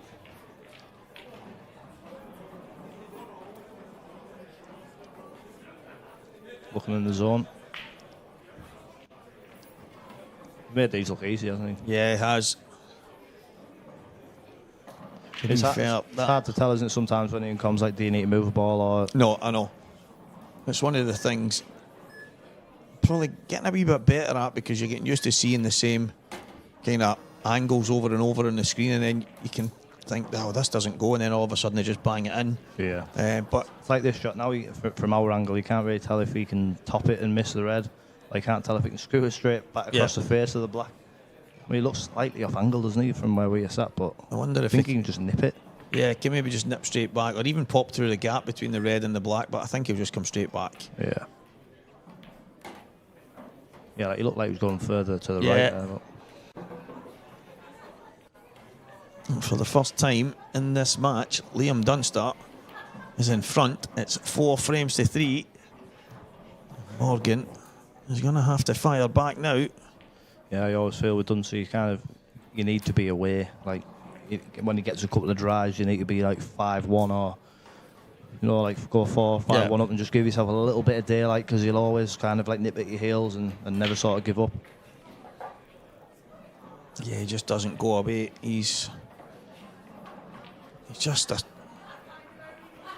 a movable object, if you want to call him that. He's just a severe competitor. He can be 5-0, 7-0. You could be 9-0 in front of Liam here, and you still wouldn't be over the line. It's just, he's one of the guys, he just doesn't go away. He's just the Selby of IPA.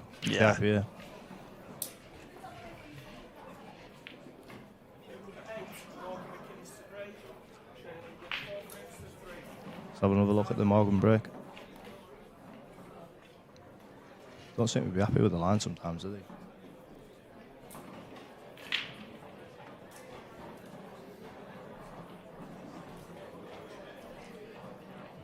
they? Yeah, they're getting his step count up today.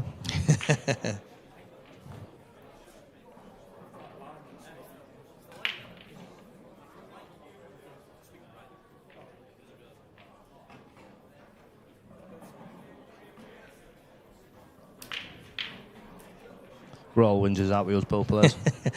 Never happy. Never, ever happy. Tell you what, the new lights are amazing, aren't they, as well? Oh, absolutely unreal.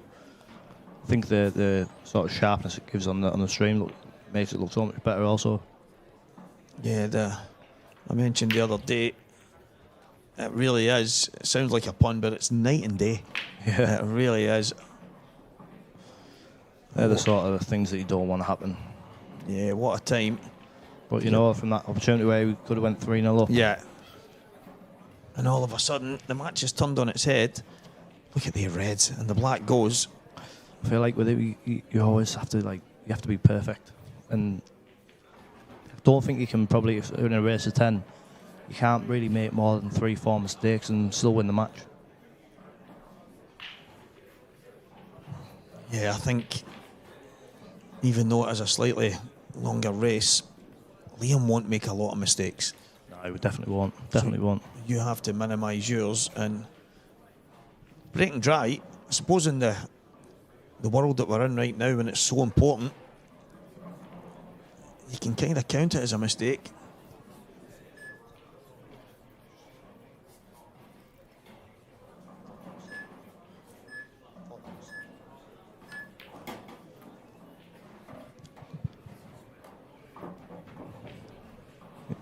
Looks fine. To be honest, I think the red, the second highest red to the left, sorry, the highest red to the left, I think I would have been wanting that one last for the black.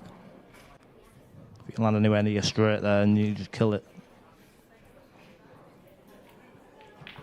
Yeah, that's definitely the perfect connector for the black. I wonder what Liam is thinking here. We're getting an idea as he's come round.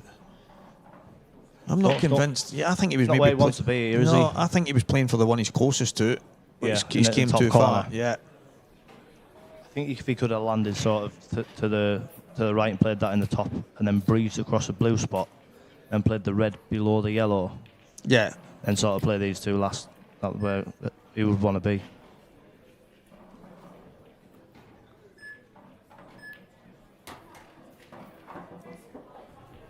Play that red now, isn't he? Just below the yellow.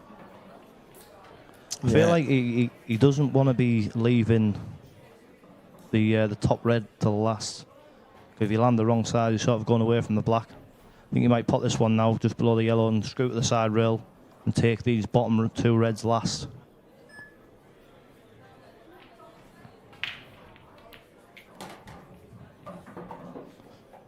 Yeah, he's obviously thinking exactly like you. Yeah, with that red he's closest to now, if you don't land on the right angle of that and if you left it last, you don't want to run away from the black. Or I think the way he's played here, I mean, to be honest, he's overhit that also, because I think he played to leave that in the top pocket. Wonder if he'll go in and out of balk here or whether he'll just. I think he will. I think he'll put it in the middle and go in and out of balk. Kind of makes the pot a little bit unmissable. Vote for a kick.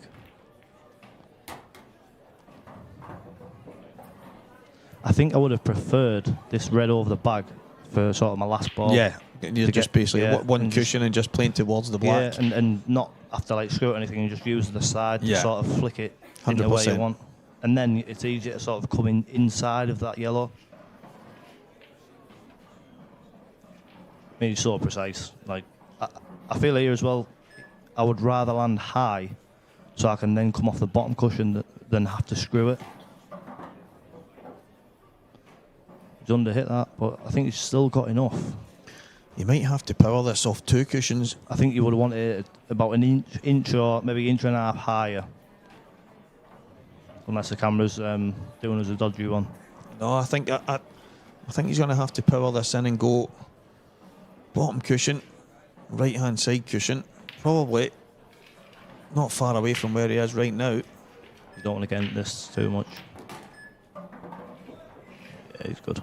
Played that nice. You know, if you're feeling it a little bit there, you slightly detail and you end up in no man's land, but Stampton's authority now.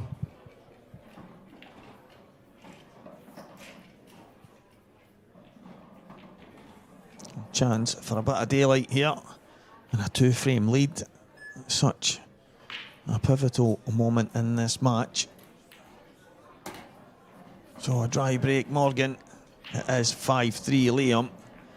Liam's going to break. Can he get another one like last time? I think he's definitely going to go off the front ball this one. Yeah, he got a ball last time. The only thing is, it was awkward, but he took the finish. He's just punished the Morgan McInnes dry break. Just goes to show how important the break-off is in this wonderful game of pool. But at this moment in time, Liam,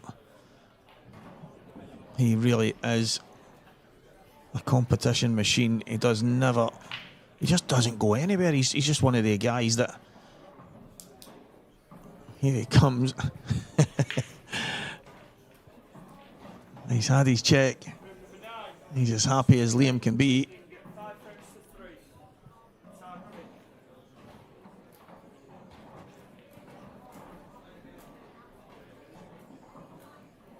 So, massive break in the context of the match. There's daylight between these guys now, 2-frame gap. Can Liam get a decent break and really kick on? Or does he let Morgan back in?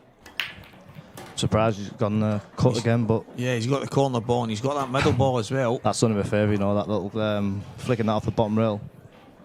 Hello, Reds. Wow. All of a sudden. Do you think it was a little bit of time off the table? Why wasn't it in it so good at the start? Because he's hitting it with much more authority now. Yeah, he is hitting them harder. I think that's the one thing he's changed, and he's not. I think he's gave up on getting the ball to the middle left because that was a control break that usually gets it towards there. Now he's just letting his arm go. He's got the corner, he's got the wing ball there, and he's got the one into the right middle again. Whereas even in the game against Tom Barley, there was only one break, I think. I need to look back, but I'm sure there was only one break where he got a ball, and he's won that match, which is fair enough, but Tom made a lot of mistakes, and I think if Liam was maybe playing again, if Liam was playing Morgan, even yourself or someone, he might have been in a bit of trouble. It's funny you say. I looked at, obviously you can get all the results on Cuesports, and it tells you, especially when they're on the stream, because they were updated by like the dishes and stuff. Yeah. I know a lot of the outside tables people don't update it that way. I think it only said one for Liam, which like only one break run for Liam. It shows that he's obviously not breaking well. No, that was it. And he mentioned that after it, that his break has been kind of poor for the full weekend, but he's 100% just hitting them a bit harder. He's still controlling them, but he's putting a bit extra on them, and it's shown because he's got a couple of really good. Well, the last one wasn't exactly the perfect break, but he took a run out from it, and he's on another chance here. He's heading towards a 6-3 lead, and if that's him getting his break together, he could really steamroller here. Yeah, I think his break has been a mixture of timing the ball better and hitting it harder. But he just sort of seems to be trying to tell him now, like, I'm the man and I'm stepping this level up. What have you got?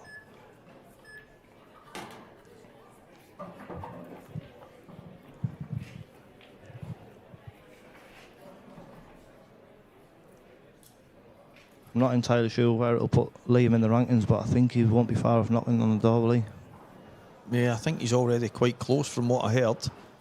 I know Mark Boyle was miles out in front, but since his exploitations at the lowest pool party up and down the country, he's kind of stepped off the gas a bit. Yeah, I think there was one that he won that I remember, but he hasn't he's still been running deep, which he always will, but yeah, I don't think he's won as many. But to be fair, previously, I mean, I wonder how many events he's won in one season before. I know when I won the grand final in the Isle of Man, when it was back to back, I thought, that might be like a little bit of a news story, but didn't end up that way because he won both events, the Pro and the Open, the same thing. So I said, thanks for ruining my limelight. I really appreciate that. Yeah, he's got a bad habit of doing stuff like that. I remember he did it. I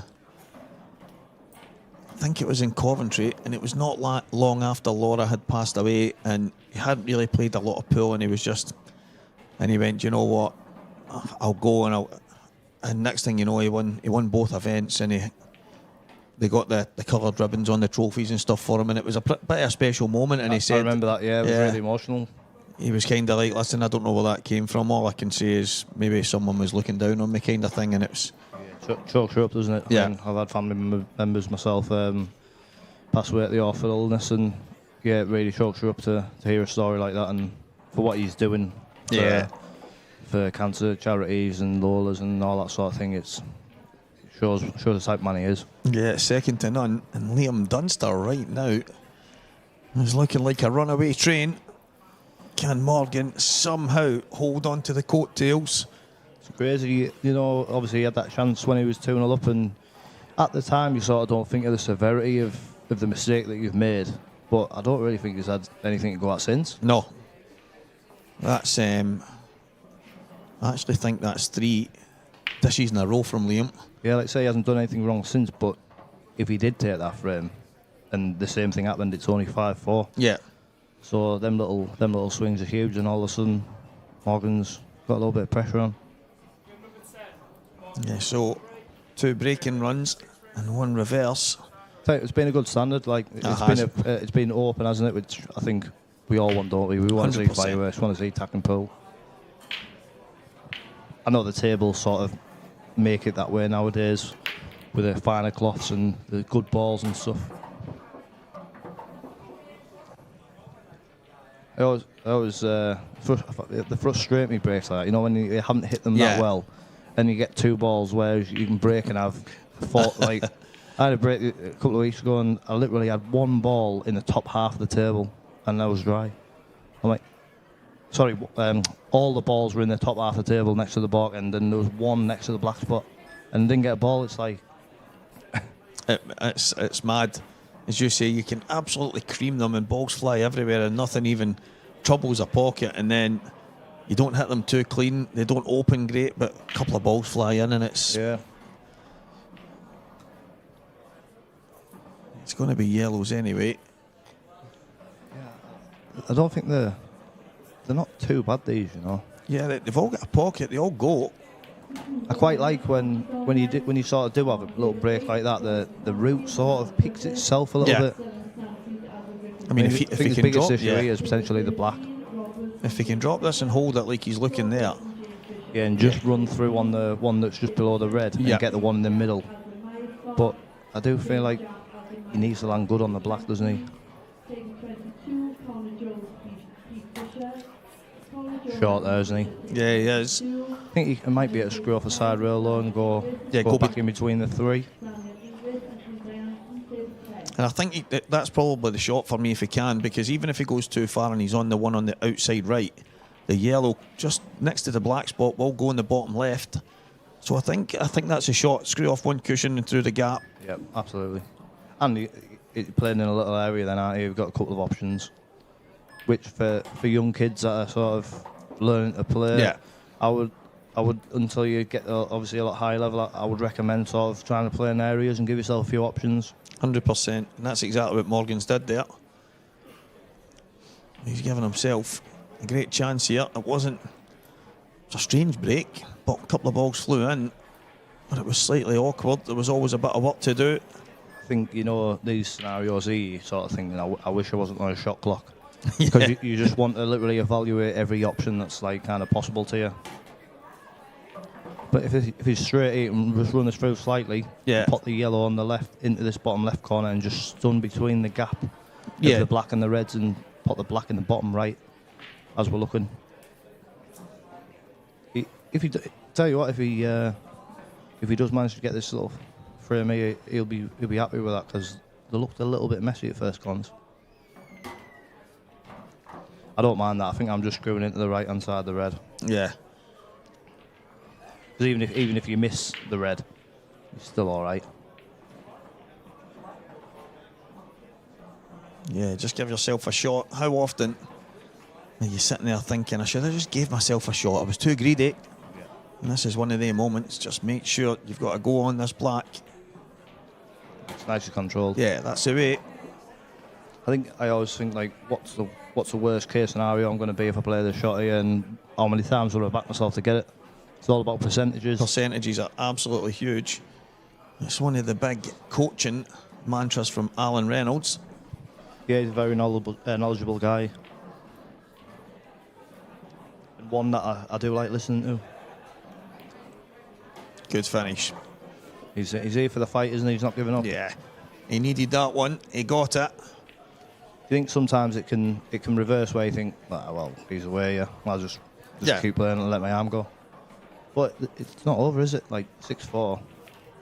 And off comes the glove. Morgan going to take a break by the looks of it.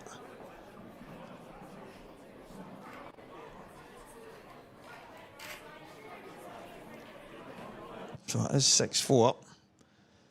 And there you see, guys, our sponsors at the IPA. It's the team that we need to help us do what we do. Supreme pool tables that are absolutely first class, covered in Strachan 861 cloth. Aramis Pro Cup tournament balls. That's everything you see. Smart rack, the best rack and triangle in the business. The I-beam and halo lights, Lee mentioned them not so long ago. Honestly, guys, when you walk into that room, how bright it is absolutely second to none. ADR 147, Andrew Ramsey does a fantastic array of things in the world of Cuesports, and the shirts that we all wear every single moment of the day these days. On board Sportswear provide them. Anything you need, guys, is on your screen right now. All of these amazing teams look after us here at the IPA. Yeah, it's good to have them all involved, isn't it? You have a look there. You see the halo lights and the I-beam all over the venues. That was when we were in Coventry not so long ago. Cracking picture. Yep, 8-ball direct, going to new levels.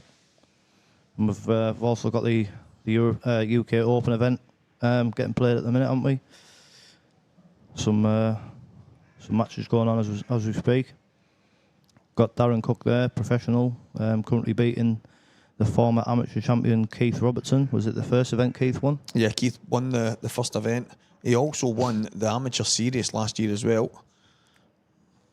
We've got a former snooker professional playing a professional English pool player as well, Wayne Fryer. Jamie Burnett is the former snooker pro. I don't think he plays anymore. No, he's he doesn't. 6-4 up currently. Jamie, actually, he had the record for the... I think it's changed now. I think someone else has got the record, but he had the record for the highest break. I think at the time he got in the tournament, there was a prize. I think it was 147 grand or something at the time. It used to be for a 147 when the tobacco companies and that were involved. Yeah, and Jamie was on the TV and he got a 148 because of a free ball. Yeah. And they didn't give him the 147 because 147 grand because he didn't get a 147. They gave him £10,000 highest break prize. Yeah, it's a shambles. That is absolutely insane. Yeah, I'll tell you what, I bet if the likes of Ronnie or Henry or whoever would won it, they would have given it. Yeah.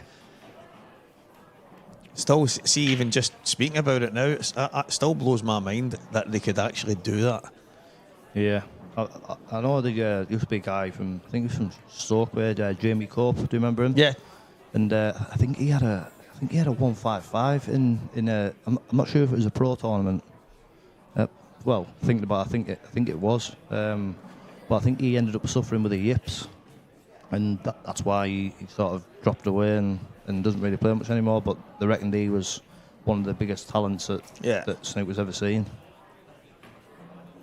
Yeah, I think what happened was the cue ball went in and Jamie popped in the yellow and went down the table, popped in the black and then cleared the reds, and then every inning he's knocked in a 148 and they gave him 10 grand, even though the highest prize for the prize for the 147 was 147 at the time. Yeah. Unbelievable. Well, I know when they used to do it, they used to, if it was 147, they used to get 147 for the maxi, didn't they? And then they'd get another further 10 for the highest break. That's right. Yeah.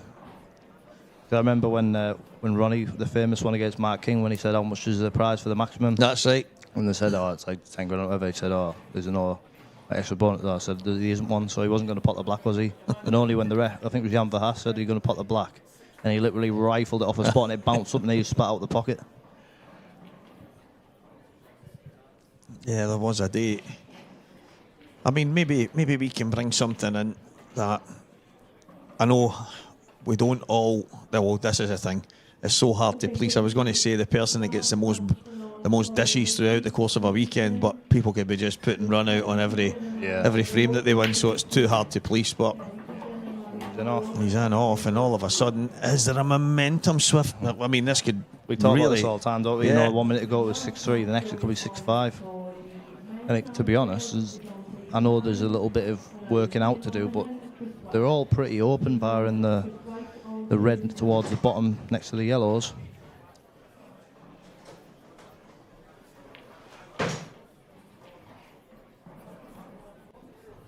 I think I'm going yellows here.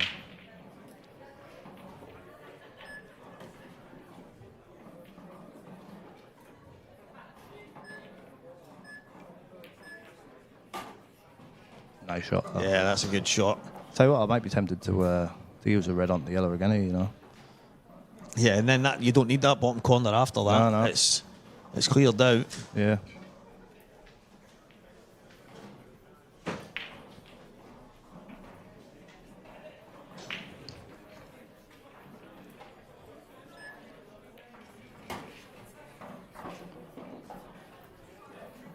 I think I would have rather hit that a little bit harder, drop the bottom one in dead with it, and then played the one next to the black spot link in the and to the left middle. He's maybe going to play that same ball. Oh, he's coming all the way around, giving himself options though. I don't mind that. He's overcooked that. I think he's been playing for the one at the black spot to play into the bottom right corner. Yeah, I wonder if he'll play the bottom one now and then leave the other yellow for in the middle and top through back towards the middle pocket.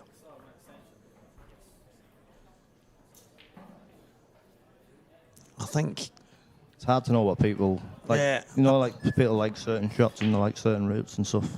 I'm now thinking the way he's looking, he's going to play the one to the bottom left corner last. Maybe pop this in the top. I don't like this way, if I'm honest. Maybe the red in the middle of the table could be last, but for me, it's slightly awkward now because I don't want to leave the yellow in the middle last, to be honest.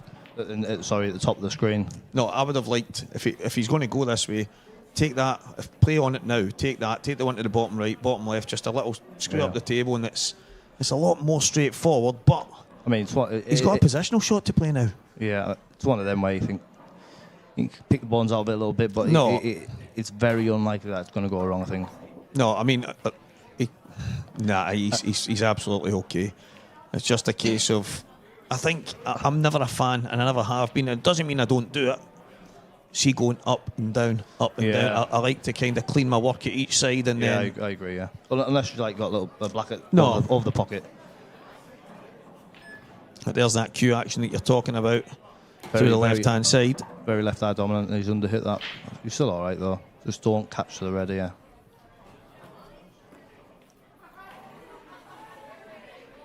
Not the good way. He's just making sure he's not too far. I do think he is very locked in with that technique. Yeah. I mean, if you're not sort of a certain eye dominant, you can't cue the ball that way. It's not something that it's not textbook, is it? No. You can't. Oh. And that's the mad thing there. Obviously, he's okay, but for me, you're just popping that in and running off the top cushion. I don't think you had to jack up. I think that was just maybe plain ball, drift past the two reds. He's obviously thinking that he was going closer to the reds than what he really was. I wonder if obviously the match table always seems a little bit nippier. Yeah, it's so much more reactive. He was sort of not getting that much into it, maybe. Yeah, he's all right. Oh, two in the bounce. He's digging in, isn't he? And I think, you know, when he's looking over at the crowd and his old man's there and his mother and his brother, he's sort of maybe feeding off that a little bit and trying to make them proud. Yeah. He's not going anywhere. He could have been forgiven for kind of losing his head a bit. I mean, from personal experience, it's a great feeling having one of your parents in the crowd or both. I mean, I went to the first event in Coventry that I won, and I had a good crowd here. Obviously, there's a lot of North East lads and stuff, but my dad, usually my dad, really, my brother that come and watch, and they weren't here for that event, and it was kind of like, you know, I might never win another one, and when we went to the Isle of Man, I said, I'm going to come over and watch, and the feeling of sort of putting that Yeah. last black and there were there. It was like it was probably, I would say it's probably the proudest moment in my pool. Well, probably one of the proudest moments in my life, I would say. Yeah, I think that's amazing. Having people you care about there to watch and support you, no matter what you do in life, Lee. I think it's pretty. Oh my word, he's getting off that middle. Liam went off in that middle. Like you say, it's sharing the triumph, and it's it's huge, and it just. I think when the family as well, they know the sacrifices that you've made to get there, and that's what makes it so important. It's having people that know what it means to you. I mean, obviously, all the guys in here, like myself, that day when you won in Coventry, I didn't know you. I just knew that potentially you could win it because Craigie Martin said you could. And that day when you're playing in the final, and I'm standing with Craigie, and he's gone, "I told you," and I'm watching you, and obviously, good final, played well. And then after it, shook your hand and says, "By the way," he said after you beat him, and there was a big crowd for that amateur final. It was absolutely cracking. I thought it was good because no matter what final, I like to see a crowd there, whether it's people you care about or not, but there's just something that makes it a bit more special, and that's when the people that know what it means to you. We might know what it means as pool players because we all want to do it and want to achieve it, but we never truly feel that same warmth and that same... There's just something different about the people that care about you supporting you. Like you say about that crowd that day, it felt like there was like 3/4 of the room like supporting me from years gone by. I was a little bit more arrogant when I was younger, and like to feel that love from people that didn't really know. But there was a couple of comments after I beat fans with the game after in the Open, and then I ran out of steam and I got butchered off somebody. But on the way home, the missus was driving home, and the messages that were getting put on like social media about my character and stuff, like honestly, I was a blubbering mess all the way home. 3 hours just crying non-stop. I mean, went through 3 packs of tissues. But the love that you're getting, and even a couple of young lads that like messaged and said like you're an inspiration. Yeah, that's class. And the way that you acted and that, and like it is special to feel that love, and you think, you know, like you're inspiring people and doing the right things. That's that for me. Being a winner, it's one of the toughest things in this game, because you look at Liam. Liam's just always there. Morgan's obviously won numerous things in Scotland, and he's won certain things at a different kind of organisation, and the way it was tiered and stuff. But he never in the pro ranks. To be a winner, you need to win to breed winning, and you've been there. You've done that, working your way into the pro ranks. Obviously, there's another level now and another ceiling for you to break through. It's the consistency of this man at the table right now that absolutely blows my mind. Yeah, I mean, he's still only young as well, isn't he? It's insane. I don't even think he's 30, is he? It's absolutely insane. If he is 30, he's not far over that. I think he's in that region, but he's not far over it. He's maybe 32, 33, something like that. Yeah, like I say, I'm 33, but I predominantly started off with world rules, so we're from different... I mean, Scotland was always being blackball, and I'm glad we've moved to this. But, yeah, I never really come across him when I was younger. But what he's achieved in the game, and just think... Even the older boys kind of play him and they just think, oh, here we go. Like, I'm just going to have to go through this again. And by going through this again, I mean, like, the solid authority, and you can't move him, can you? He really is. I mentioned it at the top of the show when I started. He's like the immovable object. He's just that person that won't go away. I've watched him 4 and 5 and 6-0 down, and shorter races, maybe to 7 and 8, and he sits there, no emotion, just basically waiting to pounce when he gets his chance. If he gets it, great. If he doesn't, he just goes again in the next one. It's funny, like the amount of times I've seen him, like, it races 7 and he's 6-3 down, and then they kind of like don't look at it, and then an hour later I'll go on Q score, and all of a sudden I'll aim 176. Yeah, it's insane. Like, how often he does it is crazy. I mean, the last event, I think one of my mates, Darren Cook, he was 7-5 up, or 7-5 or 6-4, whatever it was. And I thought, I've probably done that. Gone to the toilet, went upstairs, and then looked at the Q score. Liam won the last. Oh, it was 8-7, so he won the last 3 frames. And it just happens all the time. Yeah, it's. But I think you know that when you play him, you think, even when you are 7-5 up, it's like you're under pressure because you think, you know what, he's still going to stick around. He's just. I'm one of these. I'm a Dunster fan in the sense of I can't be critical of someone. See, when people say, yeah, but it's boring and I'm like, the people that are saying that could not lace this guy's boots. And well, if you think that he's boring, like, you're off your head. It's your issue, really. I mean, yeah, is he banging the white round table? No, but this is this is the actual way that you should play pool. Yeah. Very limited cue ball movement, making the game look easy. It looks boring because he makes it that easy. Exactly. I'm not saying it looks, but that's not my opinion. No, but like people might say it looks boring. That's I said a while ago. I don't care who you are, and you can make up stories and you can lie if you want. Nobody, if they were offered, right, you can have everything Liam's got in the tank. You can play as good as him, but you won't have any of the flashiness that you're going on about. That you would bite the hand off. They would all bite the hand off, but they all say they won't. Nah, that's not for me. You would rather be a head case and never win. Nonsense. Nonsense. Tell you what, like I like to think I'm pretty aggressive and a bit quicker, but I would swap what I've got now for the game that he's got and his temperament and his everything he's got. Like there's not many that wouldn't. And no, if they say they would, they are lying. Yeah, it's absolute. He's just incredible. I understand when he's on the outside tables and I believe that he means it. I do. He could tell me different, but I believe when he takes so long on certain shots and people will go, like Chris Mellon. He drove Chris Mellon mad in one of the events a good while ago, and Chris jumped up and scattered the balls, and I'm watching going, oh, wow. The thing is, right, you've got to be better than that. No, everybody's not the same. No, exactly. And that, you can't. Well, I don't think it's the right way to act. But no, Liam had what at the time Chris said one of the easiest finishes you'll ever see. Now it was in an event in Scotland, and I'm pretty sure I was commentating on it. And although it was straightforward for Liam's standard, there was no shot clock, so Liam was just being Liam.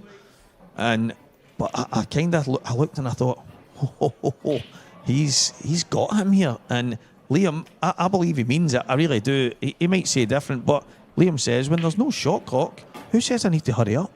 Yeah. Do you know what I mean? And the thing is, like, I don't think he does it to certain people. No. Any advantage. I think he means it to suit himself. It doesn't matter if he's playing Joe Bloggs out the club or if he's playing Mark Boyle. He's the same way. That's I exactly a little bit with Fernie because he moved near me not that long ago, and we were talking about Dunster, and he said like, I'd like long races 25, like 10, and he's got like 3 hangers in it, and he's took about 7 minutes, and he said I was literally scattered the ball so you can have it and gone, and I'm like. But that shows you that he's not bothered about a tenner. No, but it's just what he does, and he's just continuing that routine that has given him so much success. I think he wants in his own mind to know this is 100% the right thing that I'm doing here. And I'll be honest, I don't mind it, me. I tell you as well, I played Liam in Newcastle on the stream. I think he butchered us, like it was 8-1 or 8-2, something around there. And when I drew him, I thought, at least it's on the stream. Yeah. So the shot clock's in play. But then I played him in the quarter-final in the Isle of Man, and it wasn't on the stream, and I won. So it's got nothing to do with... No, you're right. It's your own mindset and your own attitude that you've got to... That's exactly anyone at home. And people complain about this guy, that guy, the way this person plays and that person plays. The only thing you can affect is what you do. I agree. That is it. It's the only thing you can affect. And if someone that you're playing is already getting to you before you've even hit a ball, probably in the wrong game. And I know it can annoy everyone and people have got their opinions, but to me, the guy is just an absolute machine. He's a winning machine. He's a sensational competitor. He's 7-5 up in the pro final. He just seems to always be there. The only thing you can do is focus on you and what you do. Yeah. I played at the one in Coventry last. I played Clint and it was on stream, and Clint won 7-5. And I think it was the last 16. I missed a ball. I think he'd missed 3 or 4, but he's had a fluke. He went for a double and gone around the rails and gone in the middle. And he must be absolutely fuming with that. I'm like, well. Obviously, I'm not over the moon. No. I said, but like, what's the point fuming about it? I can only control what I can control, and that's the game. Like, sometimes it's meant to be, and sometimes it isn't. And you just got to accept. You've got to accept your shortcomings sometimes. That shot that Liam played a moment ago, bouncing the yellow off the bottom cushion, put the red in there. Now, someone on the outer tables yesterday played a shot very similar, and I actually heard someone on the outside. This kind of tells me the difference in levels. And they says, I don't understand that shot. He's just killed 3 of his yellows at the same time. This is the art of staying in a frame until the time is right, whereas someone else might be thinking, oh, as I say, we've seen it yesterday and they're going, yeah, I know, but probably is there not a more aggressive shot? Could you know? No, this is how you win.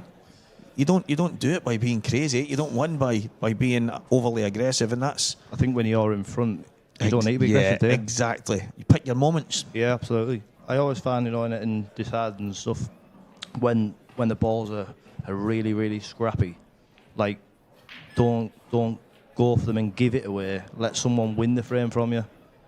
And if you do go for them early and you make a mistake, well, you've just lost yourself a match, haven't you? Sometimes better off letting them have a go at a really, like, if they're going to have a go at a 20%er, well, if you get them, mate, fair enough. It is what. Fill your boots. Yeah. Even here, I feel like you're just saying, go on, just bang that red in the middle if you want. He's so close to going on off there, and it's when it comes to Liam, it's by design. I think he might have got a little bit of a heavy contact there.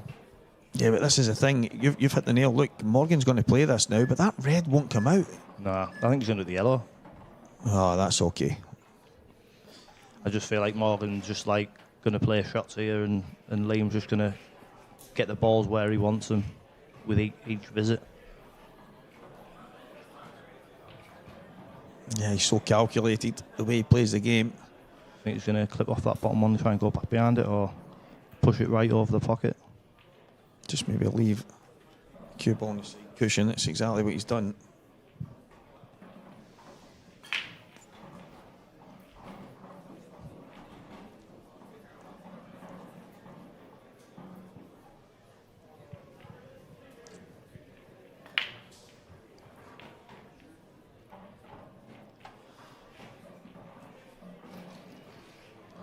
It's not pretty here, but it's the same for both players. Liam, you have to say, is in a bit of control, and Morgan has to just hang in there.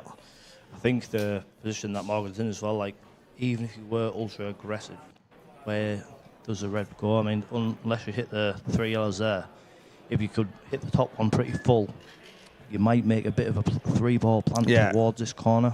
I think Liam might have noticed that as well, and try to just tie it up a little bit more. Yeah. Just in a world of pain here, isn't he? Yeah, I mean, and that's Liam in a nutshell. And it's in them scenarios where I don't think Liam's even going to. He's not even got no attempt to be putting any of his balls. He's just going to keep as many balls on the table as he can.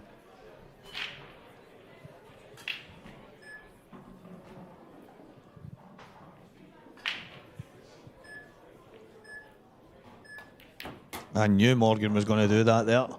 He was trying to go off the top cushion and back down. Oh dear. Oh dear. You know what? I think, it wouldn't surprise me if he pots his bottom red here, and maybe even just covers a bag or something. Morgan, he's going to go smashing here. He's going to screw this in. Reverse side. Well, he's not even queued up. He's still got a smash. Did he get a plant or something there? He's going to smash this. I missed the boat there. I thought he potted the one in the middle. Oh, he didn't foul, did he? I was thinking that he fouled, yeah. Yeah, you may as well just lever him, I think. Like, I know you're going to bring him off, and yeah, I agree with that. It's in. Oh! I think he played the right shot there, because if not, he was probably never going to see the Reds again anyway. No, I know. I remember. I do love that sometimes. Yeah. Like, you've got no option, have you? There was an older guy that used to play in the local pub years and years ago, and he said, "Do you know what, Stephen? Sometimes, son, all you can do is hit them as hard as you can." Yeah, it's a good motto, that. I feel like that's what I do quite regular. Well, Morgan, he had that red didn't even move, the one on the side cushion. 8-5 with the Dunster break. Yeah, it's running away from Morgan. He's not done a whole lot wrong. I always kind of go back to that early part of the match when he for us, he kind of took the wrong balls.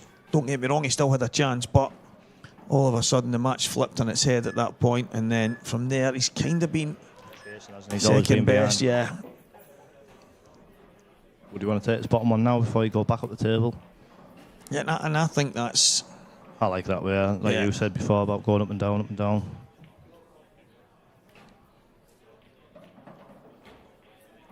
I'd definitely play this bottom one now. Yeah, I'm never one for understanding leaving. Yeah, I mean, I think Liam's far too good for that as well, but it's... You do see it often, Lee. There's so many times you go, why are you not just keep it simple, take the ones away at the bottom and then go and clear your work at the top? And obviously Liam, one of the best in the business, keeping it as simple as you can imagine. Yeah, and these are the painful ones, I think, when you sat and the opponent's just mopping up an easy finish, you just think, oh yeah, come on, just get on the next frame. And then when they're taking the time on and waiting for the beeps on every shot, you're thinking, come on, just leave me alone. I think 8-5. I think those three dishes, obviously there was break dish, reverse dish, break dish from Liam was huge at that point in the match. But Morgan, he's not done a whole lot wrong here, Lee, to be fair. No, I don't think he has. Pat, like you said, there was that one chance early doors. I think he took the wrong set. He should have took yellows, but if you're only making a couple of mistakes in a match, you're giving yourself a chance, aren't you? Especially in a race of 10.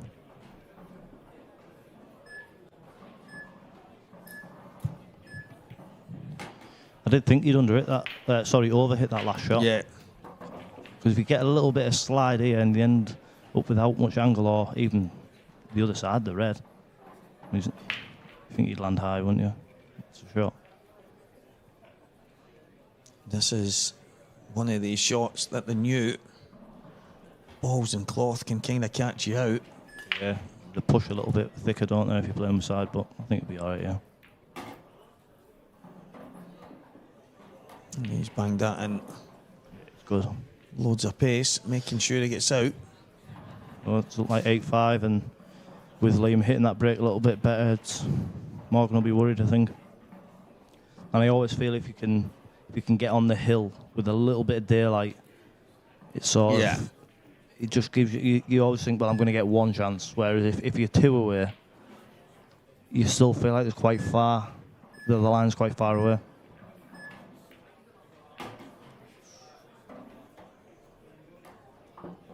Yeah, so 8 frames to 5. A mountain to climb. It's not insurmountable. There's still a lot of pool to be played here, but it is 8-5 Liam Dunster. What can Morgan do to stem the tide? I think he needs to definitely win this next frame. He needs to keep him off 9 for us as long as possible, Stevie. Yeah, he's going to go a quick refresh in the bathroom.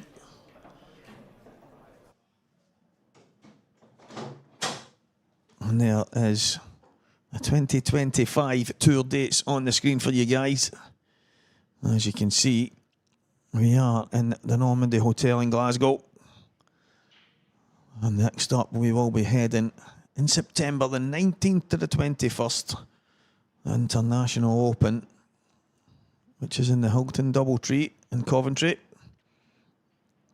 Looking forward to that. But then, the Grand Final Festival, the Tour Championship at the Comas Hotel in Isle of Man, 14th to the 16th of November. And that is always something to look forward to heading over there.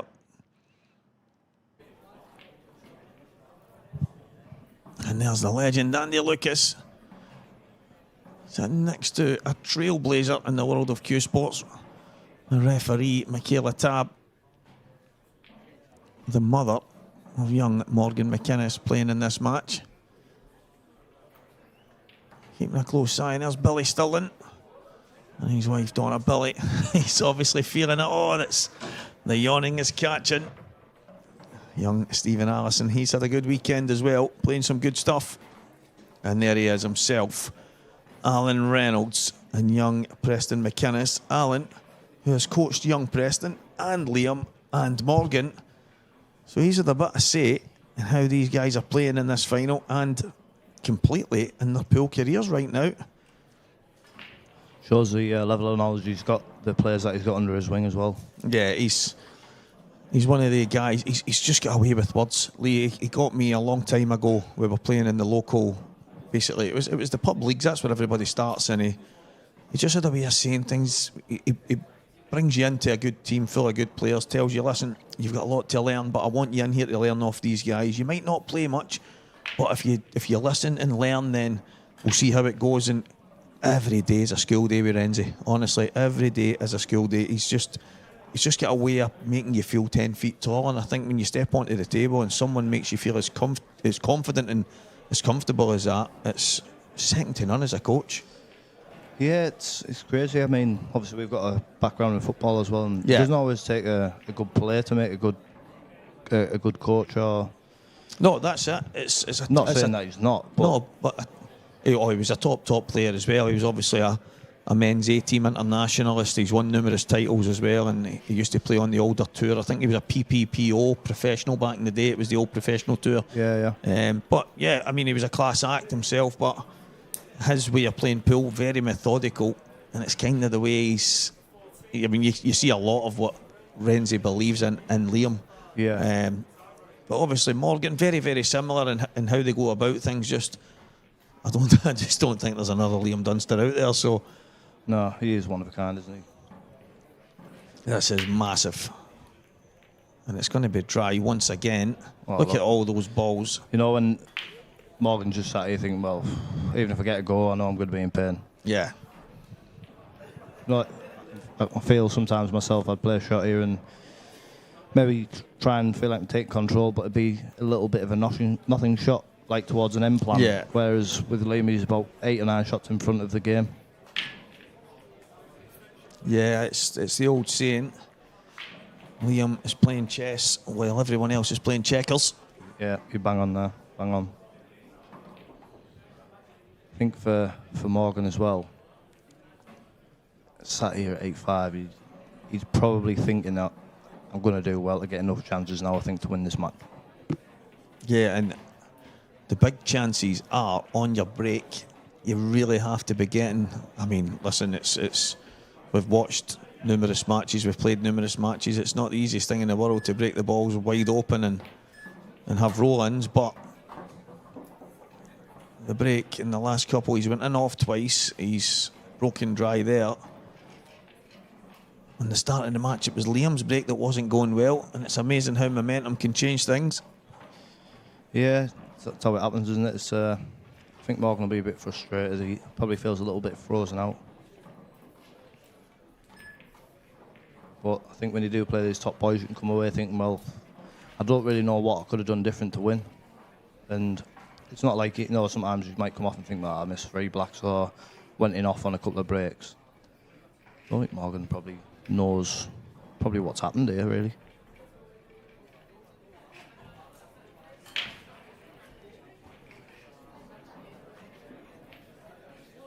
So, he's kind of said to Liam, if you want to have a go, there it is. I know he was trying to get the yellow over the left middle, but the red goes in the top left, goes in the bottom right.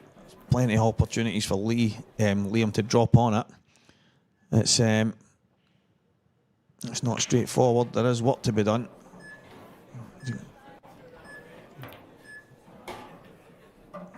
Well, it's not came out the way Liam had hoped for there.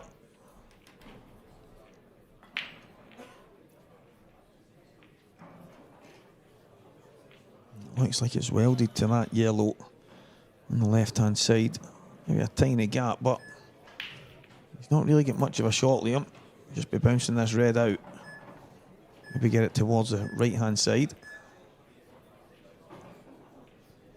Wasn't much on there, Lee. No, there wasn't. I think he's just Cogs was taking around in his brain thinking, how am I going to get that red out and kind of leave it safe.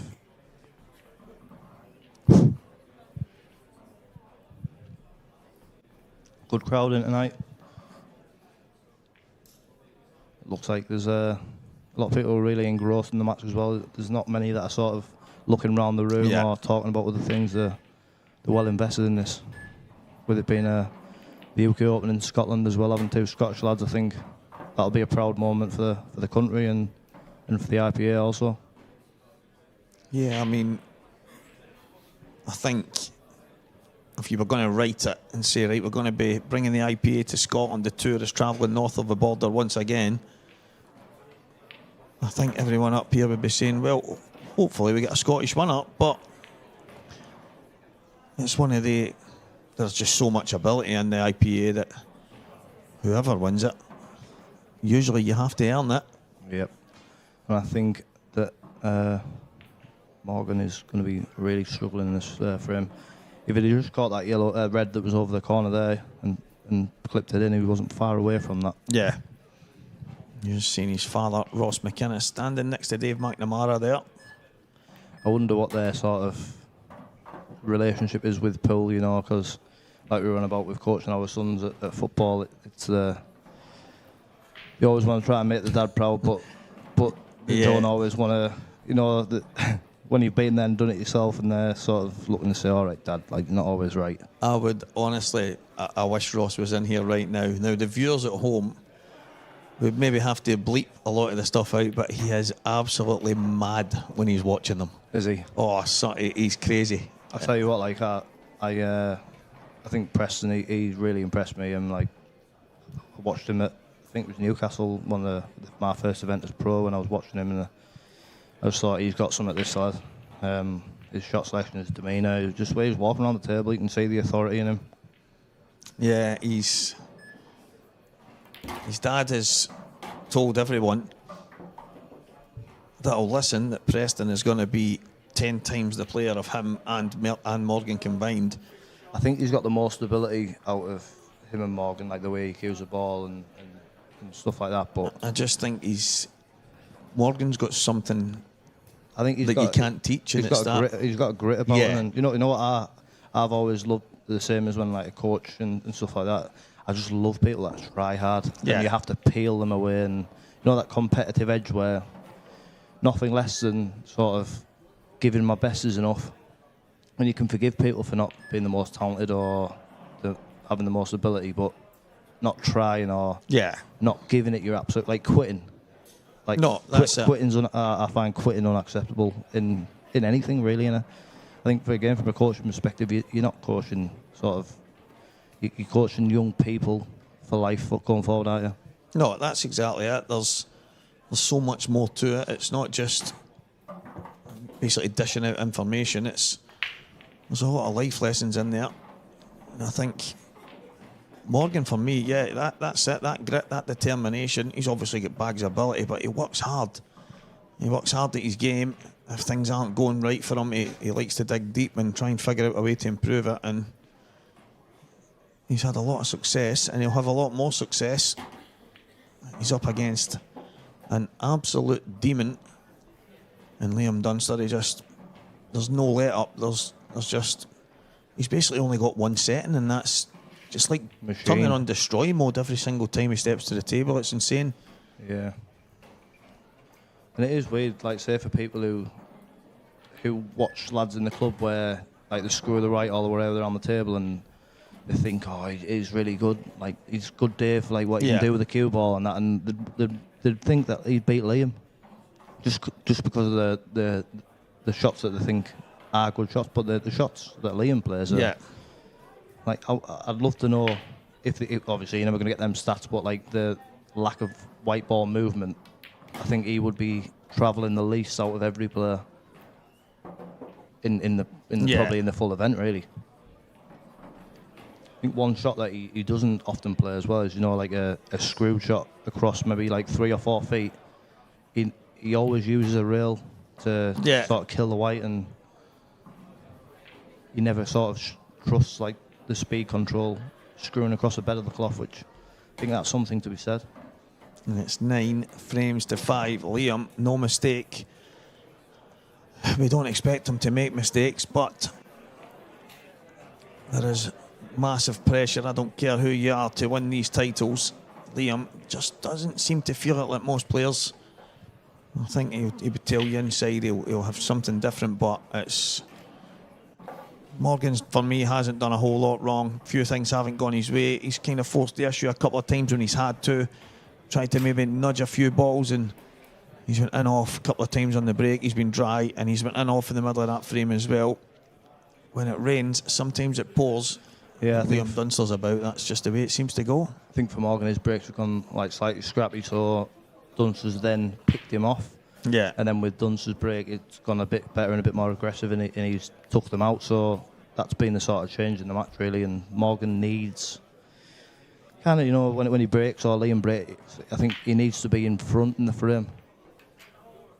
Either having first choice on the set or having an opportunity to have a go at something. So I think with Liam, when you start off in a frame and you're behind, it's very difficult to overturn the advantage, let's say. Look, I'm just watching his demeanour right now, Lee, the way he's super focused, staring at the sky, just waiting to go and this is him getting prepared to check the balls, not just play. This is him getting wound up to go and check, make sure the balls are right. That laser focus that he's got is just, I don't know if you can teach that. No, but I think whatever happens, I think Morgan can hold his head high. 100%. He is, for me, even though it looks like Liam's going to win the tournament, I feel like he deserves sort of player of the tournament, given what the lads that he's came through and the finish that he taken out there against Corey Reese, and he gave out a big roar, which he doesn't. I've never heard him do. No. But I like seeing emotion, and it shows that it means something. Little look at the crowd there, there's plenty in. Yeah, it is fantastic to see so many people this late on a Saturday night watching these guys do their thing.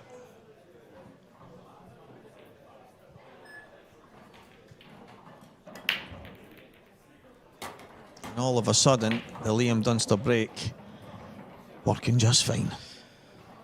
If that's a plant at the bottom of the table on Reds, I mean, still got a bit of work to do, but you'd be a brave man to say you won't get them. Looks like it might be able to be made, but I don't think it's straight.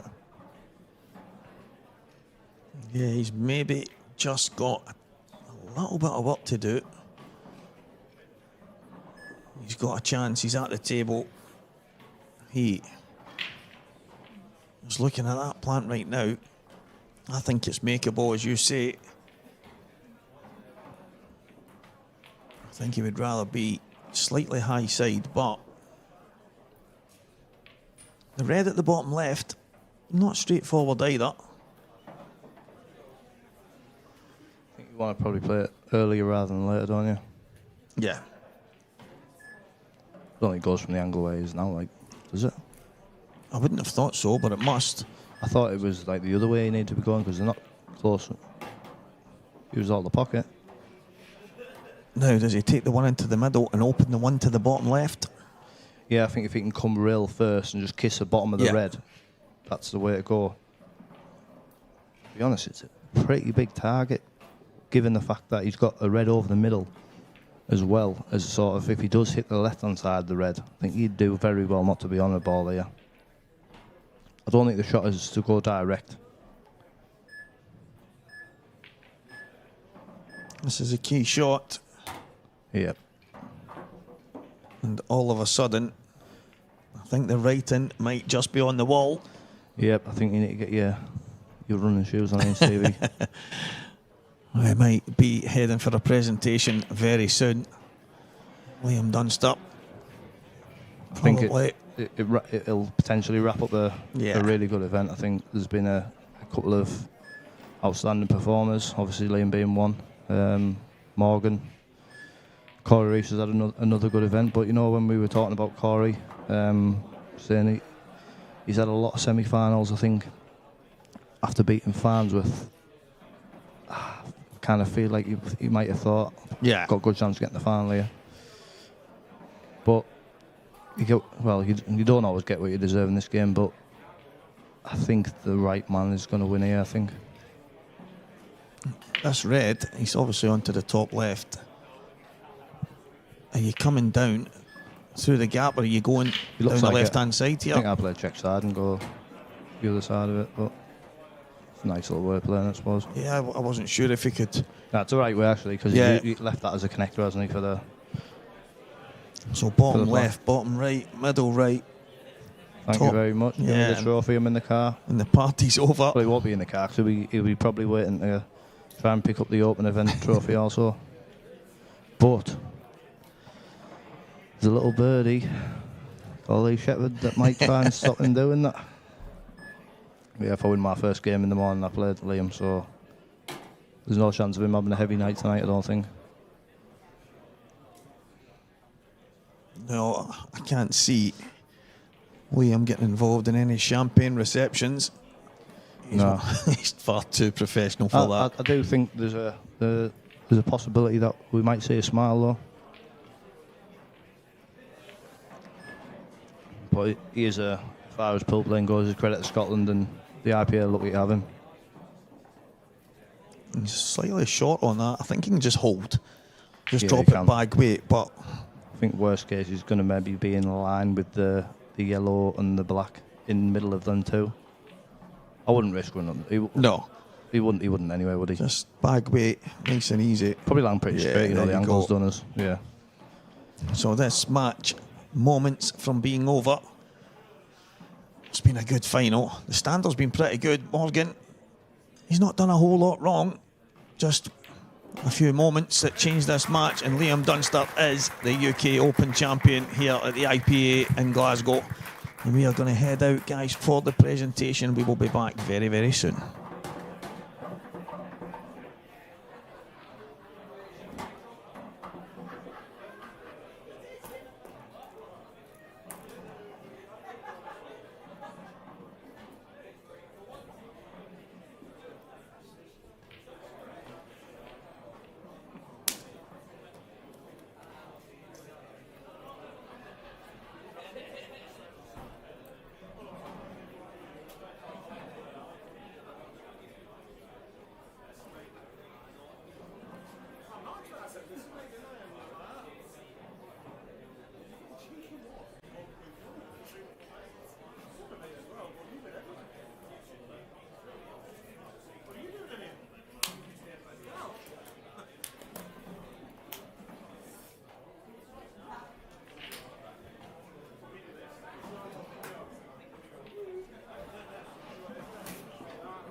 Welcome back, ladies and gentlemen. We are now here at the presentation for the UK Open Championship here in Glasgow.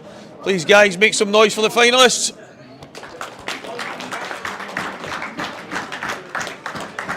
And first and foremost, we're going to have Morgan McInnes up. Not a bad run, mate. You've had some hard work. You opened the show yesterday. Good win against Dan Davin. Here you are in the final. Just didn't go your way. No, he's just a robot. He's the best player I've ever seen with my own eyes, not just based on that performance. He's done this. That's his normal. That's just how he plays. It is something to aspire to be. I'm just really happy. My first final, I got to share it with the best. So, yeah, didn't go my way, but I'm still really happy. Well, Lee Shepherd was on commentary there with me, and it was a fantastic final. The standard ended up a couple of breaks where you've gone in off and just kind of gave him a chance to kick on. But I don't think you've done a whole lot wrong there, to be honest. No, I don't either. I think I made one mistake and then maybe a couple from like 7-5. But I think at 7-5 there was only one or two maybe mistakes. It was a really high standard game. he's just phenomenal. The way, even when I'm just sitting back there, just watching him take out these finishes, he's, yeah, as I said, the best that I've ever seen. You spoke to me earlier about the fact that since you've been in the pro ranks with in another organisation and even here, you've maybe not reached the heights. Is this a sign of things to come? Oh, 100%. This will do me the world of good mentally, which is just, you can't put up like a price on it. Just the confidence I'll get from this. I felt great there. Yeah, I'm really looking forward to it. I've not played a game in the Open yet. I don't know. I'm hopefully not playing tonight, but yeah, it's going to do me the world of good. Well, unlucky, mate, and good luck in the Open. Cheers, Morgan. Thank you. Cheers, mate. Morgan McInnes, everyone.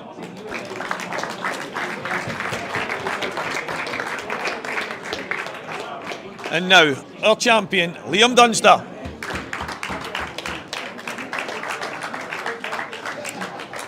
Congratulations. I mean, we spoke about your break, the full weekend. It wasn't really going for you, but it started to work towards the end. Towards the end, yeah. At the start, it was just like, here we go again, sort of thing. Dry. And I started, as you've seen, the first couple of breaks here, both were dry. And I think I went to that side up. I think I was dry again. But I just stuck with it. I think the fourth break onwards, it started to go no bad. And then, yeah, luckily for me, Sammy Morgan's breaks went against him as well, so that definitely helped. Yeah, it did kind of go. I think, well, it looked as if you started to maybe change the control on the break to hitting it a little bit harder, and it seemed to work for you. That's what it looked like. That's what it looked like. I didn't consciously do that anyway. Right. But yeah, I did, however, consciously stay down on that final break just to make sure I was hitting where I was wanting it, because nothing was. I just didn't feel good with the break, and then I don't know if the line's going or whatever it is, but there was just something. I was double checking the pack every time just to make sure that eliminate all these factors. Like, am I not checking it? And there's a gap, but there wasn't a gap. So you just, it is what it is. It's the luck of the gods, as they say. So yeah, and it came good in the end. You were really solid. There was a shot in particular when you killed the red of Morgan's at the bottom right corner, and I mentioned on commentary, there's the odd person that goes, at that time he's killing 3 of his own yellows at the same time, but that's that patience that gets you these kind of titles rather than just kind of the fools rush in type thing. Yeah, definitely. No rush. I don't know why everyone's in a rush these days. Just take your time. I mean, you were earlier. 30 seconds is a lot of time, Steve. Yeah, I remember you said to me, Steve, I've been waiting 3.5 hours here. And I'm saying, it's because you're too quick, Liam. Oh, just the usual, yeah.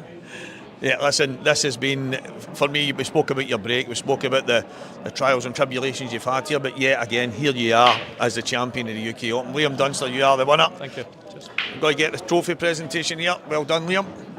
Ladies and gentlemen, Liam Dunster.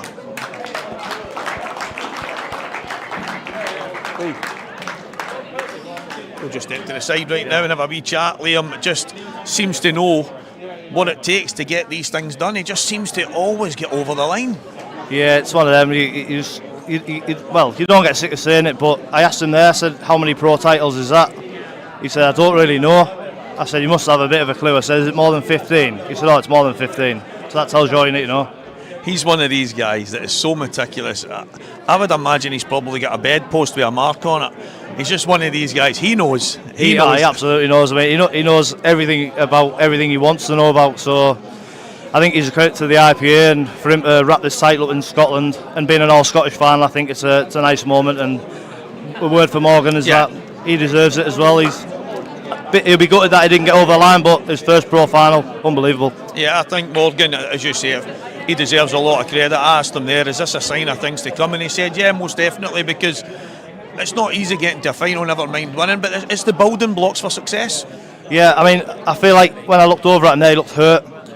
And should he look hurt? Well, yeah, because, you know, when you get to these big finals, like you think, I don't have that trophy, and you might never get here again, but I think he'll look back at the bigger picture and think, you know, what I've achieved here this weekend, he should be mega, mega proud of himself. Yeah, and thank you, Lee, for joining me. It's been absolutely outstanding, mate.